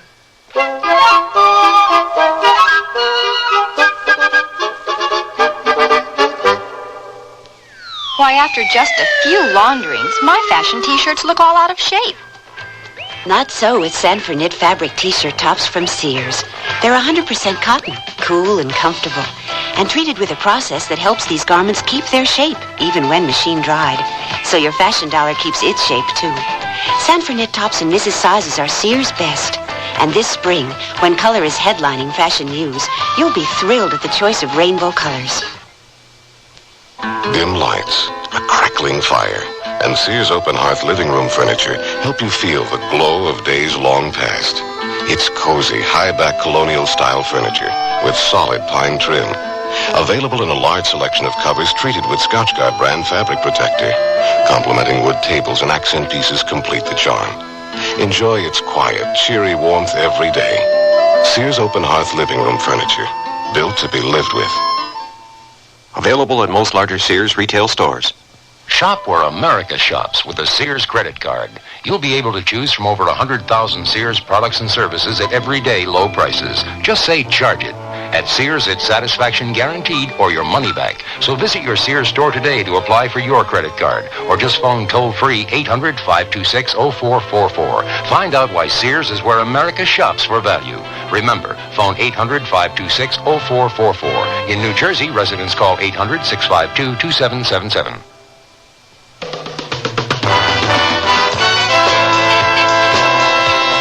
The Sears Radio Theater has been brought to you by Sears Roebuck and Company, where our policy is satisfaction guaranteed or your money back. Sears, where America shops for value. Hizzoner, Hamlet was written by Shirley Gordon, produced and directed by Elliott Lewis. Your host was Andy Griffith. Our stars were Les Tremaine and Shirley Mitchell. Also heard were Jesse White, Doris Singleton, Michael Gelman, Lee Millar, and John Heaston. The music for Sears Radio Theater was composed and conducted by Nelson Riddle. Art Gilmore speaking.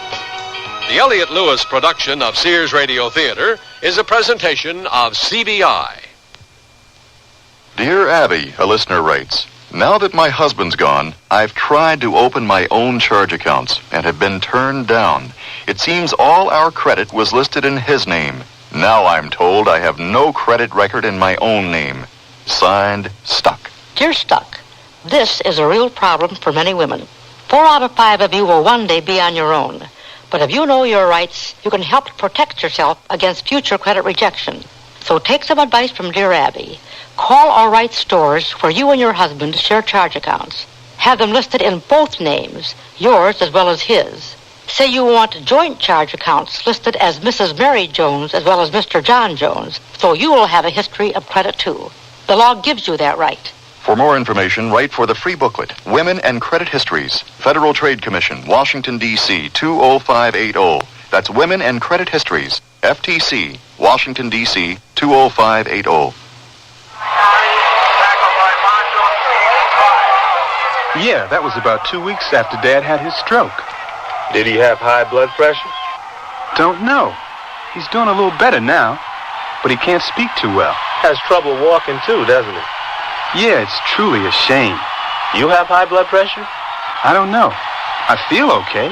I'm not high-strung like Dad. Whether you're high-strung or low-strung, whether you feel just fine or not, has nothing to do with high blood pressure.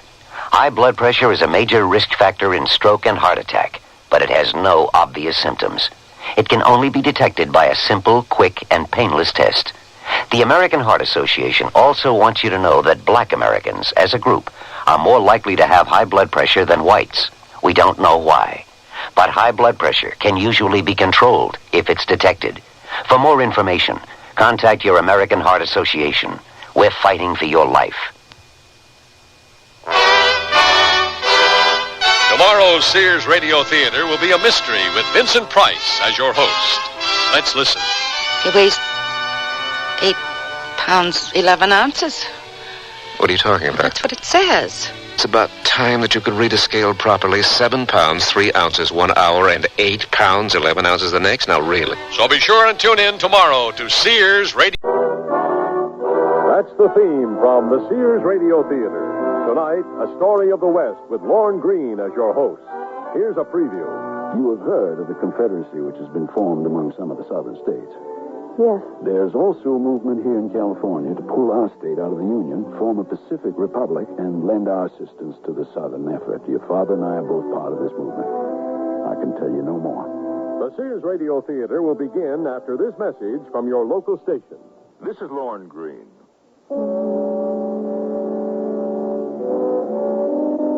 During the months preceding that fateful dawn of April 12, 1861, when the Southern guns opened fire on Fort Sumter, a little-known contest of loyalties was being waged in our westernmost state, California. The discovery of gold in 49 had lured people from all over the world and from every part of the Union. California became a state in 1850. The quiet village of Yerba Buena grew into the reckless and prosperous city of San Francisco, and millions of dollars worth of gold poured into the federal treasury every month. It was this fabulous outpouring of mineral wealth which made California the target of secessionists in the early months of 1861. Their plan? To divert the flow of gold to the coffers of the newly formed Southern Confederacy. Now let me say again that we will no longer be controlled by an Eastern government thousands of miles away in Washington. From now on, we must think of ourselves as citizens of the Pacific Republic, and once we overrun the federal garrison at the Presidio, we'll be free to assist our friends in the Confederacy with the gold bullion that's all they need. All right. Now set yourselves up for one more round, men, then it's time to leave. Now, if the wrong people see you on the street at this hour of the night, they're liable to think that you're a secessionist. I have a special job for you, Mr. Kingston. Yes, sir. Your being in the shipping business and handling so much cargo between here and Charleston and New Orleans qualifies you for this assignment. And what assignment is that, Mr. Kingston? Be a man in front of your shipping office tomorrow morning. You're to meet this man and accompany him on foot to a safe house I've chosen for him. The address is on this card. Yeah. Nobody to know his name or that he's in town. Just refer to him only as Colonel. Your presence with a stranger will rouse less suspicion than if I were to meet him. My politics are too well known. What does this have to do with storming the Presidio? Well, I'll explain that to you tomorrow. But remember this, Mr. Kingston. The South is counting on the success of our mission. Your property, your business, even your life will depend upon obeying my orders. And that's only the beginning of our story.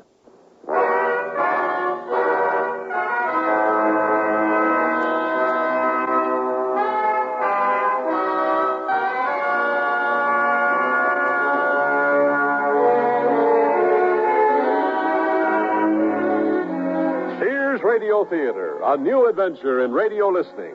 5 nights of exceptional entertainment every week. Brought to you in Elliott Lewis production of the Sears Radio Theater. Our story, Conspiracy at the Golden Gate, by Chris Fortunato. Our stars, Len Berman, Dawes Butler, and Ben Wright. The Sears Radio Theater is brought to you by Sears Roebuck and Company. Sears, where America shops for value.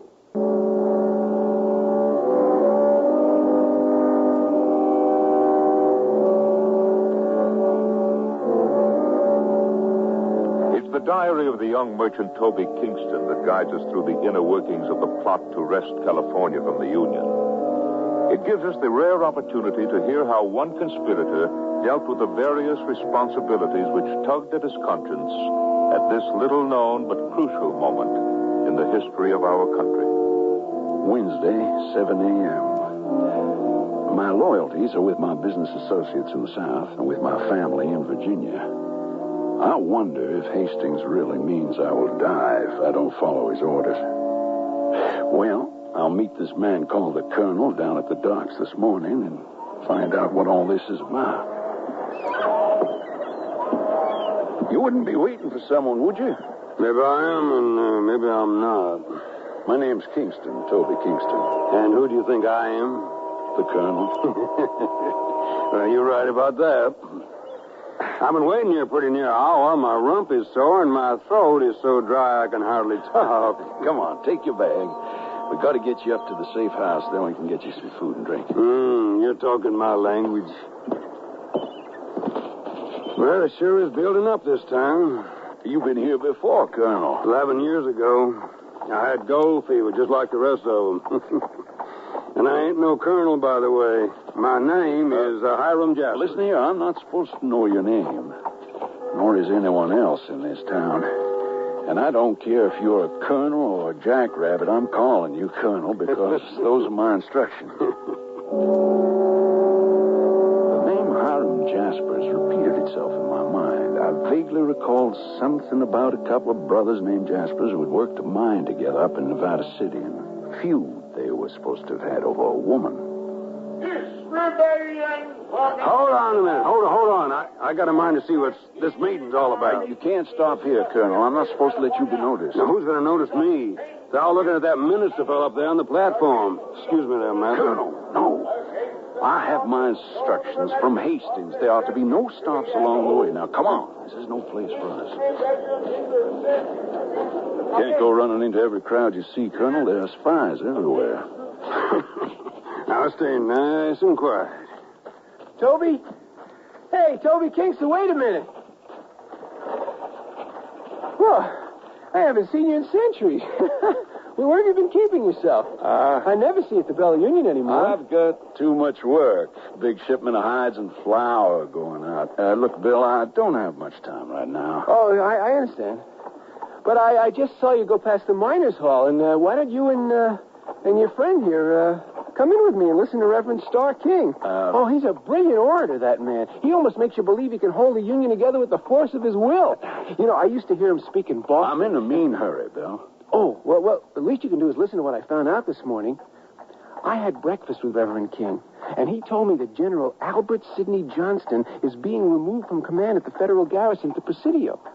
His replacement is expected to arrive this weekend, and the government thinks that General Johnston, being a Texan, might have the wrong sympathies.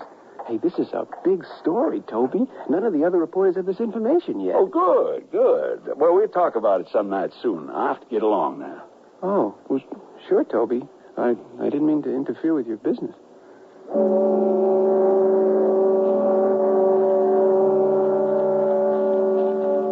Friend of yours, huh? Yeah, he's a good friend, but I don't like the idea that he saw you.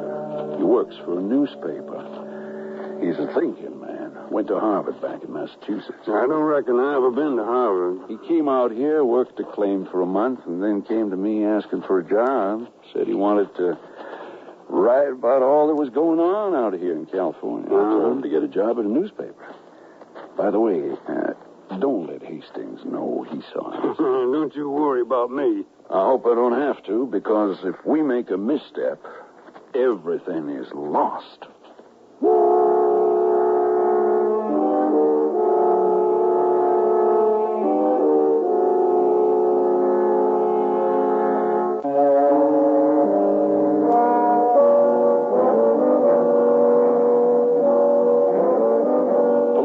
Discussion was in the air at every street corner, and as I guided the colonel to the safe house on the quiet back street out Portsmouth Square, I felt the tension of an impending explosion all around me. I trust you gentlemen had no trouble getting here from the war. None at all, Ned. You walked, of course. That's right. Good. People in this neighborhood are less likely to take notice if you're on foot. Well, sit down, gentlemen. Bourbon? All right. That's the nicest thing anybody said to me all day. Here you are, gentlemen. We don't drink out of the bottle in this town anymore, Colonel. Now, you don't have to do none of that colonel business in here, Ned. This fella knows my name now. He told you his name, Kingston? Yes. Well, I trust you'll keep it to yourself. Oh, of course I will. And don't worry about me none, neither. I am not stirring from this here house just as you ordered in your letter. Well, now, as far as calling you Colonel is concerned, we have to do it all the time so we get used to it. Anyone learns your name, friend or foe, it'll get around town and then into the newspapers. And stir up trouble with your brother again. Now, we can't take that kind of chance. I need you to oversee delivery of our first shipment of gold to New Orleans. You know the mines and how to transport the gold. You're the only man I can trust to do this properly. Well, you are right about that. Do you mind if I have a refill? One shot, Colonel. All right, that's enough, Colonel. We have business to discuss. Do you know, Ned, that General Johnson's being relieved of his duties this weekend? His replacement's on the way. Now, wherever did you pick up such a rumor? I thought you came straight to the house from the wall. We did, but we overheard some men talking on a street corner. Is that what happened, Colonel? Well, sure, yeah. 3 or 4 men were talking about the government replacing General Johnston this weekend because he's a Southerner. Isn't that right, Colonel? Uh-huh, sure. 3 or 4 of them. Did you recognize any of these men, Kingston? No, they were all strangers to me. Well, then this is a warning to us that we have to move quickly while the sympathizers are still in command. Now, Colonel, I want you to lead an attack on the Mint Friday night. We'll take every ounce of gold from there and ship it to Jefferson Davis. In the meantime, Colonel, I don't want you to take one step outside of this house. Now, don't you worry about me. I'll just make myself comfortable. Kingston, you be at my place Thursday night at 10 for a meeting. Between now and then, you're to relay my instructions to the Colonel. And you make sure he stays put. He had a feud with his brother some years back, got himself shanghaied. He wanted for murder. And we don't want him seen by anybody. Do you understand? Oh, of course, Mr. Hastings.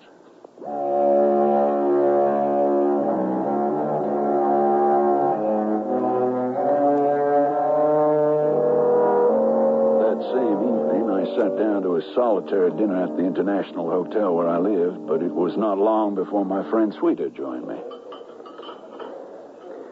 You know, Toby, when I saw you this morning, you were trying to prevent me from meeting that man who was with you. Seemed to me you were hiding something. What are you getting at? You're mixed up in this secession movement, aren't you? You just better stop following me around. Toby, breaking California away from the Union is an idle dream. California is part of a whole, not an island out here in the Pacific Ocean.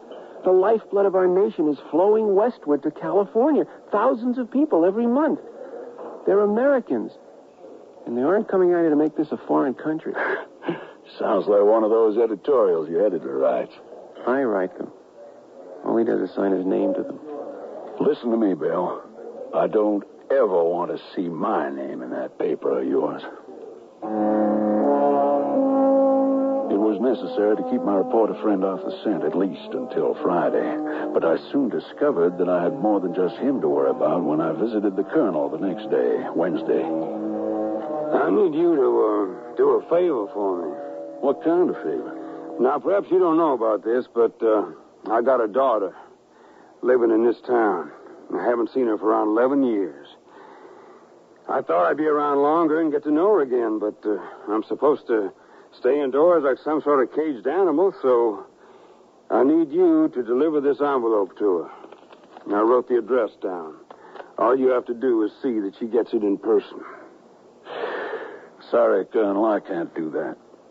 Oh, nobody's supposed to know you're here. You heard what Hastings said. Who was going to know that I'm here? Just tell my daughter that I'm far away. The answer is no. If Hastings found out about this, he'd kill me. If Hastings found out about this reporter friend of yours seeing us yesterday, he'd kill you for that, too. Chew on that for a while. Give me the letter. Here. Now, don't go throwing it in the fireplace, because if it don't get to my daughter, I'm going to know about it. Emily Jaspers lived with her Uncle Wilfred in the vicinity of the old Mission Dolores. I delivered the envelope to her and retreated quickly. If I thought that was the only time I would see Miss Jaspers, I was to discover how mistaken I was that evening. She arrived at my hotel. I'm sorry to bother you, Mr. Kingston, coming up to your room like this. How did you find me, and how do you know my name? I asked one of the coachmen who saw you. He said you lived here at the International. Then I described you to the man at the desk, and he told me your name. There's nothing I can do to help you, Miss Jaspers. As you can see, there's a mountain of paperwork on my desk. I had to ask you about my father. He's here in San Francisco, isn't he? Yes, he is. Please, take me to see him. No, absolutely not. Now, you must go home now. The longer you stay here, the more danger there is for both your father and for yourself. I can't go home. Why not? Because I left my uncle a note saying that I would never return to his house again. Oh? You see, he's been telling me all these years that my father died in a mining accident. So I thought, if you're a friend of my father's, maybe I could trust you. And you would help me. My valise is downstairs at the desk.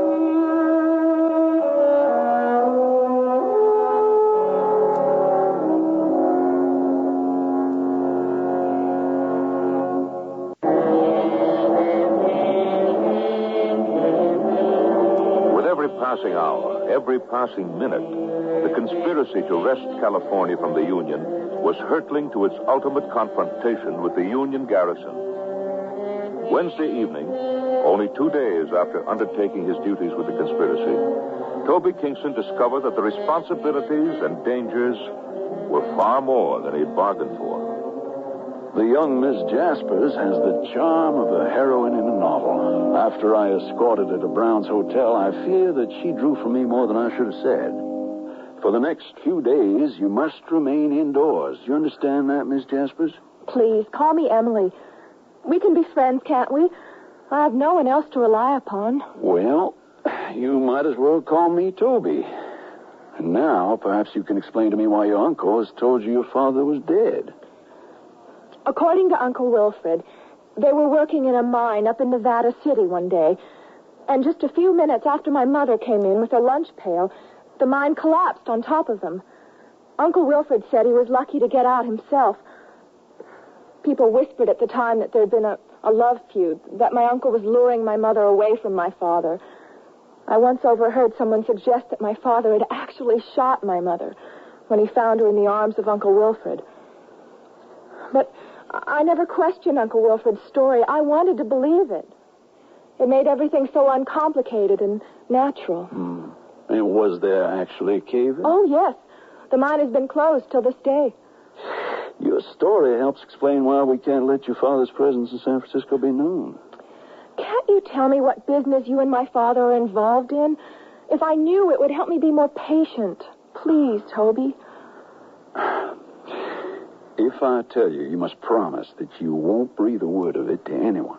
For if you do, I hate to imagine what would happen to your father and me. I promise I wouldn't do anything to endanger you. You have heard of the Confederacy which has been formed among some of the southern states. Yes. There's also a movement here in California to pull our state out of the Union, form a Pacific Republic, and lend our assistance to the southern effort. Your father and I are both part of this movement. I can tell you no more. Thursday morning.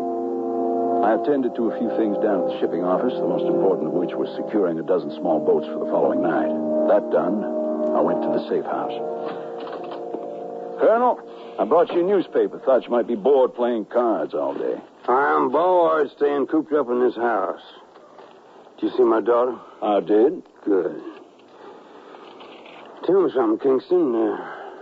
What'd my daughter look like? Prettier than you, Colonel. I should hope so. Oh, by the way, I received a message from Hastings at my office a short while ago. He wants you to be sober and ready for action tomorrow night. He'll be in to see you and make final plans tomorrow afternoon. In the meantime, I'll have to take away this bottle of bourbon. Yeah, you might as well. I don't have any other liberties to speak of. Hey, you didn't tell me nothing about my daughter running away. What are you talking about, Colonel? Look, right here on the paper. Young woman runs away. Was she missing since yesterday afternoon? She was reward posted for a safe return for Emily Jasper. Her safe return, my foot. It was that brother of mine that kidnapped her. He must have found out about that envelope. Nobody saw me hand over that envelope, Colonel, and besides, the newspaper doesn't say anything about your brother kidnapping her. It don't have to say. I know. Why would he kidnap her, then post reward for her return? The reward's just a bluff. He probably knows I'm back in town. He's using my daughter as a hostage, so I won't come after him. Maybe it's time you tell me why you and your brother don't get along, Colonel. We worked a mine together back in 50. And one day we got in a fight over my wife. There was 3 of us in the mine at the time. Wilfred fell back against one of the support beams, and part of the mine caved in. Well, it killed my wife, Mabel, and it broke both my legs. Wilfred dragged me out of there and shipped me off. Hastings told me that brother of mine got everybody thinking that I killed my wife. He wanted to make it hard for me to come back. But right now, I don't care who sees me. He is not going to kidnap my daughter. You can't go anywhere until Friday night, Colonel. Hastings is counting on you to transport that gold. You can't get wrapped up in something else. Get out of my way, Kingston. I waited too long for this. Do you think I come up here just to help Hastings in this harebrained idea? Where exactly are you going to look, Colonel? Are you going to knock on every door up and down the street asking for Emily Jaspers? Don't you realize that the moment you walk out that door, you have no friends? The newspapers will be on to you in an hour, digging into your past. And if your brother doesn't get a hold of you and give you a one-way ticket to the bottom of the Pacific, Hastings will. I won't be there to shed any tears for you, Colonel, because Hastings will be coming after me when he finishes with you. It's times like this that I wished I had a fortune teller advise me what to do. There was a woman up in Nevada City some of the men used to talk about. They say that she could read the thoughts right out of your head, aim you just the right and proper way. They called her Madame Selinsky. Madame Selinsky? Why, I know her. Oh, she's pretty much retired now, though. Retired or not, we're going to see her. The only way I'm taking that gold to New Orleans is if I take my daughter, too. Ned Hastings doesn't have to know. Now, come on, you show me the way. Now, hold on there, Colonel. I can't have you taking any unnecessary trips outdoors. First, let me go see if Madame Selinsky will give you a reading. We can't go barging into her home uninvited. All right, Kingston. But you be quick about it, or I ain't staying here much longer. You must help me, Madame Selinsky. You must tell this man that his daughter will find him at the wharves tomorrow night, and that you see them boarding a schooner together. The daughter's name is Emily. She's a beautiful young woman, and she wants very much to see her father. If I bring them together now, it will ruin the business deal, and it's my responsibility to see that the colonel does his job. My life depends on it. You must help me, Madame Selinsky. Name your price. This is a most unusual thing you ask me to do, Mr. Kingston. I will accept no less than $500. It's a deal. You won't regret this, Madame Selinsky. I hope that you won't regret it either. When that was done, I raced back to the safe house to fetch the colonel. Less than a half hour later, we were seated in Madame Selinsky's parlor. As I look into my crystal ball, I see a young lady in a room. It's a nice room, perhaps in a house or a hotel. She has blonde hair, very sensitive features. Her name is Emily. Is it not? Yeah, that's her. Hey, let me have a look in that thing. Oh, Colonel, sit down. There is more. Your daughter is looking for you, and... Wait. I see her finding you. Yes, she will find you, and you will be together with her once again, Colonel. Well, she don't have long to find me. I'm shipping out of here tomorrow night. Have faith in the inevitable. You must have faith, because what I see is the inevitable. Wait a moment. What do I see here? That was a good reading, Madame Selinsky. I think the colonel was satisfied. It's time for us to be getting back. All right. Some bird you got there, Madame Selinsky. Listen to what I have to say. I see gold here. Gold? And yet I see it as the bane of your existence. Gold is the bane of your existence. You must remember that, Colonel.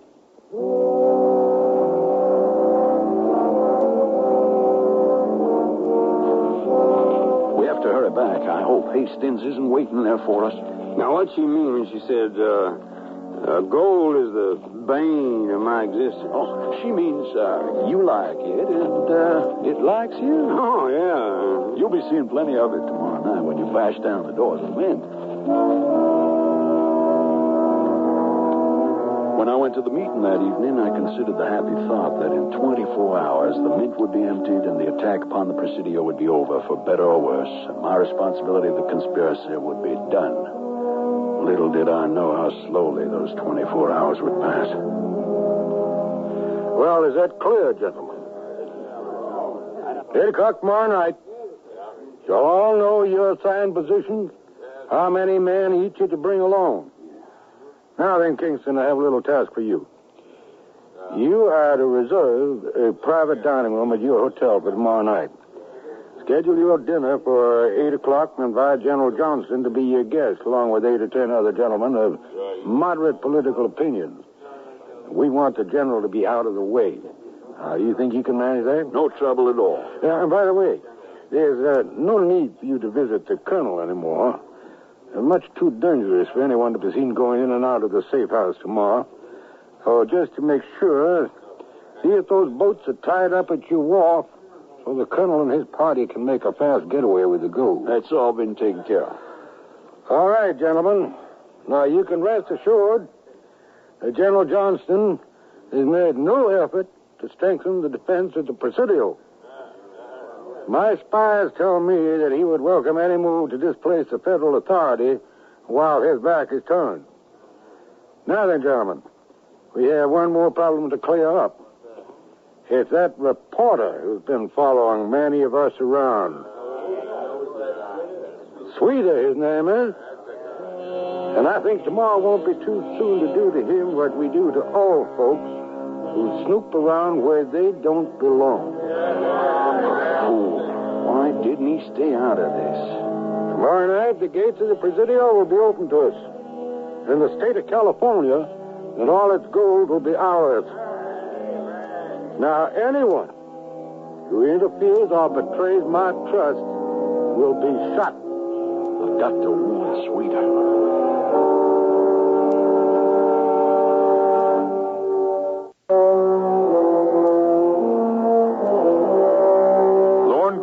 With the concluding act of Conspiracy at the Golden Gate.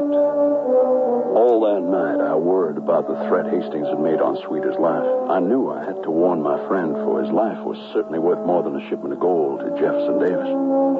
Early Friday morning, I went to visit Sweeter at his boarding house below Rincon Hill. Come in. Ah, it's you, Toby. It's a good thing I found you. Well, what's the matter? Listen to me, Bill. Your life is in danger. Ned Hastings is out to kill you.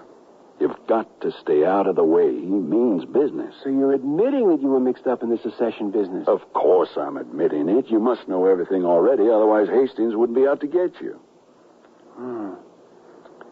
It's good of you to let me know, Toby. How deeply are you involved with them?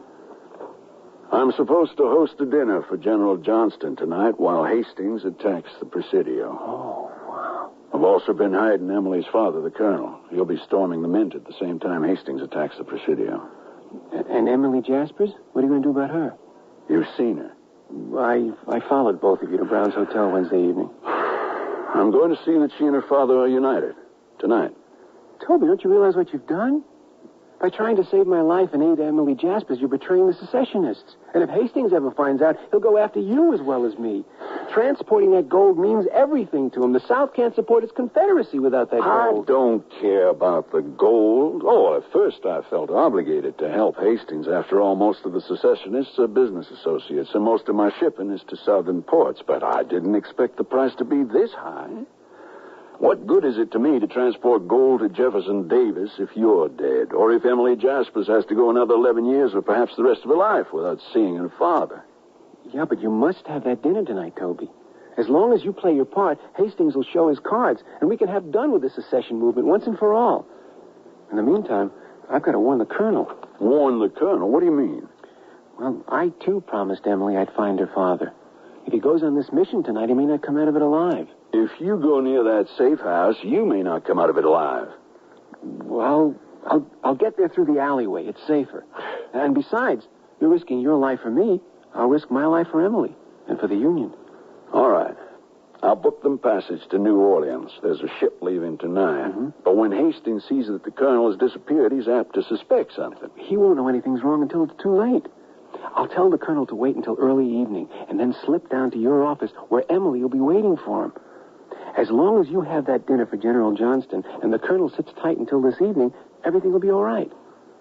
It's going to be dangerous going near that house, Bill. I want you to take this with you. Here.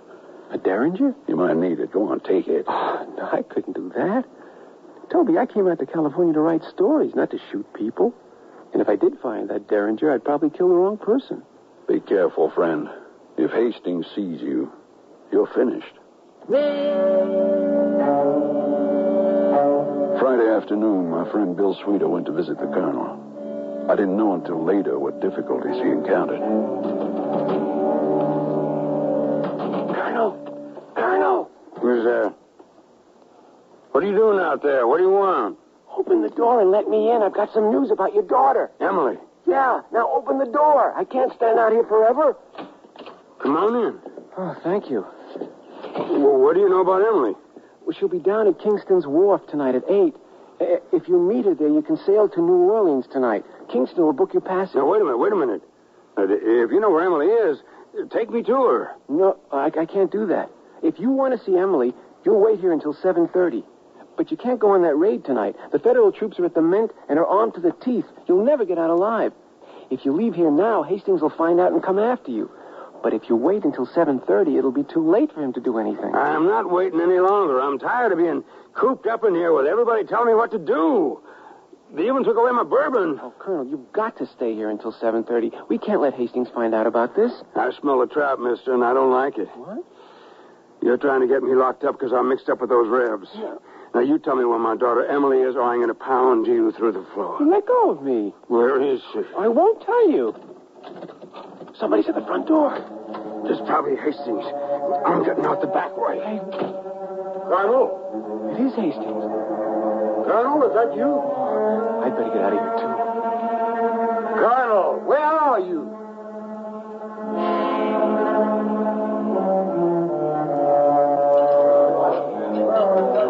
More wine, General Johnston? Yes, I don't mind if I do. Yeah, this is a fine little gathering, Mr. Kingston. It will make my memory of San Francisco a little fonder.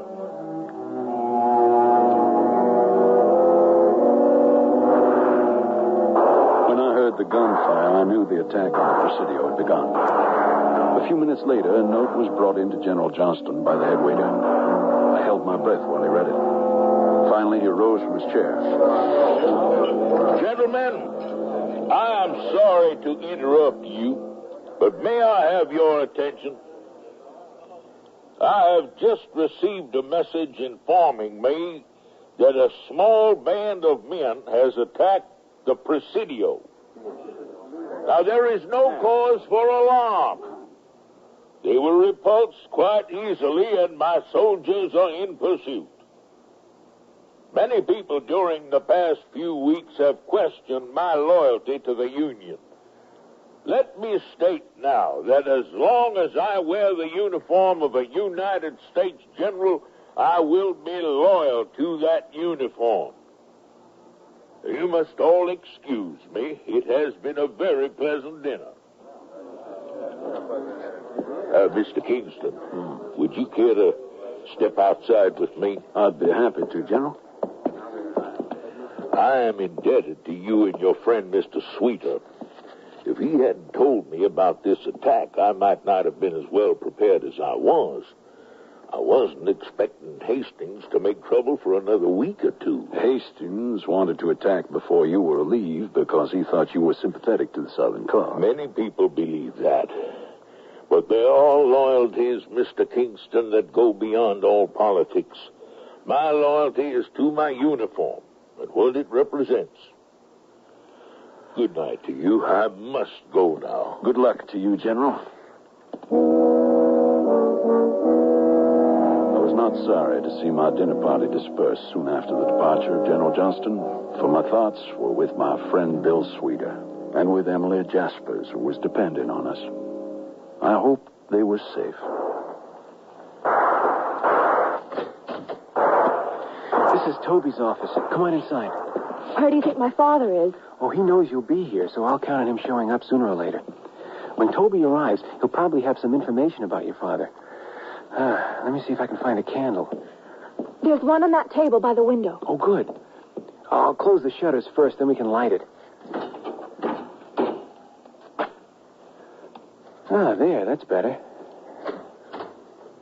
All right, get a move on. You'll pay. Someone's in the hallway. Keep moving, Trader. It sounds like two people. Yeah, I know. What are we going to do? Well, what can we do? Well, looks like we have some guests. Step into the room, Colonel. Come on. What's your business here, Hastings? Well, now, why don't you light a few more candles, Mr. Sweeter, and everything will be explained. Emily? Father, is it you? Oh, Emily. We're going to be together now, Emily. Father, why is this man pointing a pistol at you? I'll answer that, miss. I'm pointing a pistol at your father because he betrayed the Confederacy. You enjoy your reunion while you can because he's about to take a long voyage. Nobody's going to Shanghai me again. Well, that's what you think. Every ounce of gold you lost for the Confederacy, you'll pay in sweat. Death will be too good for you. I'm going to make you suffer. And as for you, Mr. Sweeter, you be prepared for hard work. You won't need those nice clothes of yours where you're going. Once your friend Kingston arrives, we'll be on our way. I knew nothing of this, of course. I took a carriage through the city to my office, through streets filled with people milling about with looks of fear and dismay on their faces. I arrived at my office by the waterfront, and had just stepped into the hallway when... Kingston? That you? Toby, he has a pistol. Watch out! You keep your mouth shut. And leave those candles alone. Phil, are you all right? Yeah. Don't worry. He missed me. I got him. He ain't shooting anybody now. He shot forward. Good work, Colonel. I'll get a rope and tie him up. We'll leave him here for General Johnston to take care of. Father, are you all right? Of course I am. Let's have some light in here so we can see what we're doing. I'll light the candles. Colonel, we have to hurry. I've booked passage for you and Emily on the Manhasset Star. She's sailing tonight for New Orleans. She's anchored out in the bay. You can row out to her in one of my boats. I'm much obliged to you. And you too, Mr. Sweeter. I guess I should have stayed in that safe house this afternoon. You've risked so much to help us. I'll always be grateful to both of you gentlemen for helping me find my father. You hear that, Toby? You weren't a secessionist. You're a unionist. You united a father and a daughter. Sweeter and I stood on the shore and watched the colonel and his daughter Emily roll away into the darkness. As their silhouette faded from sight, I thought of the pain of their separation and the joy of their reunion. It made me realize how painful it would have been for California to be torn away from the Union, and how just it is that she remains our westernmost state. Yes, my friend Sweeter is right. I am a unionist after all.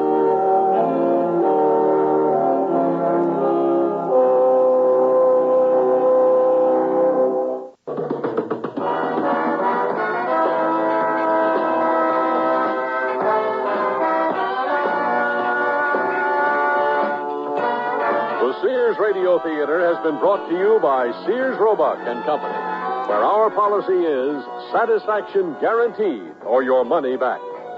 Sears, where America shops for value. Conspiracy at the Golden Gate was written by Chris Fortunato, produced and directed by Fletcher Markle. Your host was Lorne Green. Our stars were Len Berman, Dawes Butler, and Ben Wright. Also heard were Lou Horn, Ann Given, Lillian Baeff, and Marvin Miller. The music for Sears Radio Theater was composed and conducted by Nelson Riddle. Art Gilmore speaking. The Elliott Lewis production of Sears Radio Theater is a presentation of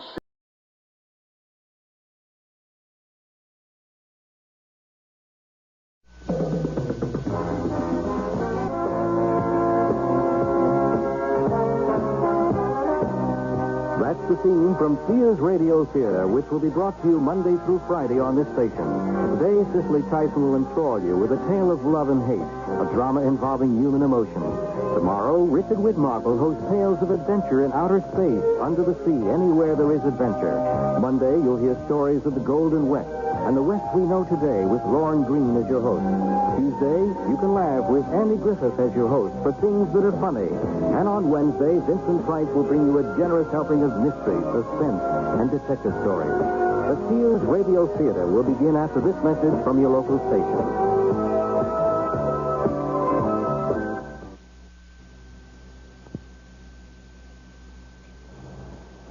This is Cicely Tyson. It's a winter afternoon on a residential street in one of those little commuter towns on the Long Island Railroad. In the front window of a corner house, a man sits alone, unmoving, staring out at something. Is it the railroad station nearly 2 blocks away? Inside the house, we can see that the man at the window is sitting in a wheelchair. There's a much-used drawing board on his lap with a blank sheet of paper on it. The tools of an artist all around him in the room, which is a sort of studio. We can also see that the man is not alone. There's a young dog with him, a black and tan dachshund, looking at his right hand, which swings limply at the side of the wheelchair. The man is crying. You can see the tears running down his face. What happened to me at the station that day? I can't walk anymore. I can't use my right arm. I can't draw anymore. I can't do anything. Why did this happen to me? Why is that damn little dog licking my hand like that? Why? And that's how we begin our story.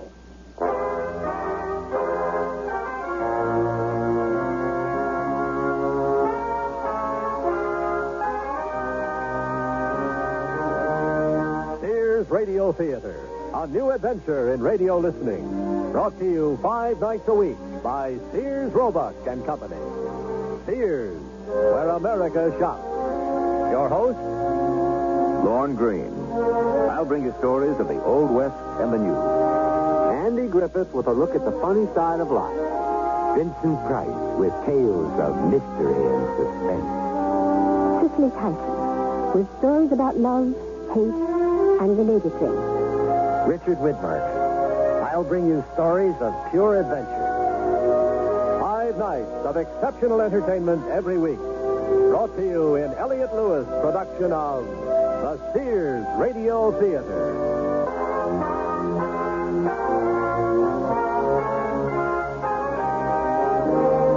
Our story, Hildy, by Ted Sherdeman. Our star, Fletcher Markle.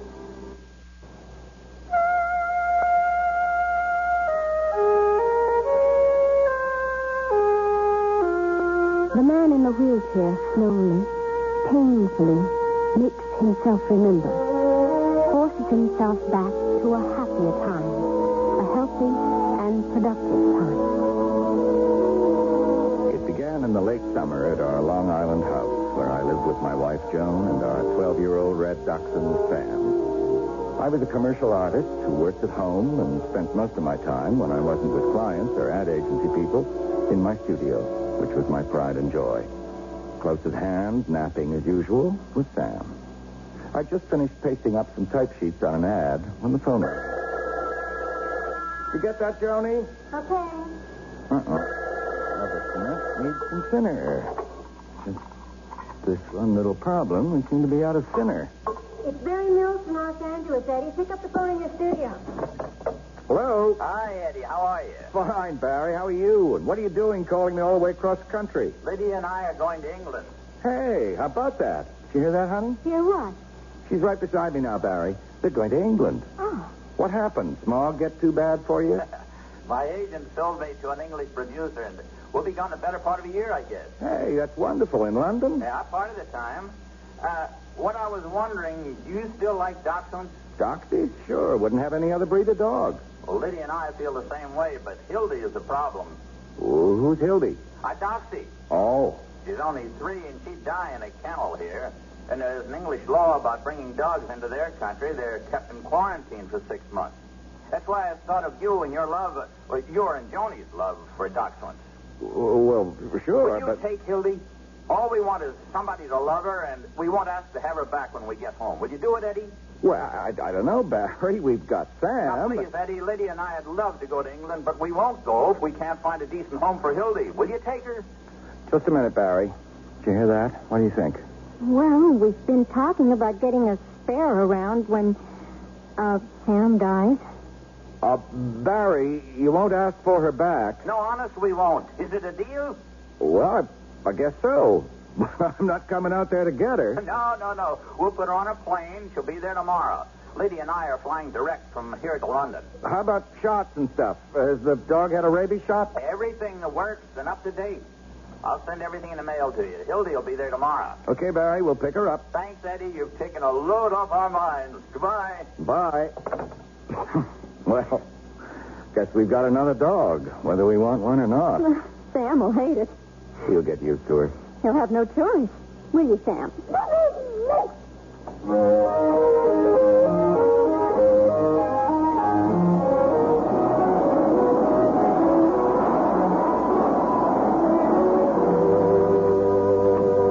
on, Joni. Out, Hildy. I guess you'll eat whatever Sam eats, huh? Sure. Here you are, driver. Thanks, Mac. Come on, Hildy. This is your new home. Making a club to help you in the dog fight. With a rolled-up newspaper? Better be prepared.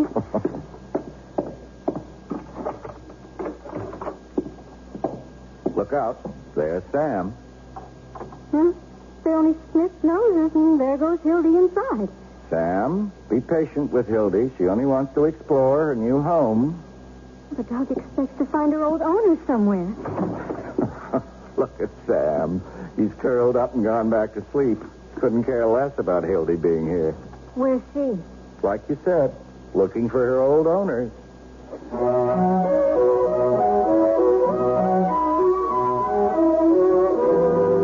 what's this? Hildy's registered in the American Kennel Club as Brunhilde of Westwood. Go fetch the ball, Hildy. That's a good girl. And give it to me. Now sit up and I'll throw it again. Good girl. Well, she's had all her shots. Says here not due for another rabies shot for nearly 2 years. And I'm not throwing the ball for you, whether you sit up or not. At least he doesn't sit up and beg while we're at the table like Sam used to. Good old Sam. Look at him. Sound asleep. And look at her. Curled up beside him to keep him warm. I hope he makes it to Christmas. He'll be 13 then. I hope it's not an unlucky number for him.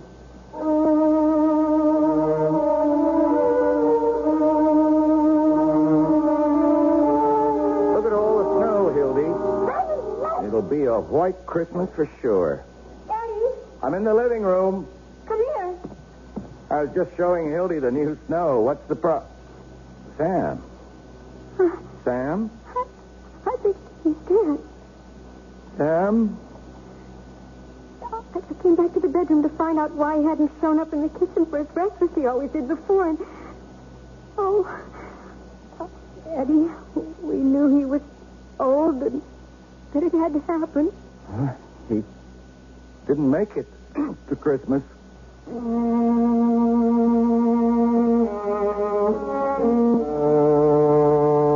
Sam's death taught us one thing, that you can't prepare for such an event. It doesn't matter whether it's all of a sudden or long in coming. There's no way to keep from remembering all the things you could have done, maybe should have done, but didn't.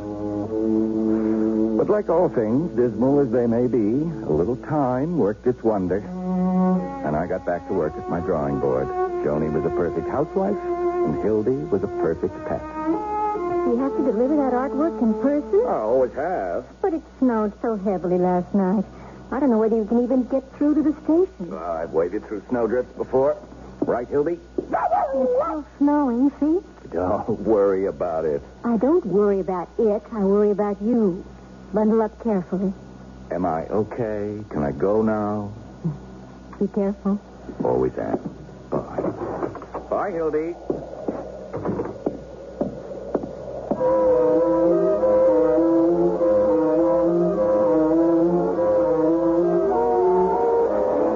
What's your hurry, mister? My train. That's my train. With the elbows, mister. Wait for me. Wait a minute.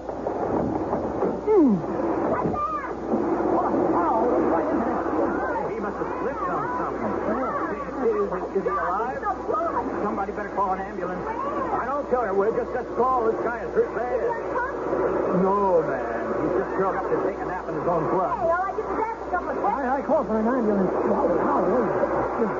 You find out who he is? No, not yet. I see you going through his pockets, robbing the dead. I'm just trying to find out who he is, lady. Here. His name's Edward Gaskin. Well, he'll be dead on arrival if that ambulance don't get here soon.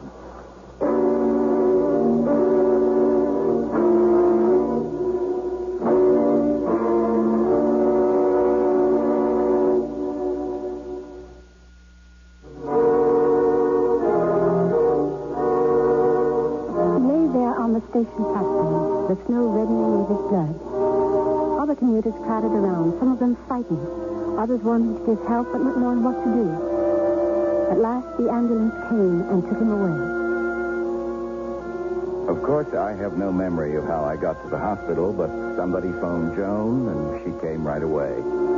I was in a recovery room when she finally saw the surgeon. You're Mrs. Gaskin? Yes. How's my husband? Is he all right? Sit down, please. I don't even know what happened to him. Well, according to witnesses, he was running to catch a train and ran full steam into one of those steel girders on the platform. Oh, God. He did quite a job on his head, Mrs. Gaskin. Go on. But he's alive and will recover eventually. What do you mean, eventually? Just that. When can I see him? In about a week. A week? Mrs. Gaskin, I'm not sure. That's why I've asked some other neurologists to see him. But I'd be less than honest if I didn't tell you that your husband may be paralyzed on his right side and unable to speak.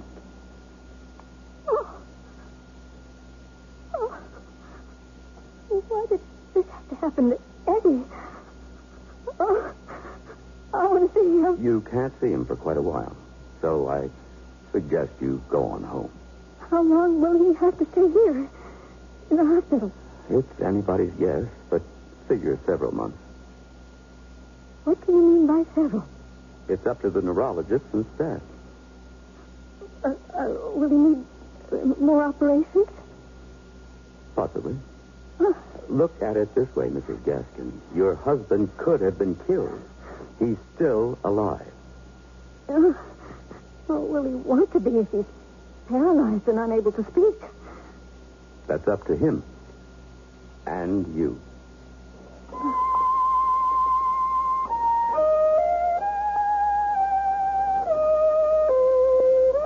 I finally saw Eddie on the 6th day. But I don't think he even knew who I was. The doctors still weren't sure about his paralysis, but a neurologist was abrasively sure Eddie would overcome the aphasia and get some sort of voice back. I spent hours waiting for some sign of recognition. Every day I visited him at the hospital, going home only to feed Hildy, then spending sleepless nights with her worrying about Eddie. It was 6 weeks before he smiled at me. You're smiling at me. I'm Joni. Hildy misses you. I miss you. And pretty soon you'll be at home in your own studio again. Oh, don't stop smiling. Please don't stop.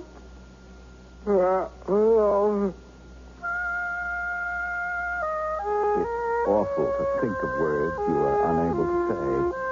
Like a bad dream, but worse. To hear how I'll be in my own studio, unable to do anything. Not with a paralyzed right side. How can I ever use an airbrush again? How can I paste up a headline? I can't even use a triangle or straight edge on a drawing board without two good hands. Hands that work. Get rid of me, Joni. Get rid of me.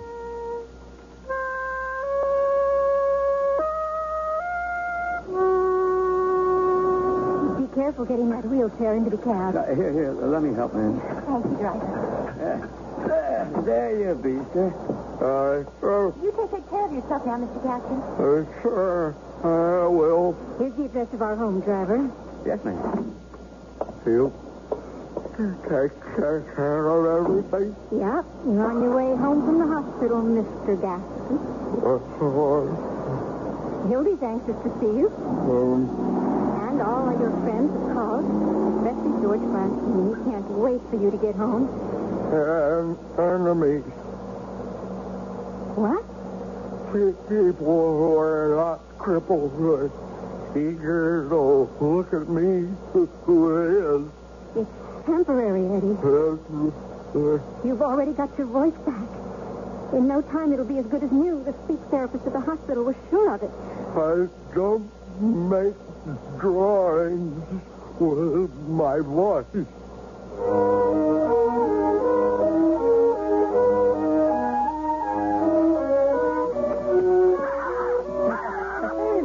He'll be so glad to see you, Eddie. Get away from me. Eddie, you hit her. Wheel me inside. Yes, sir. Hildy, that's a good girl. He didn't mean it. That's one way to stop a hysterical greeting I'm in no mood for.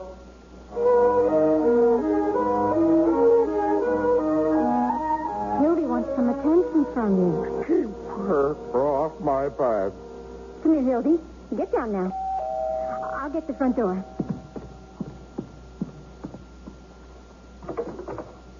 It's me.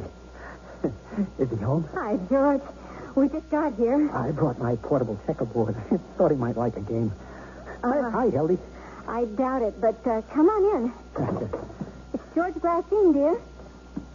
Hey, you look great. No visitors. Well, George isn't a visitor. He's an old friend. I brought the checkerboard. You want to play? You get out. I'm sorry, George. Don't make excuses for me. Oh, well, maybe another time. No time. Come on, George. Like I told you, we just got home, and he's tired. Get out of here. I didn't come over here to be insulted, eh? When you decide you'd like some company, you just phone me. What's the matter with him? He's depressed and upset because, well, he'll never draw again. With the right hand and arm, at least. But I meant it about Eddie. If and when he wants company, he can phone me. Bye, Joe.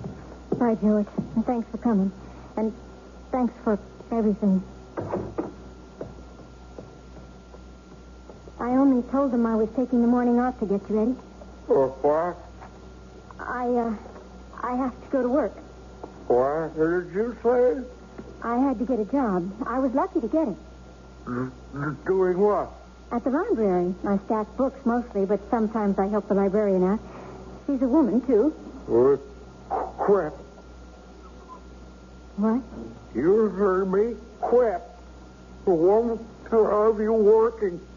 Listen, Eddie, do you have any idea how long you were hospitalized? How many operations? Insurance covers it. I'm trying to explain to you. The insurance is used up, Eddie. There are staggering medical bills, and we've got no more savings. I had to go to work. Just to prove I'm not capable of supporting you. I'm not trying to prove anything, except how much I love you. Prove it by quitting. I get off at 6. Then I'll be right home. You're going to this job? Yes, Eddie? Well, don't try to kiss me. Get out. Take that stupid dog out, too. Okay. Come on, Hildy. I'll bring your lunch to the night table. Come on, Hildy.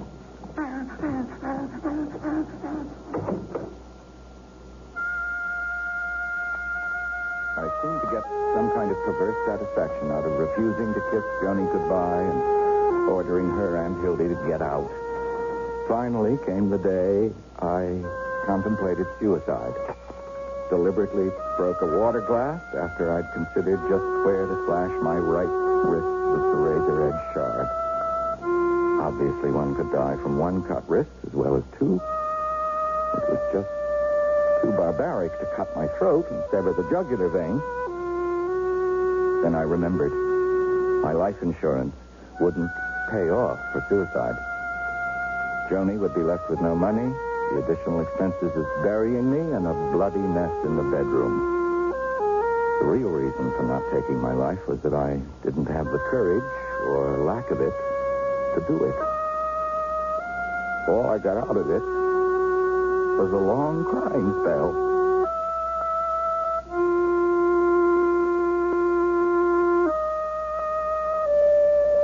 You shouldn't lie in bed all the time, Mr. Gaston. Or what do you suggest, Doc? I sometimes do a buck and wing. Eddie. Your wife has rented a wheelchair for you. And I'm applying the rental on the payments to buy it. Good. So use the chair. Want some help getting into it? No. Not from you, Joan, either. I'll see you out, Doctor. Right. I recommend you at least try to use that chariot there, Mr. Gaskin.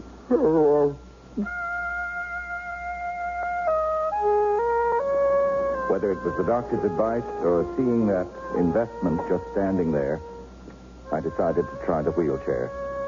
But I refused to let Joan help me into it and waited until she left for work the next morning to try out the chariot, as the doctor had called it. I managed to get out of bed, hop once on my left leg, then fall. Oh, leave me alone. Stop licking me. Just get out of the room.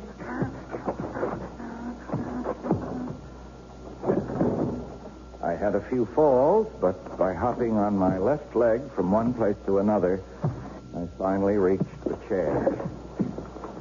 I wheeled myself into the living room. I didn't dare wheel myself into the studio where I'd worked. It was too painful to even think of all the art activities I could no longer take part in. But I finally did. I wheeled myself into the studio where I'd spent so many years. I finally picked up a piece of charcoal with my left hand and, using the paper taped to the drawing board, tried to sketch the tree I could see from the window. My efforts were so crude, I had no heart to continue. All I'd read about the great Mexican artist, Jose Orozco, losing his drawing arm and gaining fame only after he'd learned to paint with his left arm, all that depressed me instead of inspiring me. I concluded his triumph over catastrophe was due to copious quantities of tequila. Specious reasoning, of course. We couldn't even afford a pint of the stuff.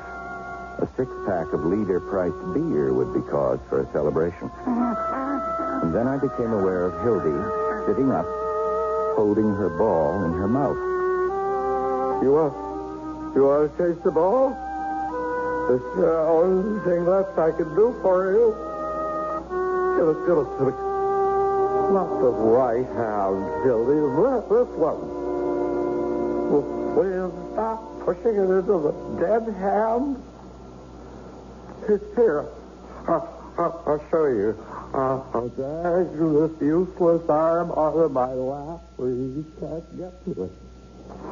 Now, give me that ball in my good hand.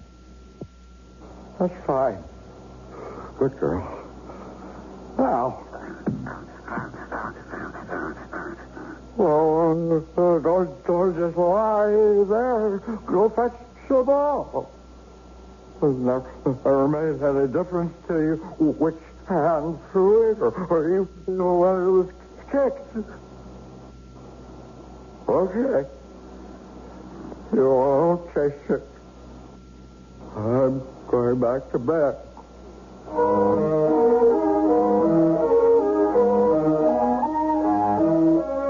You want to hear about my day at the library? No. Okay, I'll put the wheelchair beside your bed so you can get into it. Don't bother. But, Eddie, the doctor said... I heard him. I wonder why I take this abuse. Abuse? From paralyzed has-been? You're determined to remain surly and unhappy. You're a spoiled brat wallowing in self-pity. I can't talk about anything that doesn't anger or depress you. You cost us our best friend, George Glassine. I'm sorry about the accident and that you can't draw anymore. But you had your life. What good is it? It's as good or bad as you want it to be. Hildy and I are fed up with you, Eddie.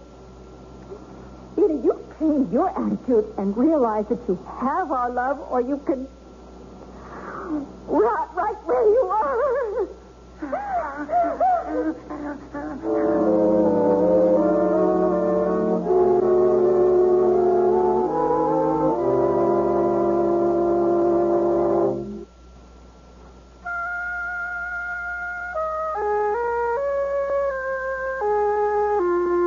Tyson again. And here's the third act of Hildy. It was the next morning, and Joan was in the kitchen, followed around by the little doxy Hildy.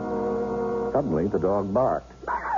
Joan looked around and found me wheeling the chair into the kitchen. She gaped with surprise. Eddie, you're in a wheelchair. I thought I'd join you in the kitchen for breakfast.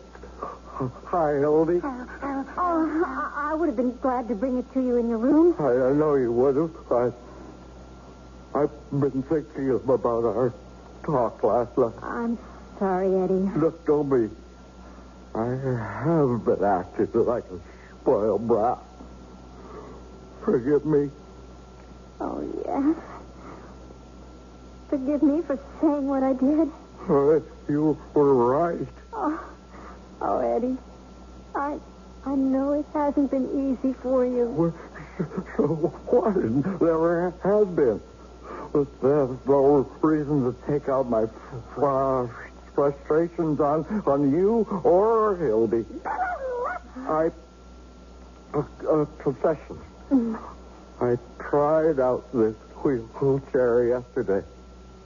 How did you manage to even get into it? Oh, it took some doing. I'll put it next to the bed for you next time, so it'll be real easy. Well, the point is, I finally went into the studio. I can't draw with my left hand, but at least I'll try. Oh, Eddie, I can't ask for anything more. And after you leave for work, I'm going to phone George Glassine and apologize.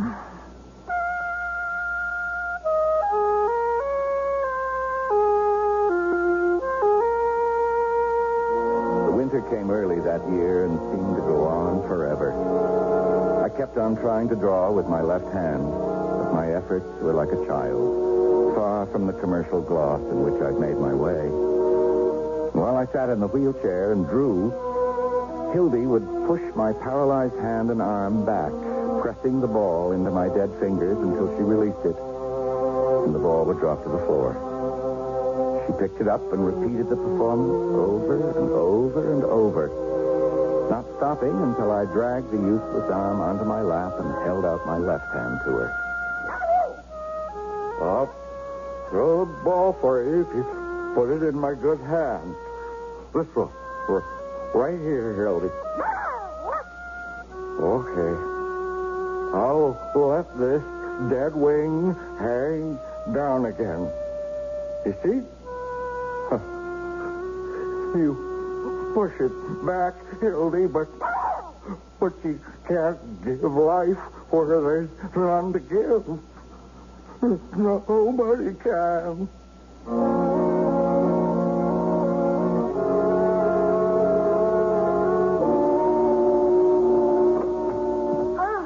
It's miserable outside. Looks miserable. I'm glad you're home. I'm glad to be here. Hi, Hildy. The supermarket was so crowded. People were buying like eating had just been discovered. I got us a steak. Yes, Hildy, you'll get some real meat tonight. She won't taste the ball anymore. Oh, what's the matter with you, Hildy? Here, now, touch it. You threw it with your left hand, too. A woman's touch. Oh, here, Hildy, put it in my left hand. See? She won't do it. Well, give it to me, Hildy. Good girl. Like I said, a woman's touch. Come on, Hildy, let's fix dinner. If this steak is tough, I am going to kill the butcher.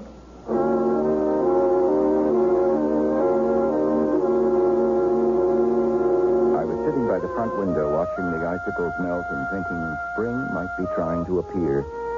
Hildy was playing her repetitious game with my right hand. I looked at her. Her tail was wagging furiously. Then, with her nose, she nudged the right arm as far back as she could. Then she jumped aside. The arm swung forward, and I still held onto the ball. I could feel I was holding something in my hand. I tried to move the arm back, but felt nothing. Hildy nudged it back for me, then jumped aside. When it swung forward, I let loose of the ball and knew my fingers were beginning to work. Oh, Hildy, come up here, Hildy. Come up on my lap so I can hug you.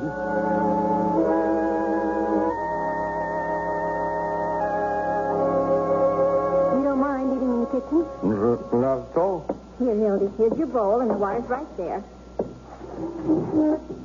Well, why are you frowning? Did I do something wrong? You don't like barbecued chicken? Not that. Well, it's what? Well, why do you always put the spoon and fork on the left side of my plate? Can't you ever remember I'm right-handed? There's no knife to cut up the chicken with. Well, it's already cut up for you, and... Oh. See?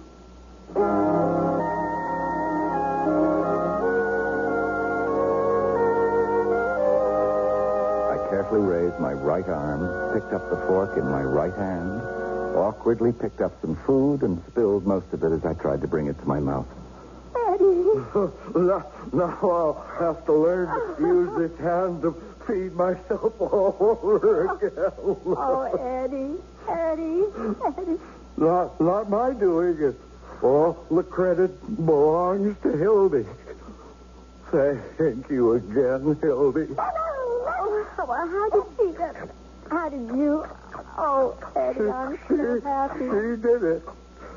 Instinct, wisdom, whatever you want to call it, but something kept urging her to keep at this right hand with that ball. It wasn't just a game. She just seemed to know that if she did it long enough, I'd get this arm and hand back. And you know what else? I only know I'm so grateful. I'm going to call George Glasheen tomorrow and start to go to the Y with him. Well, maybe my bad leg won't ever be as good as it was, but swimming can't hurt, and I'll feel like a whole man again.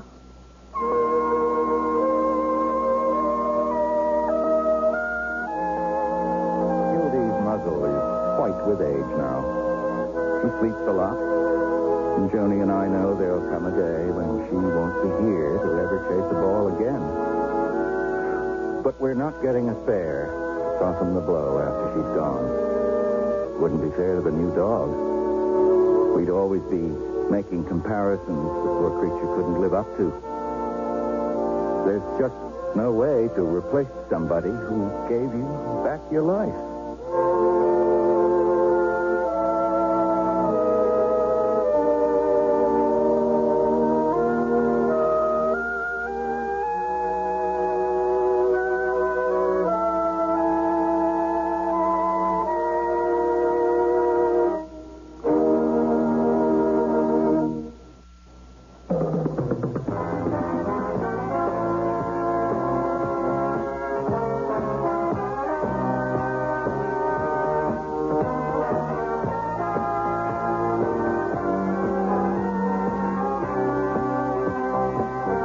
Listening to Sears Radio Theater, brought to you 5 nights a week by Sears Roebuck and Company. Sears, where America shops. Hildy was written by Ted Scherdeman, produced and directed by Elliott Lewis. Your hostess was Cicely Tyson. Our star was Fletcher Markle. Also heard were Gene Howell, Lance Kolvig, Barney Phillips, Lou Krugman, Herb Rudley, and Linda Gary. The music for Sears Radio Theater was composed and conducted by Nelson Riddle. Art Gilmore speaking. The Elliott Lewis production of Sears Radio Theater is a presentation of CDI.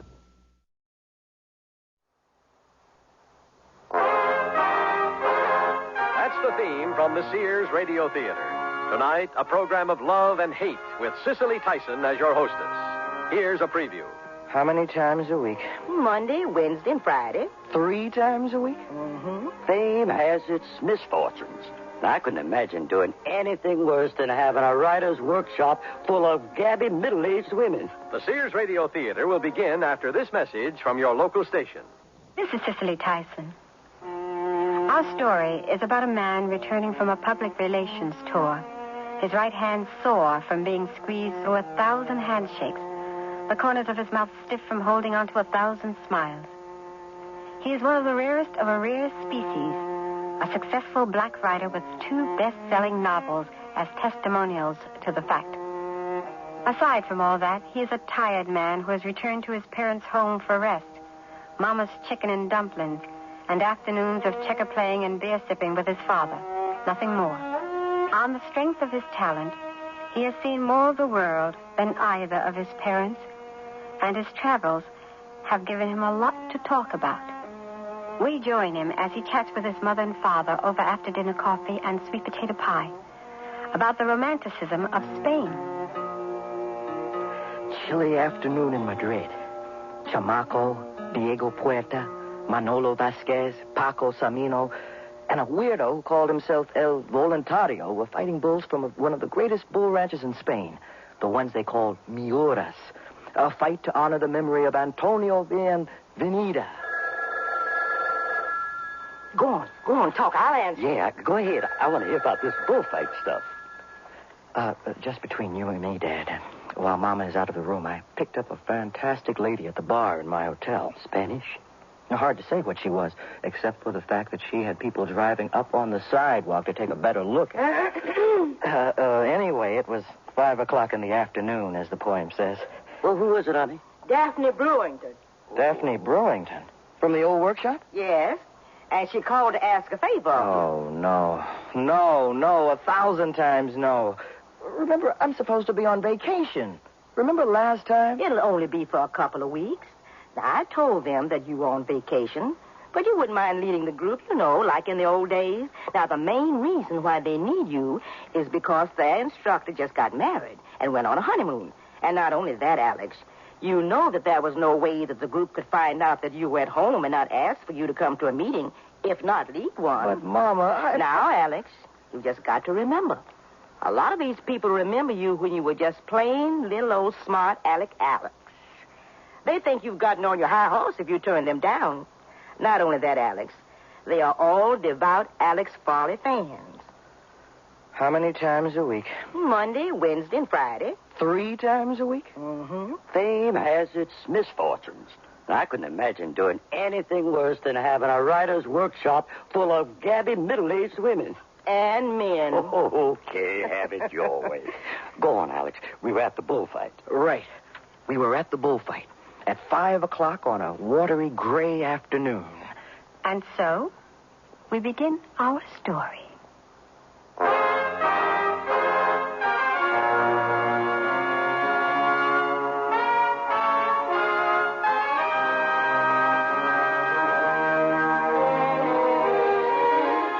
Sears Radio Theater, a new adventure in radio listening. 5 nights of exceptional entertainment every week, brought to you in Elliott Lewis production of the Sears Radio Theater. Our story, Writer's Block, by Odie Hawkins. Our stars, David Downing and Linda K. Henning. The Sears Radio Theater is brought to you by Sears Roebuck and Company.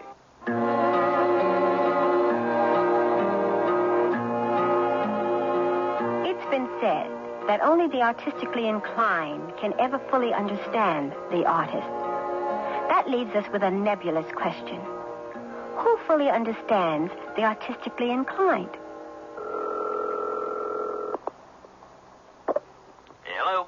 Hello out there. This is Daphne Brewington. Daphne. Well, how are you? Margot and I were just talking about you last evening. How have you been and where have you been? Oh, the usual places. Paris, London, Madrid, Amsterdam, Rome. Oh, my beloved Rome. But that's not why I called. Oh, this sounds serious. Oh, it is, Bert. It is. It is my pleasure to inform you that our writing workshop will continue on its glorious way this coming Monday at 6:30. Well, I thought the workshop had been postponed till Adashenko's return. It was going to be until Alex Farley agreed to give us the benefit of his expertise. Alex Farley. Well, I thought he was in Europe. He was until 4 days ago. My international connections informed me that he had returned and was hiding out away from the crush and rush of fame at his parents' home. Alex, oh, that's great.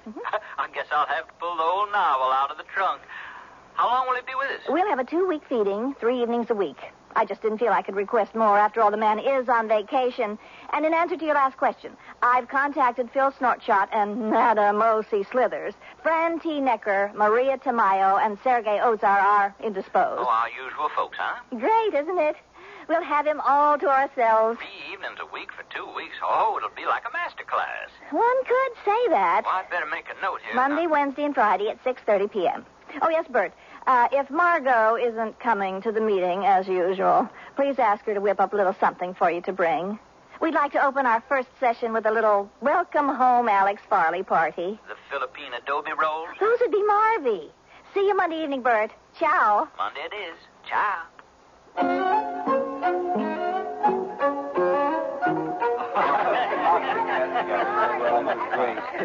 Please, everyone. Please, may I have your most undivided attention? I wonder what she'd do with our most undivided attention if she had it. Now, as you all can obviously see with your own eyes. This woman as though we had some other person's eyes to see with. Next thing you know, we'll be descending down the stairs next to our own 2 feet. Alex Farley, author of Stolen Souls and Bristling, has returned to his literary roots. Let's welcome Alex with a tremendous round of applause. Applause, applause, applause. Great to have you back, Alex. Just great. Oh, better than great. Real great, and you can quote me. Oh, thank you.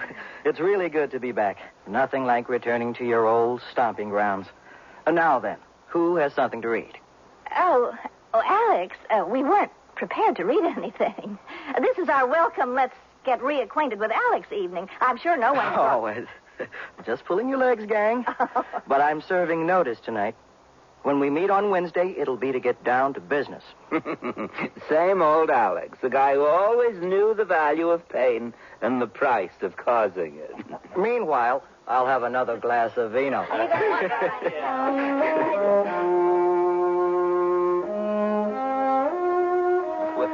Oh, thank you so much. Marzanetti. Now, that's a painter the world should know something about. I'm glad I do. I've started a piece on him. I call it A Real Italian Encounter on the Spanish Steps in Rome. Daphne, don't you think the title is a bit longish? How about on the Spanish Steps, a real Italian? How about in Rome, Italians? I mean, let's face it, Alex. How much credit can you give any so-called civilization for having decided to live in skyscrapers? Well, let's not forget Band-Aids, Bert. Machine guns? Daily newspapers? Alex, I read your book. Read it thrice. I mean, twice. No, I was right the first time. I read it thrice, and each time I read it was like the second time. Well, is that why you're taking so long to return my book, Phil?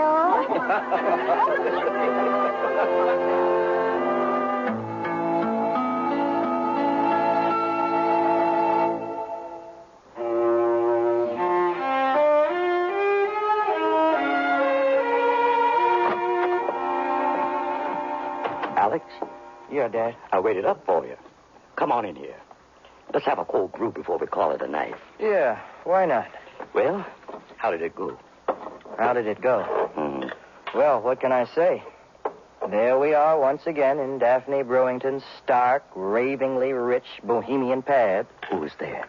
Daphne in her poor, rich boutique get-up.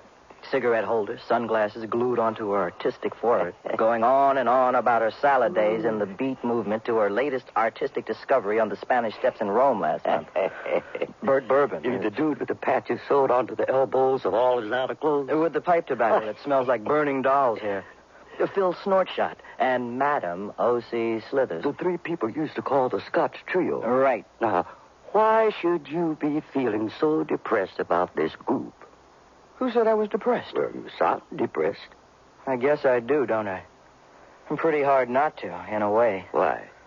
I don't know, really. I guess it has something to do with the fact that they haven't changed.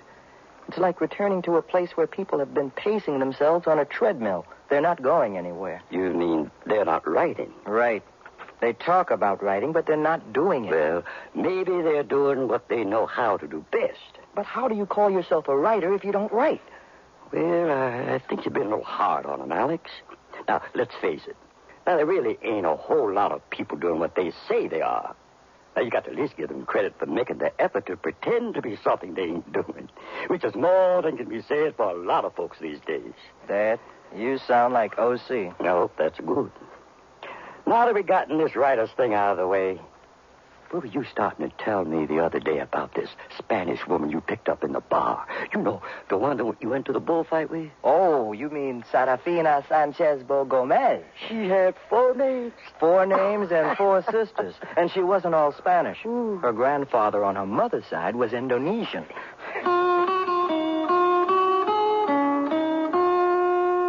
Alex Foley, the well-known Afro-American writer, returns to the scene of some of his earliest artistic triumphs, determined, in the course of a couple of weeks, to bully the members of his group into writing. They are just as determined to do more storytelling than writing, to remain basically literary. Alex offers us character sketches of them as they reveal their personalities to us. Can we please have it quiet? Thank you. Have already expressed my utter and complete joy at being back with all you characters, so let's... So without another moment's delay, leave us into this business at hand. Daphne? Yes? Would you like to inaugurate this workshop series with one of your pieces? I'd like to read something, if that's what you mean. Yes, Daphne. That is exactly what I mean. Good. Well, here goes. I call this Encounters, Romans, and Dawn on the Spanish Steps. Page 1. It was dawn on the Spanish Steps when the princess saw Gianni. The princess was none other than Pierangeli Petrocelli del Bolognanini, heiress to countless acres of land, a few palaces, her father's industrial empire, and all the other goodies that her family owned. Dear Daphne, never changing Daphne. 10 years ago, it was Jose on the Ramblas in Barcelona. You were a simple shop girl in your story, and he was a member of the royal family in disguise, wandering around with amnesia. 9 years ago, it was the Champs-Élysées, and you were Scarlett O'Hara on vacation from the rigors of the corporate life. 5 years ago, when you suddenly seemed to realize that you were 30 and unpublished, your story suddenly began to reflect a kind of hysteria. The free, unliberated female who wished for one of the charming princes that the women in your stories rejected on principle. Now we're in Italy. They held each other and vowed that they would never allow anything or anyone to force them apart. After secret meetings at the bottom of the steps for 3 weeks, they felt that they were destined for each other. That's as far as I've gotten. I know it isn't perfect, but you'll have to agree it does capture a certain kind of feeling. Now, Daphne, don't try to influence the critics. For the sake of those who aren't familiar with workshop procedure, each of you is offered a chance to make a constructive comment before I spill my gems of wisdom. But first, I want you to give it some thought.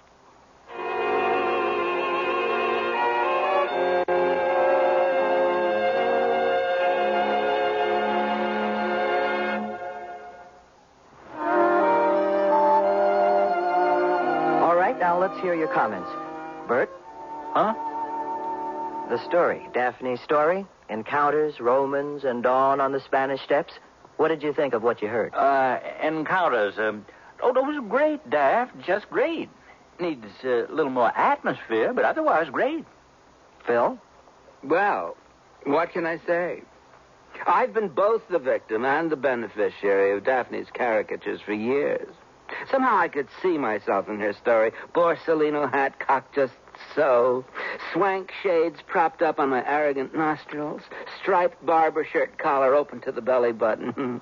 6 gold chains and a strand of tiny black pearls around my aristocratic throat. Cardinale suit jacket draped over my shoulders. Disco belt on my girlish waist. Phil. Yeah, Alex? What did you think of Daphne's story? Daphne's story? Encounters, Romans, and Dawn on the Spanish Steps. Oh, I'd give it a D- as a favor. Well, you've got a lot of nerve. Let's move along, shall we? Remember the rules. The author has a chance at the conclusion of the critiques to offer a rebuttal, but no debates. Okay, gang? Daphne, I'd say that your story needs considerable editing. A fresh title and a very objective look at the story in terms of how it would have some impact on anyone who had never fallen in love on the Spanish Steps in Rome. Now then, who else has something to read? I do. New blood? Who is she? She looks more like a dancer than a writer. How can you tell? It isn't easy, my dear. Believe me, it isn't easy. Would you please give us your name and a capsule bio of yourself before you go into the piece you have to read? Welcome to the workshop. Thank you. My name is Patience Weathersby. I'm from Crab's Claw, Massachusetts. Imagine that, all the way from Crab's Claw, Mass.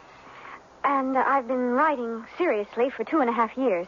This is my first writing workshop, and... Well, let's hope it's not your last. Don't mind the kibitzers. It's a workshop tradition. What do you have to read, and what's it called? I have, I have a short story, and the title is The Little Pigeon Who Was Afraid of Tall Places. Cha-cha-cha. It's a children's story. Yes, of course. Gang, your complete attention, okay?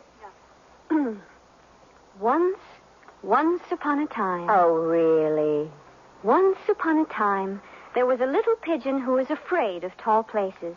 When she was hatched, her parents looked at her, nestled and squawking with her brother and sister, and cooed with joy because she was an excellent example of what a baby pigeon should look like. Let's take a short break before we continue. Oh, rummy. Good idea, rummy.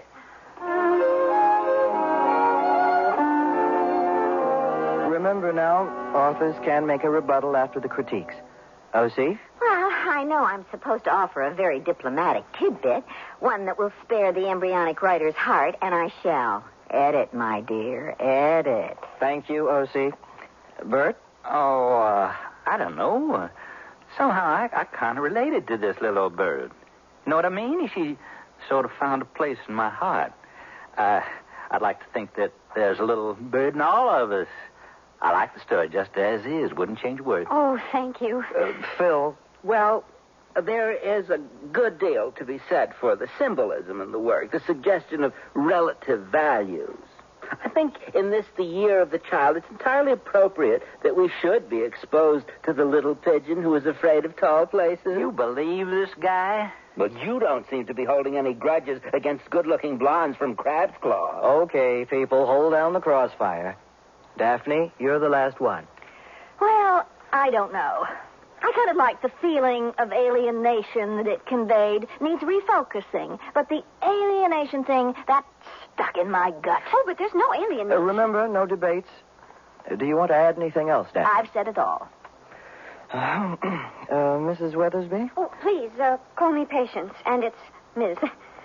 Well, Patience, it's a charming story that has great potential. However, I feel it needs a bit of pruning. Pruning? As O.C. puts it, editing. Clipping a word or two, turning a sentence around here, or using a more appropriate phrase in certain places. A sharper focus on the pigeon. Oh, I understand. Well, why don't you work on it and bring it back on Friday for another reading?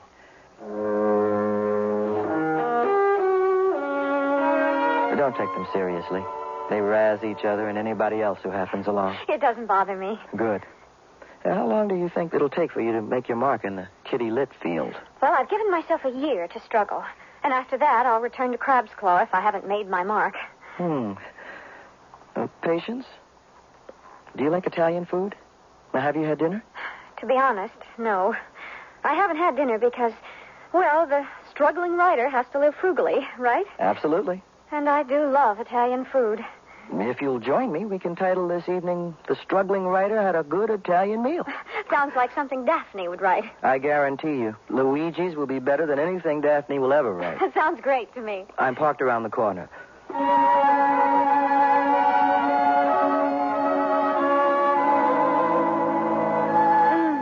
Oh, you were right.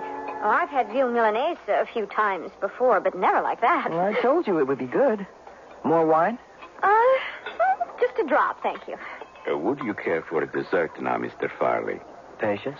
Well, We'll have 2 zabaglionis and coffee, please. Now then, what were you saying about your dad? Oh, about him dragging my mom and me to Crab's Claw? Yeah. Well, it's a rather simple story of a career army man deciding to retire to the most unlikely place one could imagine. Well, what's it like? Crab's Claw? Well, just a small New England town.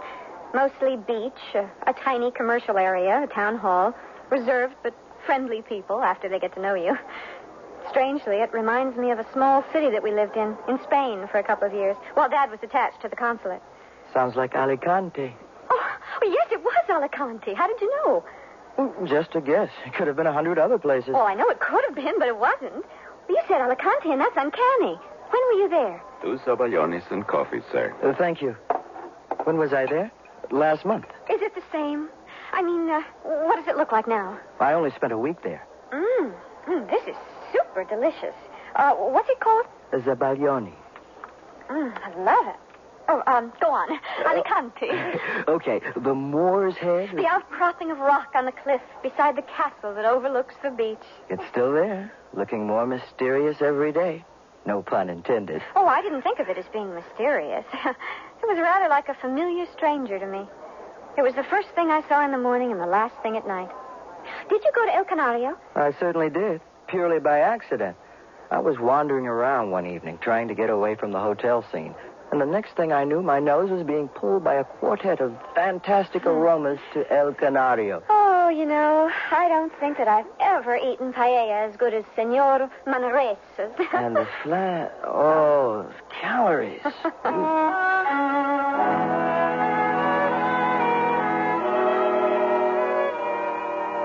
Would you care for another cognac, Mr. Farley? Yes. 2 more.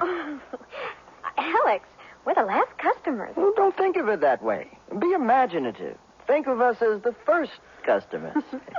You know something?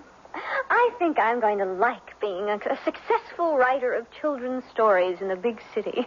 Your cognacs. Will there be anything else? No, thank you. Just the check. Sorry to hold your table for so long. No problem. It has been my pleasure to serve you and the lovely lady. Now, that's what my mom would call great tip talk. You better believe it. Well, Here's to the success of Patience Weathersby, newest and most confident of today's new writers. Alex, do you think I'm being too cocky? Not really. Now, let's face it. When you first start out, you have to start out believing that you're a winner, or else. May I quote you, Mr. Farley? By all means.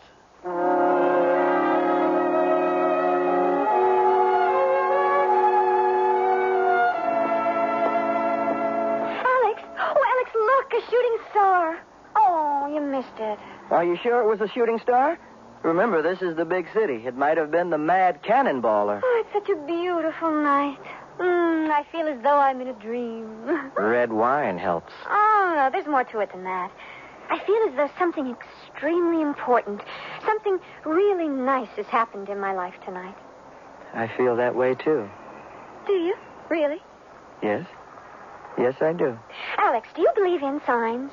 A red light, stop. Green light, go. That sort of thing? No, not those kinds of signs. I'm talking about something else. When I was in Spain, in Alicante, a gypsy woman prophesied that certain signs would tell me certain things. Well, naturally, I didn't believe a word she said at the time, but since then, well, like the shooting star. What's that sign supposed to mean? You really want to know? Of course.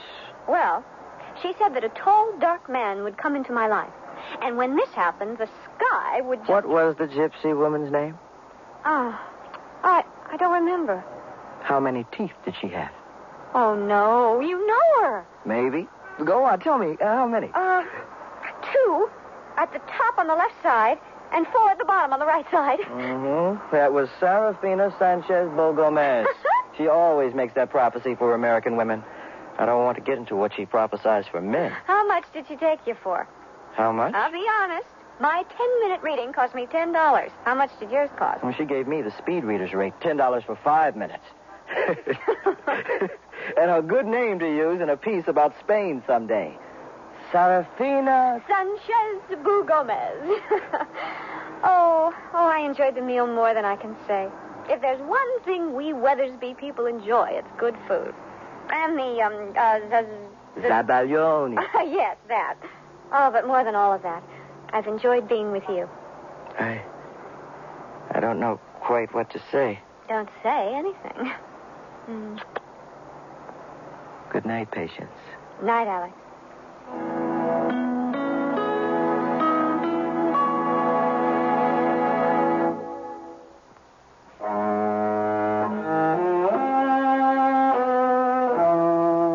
Cicely Tyson again. And here is the concluding act of Writer's Block.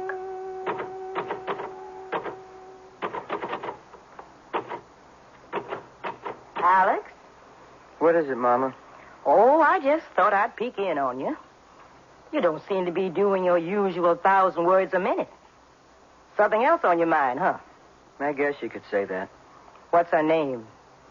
You get right to the point, don't you? Well, why not? Her name is Patience Weathersby. Patience Weathersby? Yep, that's her real name. She popped up in the workshop last week and read a story about a pigeon. A pigeon? That's right. A little pigeon who was afraid of tall places. Was it her story? Well, to the extent that any writer's story reflects... Alex, was it her story? You mean... Exactly. I guess you could say it was her story. Except for the fact that she's so lovely and the story is so lousy. Well, did you tell her that? We had dinner at Luigi's. Did you tell her she had written a lousy story?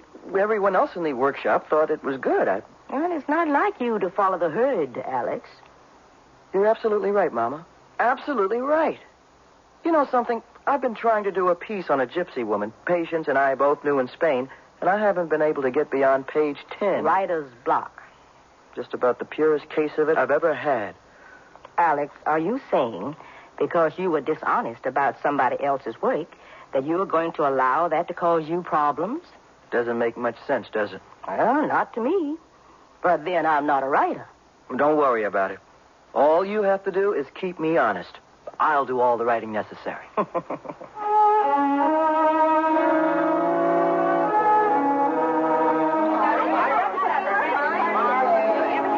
I have your attention, please? Thank you. I'm sure I don't have to tell you all how reluctant I am to announce that this will be my last session with you as workshop leader. It's been fun. Now, on with the show. O.C., you've been chosen as the final sacrifice. What do you have for us? Well, I call this work Super Rabbit Meets His Match. Egad. Go on, O.C. Come on, group, listen up. It was in the year 2090, and the Earth had been taken over by rats and rabbits.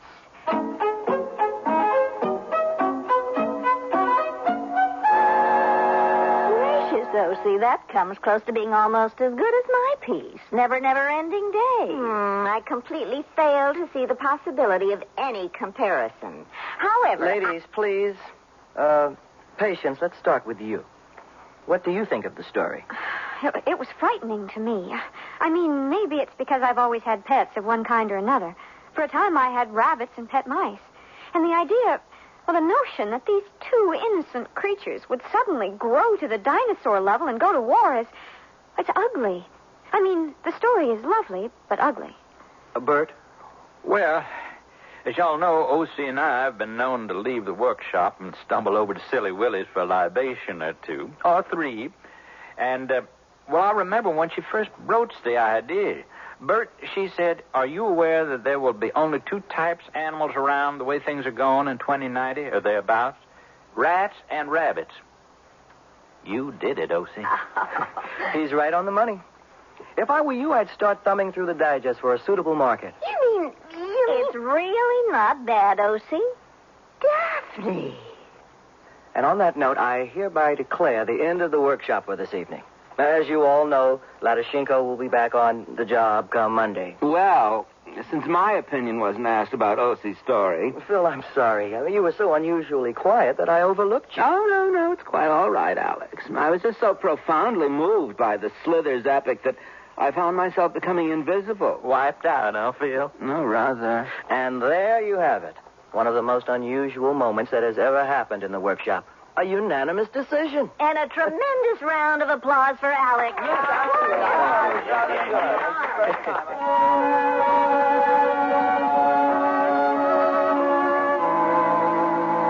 Why such a long face, Alex? You look as though there were rocks in your spumoni. No, nothing quite that simple. Well, what is it? I don't quite know how to talk about it. Maybe a cappuccino would help. Waiter? Yes?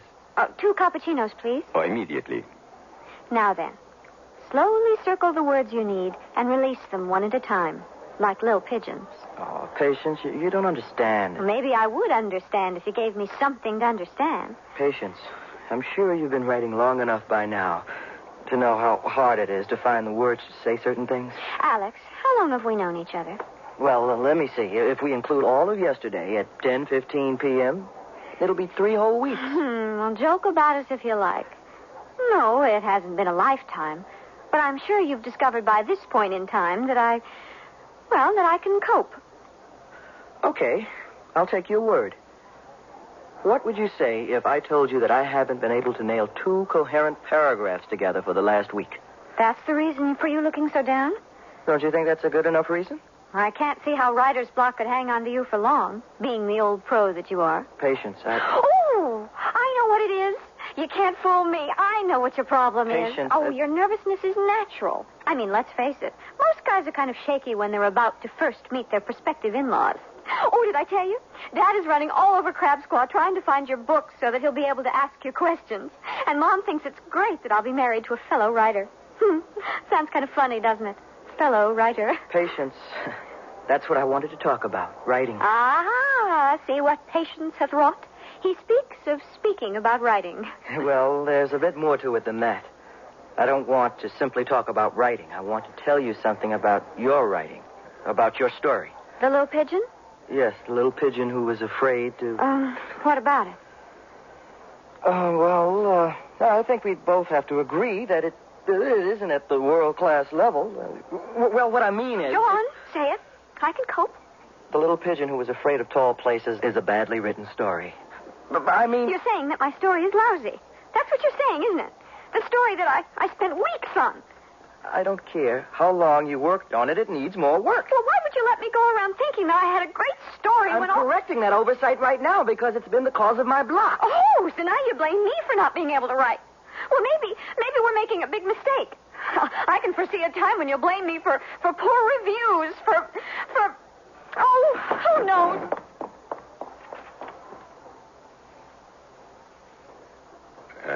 The lady does not wish her cappuccino. The lady forgot about the cappuccino. The lady was unhappy with my critique. Let me have a cognac. Double, please.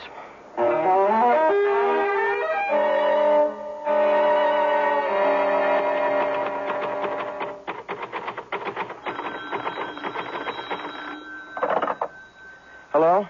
Hello, Alex. How are you? Fine. How about yourself? I'm feeling about 100 times better than I felt 2 days ago. Patience. And I've been missing you, Alex. I've missed you too, Patience. Are you very busy right now? Aside from this full head of steam hanging over my typewriter, I'm not too busy. So, telling me the truth about my lousy story unblocked you. Well, I wouldn't say it was... It is a lousy story. After I ran out of the restaurant the other day, I came home and made a cold-blooded objective reading of the story. You were right. It needs work. A lot of work. Well, I'm glad we agree. It ain't always easy to tell the truth to someone that you care for. I'm glad you care enough for me to tell the truth. I love you, Patience. I love you too, Alex. You first. Well, I was just about to suggest, after you finish up for the day, that maybe we could get together for dinner. Great idea. Luigi was very disappointed that you didn't wait for your cappuccino. Sorry about that. I wasn't thinking about Luigi, though. I was thinking that maybe, I could throw something together. It won't be Luigi's, but it'll be done with feeling. About 6? 6 is fine. See you there. Bye-bye. That was close. Well, sounds like you finally got your keys unstuck. Thanks to you, Mama. Thanks to you.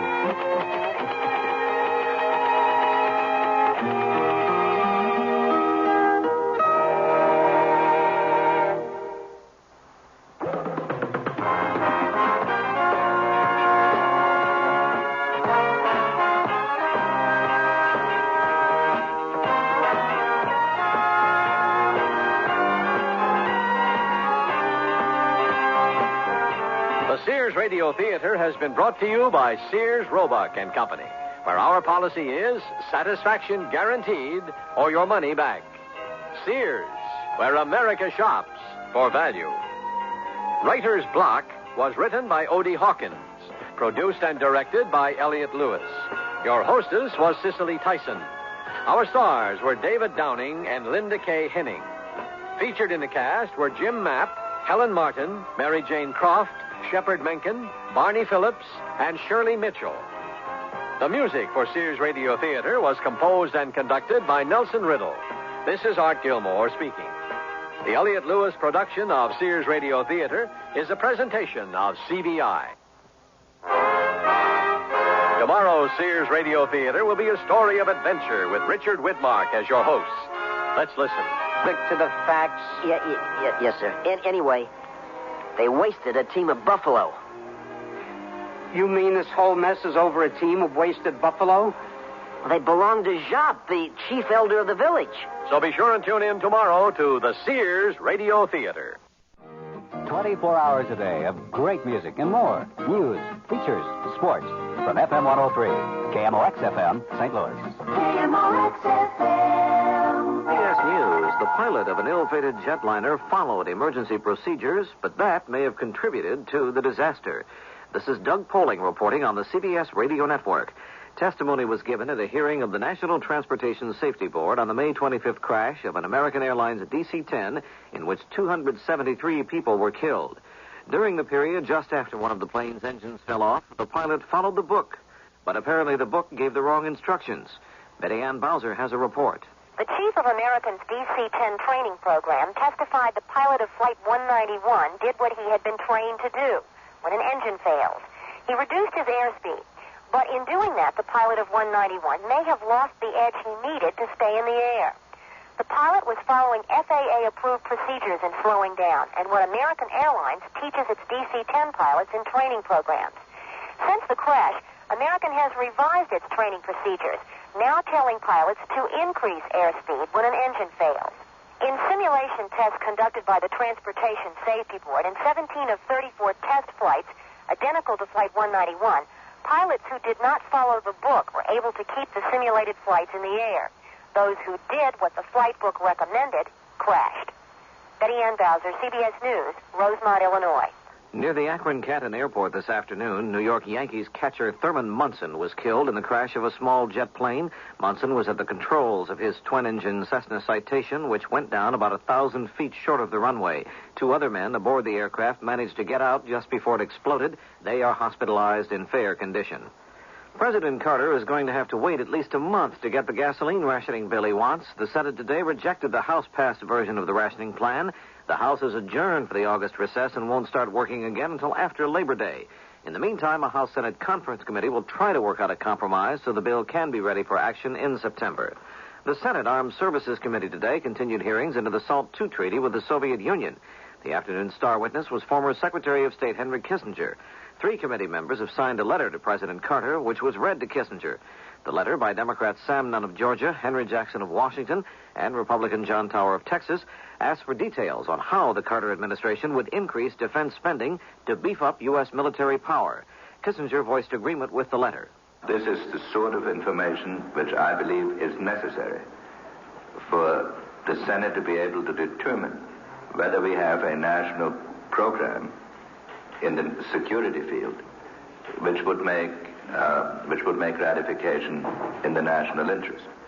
The thrust of your letter, the thrust of your questions would, in my judgment, supply the sort of answers that are needed to make a judgment on the issues before us. The State Department said today it's temporarily suspending the sale of arms to Northern Ireland, pending a review of the human rights situation there. He's only been in the U.S. Senate for 6 months, but apparently some people are impressed with him. Senator Larry Pressler, Republican of South Dakota, has some backers who'd like to see him run for president next year. They formed a committee to push a Pressler candidacy. Pressler says he'll be watching that effort with interest, but when asked if he wants to be president, Pressler replied, not particularly. This is Doug Poling, CBS News. That's the theme from the Sears Radio Theater. Tonight, a program of adventure with Richard Widmark as your host. Here's a preview. Did you believe Mariana escaped? No one escapes El Condor's prison walls. Sign your confession. No. Your friend is dead, trying to escape. Is that what you wish? Death? The Sears Radio Theater will begin after this message from your local station. Join hands with people everywhere. Each of us can do our share in care's birthday for children. This year, people of all nations are joining hands to improve the lives of the world's needy children. Through CARE, you can provide the families of these children with the means to grow their own food, to build medical facilities, safer water systems, and schools. Tomorrow's world is in our hands. Help make it a better place for all the children.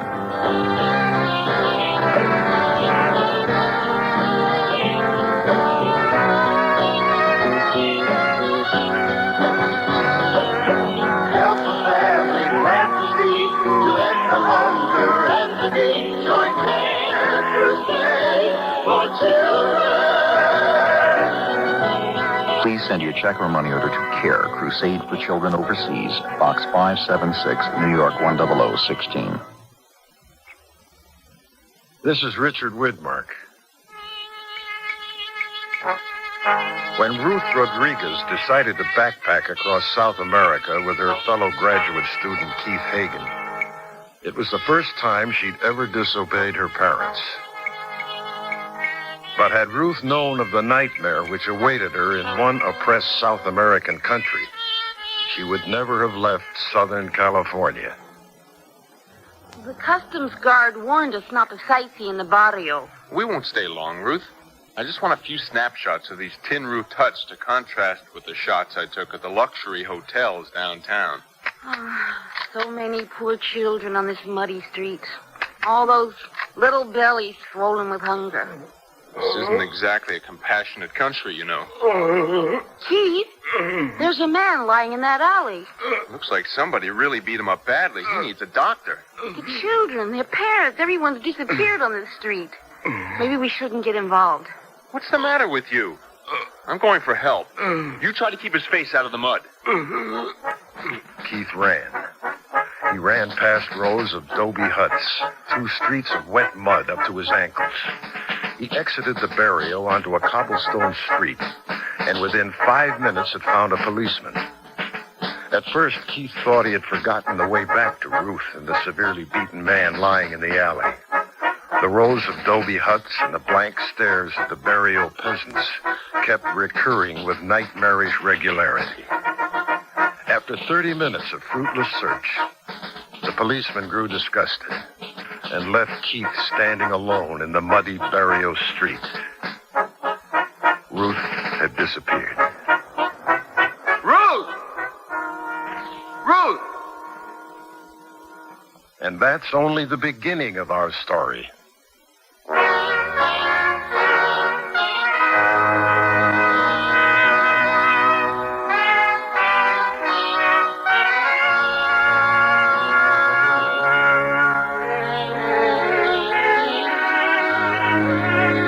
Sears Radio Theater, a new adventure in radio listening. 5 nights of exceptional entertainment every week. Brought to you in Elliott Lewis production of the Sears Radio Theater. Our story, Country of Fear, by Bruce Martin. Our stars, Joan McCall and Jack Crucian. The Sears Radio Theater is brought to you by Sears Roebuck and Company. Sears, where America shops for value. Our family is growing pretty big these days. We've got family members in 9 different states, and Sears sure comes in handy. We can select gifts at the Sears near us, then bring them along on visits to our daughter in Seattle and my brother in Miami. And if what we bought isn't just right for them, they go to the Sears near them and exchange it. That's Sears. In their stores or through the catalog, Sears is where America shops. Sears, where America shops. Sears National Automotive Sale. Now, save $36 to $76 on a set of 4 Sears steel-belted radial tires.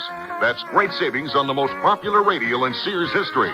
And the Sears heavy-duty shock can help save you from some of the jolts, jars, and jerks. Help save you some money, too. On sale now, only $5.99 each. Save 14% on America's best-selling shock.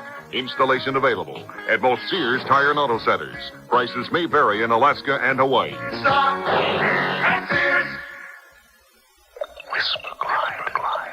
Sears' best Whisper Glide Travis rods offer you more features than any other line of Travis rods anywhere. Whisper Glide. So if you're decorating or redecorating, choose these. Whisper Glide. Their design features remarkably smooth drawing, and Sears' own non-tilt carriers help keep your draperies straight.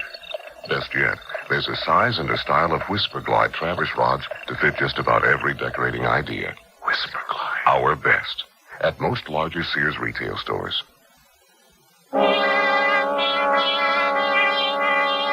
American graduate student Ruth Rodriguez has disappeared in an oppressed South American country. Keith Hagen, Ruth's boyfriend and traveling companion, returns daily to the American consulate, hoping to learn Ruth's whereabouts from the American consul, Mr. George Edmond. I appreciate your dilemma more than you realize, Keith. But Ruth's been missing 8 days, Mr. Edlund. The police keep demonstrating a lot of concerned inaction, and you keep advising patience. It's driving me up a wall. Well, I'm hoping Mr. Rhodes here can help. And who is Mr. Rhodes? I am a correspondent for Unified Wire Services. How much do you and Ruth know about the political climate in this country? Ruth and I met at UCLA. She's a geography major, and mine's poli-sci, and my field of interest is South American governments. So I know that behind the lush scenery and the colorful Indian blankets, General Salazar runs this poor country with an iron fist. Then you also know how close Salazar's opposition, the guerrilleros, are to toppling his regime, huh? What does that have to do with Ruth? 3 weeks from now, the U.S. Congress debates General Salazar's $40 million aid request. Enough guns and riot control equipment to prop up his shaky regime another 2 or 3 years. I have a suspicion General Salazar mistakenly believes the confession of an American college student on espionage charges will secure him that military aid. Salazar is holding Ruth? Not Salazar directly, but his secret police. Where? We've heard a rumor from a reliable source inside El Condor prison. The locals have dubbed El Condor the House of Laughter. On a still night, the screams of the political prisoners carry outside the prison gates. Oh, dear God. We've got to get Ruth out of there. I told you we have only a rumor. Without verification, the ambassador cannot apply pressure. Mr. Rhodes, you could print Ruth's story. World opinion would free her. Print a rumor? The secret police would deny it and move her to a camp in the jungle. At least inside El Condor, we can keep a surreptitious eye on Ruth. It's my fault Ruth's in this mess. I dragged her into the barrio. How can I help? Well, I have a proposal. But should you accept, this consulate and the American ambassador would deny. Naturally, if I'm caught. If you and Mr. Rhodes are caught, we go together. Inside El Condor? Yeah, to try to find Ruth. I'm proposing this drastic shot in the dark because Ruth's life is at stake. How do we get Ruth out? We don't. We're going in for the evidence we need to free her through Mr. Edlund's diplomatic channels. Yesterday, Keith, you described to me Ruth's gold heart locket. Sure. The locket has Ruth's initials engraved on it. If the secret police haven't taken it from her, the locket will be all the evidence we need. And if they have taken Ruth's locket? Well, that's the chance I'm asking you to take. How do we get inside El Condor? At General Salazar's invitation. Salazar's making a big effort to polish his tarnished image in the States. A local newspaper editor, Luis Correa, was granted permission to invite a group of American reporters to inspect El Condor tomorrow. Senor Correa saw to it that your name appears on the list. When I'm inside, how do I find Ruth? We have the general location of Ruth's cell and a diagram of the security checkpoints inside the political cell block. The lack of diligent security inside El Condor is as notorious as the sadists who staff it. What happens if Mr. Rhodes and I are caught? With the congressional vote on Salazar's aid request coming up, we expect at the very worst that the two of you would be expelled from the country. I have one more question. Mr. Rhodes, who do you work for? I'm not CIA, if that's what you mean. But you are risking your neck for a girl you never met. Well, I don't deny I smell a story, and I'd like your promise on an exclusive. But I also know that Ruth will spend many years in El Condor prison if she signs a false confession. Too many years for me to live with if I don't do my damnedest to help.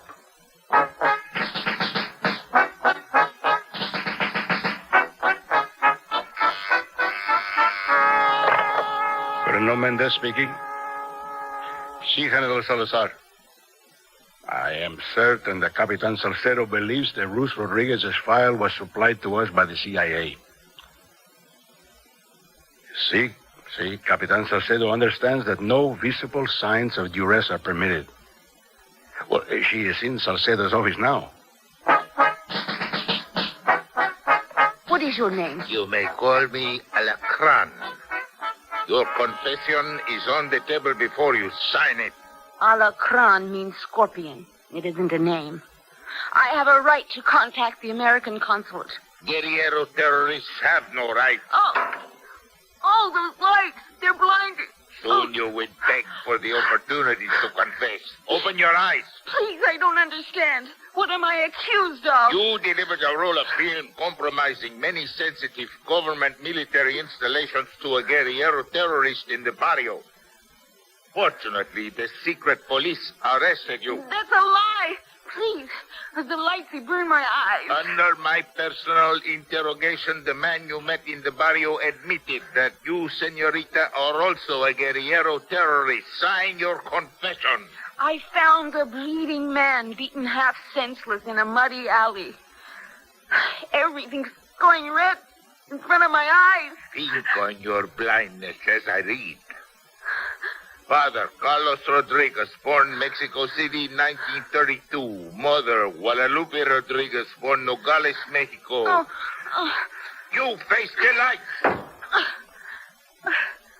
Mother, born Nogales, Mexico, 1935. Parents met at a church social in Los Angeles, 1952. Married 1 year later. How do you know those things about my parents? A Norte Americano government agency supplied us with your file. You're saying my government knows I'm your prisoner? Who do you think gave us your file? Enough of the lights for now. My eyes burn something awful. Your eyes will cool as your sight returns. Our great democratic nations are locked in a common struggle against the guerrilleros. Sign your confession. That's a ludicrous suggestion. Do you really believe your government would not sacrifice one Mexican American in the name of national security? From your file. You enrolled University of California at Los Angeles, fall of 1977. California driver's license number N619547, Social Security number 113464225. You can drop the charade now. I know you're lying. What lie? How do you know? I just know. You must be lying. No lies. Sign your confession or I will be forced to place you in the cell of the beautiful ones. Who are the beautiful ones? My children. Women prisoners. Do you wish to join them? If I sign a false confession, I'm condemning myself. Sign your confession and you will see your family again in a few months. It is your only hope of freedom. I can't. Guard! See, Alejandro.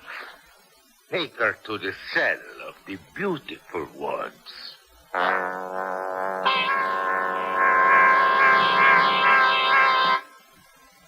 Super plush. Wrap yourself in the luxury of Sears Super Plush bath towel. Just one touch will tell you they're super thick and luxurious, with more combed cotton terry loops per square inch than any other towel we sell. Each towel weighs over a pound. They're Sears' largest terry bath towels, super thick and absorbent. No wonder they're called Super Plush. Available now in brilliant solids or patterns. This terry outfit I'm wearing from Sears has all the energy of summer. But what was once just for running is now charged up fashion for your whole sporty day. Terry tanks, V-necks, racing, jogging, and boxer shorts in a range of washable colors and styles. In Mrs. and Junior sizes, $9 to $12 for the tops, just $6 to $7 for the shorts. Look like a pro at having fun in Terry. Sure, prices may vary in Alaska and Hawaii. Yes, no, maybe so. It's Sunny Fun Summer for Girls on the Go. Summer starts for your daughter with Easy Care halters, tanks, tees, and jogger shorts in colorful teams to switch around all summer. And each Sunny Bunch piece has a Sunny saying and character screen print. Tops, shorts, and play sets that pass the pretty punch. When it comes to packing sportswear, the choice is Sunny Bunch. Jump into summer with Sunny Bunch funwear for your girls in sizes 7 to 14. All items available at most larger Sears retail stores.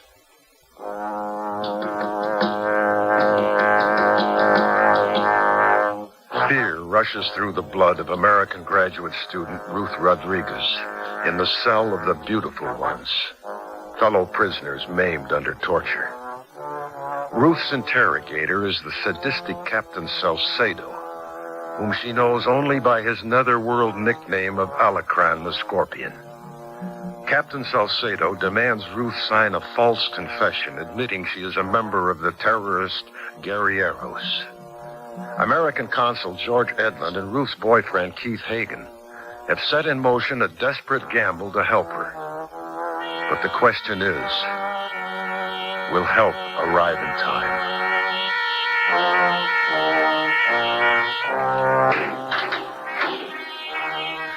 There must be 20 or 30 poor women crowded in this cell.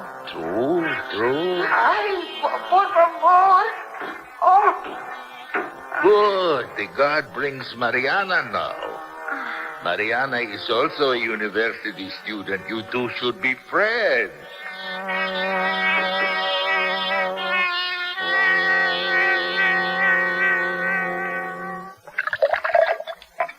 This local scotch is the best I have to offer, Coronel Mendes.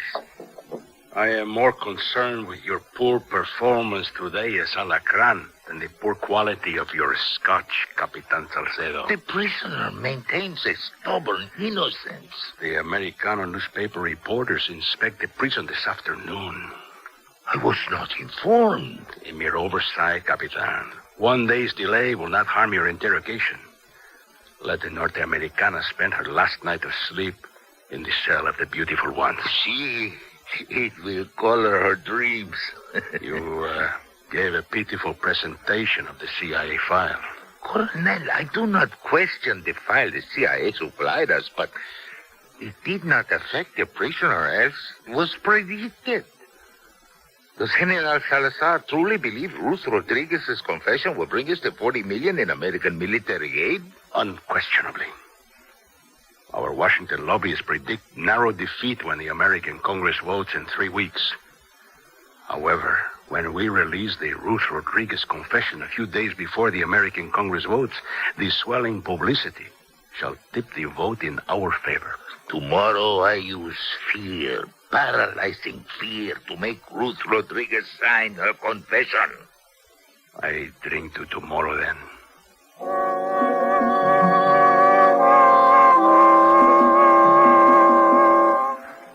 No fear, querida, no fear. Please, Mariana, I want to be alone. Yo su amiga. See, Mariana, you are my friend. Alacran said we should be friends. I spit on Alacran's name. Who are you? Alacran took my name. I have no name now, or my family might suffer at the hands of Alacran. I know you both mean well. I prefer to be alone. I am not brave. Yeah, I know my boyfriend Keith must be looking for me. But I fear Alacran will make me sign his confession before Keith can find me. What's the guard doing? Oh, the cell's gone pitch black. He's sealing us in.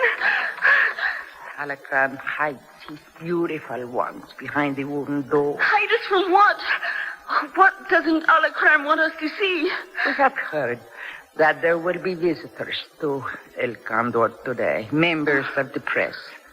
Alacran does not want us to see them.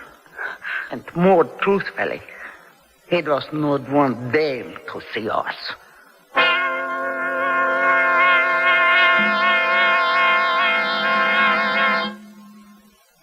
Sears Radio Theater will continue after this message from your local station.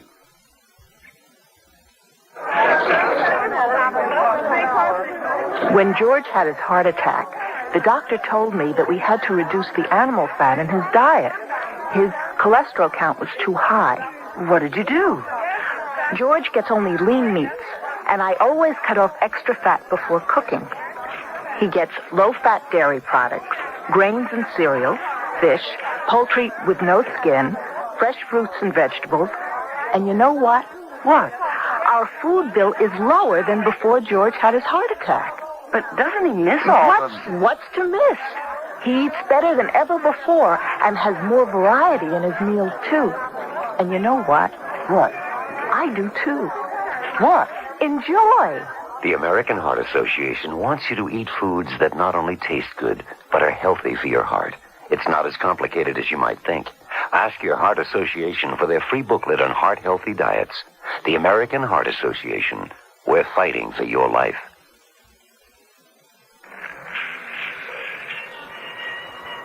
Who are those people in the uniforms over there? Oh, that's the Salvation Army. Oh, sure. I've heard of the Salvation Army before. Everybody knows them. Yeah, they're noted for helping people. You know, my father once told me that the Salvation Army operated service units during World War II for our armed forces. He never forgot them for that. They were really helpful. I wonder if they help people in other ways. I'm sure they do. Let's ask them. Excuse me, sir. What are some of the services available at the Salvation Army? Well, throughout America, the Salvation Army operates daycare centers, adult rehabilitation centers for alcoholics, summer camps for kids, even senior citizen clubs and programs. Oh, the list goes on and on. Well, thanks a lot for your time. I appreciate it. The pleasure's mine. Have a nice day. Gee, I had no idea the Salvation Army provided all those services for people. The Salvation Army cares about you. If you need help with a problem or can help, call your local Salvation Army today. Held incommunicado in a South American prison cell, American graduate student Ruth Rodriguez contemplates her desperate future. How long can her resolve not to sign a false confession last against physical deprivation and psychological rape? Welcome to El Condor Prison. I am Coronel Mendez. It is my privilege to escort you gentlemen of the American press through our vast facility. Of course, it is impossible to view all of El Condor cell blocks in one day. So, I will answer any questions that you may have. Senor Correa, where do you suggest I begin? I suggest we begin with the felons division. Violent crime is a severe problem in North America. A wise choice. Dangerous men make interesting reading. Tell me, who is the young man beside you? This is my colleague, Keith Hagen, Colonel. I'm Jack Rhodes, Unified Wire Services. Senor Rhodes is known for his persuasive journalism. Oh, yes, Senor Rhodes. You must provide an accurate picture of our penal system for your American readers. Colonel, on that you have my word.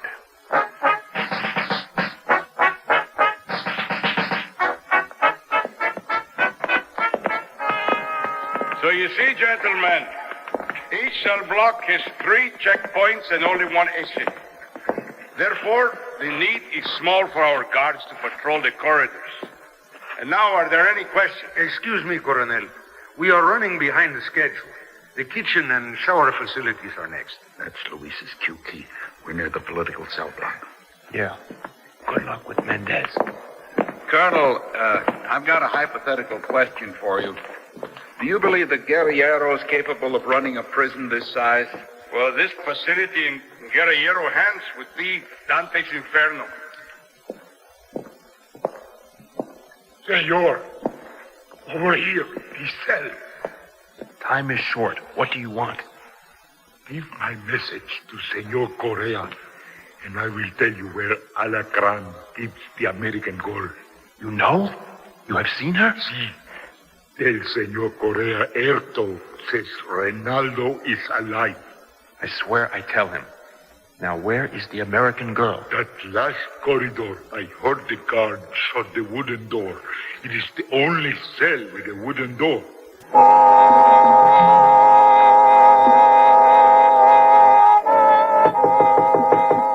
Ruth?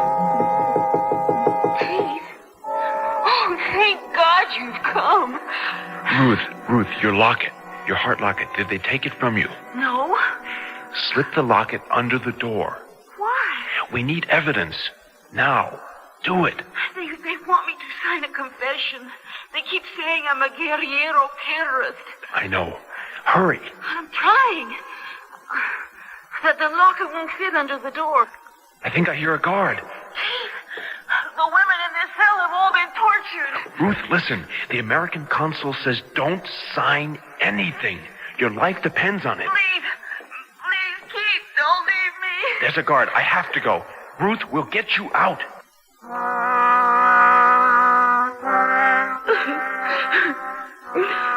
Querido, your boyfriend just told you he needs your locket. Mariana will take your locket to him. How? Tomorrow, we, the beautiful ones, help Mariana to escape. See? Mariana, I escape. I don't think I understand what you're saying. Yesterday, in the exercise yard, we heard that General Salazar plans to release all non-political prisoners who have a red patch sewn over the heart of their prison shirts. The General does this to celebrate his new Independence Day. I have seen no one in this cell with a red patch on their shirt. Oh, my sister wears a red patch.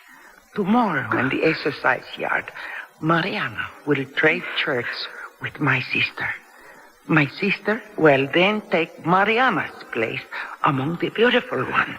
And Mariana walks out of the prison gates in your sister's place? Sí, querida.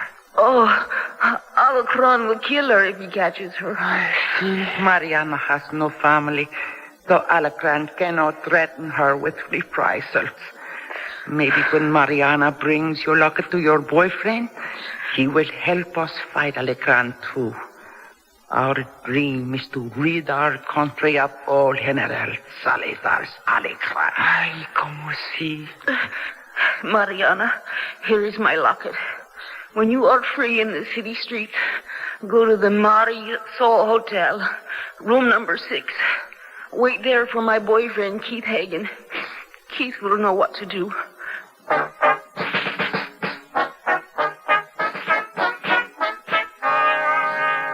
Print it, please. Print the story. It's been less than 48 hours since you spoke to Ruth inside El Condor prison. 1 day, 18 hours, 43 minutes. When Ruth's name sees print in the major American newspapers, we'll be stealing General Salazar's thunder. He'll realize Ruth's confession won't win him any congressional votes on his foreign aid request. Jack, if our sole concern was blocking Salazar's $40 million in military hardware, I'd be panting for you to print the story. But it's like Keith said, Ruth's life is at stake. Today is the 11th day Ruth's been inside that hellhole. We have to do something. The ambassador feels General Salazar might convict Ruth to a 20-year espionage charge if we tweak him in the pocketbook. He'd do it out of spite. World opinion wouldn't stand for it. Without proof that Ruth was falsely imprisoned, world opinion will not be on our side. Oh, he might be right, Keith. Damn. A minute ago, I was so sure I knew the right answer. Think it over. Go back to your hotel room, Keith. Lie down and think over the ramifications of printing Ruth's story. Guess I do owe Ruth a clear decision. I'll be in Luis Correa's office at the Press Nacional all day. You can reach me there when you've made your decision.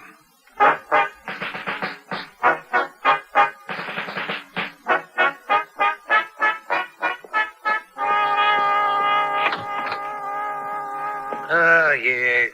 Come in, come in. What do you want? I have news for you. Your friend, the dull-witted girl? Mariana? Yes, exactly. Mariana. She is dead. What?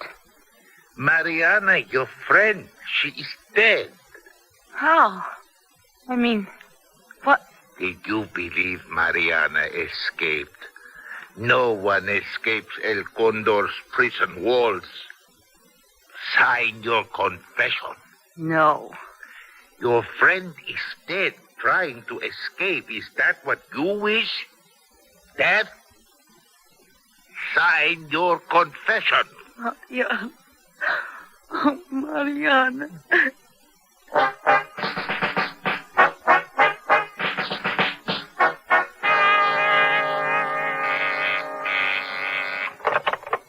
Alacron. Capitan Salcedo, why was I not informed of this Mariana's escape yesterday? Oh, with respect, Coronel Mendez, I only learned of the prisoner's escape this morning. I reported Mariana's escape to the secret police. But not to me. I conduct my own investigation, Capitan.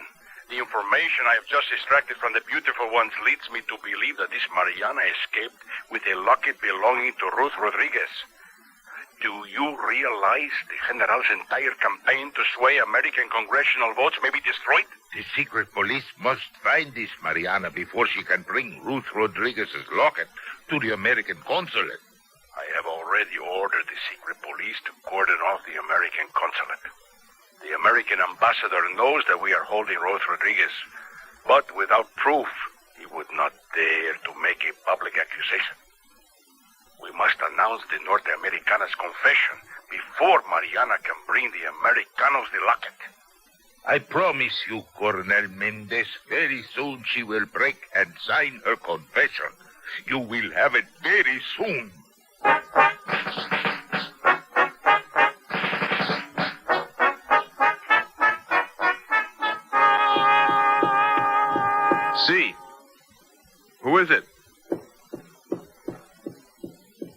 Who is there?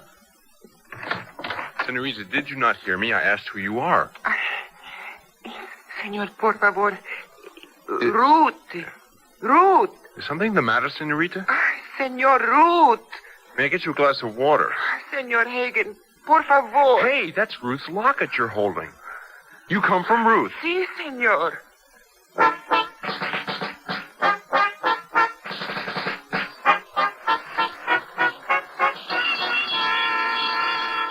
Somebody answer that phone.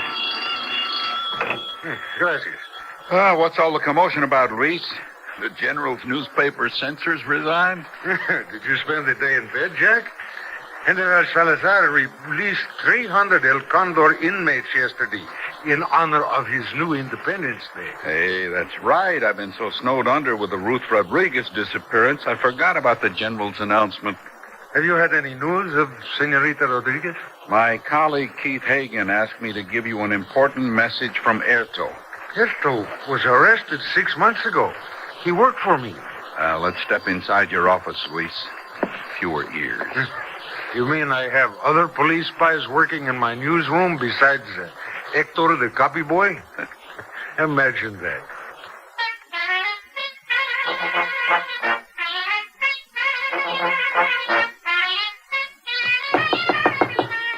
Venga. Mr. Rhodes, we got it. We got the evidence we need to free Ruth. Slow down, Keith. Who told you I was in Senor Correa's office? That guy in the blue shirt out there. The one talking on the phone. Is it Hector, Jack? Yeah. Come in, Mariana. I'll watch the window. What for? That guy Hector you spoke to is Senor Correa's resident police stoolie. The secret police are probably on their way now. Ay, no, por favor, senor. Senor Correa, this is Mariana. She's brought Ruth's locket. Oh, well, that's certainly the evidence we need. Our American consul will be tickled to get that. But the secret police know Mariana escaped. We saw them patrolling the consulate streets. They're waiting for her to show up at the consulate. That's why I brought Mariana here. Then I beg you, leave now. Keith, please take Mariana out by the back stairway. My car's in the alley. Hector's standing out front, obviously waiting for Salazar's goons to show up. When the police arrive, I will stall them as long as I can. Ay, muchas gracias, Senor Correa. Ruth and I thank you, too. We better hurry, Mariana. Secret police just pulled up. Thanks, Luis. I'll keep in touch.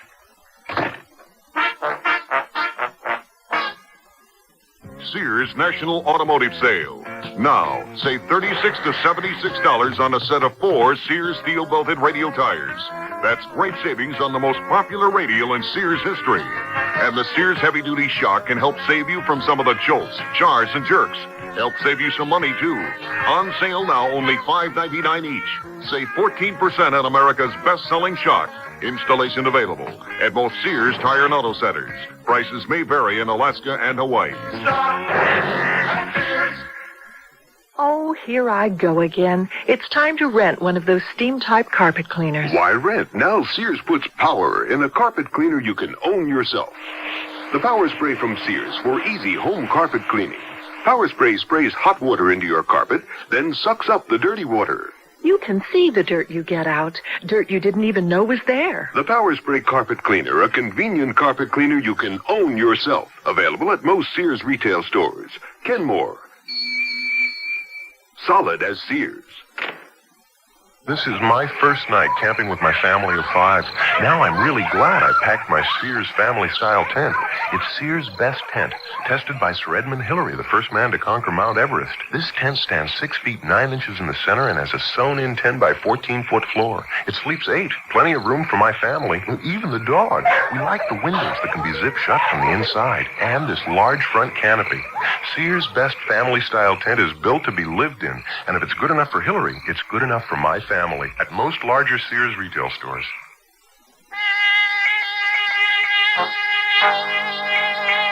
Richard Widmark again. And here's the concluding act of Country of Fear. Another cup, Jack? Oh, please. You sure you wouldn't like to try a cup, Keith? I'm not a coffee drinker. Excellent coffee is one of the few rewards Foreign Service offers in this country. How much coffee does someone like Mariana get to drink? Mariana's in a safe house in the city. I wish Ruth was with her instead of inside El Condor prison. What do they have to gain by delaying Ruth's release? Well, I'm speculating, but I imagine the secret police are evaluating reaction to their scapegoat story. The American papers were flown in hours ago with that story. Salazar's people are evaluating the reaction in Washington. With $40 million in U.S. military aid at stake, General Salazar is hedging his bets. Captain Salcedo makes a very convenient scapegoat for Ruth's imprisonment. We won't be able to contradict their story if Salcedo toes Salazar's line. That doesn't explain the delay behind Ruth's promised release this afternoon. If Colonel Mendez somehow knew Ruth had proof Captain Salcedo didn't act alone, he couldn't afford to release her. General Salazar wouldn't permit any accidents. An accident to Ruth would destroy his military aid request. But it is a possibility, isn't it, Mr. Edlund? Ruth's life is still very much in danger. I don't believe so. But you can't be certain. Well, no. We get Ruth out now. Colonel Mendez won't be prepared. Just the reason we go now. They're expecting us at 7 tonight. We show up at the prison 5 hours earlier. Mendez will bark at the thought of you babysitting Ruth on his doorstep. I'd like to come along. After all, Keith did promise me an exclusive on Ruth's story. Yeah, let him bark. I'll remind him of the democratic image he told me yesterday he hopes to maintain. He should be delighted to see a member of the press in our entourage.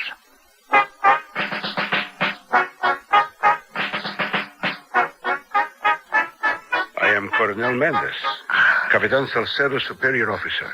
I believe you know Capitan Salcedo as Alacran. So the scorpion does have a real name. I wake up in a soft bed and a clean room with food prepared for me. What new trick is this, Coronel? No trick. You have been in this prison 13 days, 11 in Capitan Salcedo's hands and 2 days in my care. Your Alacran, Capitan Salcedo, is to be court-martialed. I don't believe you.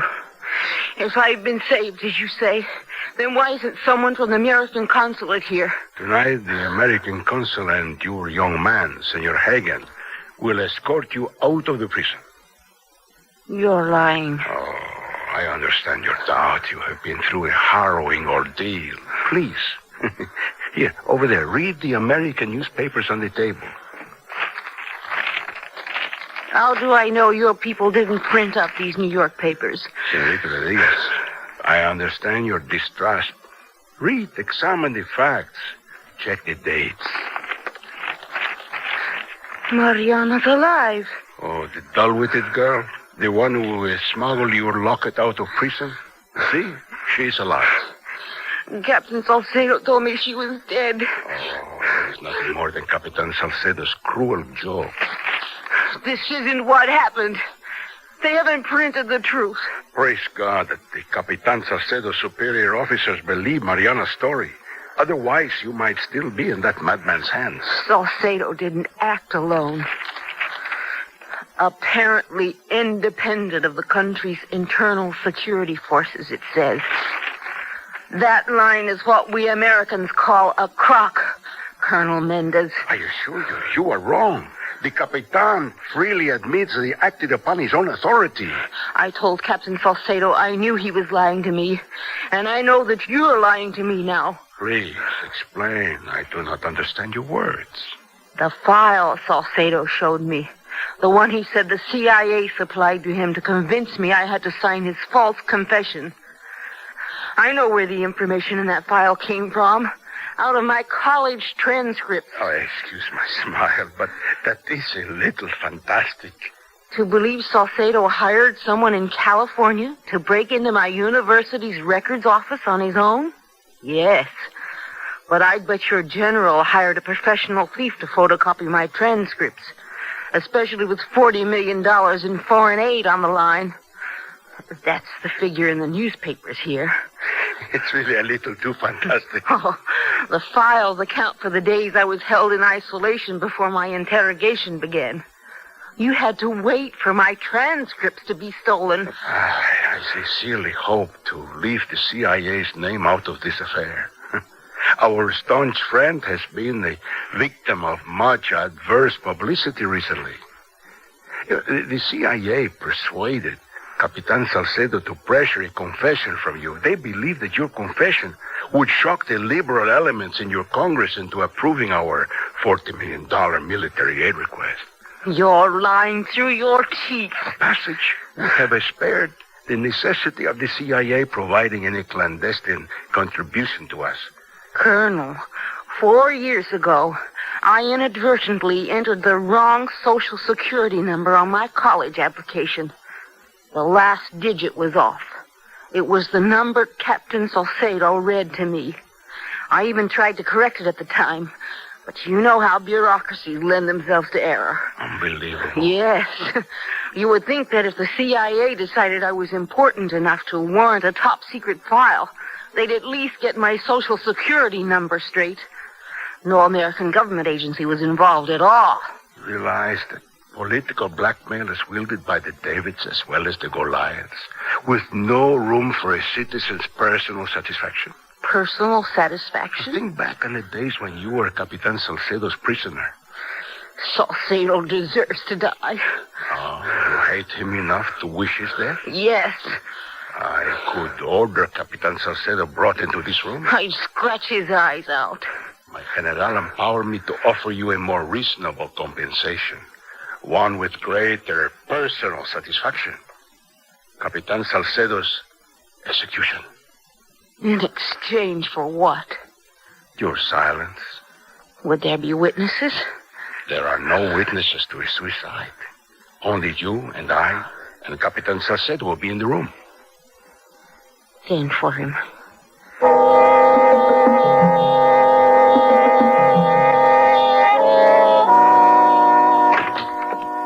Excuse me, Coronel Mendez.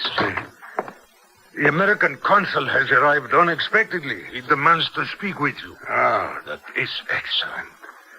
Have Capitan Salcedo join me and the Norte Americana Rodriguez here in this room. Leave us but 5 minutes, no longer, and then escort the American consul into the room.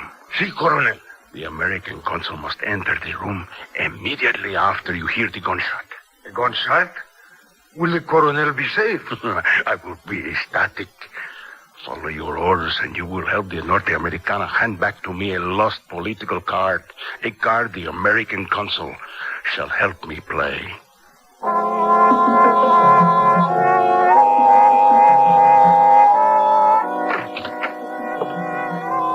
Please be seated at the table with Señorita Rodriguez, Capitan Salcedo.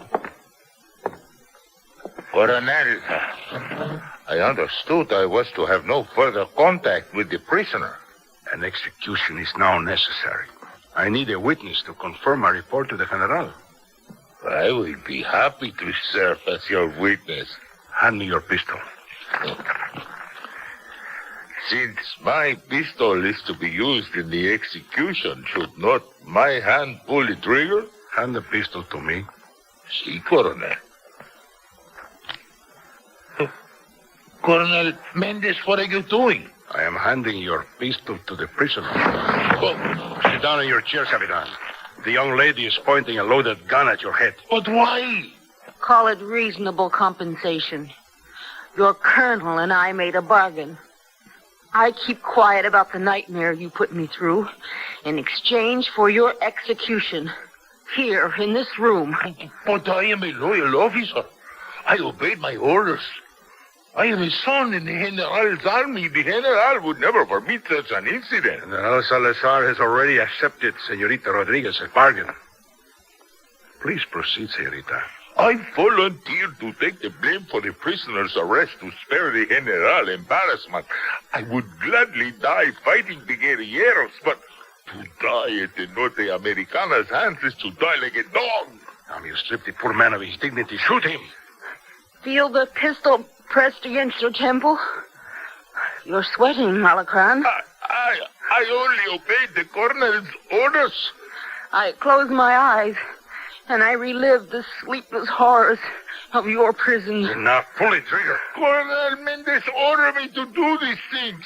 Kill him. What are you doing? I am placing the gun on the table, Colonel. As for you, Captain Salcedo, remember that your colonel's treachery was sanctioned by General Salazar himself. Yes, you have your life. I pray you use it to tell your brother officers of your ordeal in this country of fear, just as I intend to tell the world. Why? Why did you not kill him? To beat you at your own game, my dear Colonel. In this way, Captain Salcedo will help defeat all of General Salazar's Alacrons. Men like yourself, Colonel Mendez. A moment, please, Senor Con. Step aside, soldier. It would appear your friends have arrived. Get out of the way. We're going through that door. What's going on in here? Oh, Ruth. We're a little early, Colonel Mendez. I am aware of that, Senor Consul. Dear God, look what they've done to you. No, Keith. It's not what they've done to me. It's what I've done to them.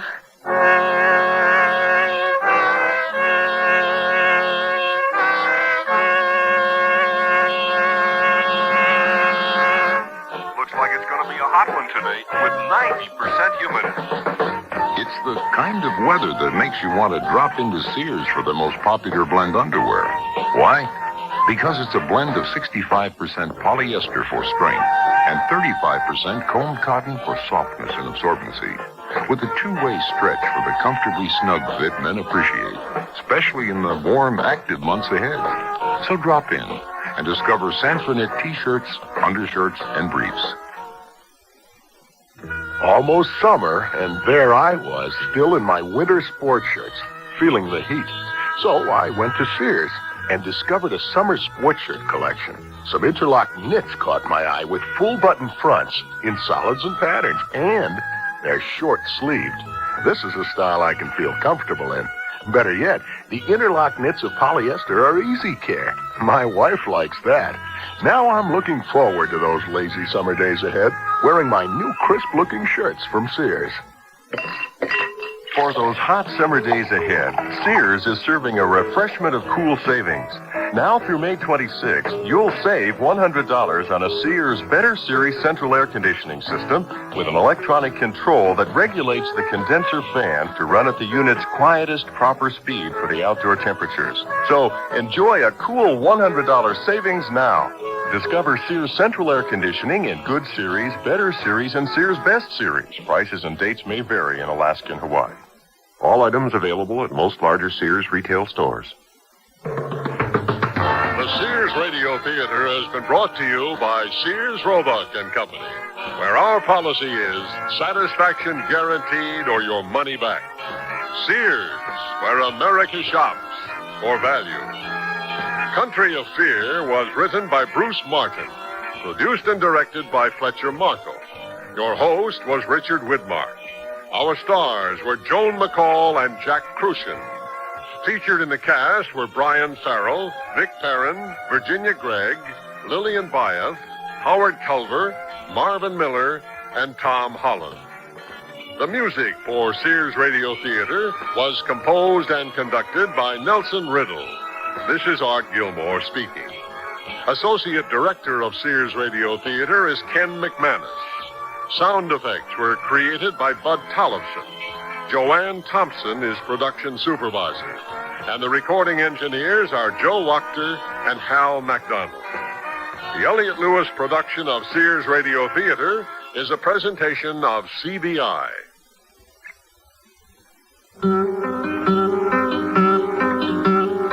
Like the wind, we feel its effect, but we cannot see it. It touches each and every one of us without exception. Young or old, rich or poor, black or white. It's something we all have in common. Tension. When we are unable to cope with tension, it can turn against us. It can make us fail at our jobs, fail our families, and most important, fail ourselves. Learning to cope with tension is a never-ending process, one that begins at birth and continues to the end of life. It's one of the keys to happiness and good mental health in our time. This is Cliff Robertson. There are few of us who wouldn't welcome solid advice from a good friend on how to deal more effectively with our tensions. That friend can be your mental health association. Contact them for a copy of their pamphlet, How to Deal with Your Tensions.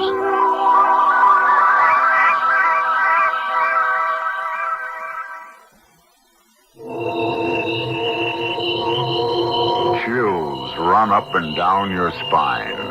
There's a creeping sensation at the back of your neck. You're listening to CBS Radio Mystery Theater. I'm E.G. Marshall, your host for these hour-long dramas of suspense, adventure, and the macabre. Heard 7 times a week on most of these stations. Here's a sample of what we mean. This very room reeks of dejection, despondency, undusted cobweb furnishings, black drapes covering the window. Here, let me throw them back and at least get some moonlight, if not sunlight, into this place. In the doorway. What is it? Madeline! Am I that horrifying to look upon? Dear brother. Listen here for CBS Radio Mystery Theater 7 times a week on most of these CBS Radio network stations.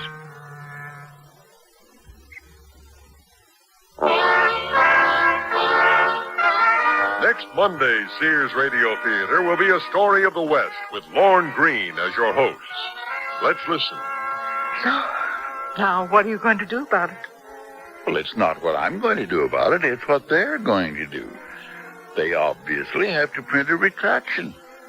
They can't go around accusing innocent people of being retired gunslingers. So be sure and tune in next Monday to the Sears Radio Theater. That's the theme from the Sears Radio Theater. Tonight is a program of adventure with Howard Duff as your host. Here's a preview. Ollie, please take it easy. I can't keep up. I'm a great deal older than you are. Yes, you are. But then I'm a great deal younger than you are, so it all balances out. You see that valley ahead of us? Yes, I'm not blind. I'm just tired. The Sears Radio Theater will begin after this message from your local station. If someone asked me what are the most valuable things we have, I would have to answer books. Because books have not only enlightened us and entertained us throughout our history and theirs, they have also recorded that history for us. 1,000 years ago, there was a great and famous poet-historian named Ferdowsi, a Persian scholar who wrote an astonishing book called the Shah-Nama. What was astonishing about it? Well, for starters, it was nearly 60,000 verses long, and it took him 35 years to complete. The Shah-Nama is a history in verse of the cradle of civilization as reflected in the lives and deaths of its rulers. It is probably the most valuable book anywhere in the world today, and any collector would give his soul just for a look at it. It's a massive, leather-bound, gold-leafed volume, and its normal home is in the Imperial Museum of, well, what used to be called the Imperial Museum of Tehran. Today, Allah alone knows what they call it. But right now, the Shah-Nama has been on loan to London's Johnsonian Museum, and it's on its way back to where it belongs. Pound for pound, it's worth its weight in diamonds. But it might never get there, because 2 upright, trusted members of the museum security force have decided they're going to steal it. As a matter of fact, they've already found a buyer for it. And that's only the beginning of our story.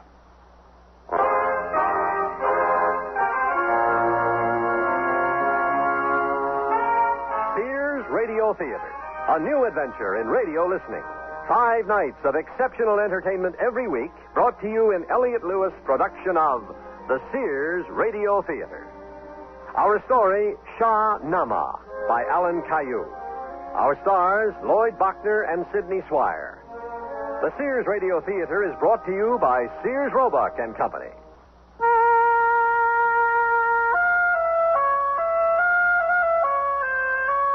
Now, stealing a priceless manuscript like the Shah-Nama is really not that easy. I mean, it's not your everyday book from the local library.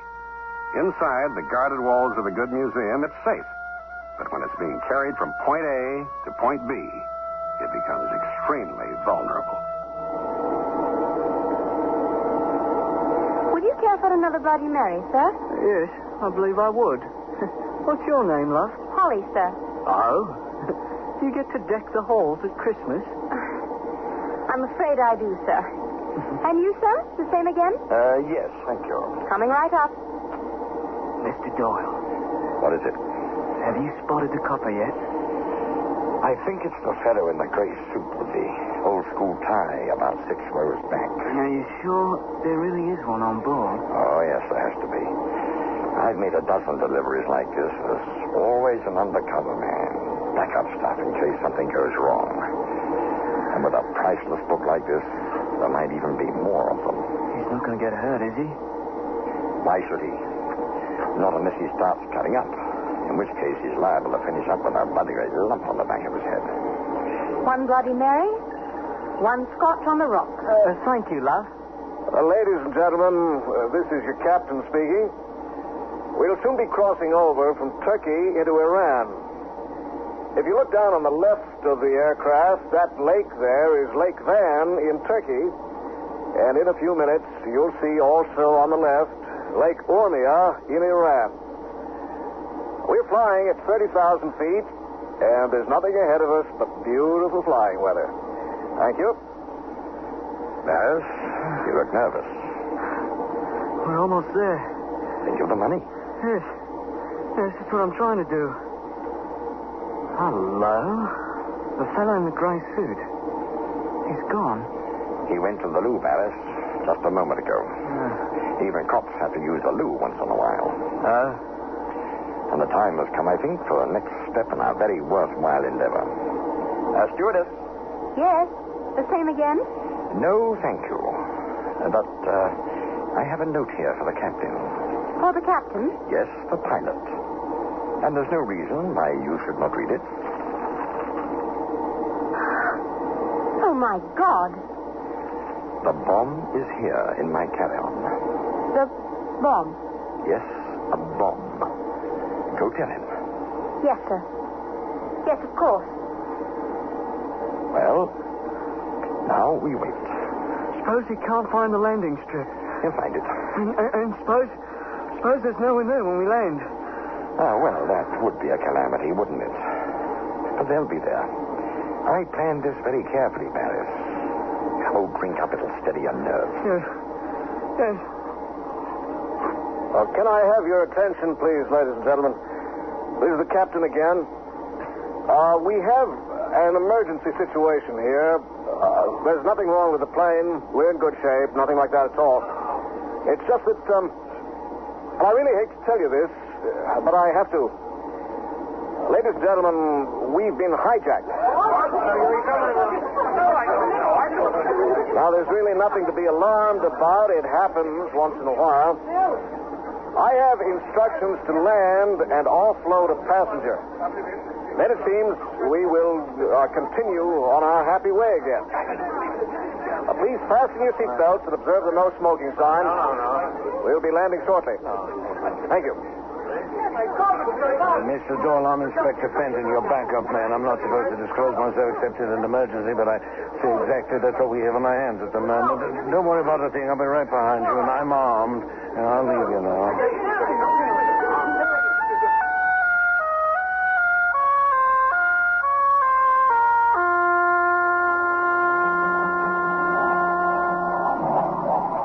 There they are now, right on schedule. Psycho? I know what I have to do. As soon as they land, get on board and order everyone out. Herd them out of the way. When they are cleared, fire a couple of incendiaries into the fuel tanks. You know where they are. In the wings. I know. Mohammed, you go with him in a truck. Give him a hand. Keep the passengers covered. Okay. Osman, you stay with me. The 2 men are coming with us. They won't like that at all. I don't expect any trouble from them. They're just amateurs. But have your gun ready in case. You bet.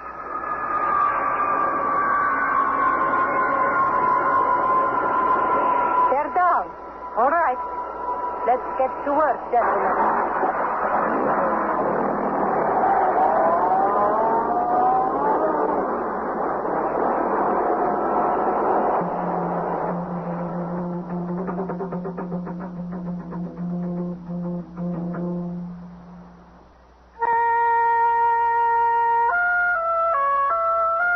Now, some people might think there's an aura of romance about the daring heist of so precious a manuscript as the Shah-Nama. But sometimes what starts out as a jolly sort of caper soon runs into tragedy. Over here, Mr. Doyle. Mr. Barry? Kaiser, keep those people back. Get them away from here. Okay. Well, Miss Harper, it's good to see you again. And it's all going splendidly. Mr. Doyle, have you got the book? Well, I'm not exactly carrying sandwiches in my briefcase. But, I don't see the other truck. There are supposed to be two of them. You will use this one. I see. And you? I'll use it too. You're coming along with us. The arrangement was you'd have a truck here for us and the money. I'll take the money now, if you don't mind. Mr. Doyle, I have 3 bodyguards. And as you see, they are all armed with machine pistols. I don't think that under the circumstances you can refuse me anything. I can, and I will. I made a deal with your father. A truck to take us into town for a quick getaway. He would like to see the manuscript before he hands over so much money. I'm afraid he doesn't quite trust you. Someone coming. You know him? Who's that? Yes, I know him. He's Inspector Fenton of Scotland Yard, the undercover man for this delivery. Doyle, for God's sake. She has to know. There's trouble coming, Bettis. You better brace yourself for it. Oh, no. Well, you're Ilona Harper, aren't you? Yes. Well, I've seen your prison pictures. They don't flatter you in the least. I'm Inspector Fenton, Miss Harper, and we have a huge file at the yard of both you and your father. What are you doing in this neck of the woods? Oh, don't tell me. I already know the answer to that. I don't believe it. You calmly walk into 3 machine pistols and announce yourself as a cop. Your father, Miss Harper, is a thief, a con man, and a thoroughgoing rogue, but he's not a murderer. He would certainly never countenance the killing of a police officer, if only because he knows that he'd have every police force in the world after him. Oh, he's far too circumspect a man for that. So you see, your guns don't worry me in the least. So why don't we just discuss the matter like civilized people? Try and work something out. The arrogance of it. You must be mad. Inspector, stay out of this. Shut up, Barry. Oh, don't worry, Mr. Barry. I've had a great deal of experience with people like this. All they have going for them, really, is bluster. When the chips are down, you'll be surprised how quickly they back off. What is it they say, Inspector? The female of the species is more deadly than the male. I'm a great deal tougher than my father. Osman? Of course. Oh, my God. Climb aboard, Mr. Doyle, Mr. Barris. Well, Miss Harper, I'd say you've made your point. Faisal, Mohammed, the incendiaries. And back to the truck. We are moving out.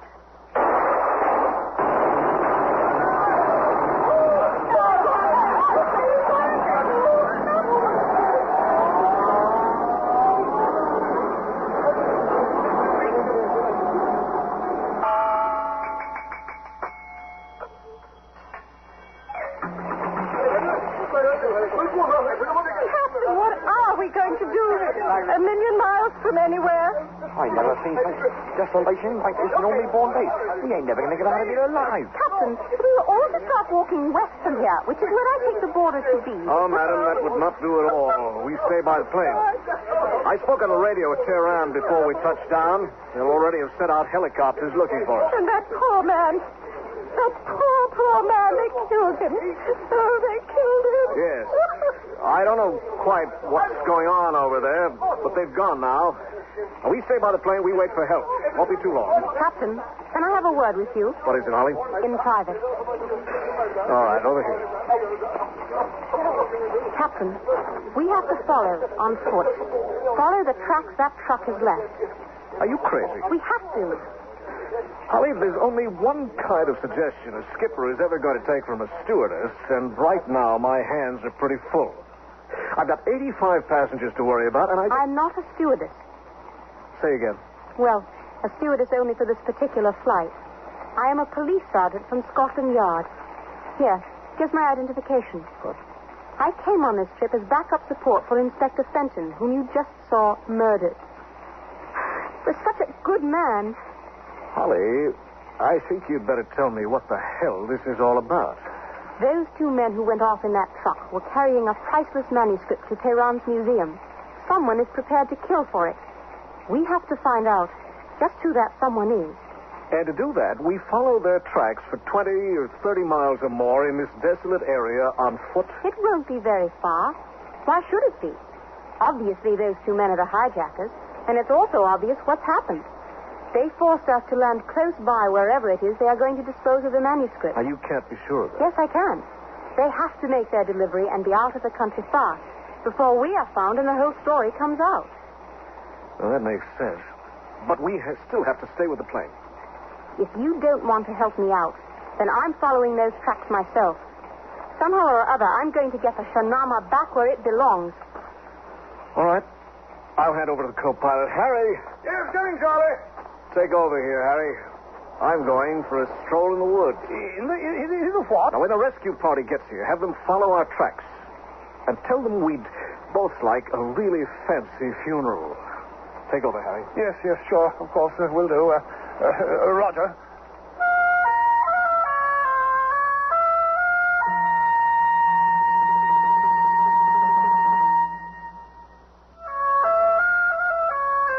Howard Duffian. And I have to say, stealing is just like any other business enterprise. You've got to be good at it, or you're going to be ripped off by the experts. And the trouble with amateurs in crime is they tend to bite off more than they can chew. When they do that, well, that's when they get bitten. I shall you drive like a bloody maniac. Oh, thank you, Miss Harper. Out, everybody, out. Into the house, Mr. Doyle, Mr. Barry.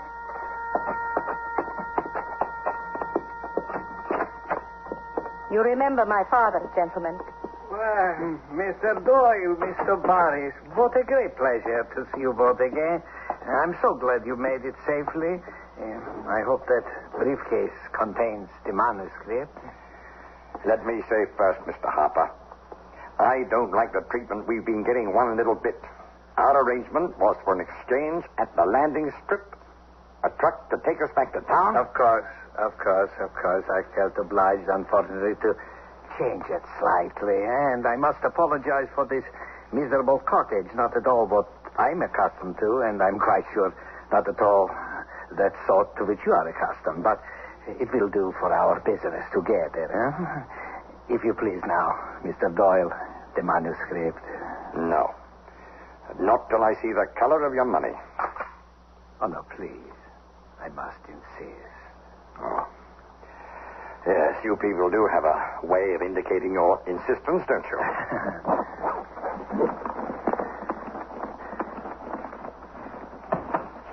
There it is, the Shah-Nama itself. Now, if we could just take the money, as agreed. Beautiful. Just beautiful. Do you read Farsi, Mr. Doyle? No, I do not. Oh, well, of course, as you know, the language of ancient Persia. Let me see now. Hormizd was the son of Khosrow, but he had not the strength of his father, nor would he do battle with the Christians. And so he was killed, and so he was slain with the acquiescence of his son. Oh, this is the stuff of history, Mr. Doyle. And you can show it to nobody. Oh, many collectors, Mr. Barris, are forced to gloat over their treasures in secret. The satisfaction is not in showing. The satisfaction is in owning. The money, then. We'll be on our way.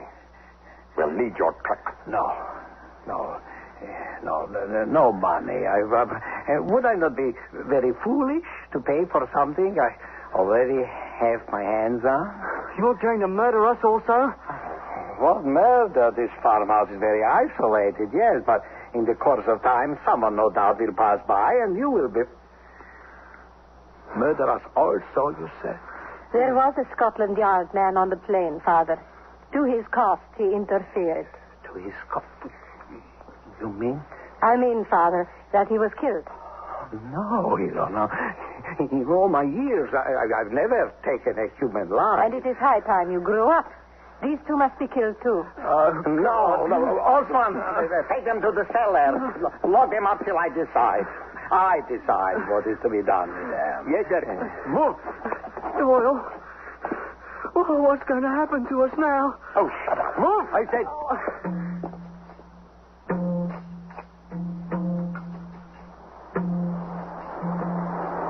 Holly, please, take it easy. I can't keep up. I'm a great deal older than you are. Yes, you are. But then I'm a great deal younger than you are, so it all balances out. You see that valley ahead of us? Yes, I'm not blind. I'm just tired. Green trees mean water. And in a place like this, water has got to mean a habitation of some sort. I don't know, a farmhouse maybe. And that might be where the truck went. The tire tracks go off to the right here. Holly, when we get there, what are we going to do? Well, I rather hope you'd have some ideas about that. I've never believed that all men are just naturally empty-headed. It only seems that way.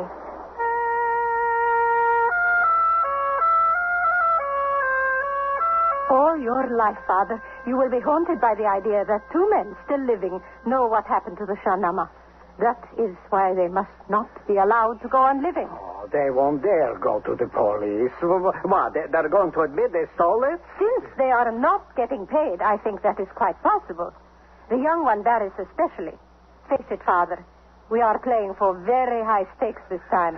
Ilona, all I want to do is to get into my little plane out there and fly off with my treasure.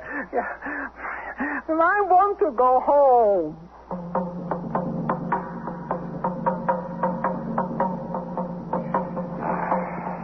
No windows, no ventilators, no way out except through the door. Well, I'll be damned if I'm going to wait for them to come in here and kill me.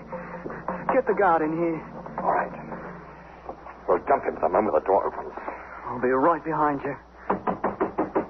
Dad! Osman! My friend is burning. Shut up in there! He's dying. He had a heart attack. Oh, all right, calm down. I'm coming. I'm coming.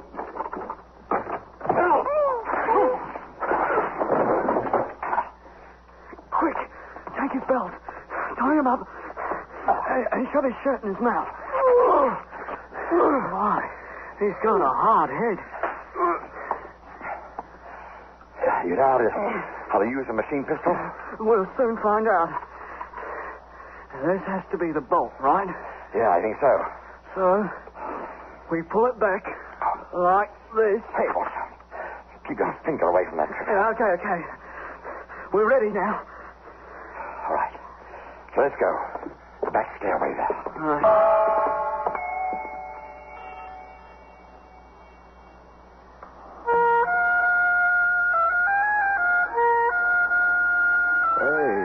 That's a very pretty little old farmhouse down there. Yes, and that's the truck they were using.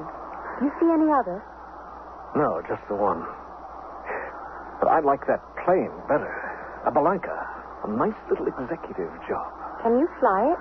You put wings on a bathtub and I could fly it. And will you marry me, Sergeant Holly? Oh, I don't mean tomorrow or the next day, but just as soon as we find out we're compatible. Forget it, Charlie. And keep your mind on your work. I mean, here we are, lying in fragrant grasses on the slope of a scented hill, with the perfume of wild thyme all around us. Charlie, you have quite a way with words. But it's not wild thyme. It's basil. Whatever. And have you any idea at all what to do now? I know exactly what I'm going to do. I'm going to think. Wake me when the process is over.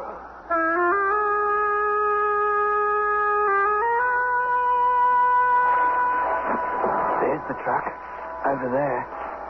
Can you see if there's anybody in it? I don't know. Hey, you there!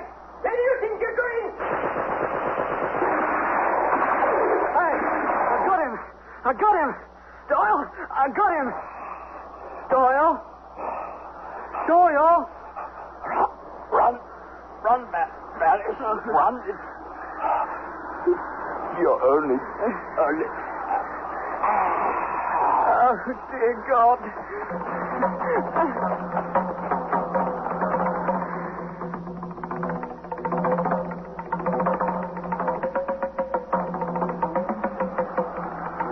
That was 2 guns, not just one. You're dead right, Holly. And there's Barris. So what's he running from, I wonder? How should I know? They went there to deliver the Shah-Nama, and now he's running for his life. I say something went very definitely wrong. That sounds like a fairly logical deduction. You know, for a cop, you're quite a gal, aren't you? Yes, I am. Mr. Barris, over here. Are you crazy? No, but now we have to join forces. I want to know what's going on. But, Holly, he's got a gun. A bloody great machine pistol. Well, it's just what we need, isn't it?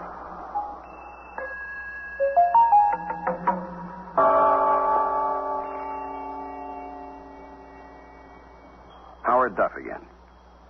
So what have we got? Up on top of the hill, we've got a 50-year-old pilot who's fast becoming enamored of a 25-year-old police sergeant. There's also a 20-year-old museum guard up there who's just discovered that the first step over the border into crime isn't always just a jolly caper. And far down below, in the hidden, abandoned farmhouse in the little green valley, there's the opposition. They're pretty deadly people.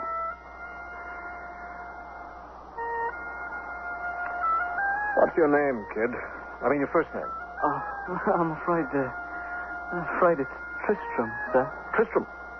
Well, that has a nice, hearty ring to it. Tell me, Tristram, how did you ever get into this thing in the first place? You're just not the type for a life of crime. Well, Doyle and I were detailed to make the delivery in Tehran.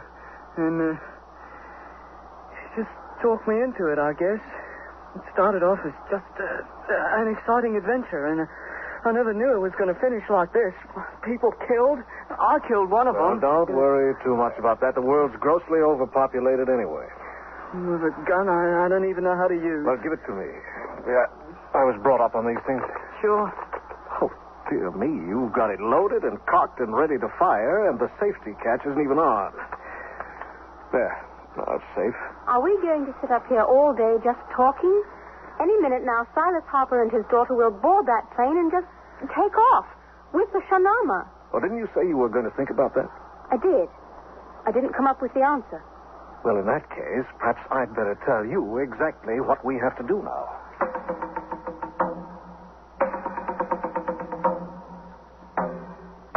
You see where your squeamishness has brought us. They have escaped, both of them. All right.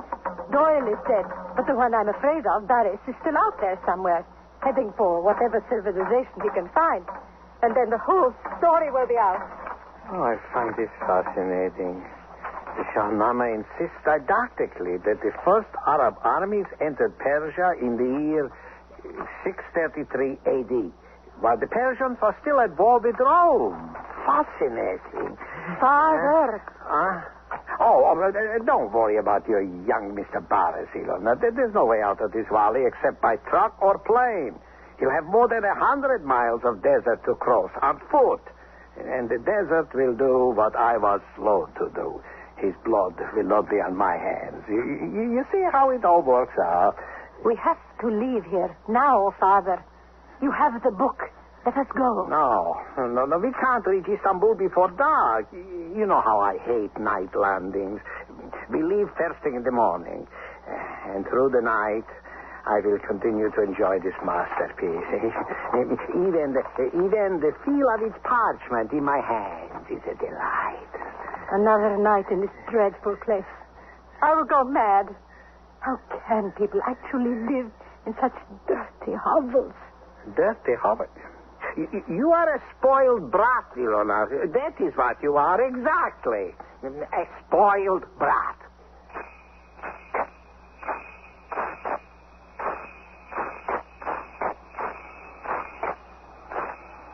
Tristram, there's something I have to say to you. Yes, sir? You're young, you're big and husky and muscular, but you're still the weak link in the organization. Now, you know that, don't you? I can pull my weight, Captain. Good, I'm glad you feel like that. Now, I'll tell you what your job is going to be. I'm going to be pretty busy getting that plane started up. Any aircraft I don't service myself, I just naturally seem to worry about. And as soon as I've checked over the plane, I want to burst from that machine pistol straight at the side of that truck where the petrol tanks are. Right. Now, I'll give you back the gun as soon as we sneak up on the aircraft. Then, before we take off, I want to see that damn truck in flames. Up to that moment, your job is to look after Holly here. He's going to look after me? She's very precious to me, Tristram. She is? Now, all this hinges on no other trucks. Just the one, Tristram. You're sure about that? Oh, when we drove in there, Captain, there was no other transport in sight. Not a thing. And we've had time and elevation for a very good look, Charlie. That's their only truck, all right. Then without it, and without the aircraft, they're locked up in a jail of their own choosing with 100 miles of nothing instead of iron bars to hold them there. It's perfect. Yes, it is. Charlie, you're a genius. Yes, so they tell me.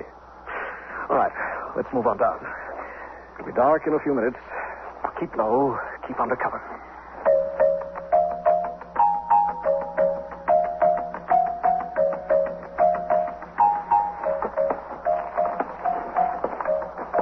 Tristram, there's someone in that truck. Yes. That's the one they call Faisal. He seems to be asleep. He's a very good-looking man, really. He's very handsome. Tristram, you've got some very strange philosophies. Yes, sir. I wonder what he'll look like in little pieces sailing through the night air. Now, we have to pick up the tail of the aircraft and swing it around 90 degrees for takeoff. There's a cloud coming over the moon. Wait a minute. She's thinking again. Good, I like that. All right. 7, 6, 5, 4, 3, 2. Now, pick up and swing.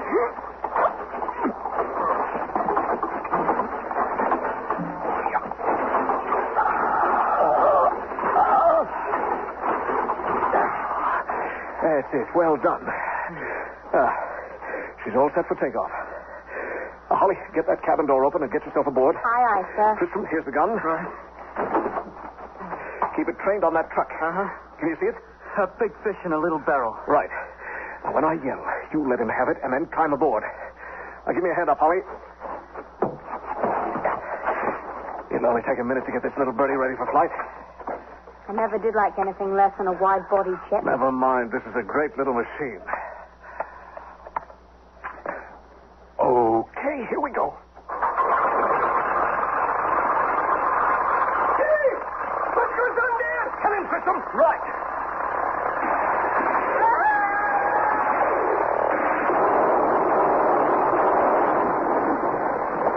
Everybody aboard? Everybody aboard, sir?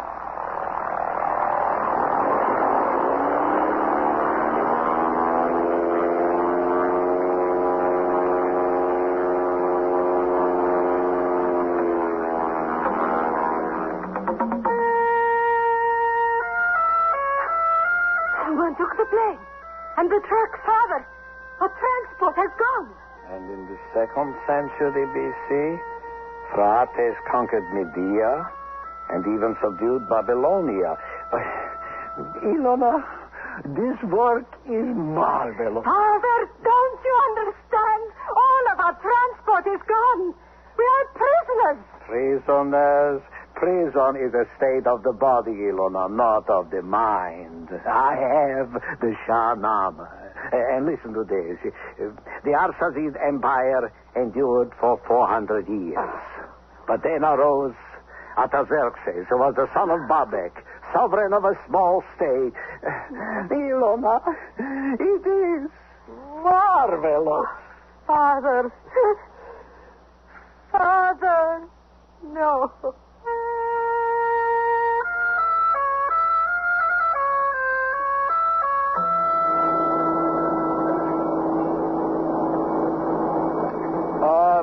Yes, this is Captain Charles Winthrop aboard a private plane I have to admit is stolen. I'm the skipper of that jet you fellas have already undoubtedly found, the one that got hijacked over Lake Urmia and burned up. Yeah. Well, is anyone reading me? Over. Captain Winthrop, we are reading you loud and clear. Yes, we have found your plane. The passengers are now all on their way to Tehran for onward transmission. Where are you? Over. I'm approaching Tehran on 232. That's 232 degrees. I request clearance to land. Who am I talking to? This is Lieutenant Shamhari, Captain Winthrop of the Anti-Fascist Revolutionary Armed Forces, serving His Elevated Glory the Leader. You are clear to land. Well, thank you, Lieutenant. There's just one small thing you might like to know. Your Shah-Nama, you have heard of the Shah-Nama, haven't you? Oh, yes, Captain. Well, it's now in the care of a man named Silas Harper and his daughter Ilona at a farmhouse exactly 14 miles on a bearing of 093 from where the burned-out jet is. And they have no transport of any kind. Now, why don't you mosey out there and pick everything up? I'm coming in now. Over and out.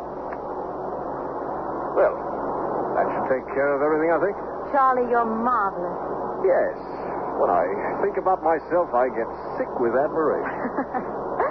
Tristram, are you prepared to give evidence in court in this case? It will make it a lot easier for you. Oh, yes. All the way down the line. Good. We'll do what we can for you. Holly, I want to make a point. I'm listening, Charlie.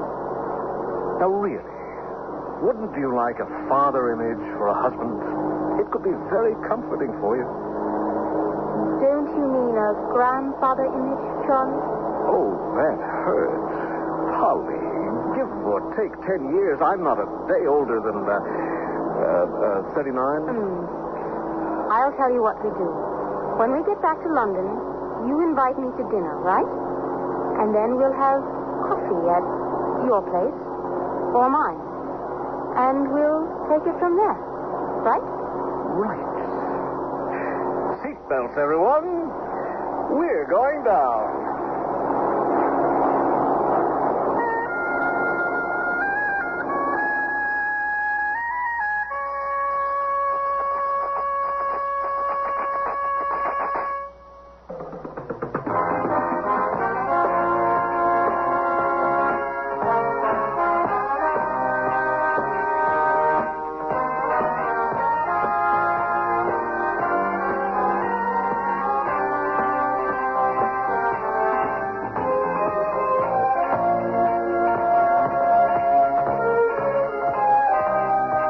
Sears Radio Theater has been brought to you by Sears Roebuck and Company, where our policy is satisfaction guaranteed or your money back. Sears, where America shops for value. Shah-Nama was written by Alan Caillou, produced and directed by Fletcher Markle. Your host was Howard Duff. Our stars were Lloyd Bachner and Sidney Swire. Featured in the cast were Alan Caillou, Antoinette Bauer, Hans Conried, Richard Peel, Corey Burton, and Lou Horn. The music for Sears Radio Theater was composed and conducted by Nelson Riddle. This is Art Gilmore speaking. Associate Director of Sears Radio Theater is Ken McManus. Sound effects were created by Bud Tollefson. Mark Trella is Production Supervisor. And the recording engineers are Joe Wachter and Hal MacDonald. The Elliott Lewis production of Sears Radio Theater is a presentation of CBI.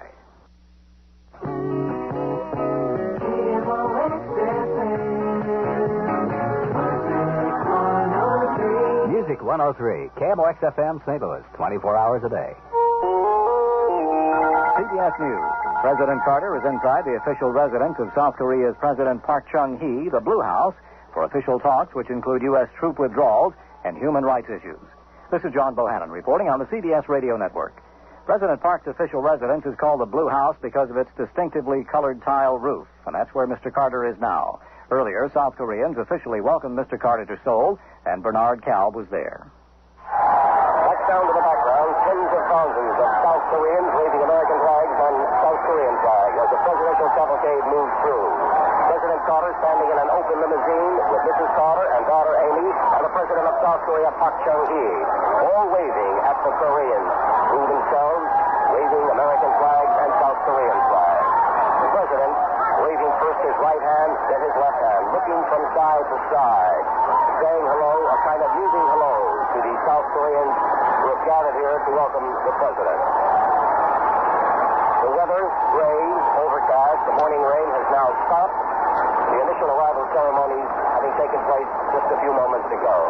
The president now en route to the Blue House, the South Korean equivalent of the White House, for a first round of summit talks with South Korea's President Park Chung-hee. Bernard Cal, CBS News, Seoul. A TV station in Caracas, Venezuela, reports tonight that American businessman William Niehaus has been found in a town about 350 miles from the capital. Niehaus was kidnapped 3 years ago. For the first day in 2 weeks, Nicaraguan National Guard troops are not fighting with Sandinista guerrillas in the slum areas of Managua. The guerrillas moved out yesterday. Today, some people began climbing over barricades to get back into their homes. Some independent truckers claiming to represent drivers from nearly a dozen states met tonight in Kansas City, Kansas, and voted to continue their strike. Other drivers reportedly are going back to the roads. In Washington, the government has worked out a 6-point program with a number of truckers to end the strike. Some have accepted it, others have turned it down. Presidential aide Jack Watson says it's difficult to reach a single negotiated agreement because no one group represents all of America's independent truckers. There's been another earthquake in Southern California, the second in less than 24 hours. The latest quake registered 4.8 on the Richter scale and was centered just south of the resort community of Big Bear in the San Bernardino Mountains. Yesterday's earthquake was also in that area and registered 4.4 on the Richter scale. Big Bear is about 90 miles east of Los Angeles. Congressman Charles Diggs of Michigan has admitted that he used $40,000 in payroll kickbacks from his staff for his own purposes. He appeared before the House Ethics Committee, agreed to repay the money, and to accept censure from the House. Diggs is appealing a 3-year federal prison sentence after being convicted of payroll padding and mail fraud. General Alexander Haig retired today as the Supreme Commander of NATO, ending 35 years in the military. There's been some talk that he plans to run for the Republican nomination for president, but he said today he has no political plans right now. The Eisenhower silver dollar never quite caught on, neither did the $2 bill recently reissued. But officials are hoping that Americans will accept the new Susan B. Anthony dollar coin. It's scheduled to be released on Monday. Treasury Department spokesmen say they hope the coin will stay in circulation and not in collections or on living room shelves. The federal government is urging Americans to spend the new coin, which may eventually replace the dollar bill. This is John Bohannon, CBS News.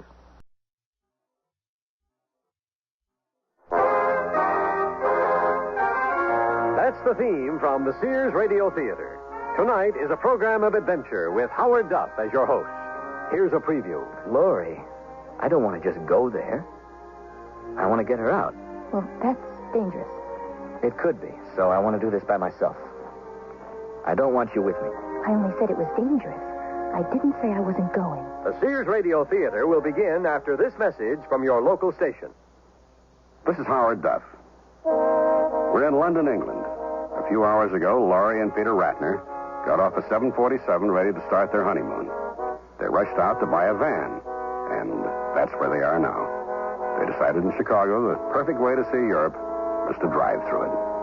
Listen, my friend, before I buy anything, I want it checked out by a mechanic. Yes, of course, sir, but I assure you this particular van is in perfect running order. They all say that. How much are you asking? £1,360. How much is that in American money? Oh, $3,000, more or less. Oh, Peter, that's more than we wanted to spend. If it's in good shape, it's worth it. I don't want a van that's going to break down in the middle of nowhere. There's an important reason why Peter is so concerned about having the van in such perfect shape. It's extremely critical for his plan. A plan that Laurie knows nothing about. Peter has not been very truthful with his new bride. When he tells her there's not going to be a honeymoon, it may be the start of the end of their marriage.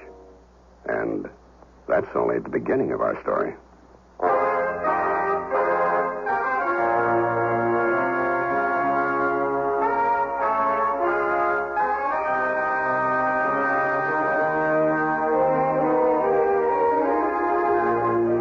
Sears Radio Theater, a new adventure in radio listening. 5 nights of exceptional entertainment every week, brought to you in Elliott Lewis' production of the Sears Radio Theater. Our story, The Visit, by Joyce and Stanley Director. Our stars, Stephen Markle, Pamela Blake, and Naomi Stevens. The Sears Radio Theater is brought to you by Sears, Roebuck and Company. Sears, where America shops for value.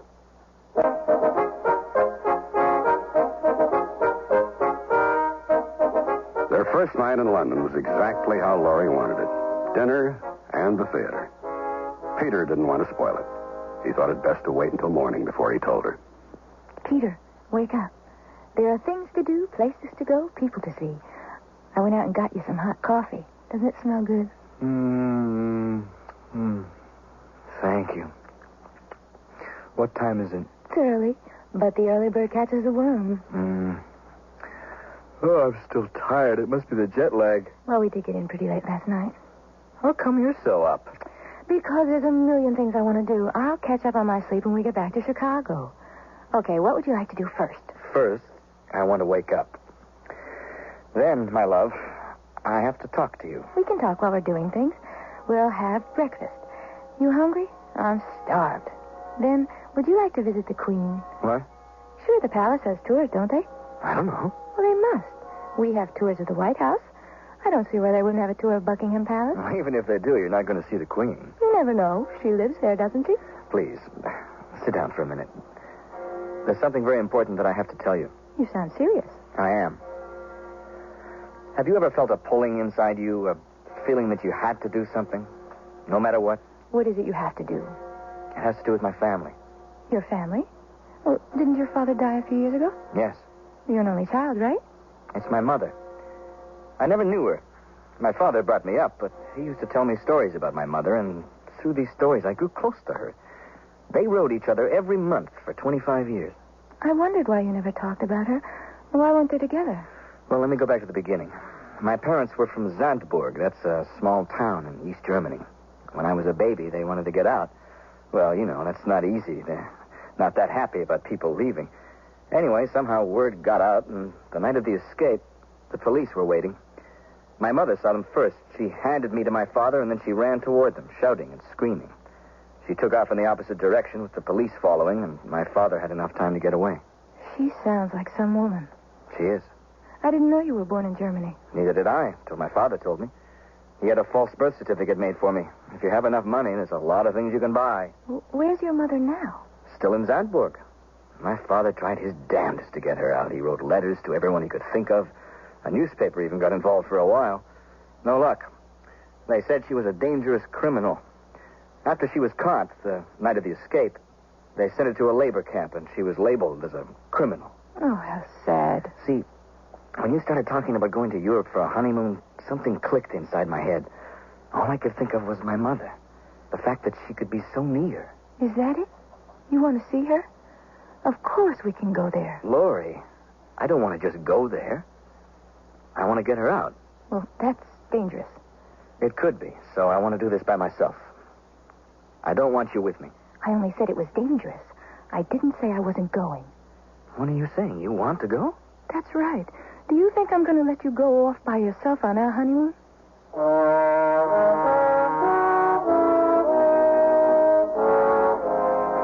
Mr. and Mrs. Ratner? Yes? Mr. Austin will see you now. Mr. and Mrs. Ratner, sit down, please. Well, I've just been looking over your application.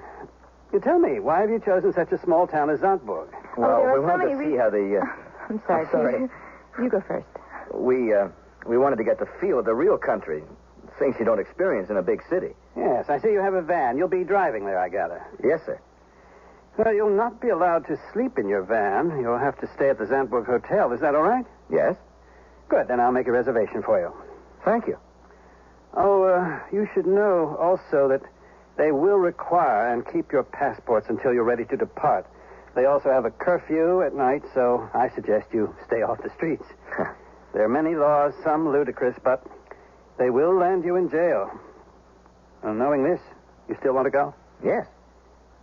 You seem like a nice young couple, recently married, I see. I would hate to see you get into trouble.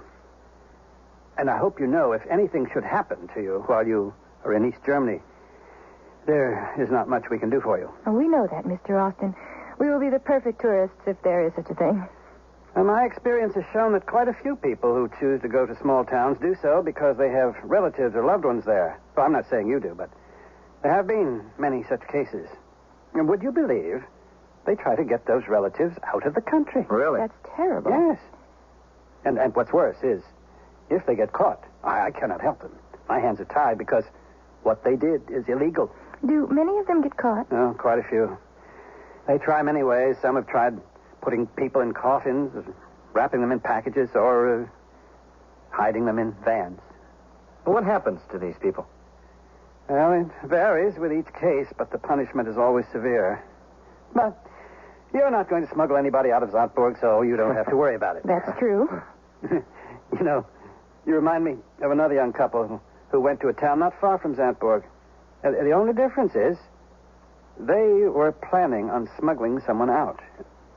Fortunately, they were successful. It seems, if memory serves me correctly, they took the Meyerhof Road till it became a dead end, and then they went to the right over some fields for about a mile, and there was a tunnel, which had been dug many years ago. Apparently, no one knows about that tunnel or remembers it, because it seems that it leads right to the west, bypassing the border guards. Well, that's a very interesting story. Yes, yes. Yes, I thought you'd enjoy it.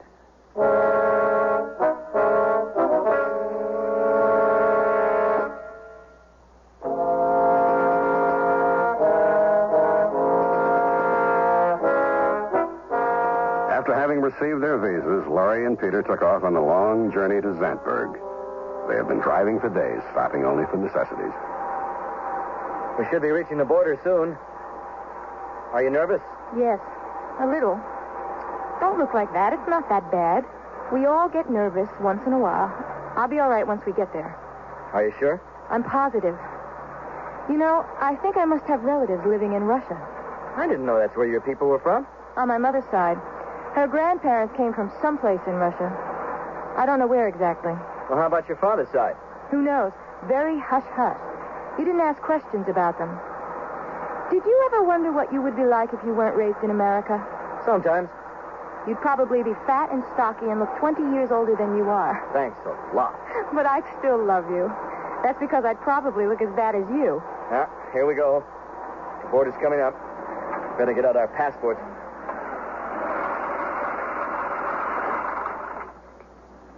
Hello?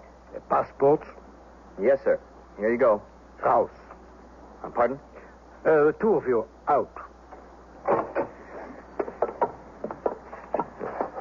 Open the back of your van. Yes, sir. Open all the luggage. What is your destination? Zandburg? You have reservations? Yes, at the Zandburg Hotel. Here's the confirmation. Mm-hmm. Then close the luggage. Now your purse. My purse? Oh, of course, sir. Here.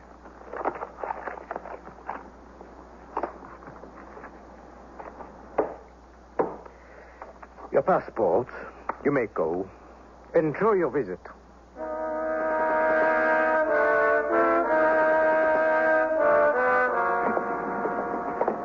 Here we are, the famous Zandburg Hotel. Hotel?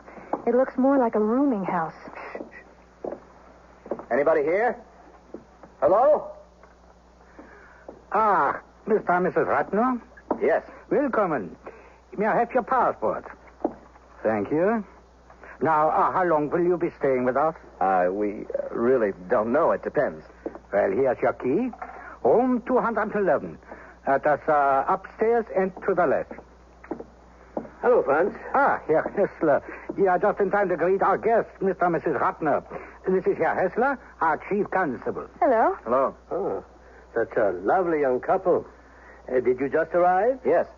Good. Then I will show you around our little town. Franz, take their luggage upstairs. You're not too tired, are you? It won't take long. Come. This is really an honor having the chief constable show us around. It's my pleasure.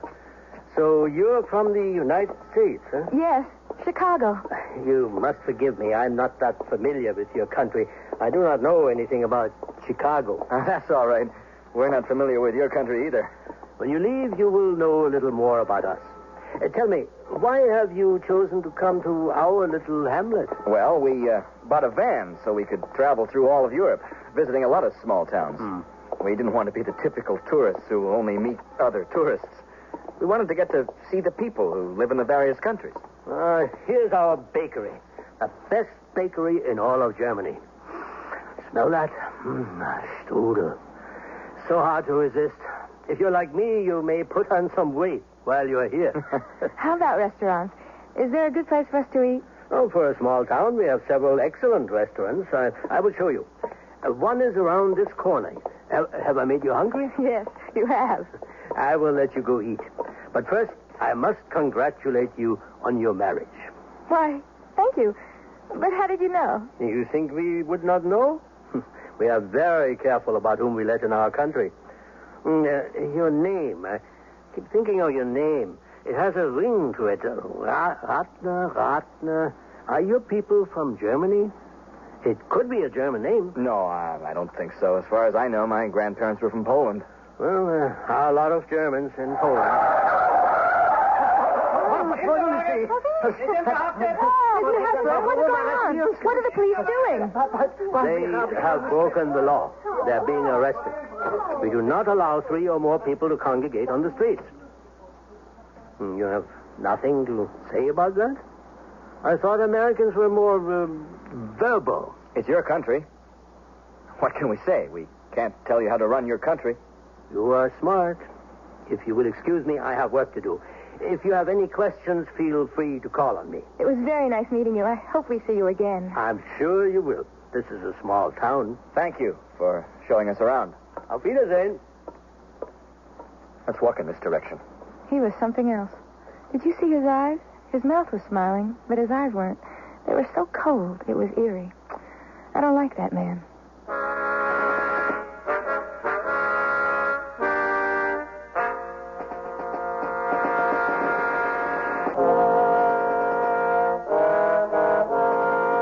Relieved that Hessler has left, Laurie and Peter head for the restaurant where Fanny Ratskin, Peter's mother, works. It's so hard for me to believe I'm finally going to see my mother. We're lucky she works in a restaurant. It helps. It's an excuse for us to see her. We've got to eat. Why do you think I mentioned to Mr. Hessler that I was hungry? Hallo. Bitte setzen Sie sich. Do you speak English? We're Americans.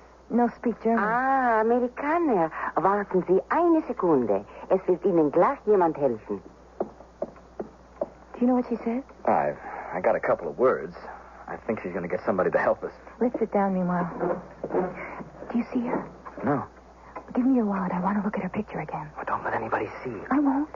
Remember, it's an old picture. She's probably changed. Does she know what you look like? Well, she's only seen pictures of me as a child. Oh, we don't want to scare her. You'll have to be careful when you tell her who you are. That woman. Look. She just came out of the kitchen. She's coming toward us.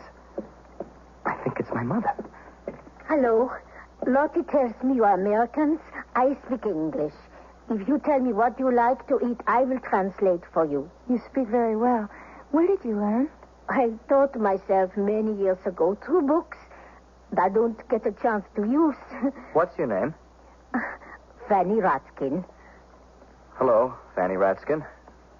It's so nice to meet you. This is my wife, Laurie, and my name is Peter. Hello, Peter. That is my favorite name. Do you know what you would like to eat? Oh, how is the Wiener Schnitzel? Oh, it's very good. We'll have that and a couple of beers. Would you like to join us? Thank you, but I can't. I wanted to grab her and tell her who I was. Did you see how she reacted when I said my name was Peter? I should have told her then. She's coming back. Tell her now. Show her the picture. Excuse me. Fanny, could I speak to you for a moment? Yeah. Did you forget something? Yes. I wanted to ask you what you thought of this picture I have. My father gave it to me. It's my mother. God. Peter. My Peter. I don't understand. What do you... Oh, this is not good. We can't talk here. It's dangerous. Do you remember from my letters my address? Good. Come tomorrow morning early. Be careful. Don't let anybody see you. Oh, my God.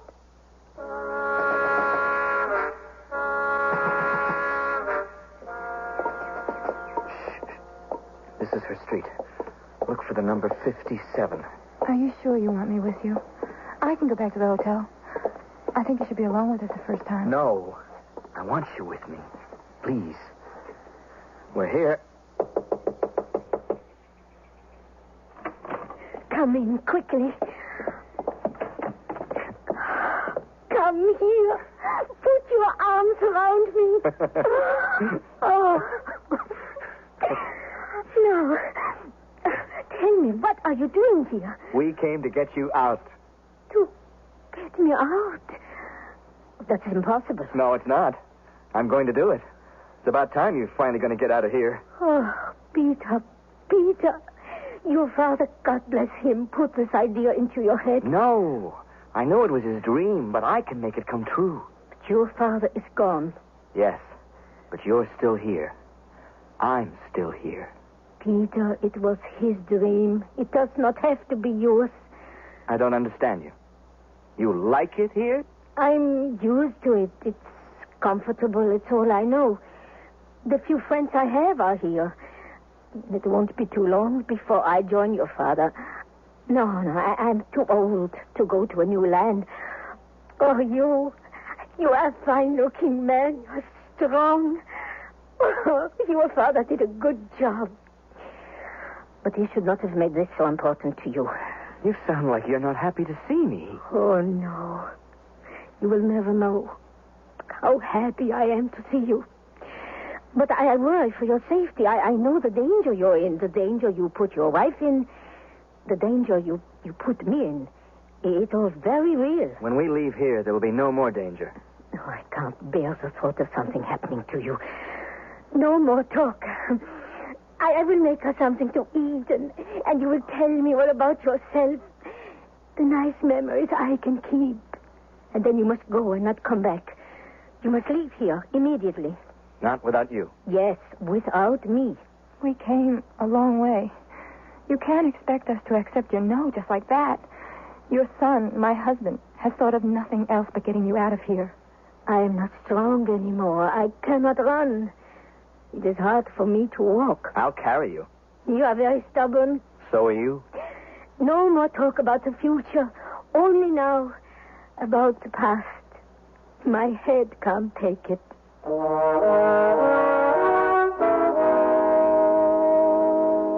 Franz, where did the Americans go so early this morning? Well, I don't know, Herr Hessler. This is most unusual.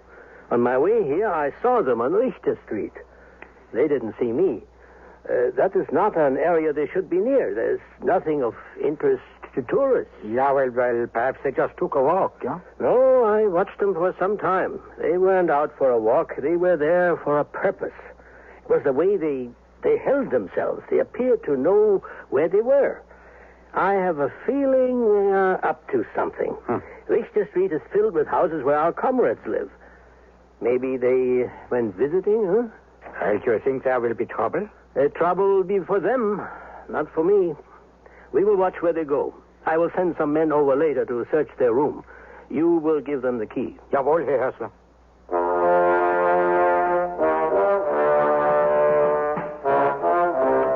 I'm exhausted. I think I'll take a nap. How can you sleep? I can't sleep. I didn't expect her to say no. I never even thought about it. I assumed she'd want to leave. You tried. If she doesn't want to go, you can't make her. Oh, maybe she's saying no because she doesn't want to be a burden. I don't know what to tell you. If you think that, bring it up to her. We can't stay here indefinitely. Oh, no. Peter, look. Everything in his bureau drawer is in a different place. They've searched our room. You're kidding. I don't kid about things like that. I know exactly where I put my things. What do we do now? Well, they couldn't have found anything. But this means they're suspicious of us. Without facts or evidence, they can't do anything. They don't know anything. All they're doing is guessing. If we keep talking like this, they may not have to guess. What if they bugged this room? All right, let's search it. I'm getting scared. Maybe was right. Maybe we should leave. Not yet. I don't see anything. Keep looking.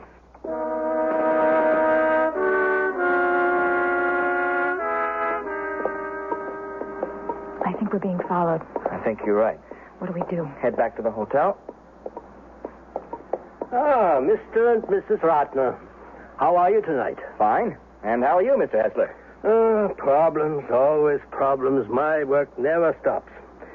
Tell me, are you enjoying yourselves? Very nice. Come walk with me. I have to go to the jail on business. You may find it interesting. Come. Unfortunately, there's not much to do in our little town. How have you been keeping busy? Why, Mr. Hessler, you forget. We're on our honeymoon. Oh, yes. Young love.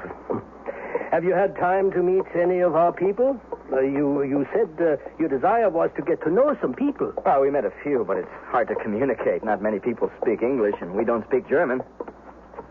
Here we are. I'm here, Schmidt. I need you to sign these papers, Herr Hessler. Oh, are they in order? Of course. Good. Ask our guests if they would like something to drink. Oh, no, thank you. We're fine. I think we'll go back to the hotel. You have things to do, and we're a little tired. No, not yet. Wait. I will be with you in a little while.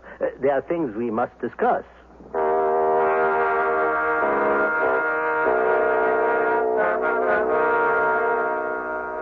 How long are we supposed to wait? It's been about an hour. What's going on? We have to be careful not to offend him. Ah, there he is. Let me ask. Mr. Hessler, it's getting late. Maybe we could talk tomorrow. Oh, yes, it is. It is getting late. Before you go, why don't you tell me why you are here? The real reason. Sir, we told you. I do not believe you. Who do you know? Why were you on Richter Street? We know no one here, and I can't remember the names to all your streets. I have patience. You will tell me. How can we tell you what we don't know? You may go. That's it? We may go. Come on, Laurie. Just a moment, Mr. and Mrs. Ratner. I see you are outside. So? A pity. You broke our curfew. You are under arrest. Schmidt, lock them up.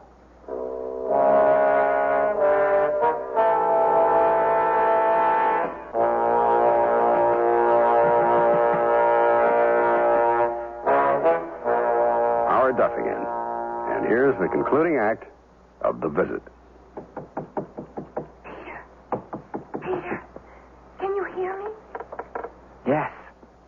Are you all right? I'm scared. What are they going to do with us? It's my fault. I'm sorry I got you into this mess. You didn't get me into anything. I made my own decisions. We better not say too much. You never know who's listening. There's only one man here, and he's asleep. I can't believe this is happening. Me, Laurie Ratner, in jail in a foreign country. It's crazy. We'll get out. Will we? Dear God, I have not been the best worshiper you could want. I'll do better, I promise. But right now I need your help. We need your help. Laurie, I can't understand what you're saying. I was praying. I don't know what else to do. Well, keep praying. He may hear you. Carl, wake up. Yes, I'm up. Have you been taking good care of our guests? Oh, you're just like you told me. How long is this game going to go on? It's your move, my friend. You can leave here whenever you wish. All you have to do is tell me which one of our countrymen is a traitor. We don't know anybody here except you. You must like our jail. I just came from your van. My men searched it. That doesn't bother me. I have nothing to hide. They didn't find anything, did they? No, but I must say they did try hard. They did an excellent job. They took your whole vehicle apart. It's a pity they don't know how to put it back. What? You mean we have no more van?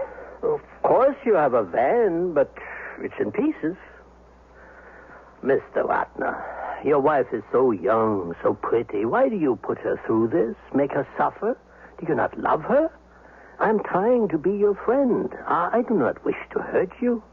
Just tell me who you went to see on Richter Street, and then I will let you go. We didn't see anyone. We just took a walk. Enough. If you change your mind and wish to talk, I will listen. Until then, you will stay in jail. Carl, no food or water for our guests.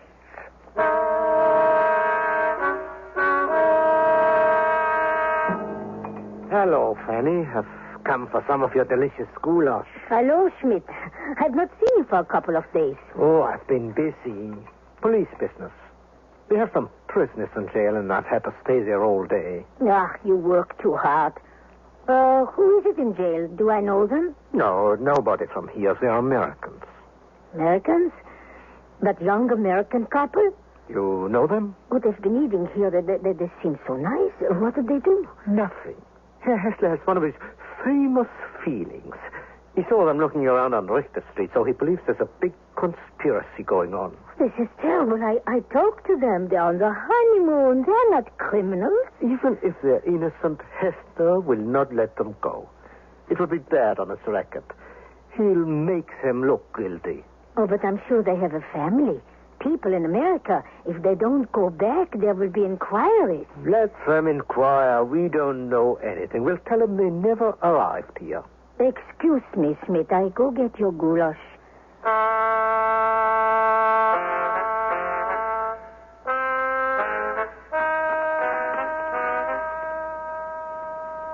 Laurie, you hear that?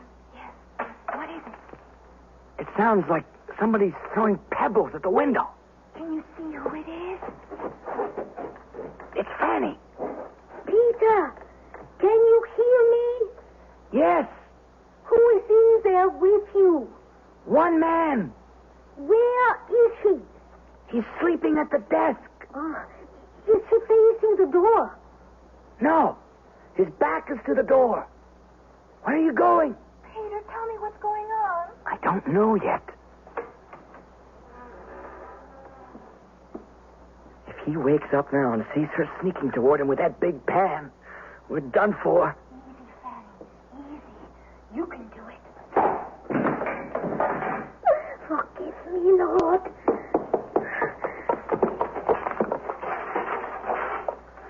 Mother, thank you. You're literally a lifesaver. Don't thank me yet. We still have to get out of here.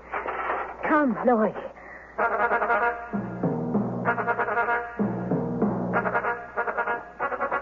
Mother, I'm so glad you're coming with us. You did not give me much choice.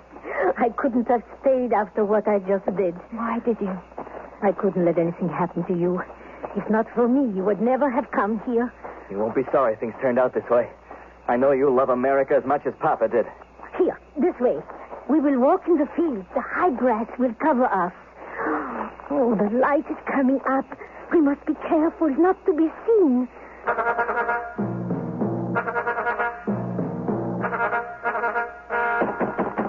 Stop it. What is all this noise so early? Carl! Well, what are you doing here? The Americans, they are gone. They are escaped. But how? You were supposed to watch them. Someone hit me over the head. See, here. You were sleeping again. Idiot! Get Schmidt immediately. We have to find them. Oh, I was right. They did know somebody.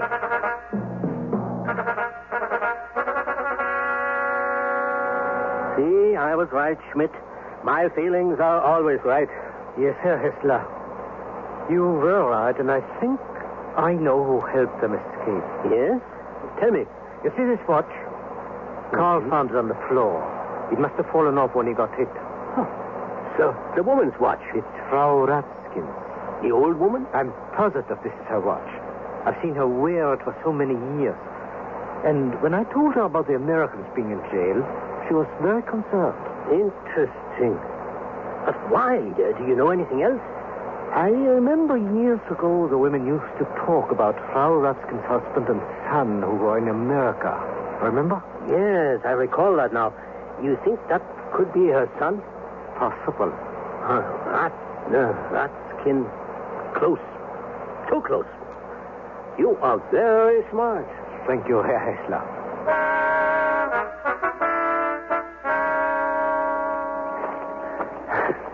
Wait. Let's rest here for a little bit. Where are we now? We are about 20 kilometers from the border. The border?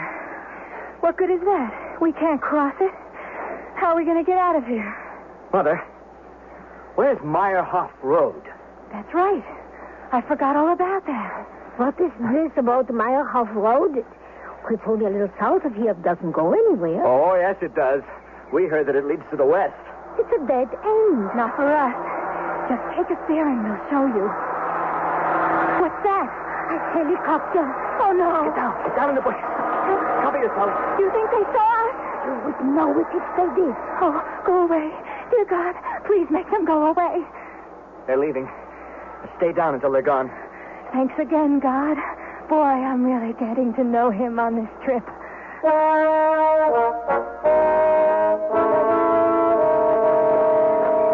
We're supposed to follow this road till it becomes a dead end. And then? Lori, do you remember if it was right or left? I think it was right. Mom, you look so tired. I'm all right. I wonder where Hessler is now.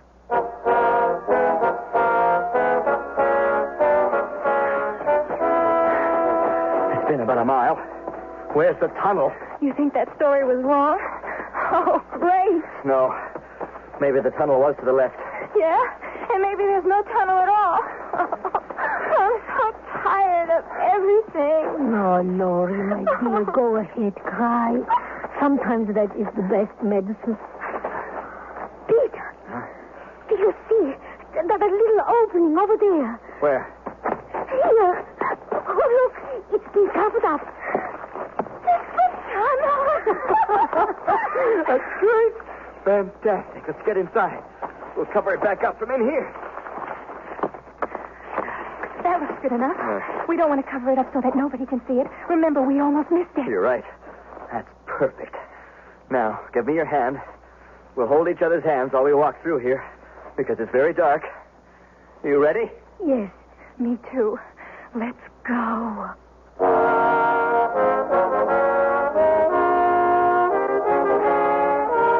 Mr. Austin will see you now. Mr. and Mrs. Ratner, welcome back. I see you found Meyerhoff Road. Yes. And I would like to explain why we had to lie to you. Oh, there's no need, I understand. You couldn't tell me the truth. Well, your new passports are ready, and I spoke to your bank back in Chicago. They authorized me to give you this money along with your plane tickets back home.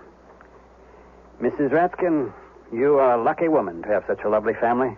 Yes, I am. Thank you, Mr. Austin, for everything you've done for us. Oh, you're very welcome. I'm glad you were among the lucky ones who escaped successfully. No, we wouldn't have made it if it wasn't for the help you gave us. No, we all need help at different times in our lives. The real tragedy is when people can help and do not.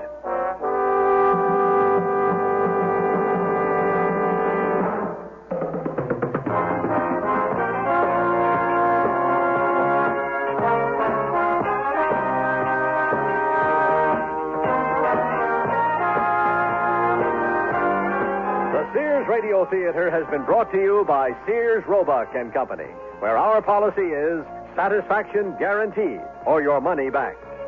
Sears, where America shops for value. The Visit was written by Joyce and Stanley, director, produced and directed by Elliott Lewis. Your host was Howard Duff. Our stars were Stephen Markle, Pamela Blake, and Naomi Stevens. Featured in the cast were Harold Dyrenforth, Jack Manning, Ben Wright, Lillian Baeff, Don Diamond, and Lou Krugman. The music for Sears Radio Theater was composed and conducted by Nelson Riddle. This is Art Gilmore speaking. Associate Director of Sears Radio Theater is Ken McManus. Sound effects were created by Bud Tollefson. Mark Trella is Production Supervisor. And the recording engineers are Joe Wachter and Hal MacDonald. The Elliott Lewis production of Sears Radio Theater is a presentation of CBI. Entertainment with great music and more. People like Laurie Allen and Jim Doyle on KMOX-FM, St. Louis. KMOX-FM. CBS News. The new government of Nicaragua has officially taken over in Managua with a warning against foreign intervention. This is John Bohannon reporting on the CBS Radio Network. Hundreds of thousands of people line the streets of Managua today to welcome two Marxist guerrillas, a writer and industrialist, and the widow of an opposition leader, the 5 members of the junta now ruling Nicaragua.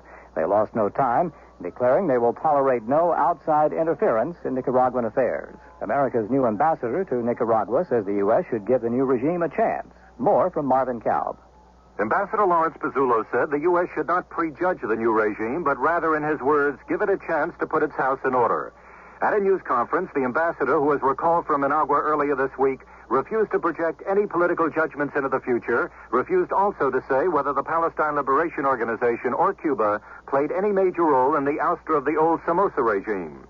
The ambassador, who will return to Managua but wouldn't say when, heaped a great deal of blame upon the interim president, Francisco Urcullo, for any problems that did arise or may yet arise. In this sense, the U.S. has set up a handy scapegoat in the event Nicaragua goes leftist and follows a Castroite course in world affairs. Urcullo refused for a little more than a day earlier this week to hand over power to the Sandinista rebels. And this action, according to Ambassador Pizzullo, victimized the National Guard, undercut the entire diplomatic and political position. Ultimately, though, Urcullo fled the country and the rebels are now in power. Marvin Kalb, CBS News, the State Department. Former President Somoza of Nicaragua is aboard a yacht in the Bahamas on what's called a vacation. He sailed out of Miami Beach last night after saying the United States had forced him out of Florida by trying to pressure him to influence acting President Urcullo. The FBI is investigating a kidnapping in West Milford, New Jersey. Officials say someone kidnapped a bank executive's wife earlier today. He reportedly paid a $100,000 ransom, but authorities say the woman has not been released yet. Officials say at least 26 crewmen are still missing after last night's collision of 2 supertankers in the Caribbean off Tobago. And the oil spill is now said to be the worst ever, more than 1.5 million barrels.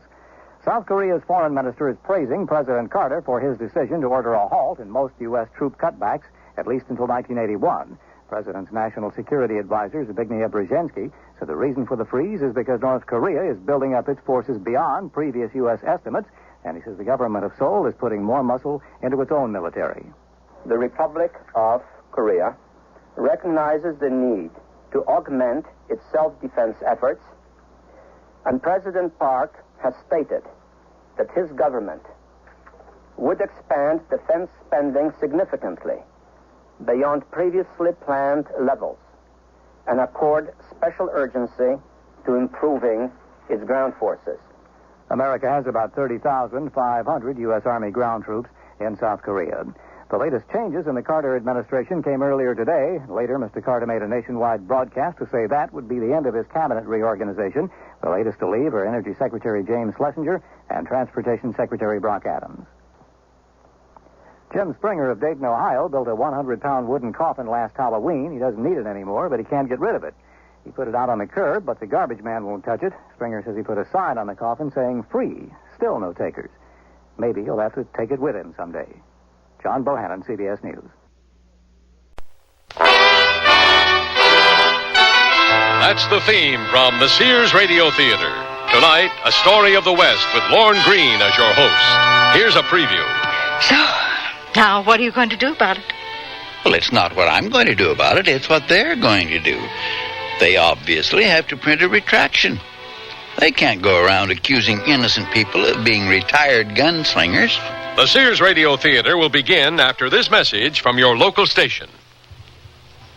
Here's a tip from your Better Business Bureau. When you shop, remember that there's more than just the price of the product to consider. There's also the reputation of the seller. And if you have a question about reliability, check with your local Better Business Bureau.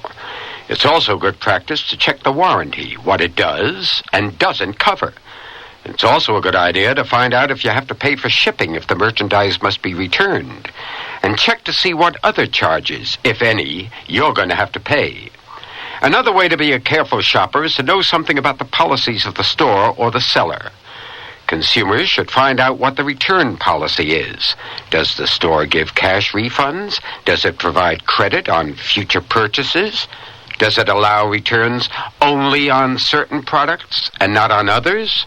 Look, you better get all the facts before you buy. This has been a consumer tip from your Better Business Bureau. This is Lorne Greene. By the year 1890, Americans were as fond of reading about the West as they were of settling it. Eastern newspapers and pulp magazines made heroes of such generally shady characters as Wild Bill Hickok, Doc Holliday, and Wyatt Earp. Millions were excited by their sensational exploits, most of them made up or embroidered upon by overeager writers. Now, those particular footsteps belong to a gentleman in a derby hat and a double-breasted suit who's pacing up and down the railroad station platform of Smoke's End, Kansas. No, he's not a famous gunslinger. He doesn't even look like one. But that gentleman is as responsible for Wyatt Earp's notoriety as Wyatt Earp was. His name is Clarence Dayton, and he writes for the Boston Herald. His pen has made heroes of more men than Samuel Colt's six-gun ever did. He looks a little out of place in this small Kansas town of Smoke's End, but he didn't intend to be here. His train broke down, and he's merely waiting for another one. But before that train gets here, he's going to hear about a legend that's going to change his life and the lives of every single person in Smoke's End, Kansas. And that's only the beginning of our story.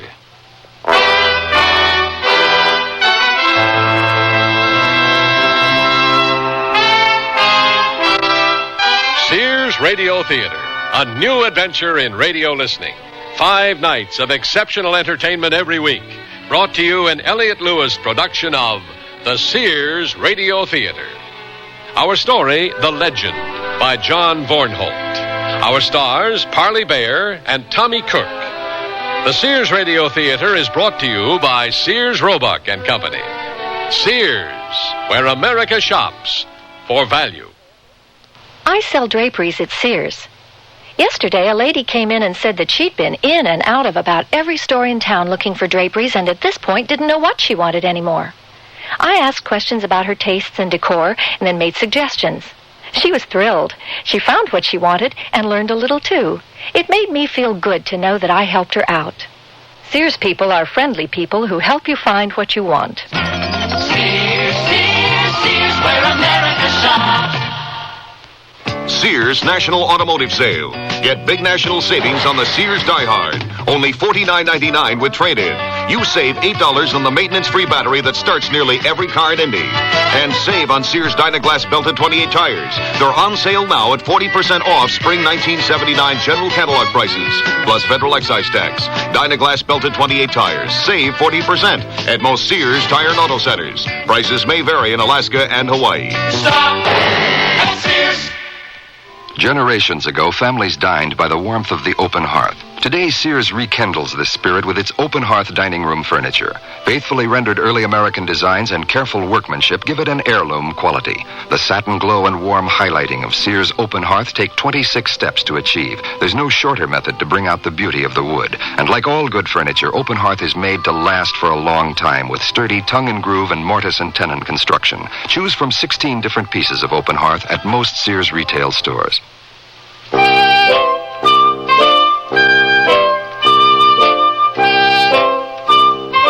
There are 2 people you ought to know about in the tiny town of Smoke's End, Kansas. One is the town's inveterate cut-up and ne'er-do-well, Billy Weaver. The other is Ned Austin, mild-mannered, soft-spoken owner of the town's hardware store. The fact that these 2 are fast friends confirms the age-old adage that opposites do attract. Howdy, Ned. How's my favorite shopkeep? Billy, you're looking well this morning, considering. Yeah. I want to thank you for getting me out of that scrape last night. It was you, wasn't it? It was me. You were fairly drunk last night. Fairly for a Wednesday. Now, if that'd been a Saturday night, I would have just been getting started. Well, you ought not to be getting into fights when you're that drunk. I ought not to be playing poker when I'm that drunk. At least not with them crazy Jones boys. What, they were beating the bejeebers out of me when you stepped in. Well, I don't normally engage in fisticuffs, but I couldn't walk by that alley and watch them beating up a friend of mine. Whatever you do, Billy, please don't mention it to anybody. Emily would kill me if she ever found out I was in a fight. Don't worry, Ned. Your secret's safe with me. But I gotta say, you handled yourself fairly well. Well, luckily they were as drunk as you were. Yeah, but there was 2 of them, don't forget. At least, I think there was 2 of them. There was 2 of them. Yeah. Well, anyway, Ned, thanks. I'm ready now for what Thursday's got to offer. I'll be seeing you. My.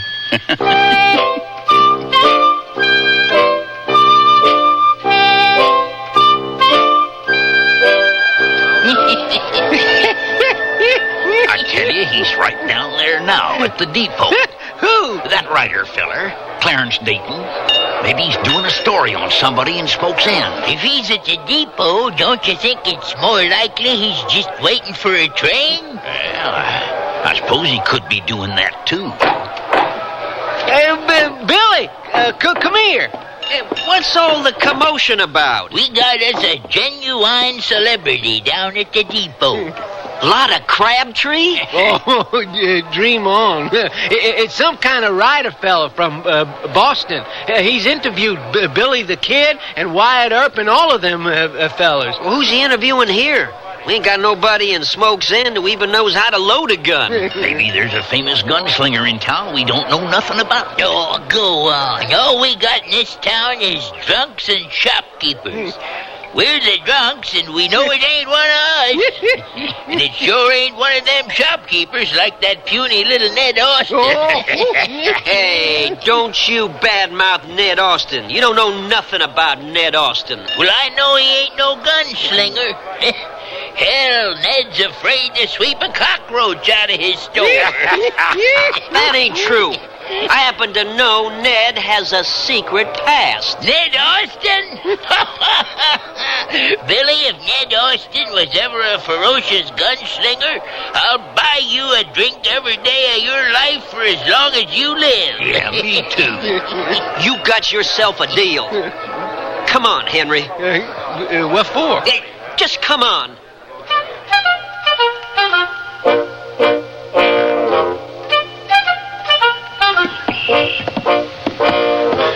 Well, what are you fixing to do here at the depot, Billy?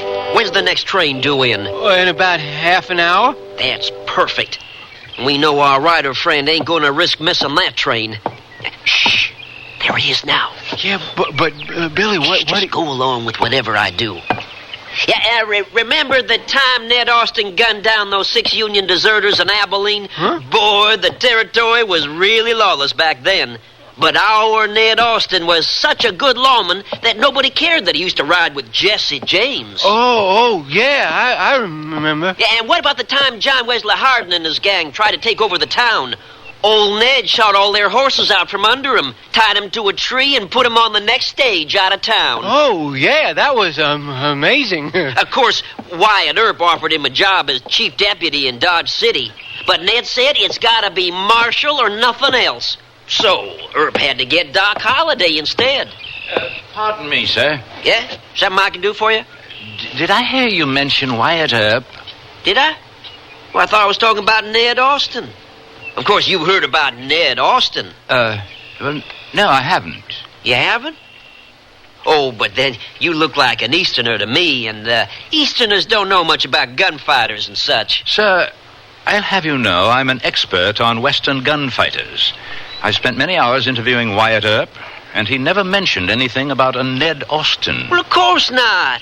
You think he wants people to know Ned did most of his dirty work for him?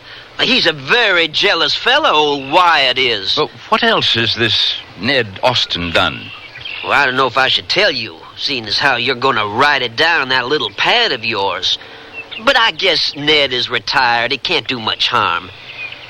Oh, there's so much to tell, I just don't know where to begin.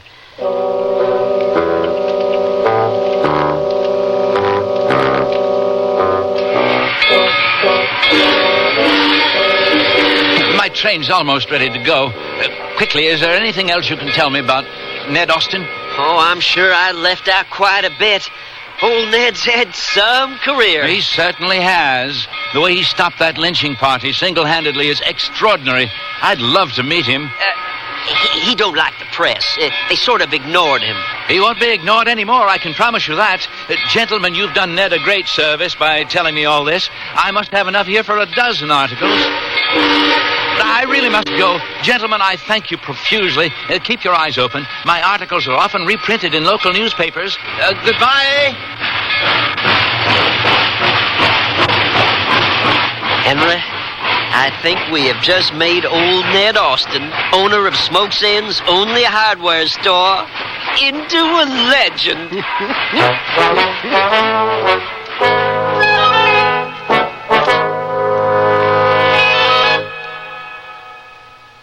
I love to eat. But it takes so long to cook. That's why we both love our new Kenmore microwave oven from Sears. I can cook a 5-pound roast medium rare in just 30 minutes, or 3 strips of bacon in 3.5 minutes on a paper plate. Bake 2 potatoes in 8 minutes, and cook vegetables faster than boiling them in water. That means less time in the kitchen. And more with you. Fast, clean, cool cooking with Sears Kenmore microwave ovens, all with automatic defrost. Choose the right model for your kitchen from the many styles available at most Sears retail stores. Honey, I can't sleep. Maybe you should try counting sheets. You mean sheep? No, Medley sheets from Sears in so many great colors from light to dark. Rest easy knowing your bed looks fantastic because Medley solids come in up to 24 colors like Indian copper, royal blue, lemon yellow, and jungle green. But don't just count them. Mix and match them with Medley pattern sheets and cases for a designer effect. Then dream in color tonight. Available at most larger Sears retail stores in the catalog. Honey, we've been on the road all day, and you still look cool and crisp. Wearing these Sears shorts and T-shirt help. They're so cool and packable on trips. I brought along several of each. The T-shirts come in solid shades, color-keyed to the solid or patterned walking shorts, so I can affordably mix and match a vacation's worth of easy care sportswear. A summer's worth of looks. Smart lady. Summer T-shirts and shorts from Sears. Cool, neat, and practical. Available in Mrs. sizes. At most larger Sears retail stores.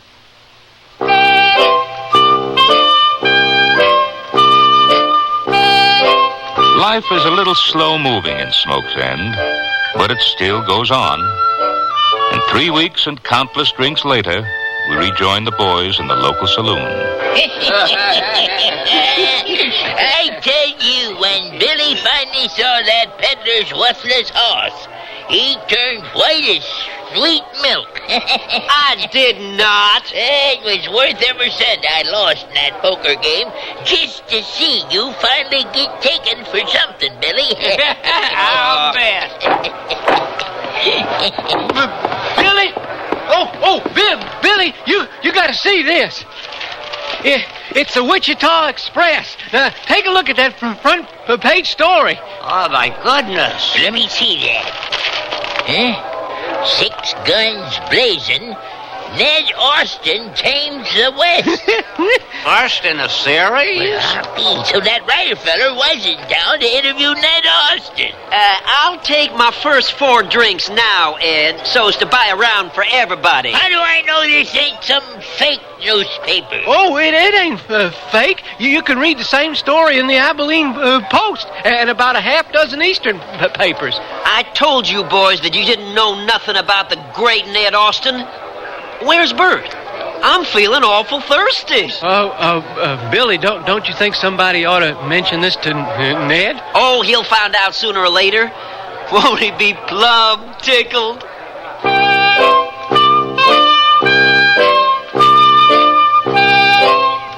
Well, I always said you couldn't tell. I read it right in that page on the newspaper there. Yeah, well. Don't you? Good afternoon, Wood Wilkins. Afternoon, Bert. Howdy, Ned.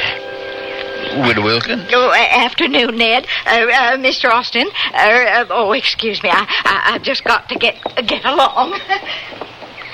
Well, I wonder what got into her. Don't know what it might be. How are you, Ned? Well, I'm fine. What's the matter with you? Oh, nothing. Just a slight case of nerves, that's all. Nothing for you to be concerned about. Well, you'd better take care of yourself. Oh, sure, Ned. You too. Widow Wilkins, wait for me. I am waiting, and I'm wondering, you know, he don't look like a steely-eyed gunslinger. It's always them quiet types you gotta look out for.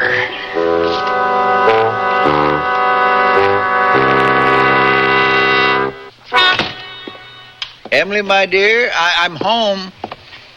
Ned Austin, have you seen the newspaper today? Why, no, I haven't. We got in a shipment of nails. Half of them were rusty, and I had to sort through them all. Here, you can read one right now. There's a very interesting article on the front page. Oh, yes, I see. That is amazing. 63 straight days without rain. Oh, no. Down here. Where?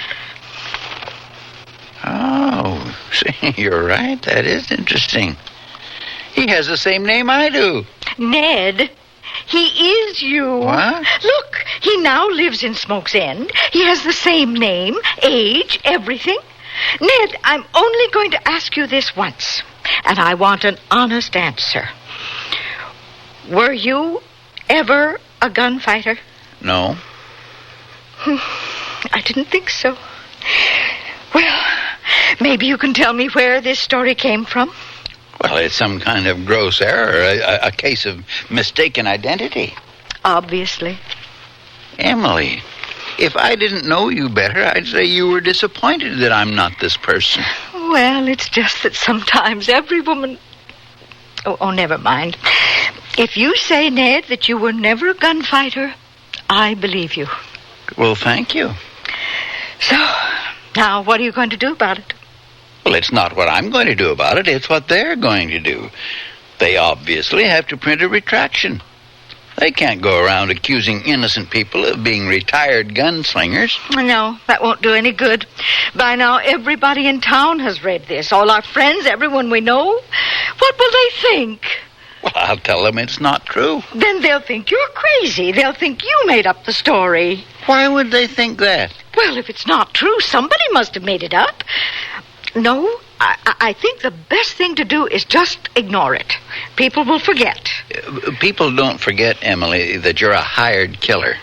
But we don't want to fan the fires. Oh, promise me, Ned, that you won't say anything about this to anyone. Well, I don't think anyone who knows me is ever going to believe this junk. Oh, my dear Ned, you have a lot to learn about human nature.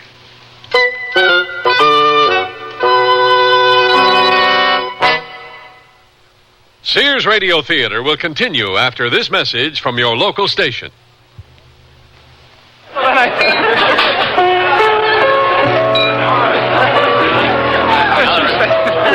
It was a dive like any other, except worse. I was tracking the number one killer.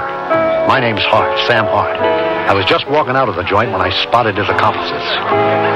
What are you serving there, sister? A taco for the moose and a shake for Babyface. What have you got against them? Nothing. I'm just doing my job. Sending them to their graves is more like it. You're giving them some nutrition, all right, but you're loading them with calories and animal fat and cholesterol. Bug off. What's wrong with that, anyway? A fatty diet makes it easy for the big one. Heart and blood vessel disease. Who's setting them up? Most people set themselves up for heart disease with smoking, no exercise, and improper diet. Call your American Heart Association for more information.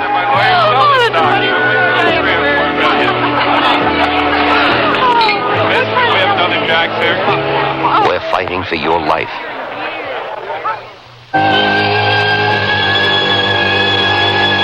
Mystery by the Masters. Edgar Allan Poe, Sir Arthur Conan Doyle, Robert Louis Stevenson, Guy de Maupassant. You'll hear radio dramatizations of their most popular works on our CBS Radio Mystery Theater Weekend Classics. I'm E.G. Marshall, your host for Mystery 7 times a week on most of these stations, with original radio plays Monday through Friday. And on the weekends, we bring you the classics, modern adaptations of the world's greatest stories of mystery, adventure, suspense, and even humor from the pen of Mark Twain. If you've read them before and want to enjoy them again, or if they're new to you now, listen here. and enjoy our radio dramatizations of the world's great literature every Saturday and Sunday on CBS Radio Mystery Theater. And of course, listen in Monday through Friday, too, for original tales of the macabre over most of these CBS Radio network stations.